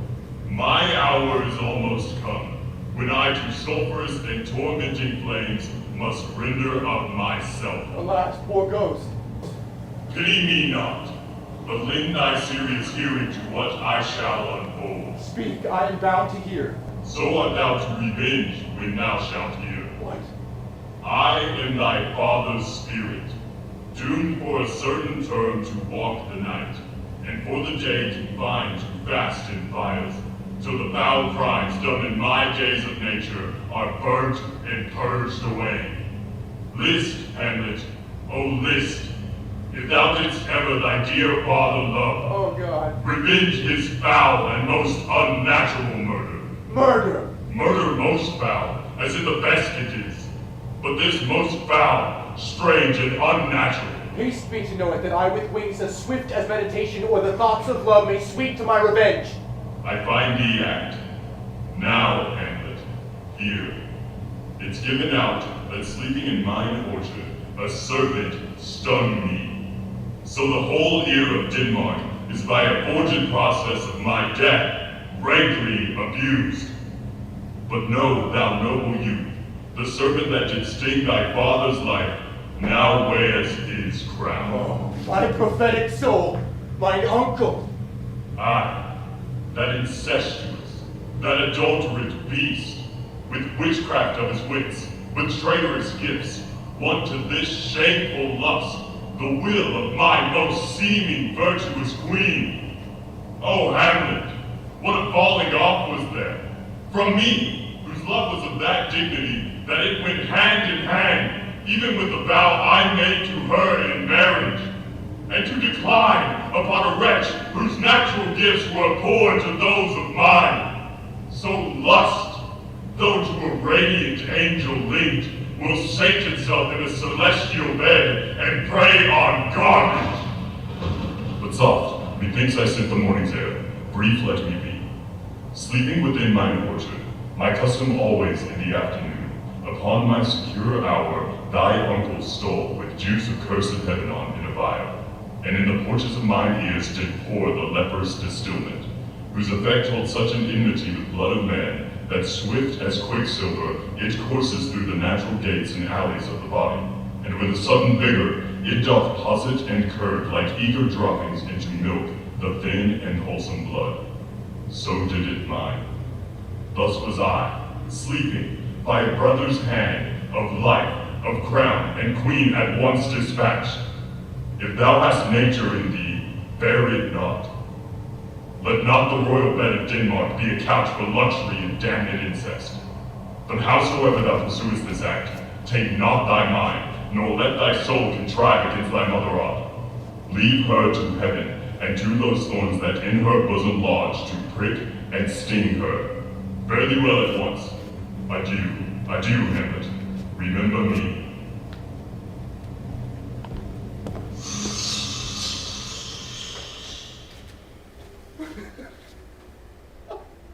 Oh, you host of heaven! Oh, earth, what else? And shall I couple hell? Oh, fine. Hold my heart. And you, my sinews, grow not instant old, but bear me stiffly up. Remember thee. Aye, thou poor ghost, while memory holds a seat in this distracted globe. Remember thee, yea, and from the table of my memory I'll wipe away all trivial fond records, all saws of books, all forms, all pressures past that youth and observation copied there, and thy commandment all alone shall live within the book and volume of my brain, unmixed with baser matter. Yes, yes, by heaven.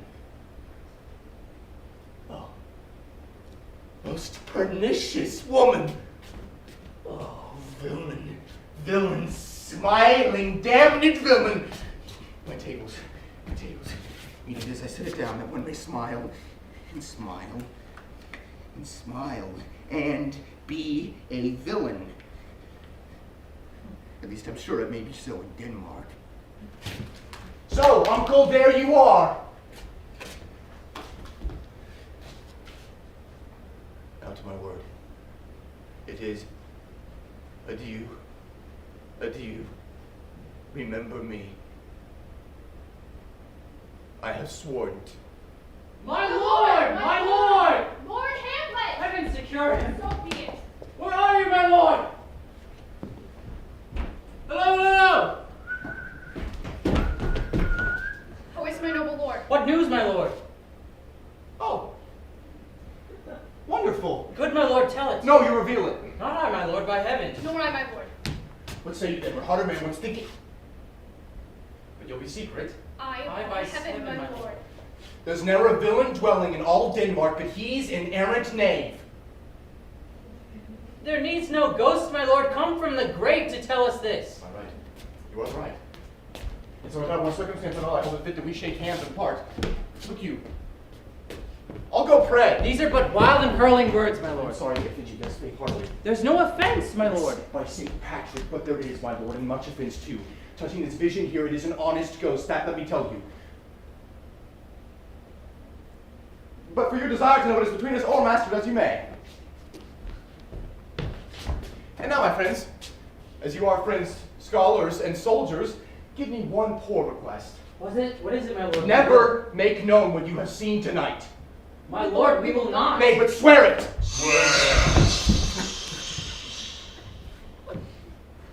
Sayest thou so, boy? Art thou there, true penny? Come on, you hear this fellow in the cellar, it's consent to swear. Oh, day and night, but this is wondrous strange. And therefore, as a stranger, give it welcome. There are more things in heaven and earth, Horatio, than are dreamt of in our philosophy. But come, here as before, never to note, so help ye mercy, how strange or odd soever I bear myself, as I perchance hereafter shall think it meet to put an antic disposition on, that you know aught of me. This not to do, so grace and mercy at your most need help you, swear. Swear! Rest, perturbed spirit.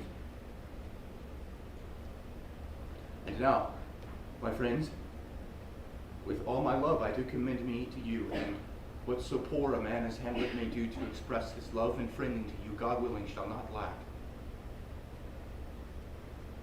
Let us go in together. And still your fingers on your lips, I pray.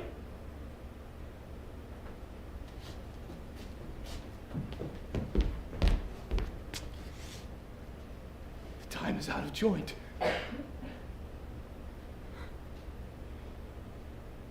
Oh, cursed spite, that ever I was born to set it right.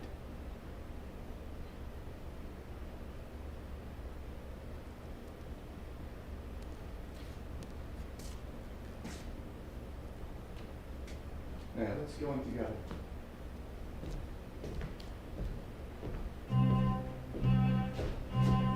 Give this money and these notes, Bernardo. I will, my lord. Do marvels wisely, good Bernardo. Before you visit him, you make inquiry of his behavior. My lord, I did intend it. Very, very well said.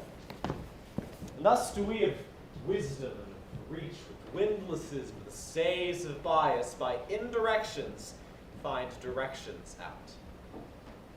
So by my former lecture and advice shall you, my son. You have me, have you not? My lord, I have. Very, very well said. Good, my lord. Observe his inclinations in yourself. I shall, my lord. And let him ply his music. Well, my lord. Very well. My lord, my lord, Oh no, what's the matter? I have been so affrighted.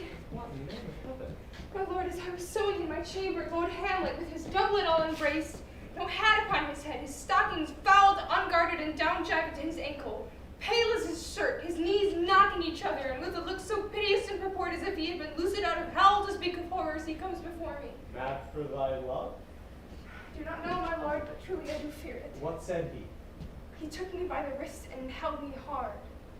Then goes he to the length of all his arm, and with his other hand thus o'er his brow, he falls to such perusal of my face as he would draw it.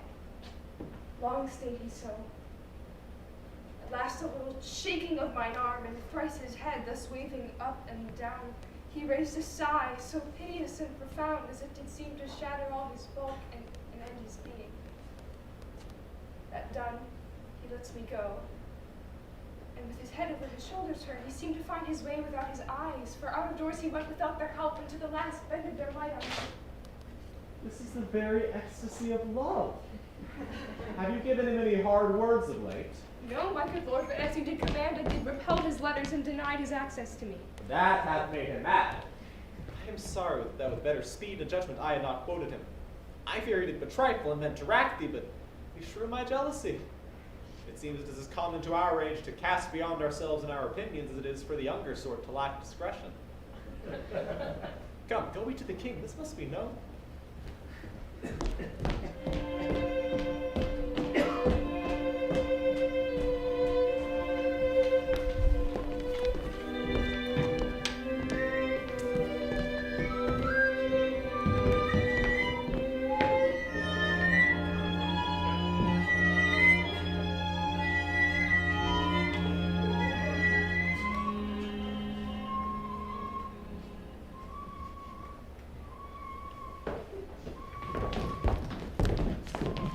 Welcome, dear Rosencrantz and Guildenstern.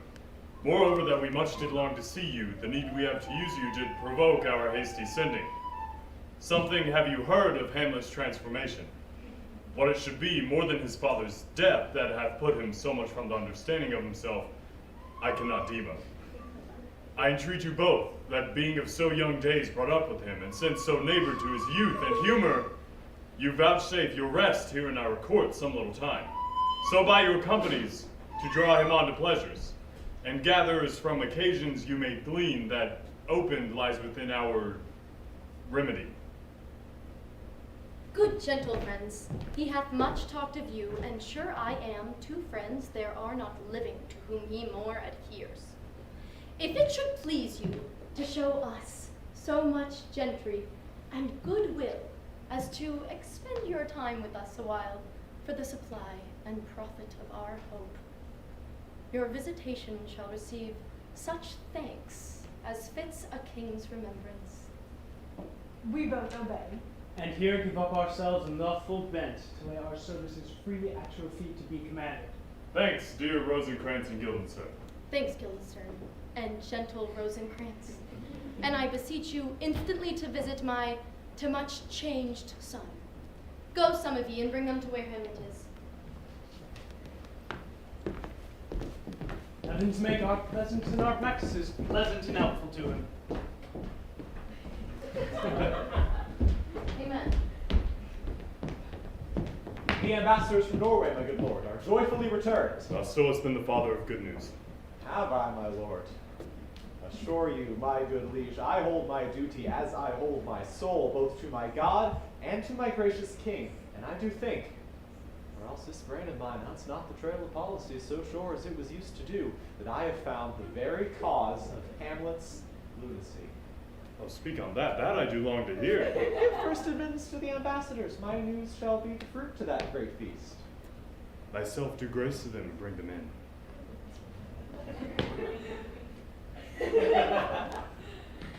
He tells me, my sweet queen, that he hath found the very head and source of all your sons' distemper. I doubt it is no other than the main. His father's death and our o'er-hasty marriage. Well, we shall sift him. Welcome, good friends. Say what from our brother Norway. Most fair return of greetings and desires. Fortinbras receives rebuke from Norway, and, in fine, makes vow before his uncle nevermore to give the assay of arms against your majesty.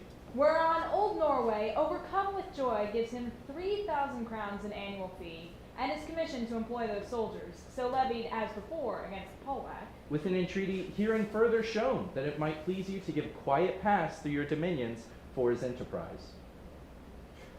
It likes us well. And at a more considered time, we will read, answer, and think upon this business.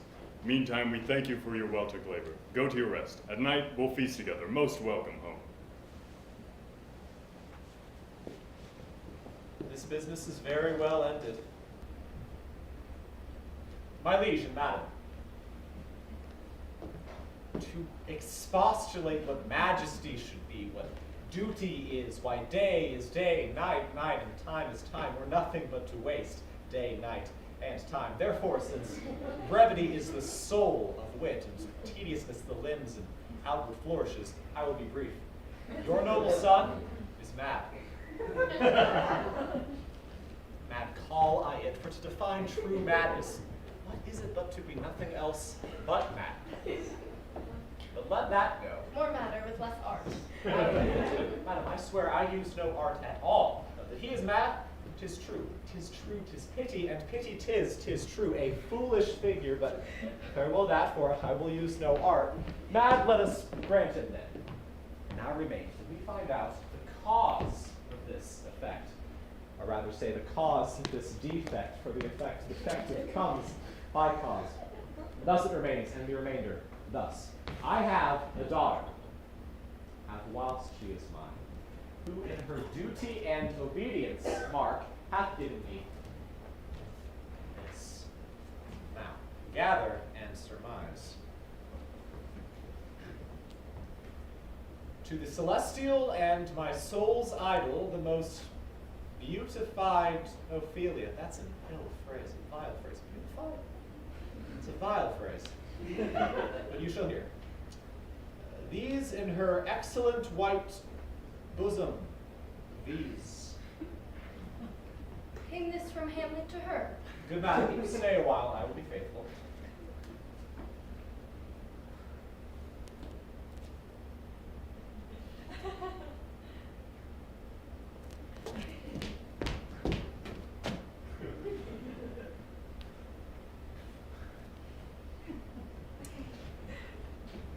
Doubt thou the stars are fire, doubt that the sun doth move, doubt truth to be a liar, but never doubt I love. These in obedience hath my daughter showed me. And how hath she received his love? What do you think of me? As of a man, faithful and honorable. I would fain prove so, but what might you think? If I had seen this hot love on the wing, as I perceived that I must tell you that before my daughter told me, what might you, or my dear majesty your queen here, think? If I had played the desk or table book, or looked upon this love with idle sight, what might you think? No, I went round to work, and my young mistress thus I did bespeak, Lord Hamlet is a prince out of thy star. This must not be. And then I precepts gave her that she should lock herself from his resort, admit no messengers, receive no tokens, which done, She took the fruits of my advice, and he propelled a short tale to make. Fell into a sadness, thence into a fast, thence to a watch, thence to a weakness, thence to a lightness, and by this declension into the madness, whereon now he raves, and all we wail for. Do you think 'tis this? It may be very likely. Hath there been such a time, I fain know that I have positively said 'tis so, when it proved otherwise? Not that I know of. Take this from this, if this be otherwise.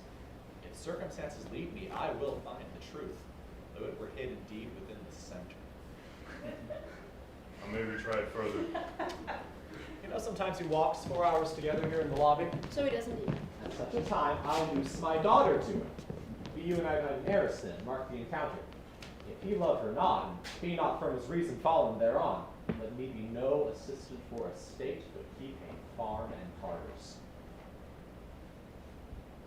We will try it. But look where the poor wench comes reading. Sweet Gertrude, leave us too. Her father and myself, lawful espiles, will so bestow ourselves that, seeing unseen, we may of their encounter frankly judge, and gather by him as he is behaved, if it be the affliction of his love, or know that thus he suffers for it. I shall obey you. And for your part, Ophelia, I do wish your good beauties be the happy cause of Hamlet's wildness. So shall I hope your virtues bring him on his wonted way again, for both your honours. Madam, I wish it may. Ophelia, walk you here, gracious, so please he, we will bestow ourselves. Read on this book, that show of such a size may color your loneliness. My lord, I hear him coming, let's withdraw.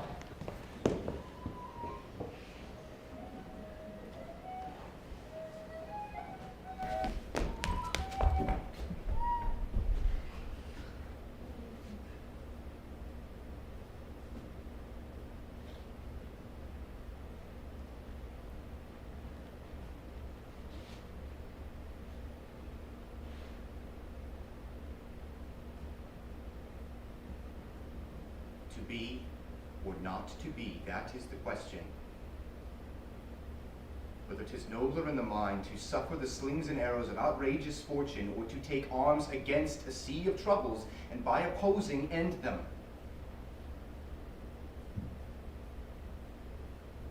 To die.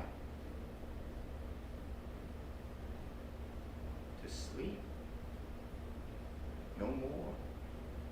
And by a sleep to say we end the heartache and the 1,000 natural shocks that flesh is heir to. 'Tis a consummation devoutly to be wished. To die. To sleep.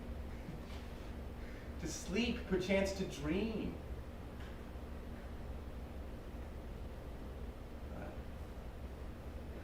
There's the rub.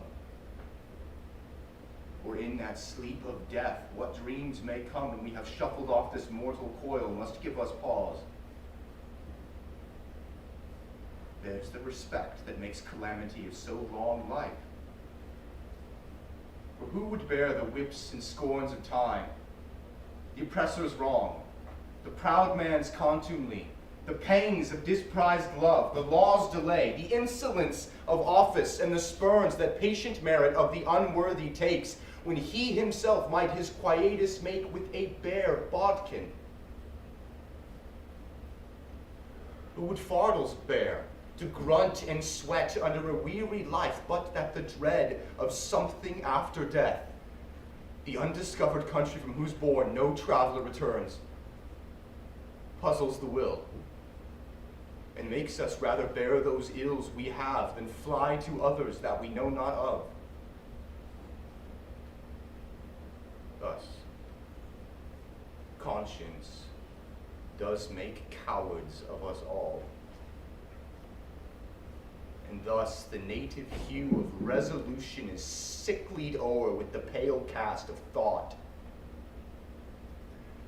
And enterprises of great pitch and moment, with this regard their currents turn awry and lose the name of action.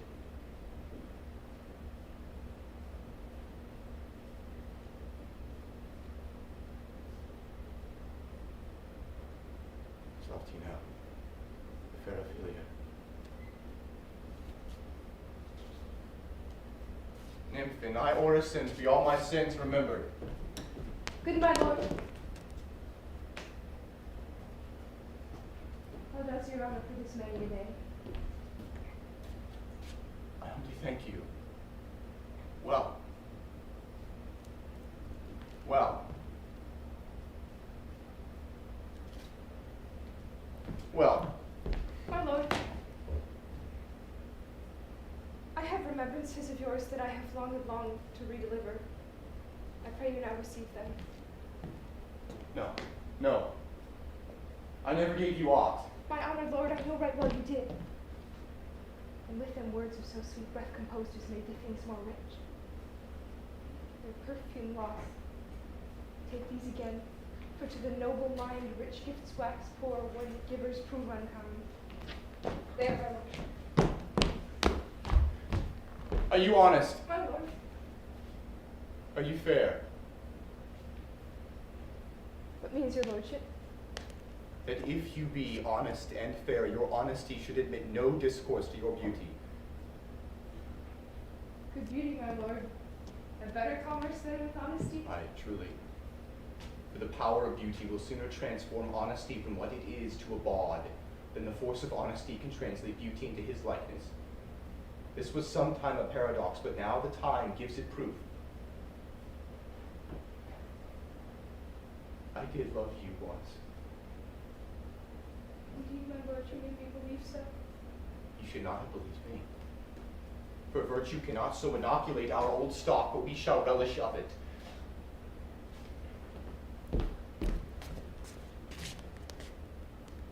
I loved you not. I was the more deceived.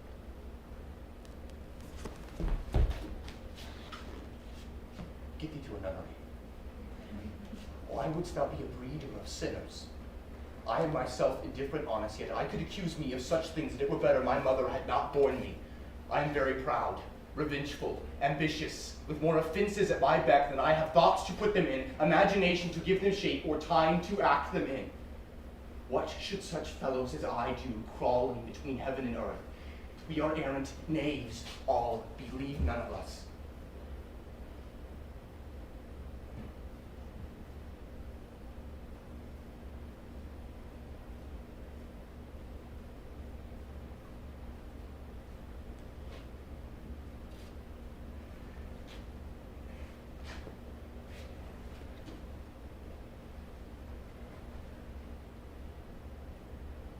Go thy ways to a nunnery.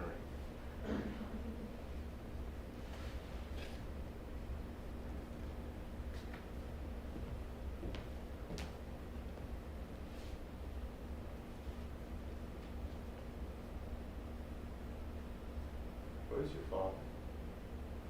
At home, my lord. Then let the doors be shut upon him, that he may play the fool nowhere but in his own house. Farewell. Oh, help him, you sweet heaven. If thou dost marry, I'll give thee this plague for thy dowry. Be thou as chaste as ice, as pure as snow, thou shalt not escape calumny. Get thee to a nunnery, go, and quickly too, farewell. If thou wilt needs marry a fool, for wise men know well enough what monsters you make of them. To a nunnery, go, farewell.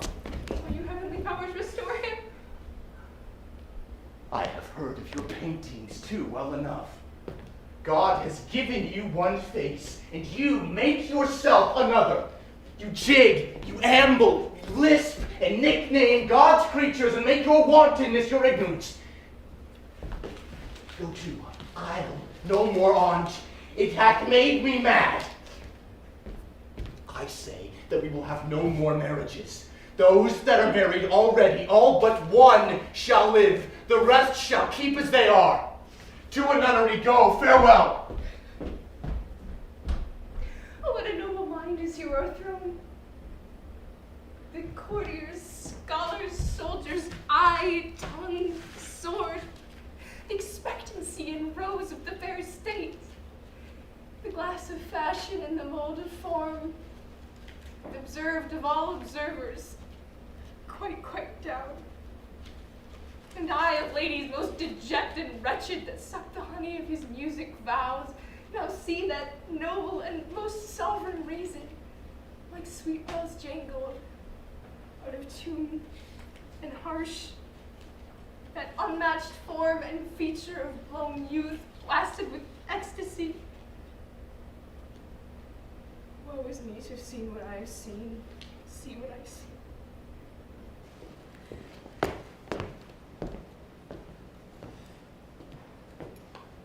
Love? His affections do not that way tend. Nor what he spake, though it lacked form a little, was not like to madness. There is something in his soul, o'er which his melancholy sits on brood, and I do doubt the hatch and the disclose will be of some danger. How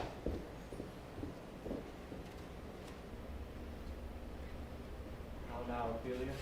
You need not tell us what Lord Hamlet said.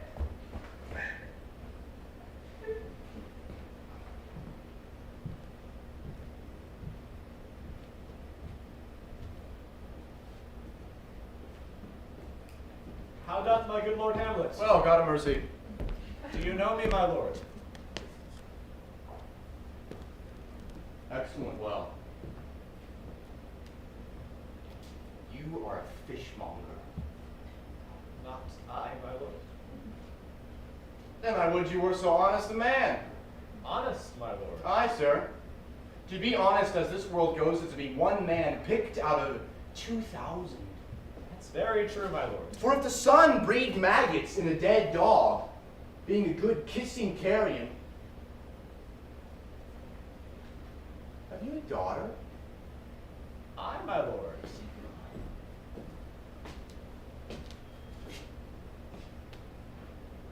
Let her not walk in the sun.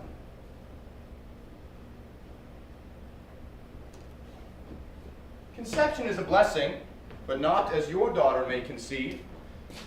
Friend, look to it. How say you by that? Still harping on my daughter. And he knew not me at first. He said I was a fishmonger. He is gone, far gone. And yet, in my youth, I too suffered much extremity for love, very near this. I'll speak to him again. What do you read, my lord? Words. What is the matter? Words. What is the matter? Words. What is the matter, my lord? Between who? I mean the matter you mean, my lord. Slander, sir. For the satirical slave says here that old men have gray beards, that their faces are wrinkled, that their eyes are purging thick amber or plum tree gum, that they have a most plentiful lack of wit, together with most weak hams.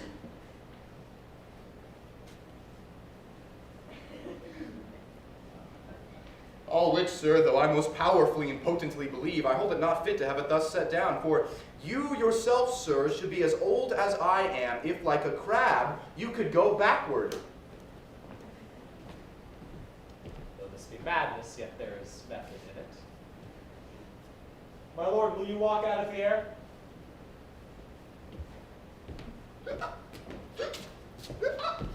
Into my grave! Indeed, that is out of the air. How pregnant sometimes his replies are, a happiness that often madness hits on, which reason cannot so prosperously be delivered of. I'll take my leave of him. My lord, I must most humbly take my leave of you. You cannot, sir, take from me anything that I will more willingly part with all. Except my life. Except my life. Accept my life.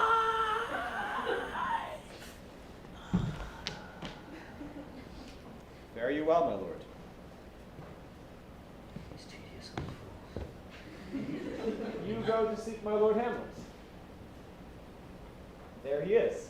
God save you, sir. Mine honored lord. My most dear lord. My excellent good friends. Ross now, Guildenstern. Rose and Grant. Good lads, how do ye both? children of the earth. Happy that we are not over happy. On fortune's cap were not her fairy button. Nor the soles of her shoe? Neither, my lord. Then you live about her waist, or in the middle of her favors? Faith, her private In the secret parts of fortune. Oh, most true, she is a strumpet!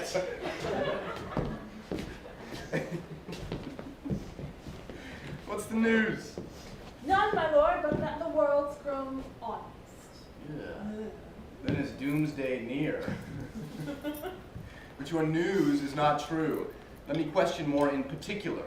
What have you, my good friends, deserved at the hands of fortune that she sends you to prison hither? Prison, my lord. Denmark's a prison. Then is the world one. A goodly one, in which there are many confines, wards, and dungeons, Denmark being one of the worst. We think not so, my lord. Why, then 'tis none to you. There is nothing either good or bad, but thinking makes it so. To me it is a prison.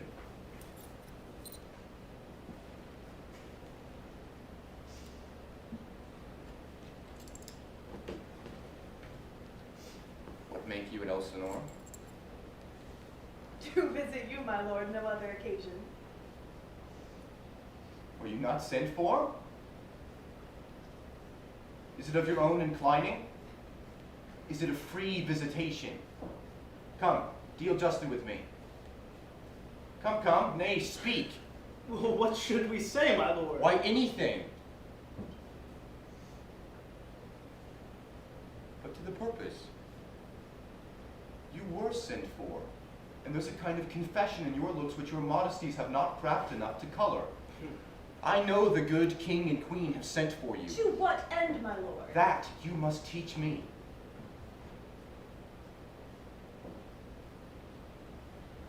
But let me conjure you by the rights of our fellowship, by the constancy of our youth, by the obligation of our ever-preserved love, and by what more dear a better proposer could charge you withal. Be even and direct with me whether you were sent for or no. What say you? And I have an eye of you. If you love me, hold not off. My lord, we were sent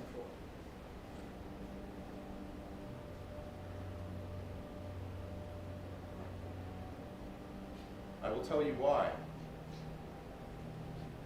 So shall my anticipation prevent your discovery, and your secrecy to the king and queen moult no feather.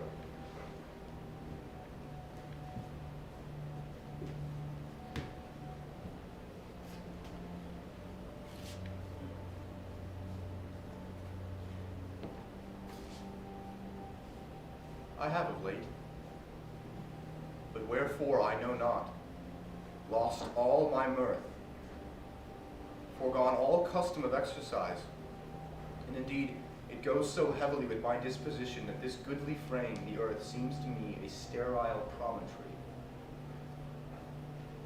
This most excellent canopy, the air, look you. This brave o'erhanging firmament, this majestical roof fretted with golden fire, why, it appears no other thing to me than a foul and pestilent congregation of vapors.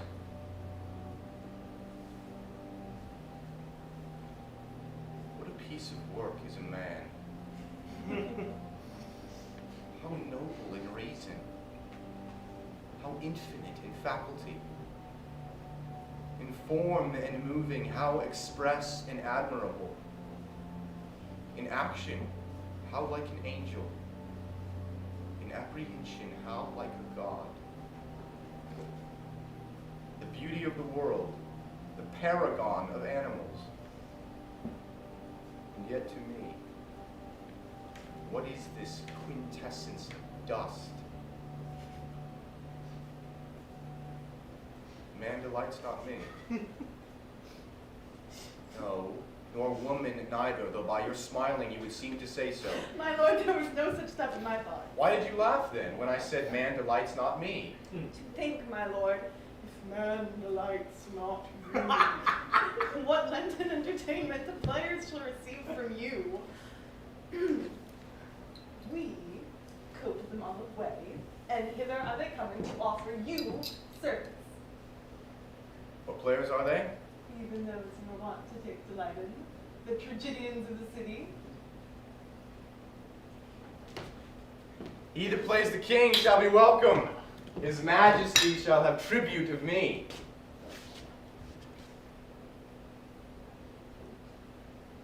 Is it not very strange?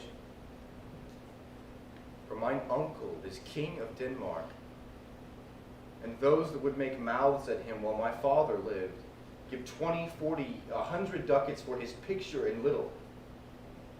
There is something in this more than natural if philosophy could find it out.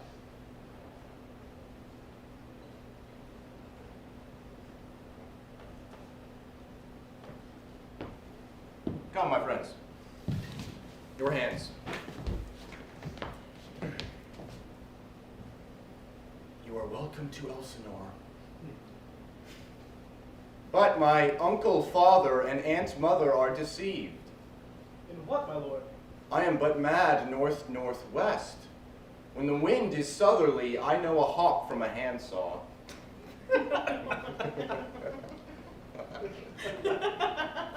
Well be with you, gentlemen. Hark you, Guildsford, and you too, Rosencrantz, and each year here. That great baby you see there is not yet out of his swaddling clouds. The second time comes to them, for they say an old man is but twice a child. I will prophesy he comes to tell me the players.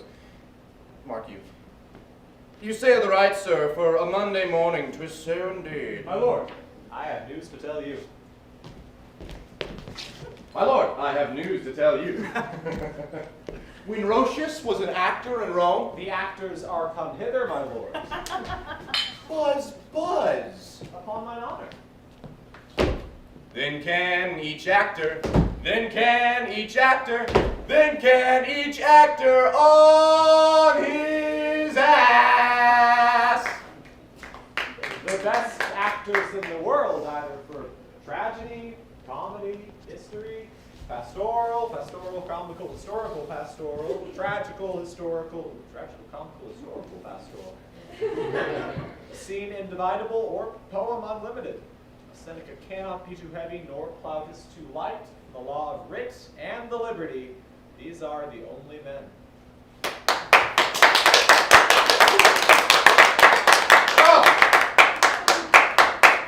Jephthah, judge of Israel, what a treasure hadst thou? What a treasure had he, my lord? Why, one fair daughter, and no more, the which he loved passing well. Well, my daughter. Am I not of the right, old Jephthah?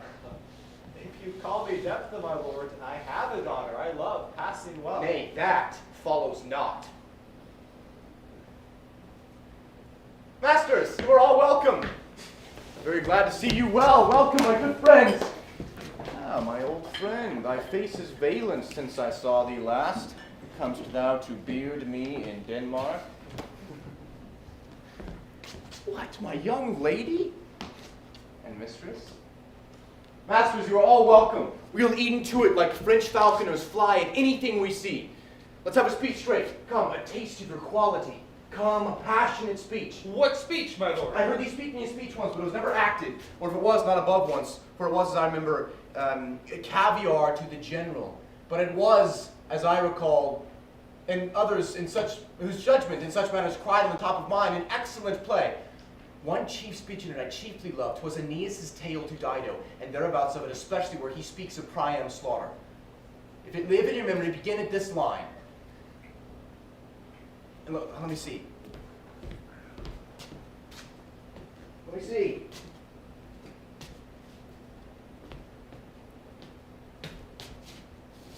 With eyes like carbuncles, the hellish Pyrrhus, old Grandshire Priam seeks. So proceed you. Well said, my lord. Good accent and good discretion.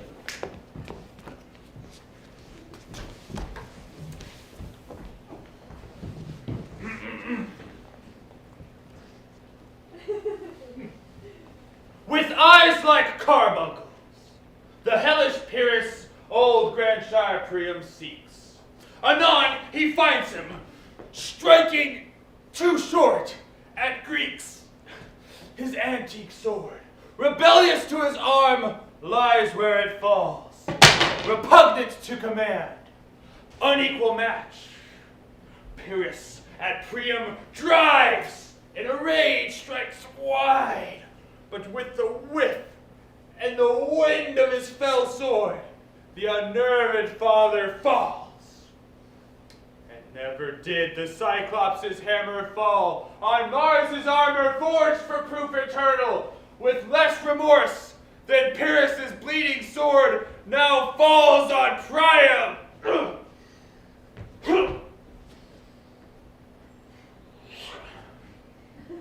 Out, out thou strumpet fortune!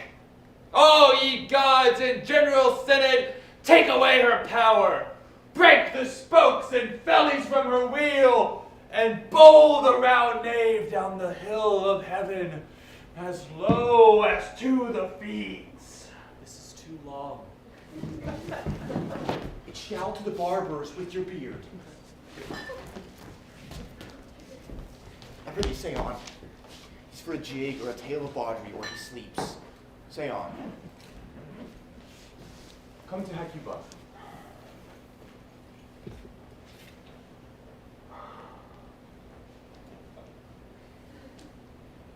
But who, oh who, hath seen the ennobled queen? That's good. Ennobled queen is good. Shh. Run barefoot up and down, threatening the flame with bison rune. A clout about that head where late the diadem stood. And for a robe, about her lank and all o'er-teamed loins, a blanket in the alarum of fear caught up. Who this had seen, with tongue in venom steeped, 'gainst fortune's state would treason have pronounced.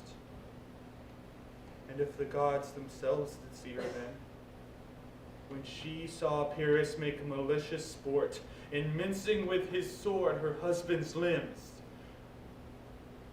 the instant burst of clamor that she made, unless things mortal move them not at all, would have made milch the burning eyes of heaven and passion in the gods. For he has not turned his color and has tears in his eyes. Pray you no more. Well, I'll have thee speak out the rest soon. Good, my lord, will you see the players well bestowed? My lord, I will use them according to their desert. Gods, bodikins, man, better! Use every man after his own desert, and who should scape whipping? Use them after your own dignity and honor. The less they deserve, the more merit is in your bounty. Take them in.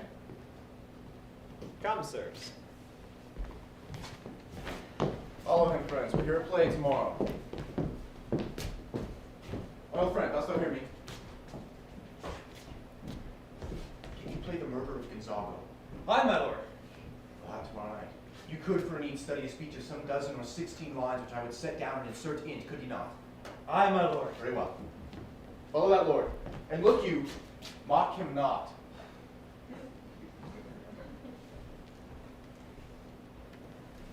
My friends, I will leave you till night. You are right welcome to Elsinore. Good, my lord.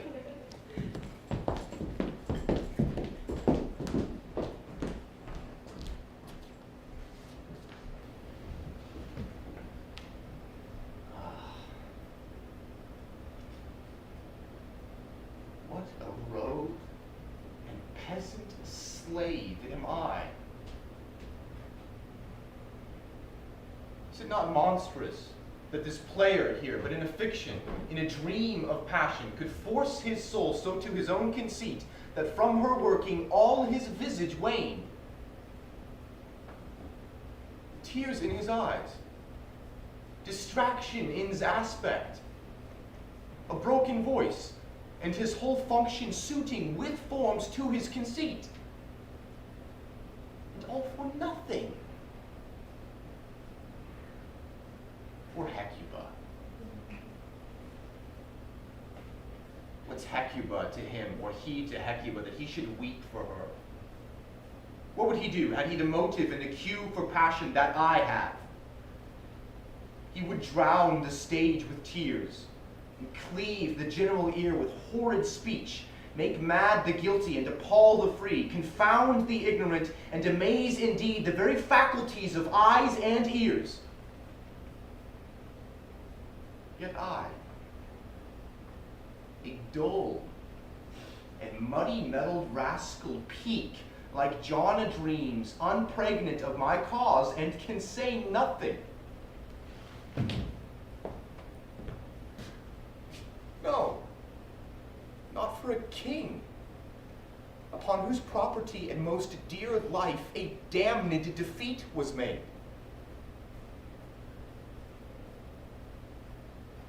Am I a coward? Who calls me villain? Breaks my painted cross, plucks off my beard and blows it in my face, tweaks me by the nose, gives me the lie of the throat as deep as to the lungs. Who does me this, huh? Why? I should take it. For it cannot be, but I am pigeon-livered and lack gall to make oppression bitter. Or ere this, I should have fatted all the region kites with this slave's offal. Bloody, bawdy villain, remorseless, treacherous, lecherous, kindless villain.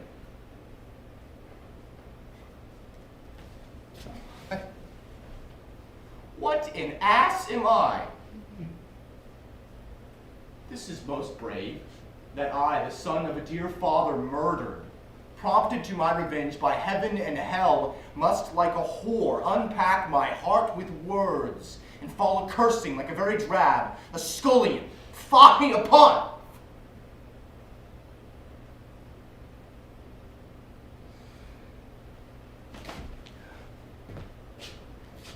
About my brain.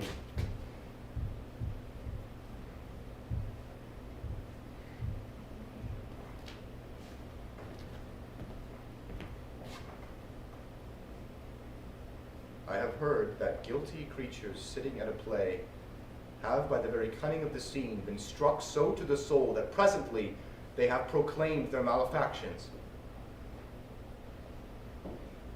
For murder, though it have no tongue, will speak with most miraculous organ.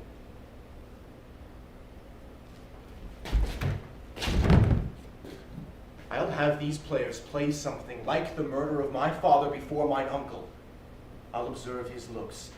I'll tint him to the quick. If he but blench, I know my course.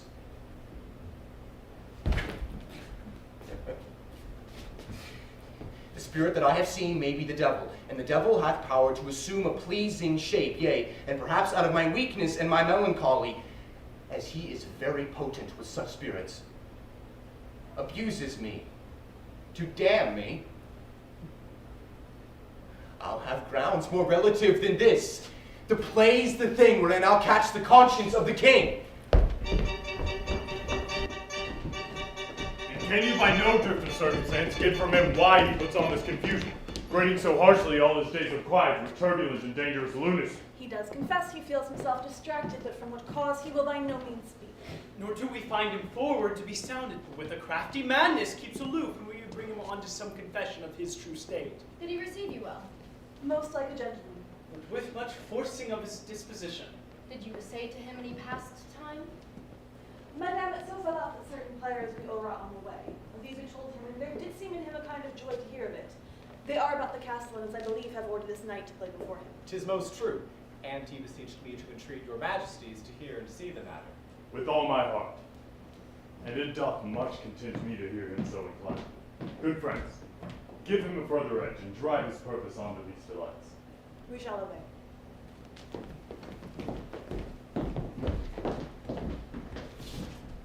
I have in quick determination thus set it down. He shall with speed to England for the demand of our neglected tribute. Happily the seas and countries differing with variable objects shall expel this somewhat settled matter in his heart, whereon his brain still beating puts him thus from fashion of himself. Well, thank you, Honor. It shall do well, but yet do I believe the origin and commencement of this grief sprung from neglected love. My lord, do as you please, but if you hold it fit, after the show, let his queen mother all alone entreat him to show his griefs. Let her be round with him, and all be placed, so please you, in the ear of all their conference. If she find him not, to England send him, or confine him where your wisdom best shall think. It shall be so. Madness and great ones must not unwatched go.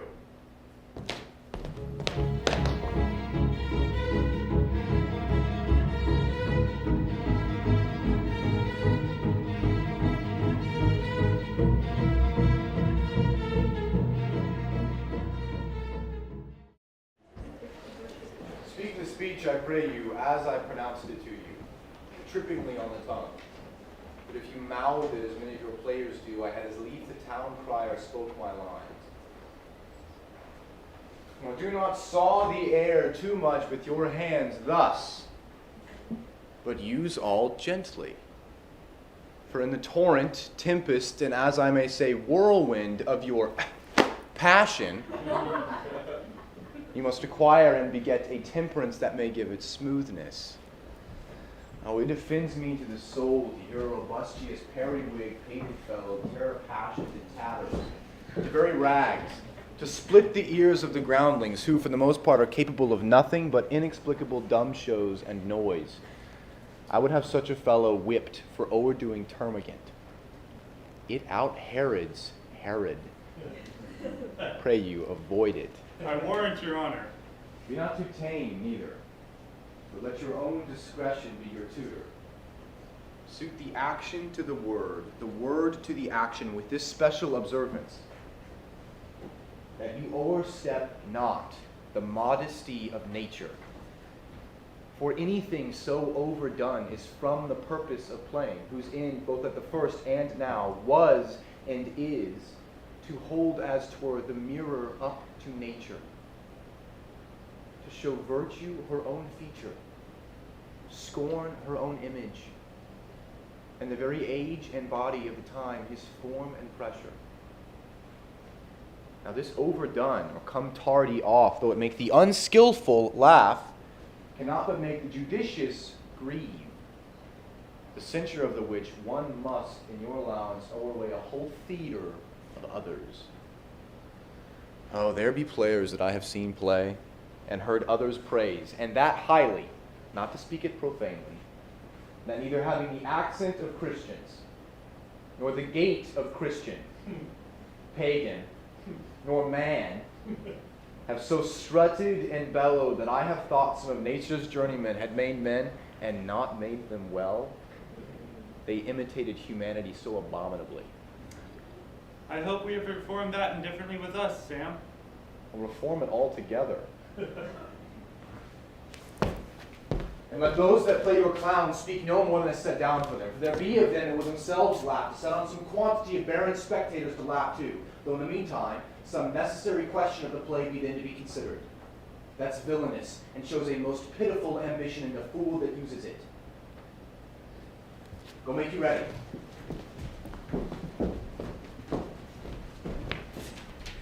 How now, my lord, will the king hear this piece of work? And the queen too, and that presently. Bid the players make haste. Will you two help to hasten them? We will, my lord.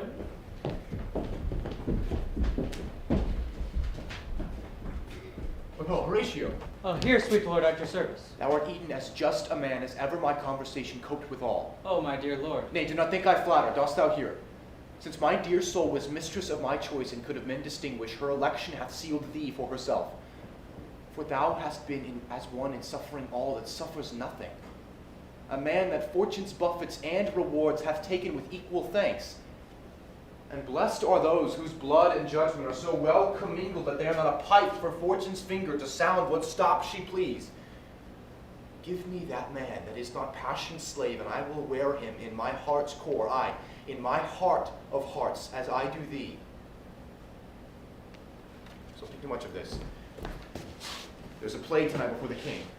One scene of it comes near the circumstance which I have told thee of my father's death.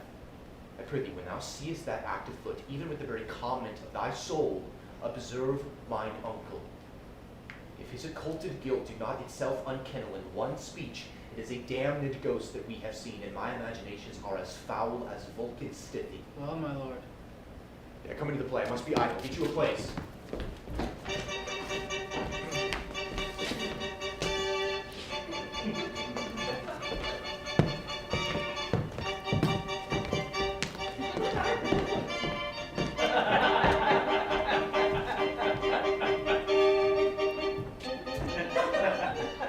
How fares our cousin Hamlet? Excellent, a faith of the chameleon's dish. I eat the air, promise crammed.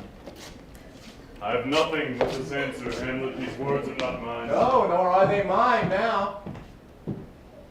My lord, you played once in the university, you say?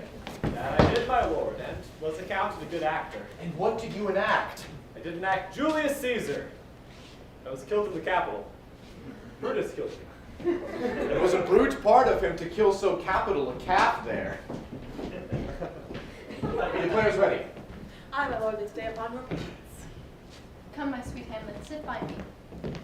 Hey, good mother. Here's metal more attractive. Oh, do you mark that? Lady, shall I lie in your lap? No, my lord. I mean my head upon your lap. I, my lord. Did you think I meant country matters? I think nothing, my lord. It's a fair thought to lie between maids' legs. What is, my lord? Nothing. You are married, my lord. Who? I? I, my lord. Oh God, your only jig maker. What should a man do but be merry? For look you how cheerfully my mother looks, and my father's died within 2 hours. Nay, 'tis twice 2 months, my lord. So long? Nay, then let the devil wear black, for I'll have a suit of sables. Oh heavens, died 2 months ago and not forgotten yet.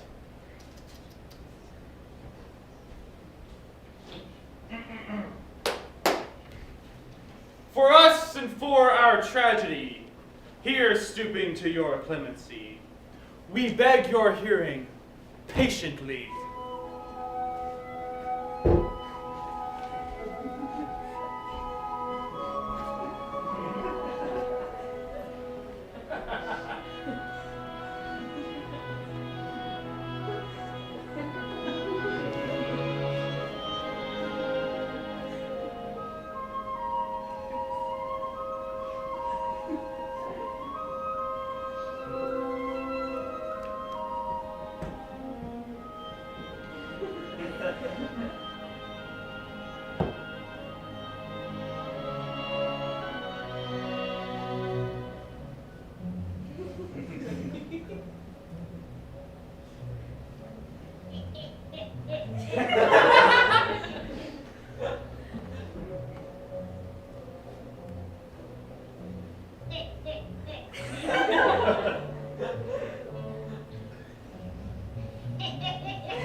Maiching Malicho.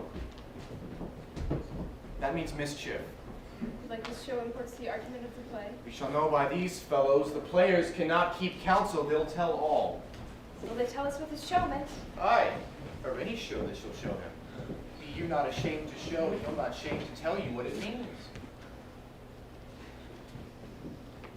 You are not so mirth and play. Full 30 time hath Phoebus' cart gone round, since love our hearts, and Hymen did our hands unite together in most sacred bands. So many journeys may the sun and moon make us again count o'er, ere love be done. Faith, I must leave thee, love, and swiftly too. My operate powers my functions leave to do. And thou shalt live in this fair world behind, honored, beloved, and happily as one kind. For husband shalt thou— Oh, confound the rest! Such love must needs be treason in my breast. In second husband, let me be accursed. None wed the second but who killed the first. A second time I kill my husband dead, when second husband kisses me in bed. I do believe thou think what thou now speak, but that which we determine, oft we break. So think thou wilt no second husband wed, but die thy thought when thy first lord is dead. Nor earth to give me food, nor heaven light, sport and repose lock from me day and night. Each opposite that blanks the face of joy, meet what I would have well, and it destroy. Both here and hence, pursue me lasting strife. If once a widow, ever I be wife. If she should break it now. 'Tis deeply sworn. Sweet, leave me here a while. My spirits grow dull, and fain would I beguile the tedious day with sleep. Sleep, rock thy brain, and never come mischance between us twain. Madam, how like you this play?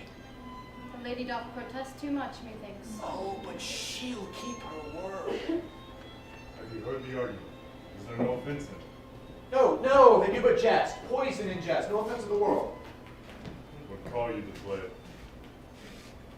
The Mouse Trap. Mary, how? Tropically. The play is an image of a murder done in Vienna. Gonzago's the Duke's name, his wife Baptista. You shall see anon. 'Tis a knavish piece of work, but what of that? His Majesty and we that have free souls, it touches us not. Let the galled jade wince, our withers are unwrung. This is one Lucianus, nephew to the king. You are a good chorus, my lord. I could interpret between you and your love if I could see the puppets dallying.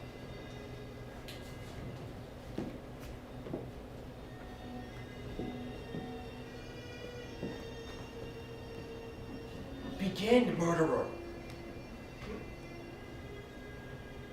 Pox, leave thy damnable faces and begin. Come, the croaking raven doth bellow for revenge.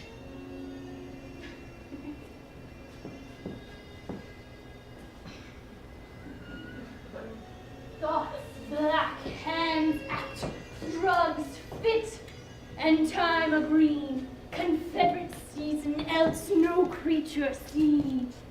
Thou mixture rank of midnight weeds collected, with Hecate's band thrice blasted, thrice infected.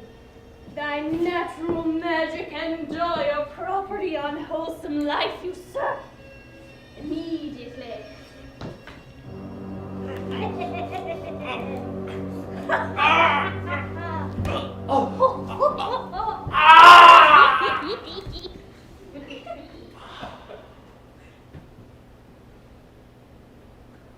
You poisoned him in the garden for his estate.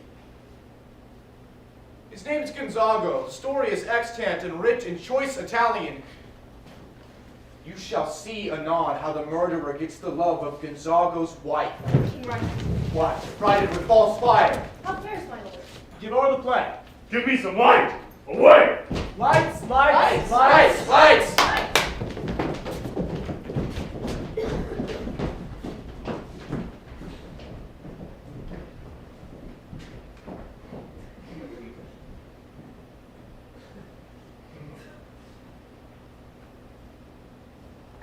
your mark, ready, set, let's go.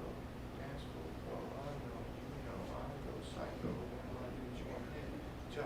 That's it. Gotta get chicky with it. That's it. Now, honey, come right. DKNY, all up in my eye. You got it. Product, bag with a lot of stuff in it. Give it to your friend, let's spin. Everybody looking at me, glancing the kid. What's your name was dancing a jig. Get with this handsome kid. Sick a cigar like Cuba. I just bite it. With a look, I don't light it. Yo, put the hammy on the end, stay yo, click. Give it to you. Oh, good ratio. I'll take a ghost word for 1,000 pounds. Didst perceive. Very well, my lord. Upon the talk of the poisoning. I did very well note. Come, some music. Come, the recorders. For if the king likes not the comedy, why then be like he likes it not. Perdie, come, some music. Good my lord, vouchsafe me a word with you. Sir, whole history.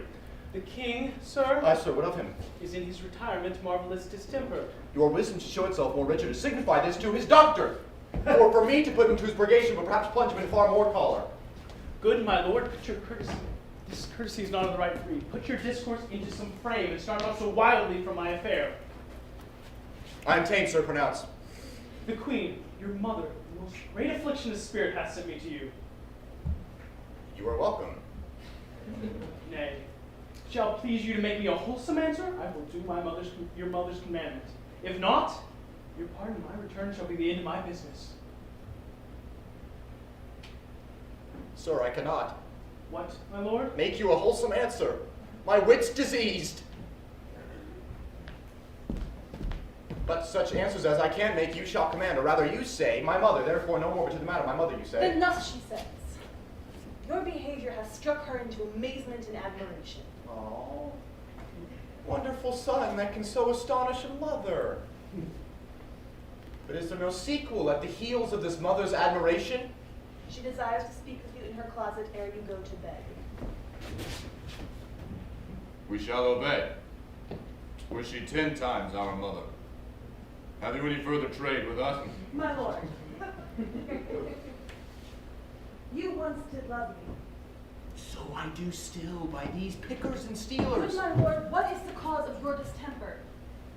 You do freely bar the door of your own grief if you deny your griefs to your friend. Madam, I lack advancement.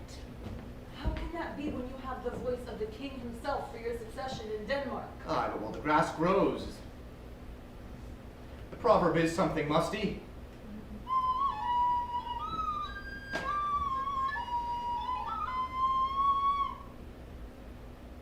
Oh, recorder, let me see. To withdraw with you, why do you go about to recover the wind of me as if to drive me into a toil? Oh, my lord, if my duty be too bold, my love is too unmannerly. I do not well understand that. Will you play upon this pipe? My lord, I cannot. I pray you. Believe me, I cannot. I do beseech you. I know no touch of it, my lord. 'Tis as easy as lying. Govern these vintages with your finger and thumb. Give it breath with your mouth, and it will discourse most excellent music. Look, you hear the stops. But these cannot I command in utterance of harmony. I have not the skill. Why, look you now, how unworthy a thing you make of me. You would play upon me. You would seem to know my stops. You would pluck out the heart of my mystery. You would sound me from my lowest note to the top of my compass, and there is much music, excellent voice in this little organ, yet cannot you make it. Do you think I am easier to be played upon than a pipe? Call me what instrument you will, though you can fret me, you cannot play upon me. God bless you, sir. My lord, the queen would speak with you, and presently. Do you see yonder cloud that's almost in the shape of a camel? By the mass, 'tis like a camel indeed. Methinks it's like a weasel. It is backed like a weasel. Or like a whale. Very like a whale. Then I will come to my mother by and by. They fool me to the top of my bent. I will come by and by. I will say so. By and by is easily said. Leave me, friends.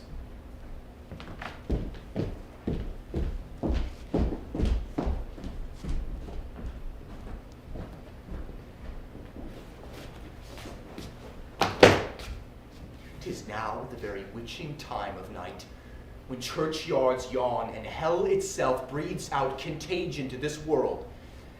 Now I could drink hot blood and do such bitter business as the day would quake to look on. Softy now to my mother. O heart, lose not thy nature. Let not the soul of Nero enter this firm bosom. Let me be cruel, not unnatural. I will speak daggers to her, but use none. How in my words, somever she be shent, to give them seals, never my soul consent. I like him not, nor stay to safe with us to let his madness range. Therefore prepare you. I your commission will forthwith dispatch, and he to England shall along with you. The terms of our state may not endure hazard so dangerous as doth hourly grow out of his lunacy. Arm you, I pray you, to this speedy voyage, for we will fetters put upon this fear which now goes too free-footed. We will hasten. My lord, he's going to his mother's closet. Behind the arras, I'll convey myself to hear the process. I'll warrant he'll tax him home. Fare you well, my liege. I'll call upon you ere you go to bed and tell you what I know. Thanks. Do, my lord.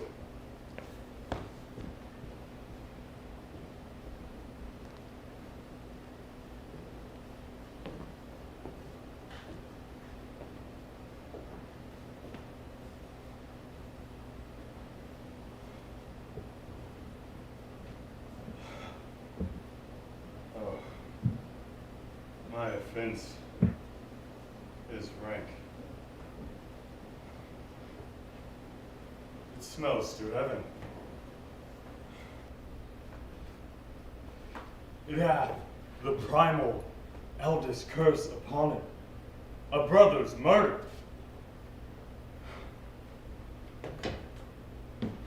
Pray can I not?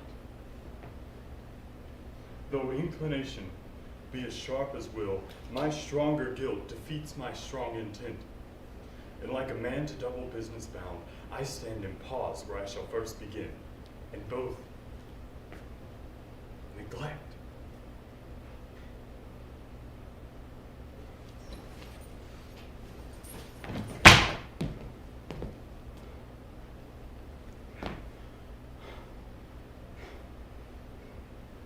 What if this cursed hand were thicker than itself with brother's blood? Is there not rain enough in the sweet heavens to wash it white as snow? Whereto serves mercy, but to confront the visage of offense? And what's in prayer but this twofold force? To be forestalled ere we come to fall, or pardoned being down? Then all a cup, my fault is past.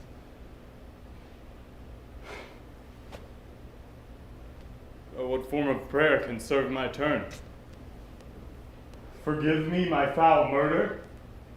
That cannot be, since I am still possessed of the effects for which I did the murder. My crown, my own ambition, and my queen. May one be pardoned and retain the offense? In the corrupted currents of this world, offense's gilded hand may shove by justice, and oft 'tis seen the wicked prize itself buys out the law. But 'tis not so above. There is no shuffling. There, the action lies in his true nature, and we are compelled, even to the teeth and forehead of our faults, to give in evidence. What then? What rests? Try what repentance can, what can it not? Yet what can it when one cannot repent? O wretched state. O bosom black as death. O limed soul struggling to be free or more engaged. Help, angels, make essay. Bow stubborn knees and heart, where strings of steel be soft as sinews of the newborn babe. All may be well.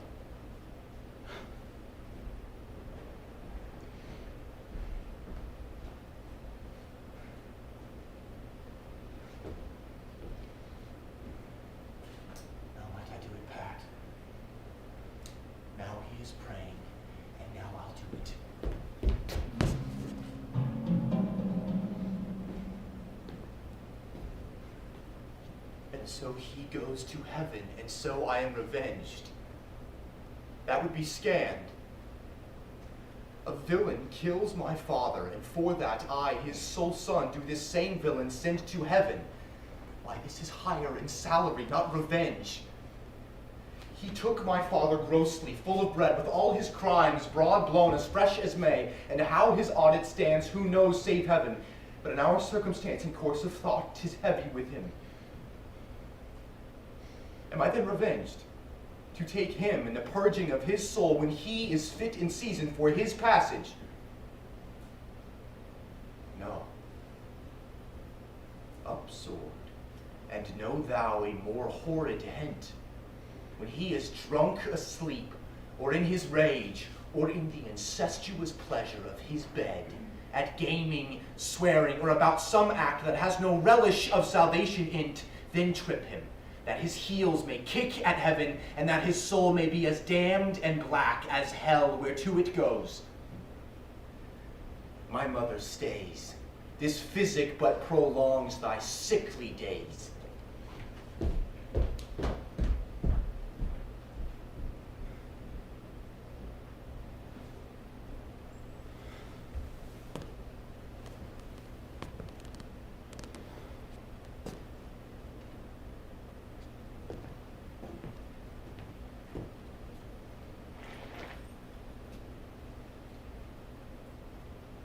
My words fly up.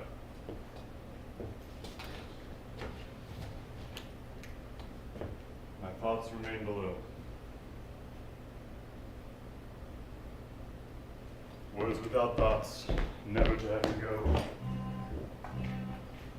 He will come straight, look you, lay hold to him. Tell him his pranks have been too broad to bear with, and that your grace hath screened and stood between much heat and him. Now silence me in here, pray you. Be round with him. Mother! Fear me not. Withdraw and hear him coming. Mother! Mother! Now, mother, what's the matter? Hamlet, thou hast thy father much offended. Mother, you have my father much offended. Come, you answer with an idle tongue. Go, you question with a wicked tongue. Why, how now, Hamlet? What's the matter now?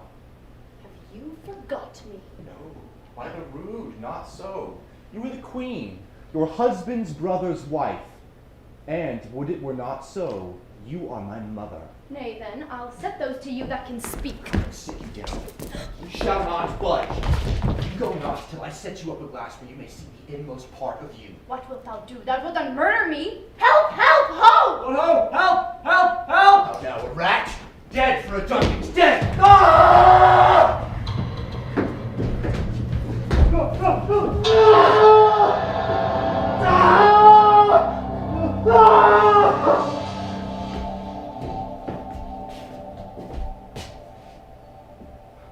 Ay me! What hast thou done? Nay, I know not.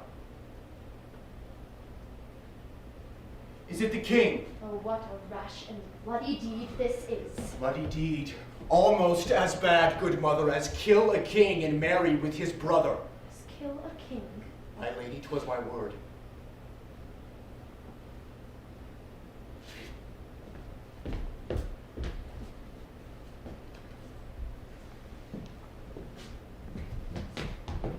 Thou wretched, rash, intruding fool, farewell. I took thee for thy better. Take thy fortune, now finds to be too busy is some danger. Be wringing of your hands. Please sit you down. Let me wring your heart. For so I shall, if it be made impenetrable stuff. If damned custom have not brazed it so that it is proof and bulwark against sense. What have I done that thou darest wag thy tongue in noise so rude against me? Such an act that blurs the grace and blush of modesty, calls virtue hypocrite. Ay me, what act that roars so loud and thunders in the index? Look here upon this picture, and on this. Counterfeit presentment of two brothers. See what a grace is seated on his brow. Hyperion's curls, the front of Jove himself. An eye like Mars to threaten or command, a station like the herald Mercury new lighted on a heaven-kissing hill. A combination and a form indeed, where every god did seem to set his seal to give the world assurance of a man. This was your husband. Look you now what follows. Here is your husband, like a mildewed ear, blasting his wholesome breath. Have you eyes?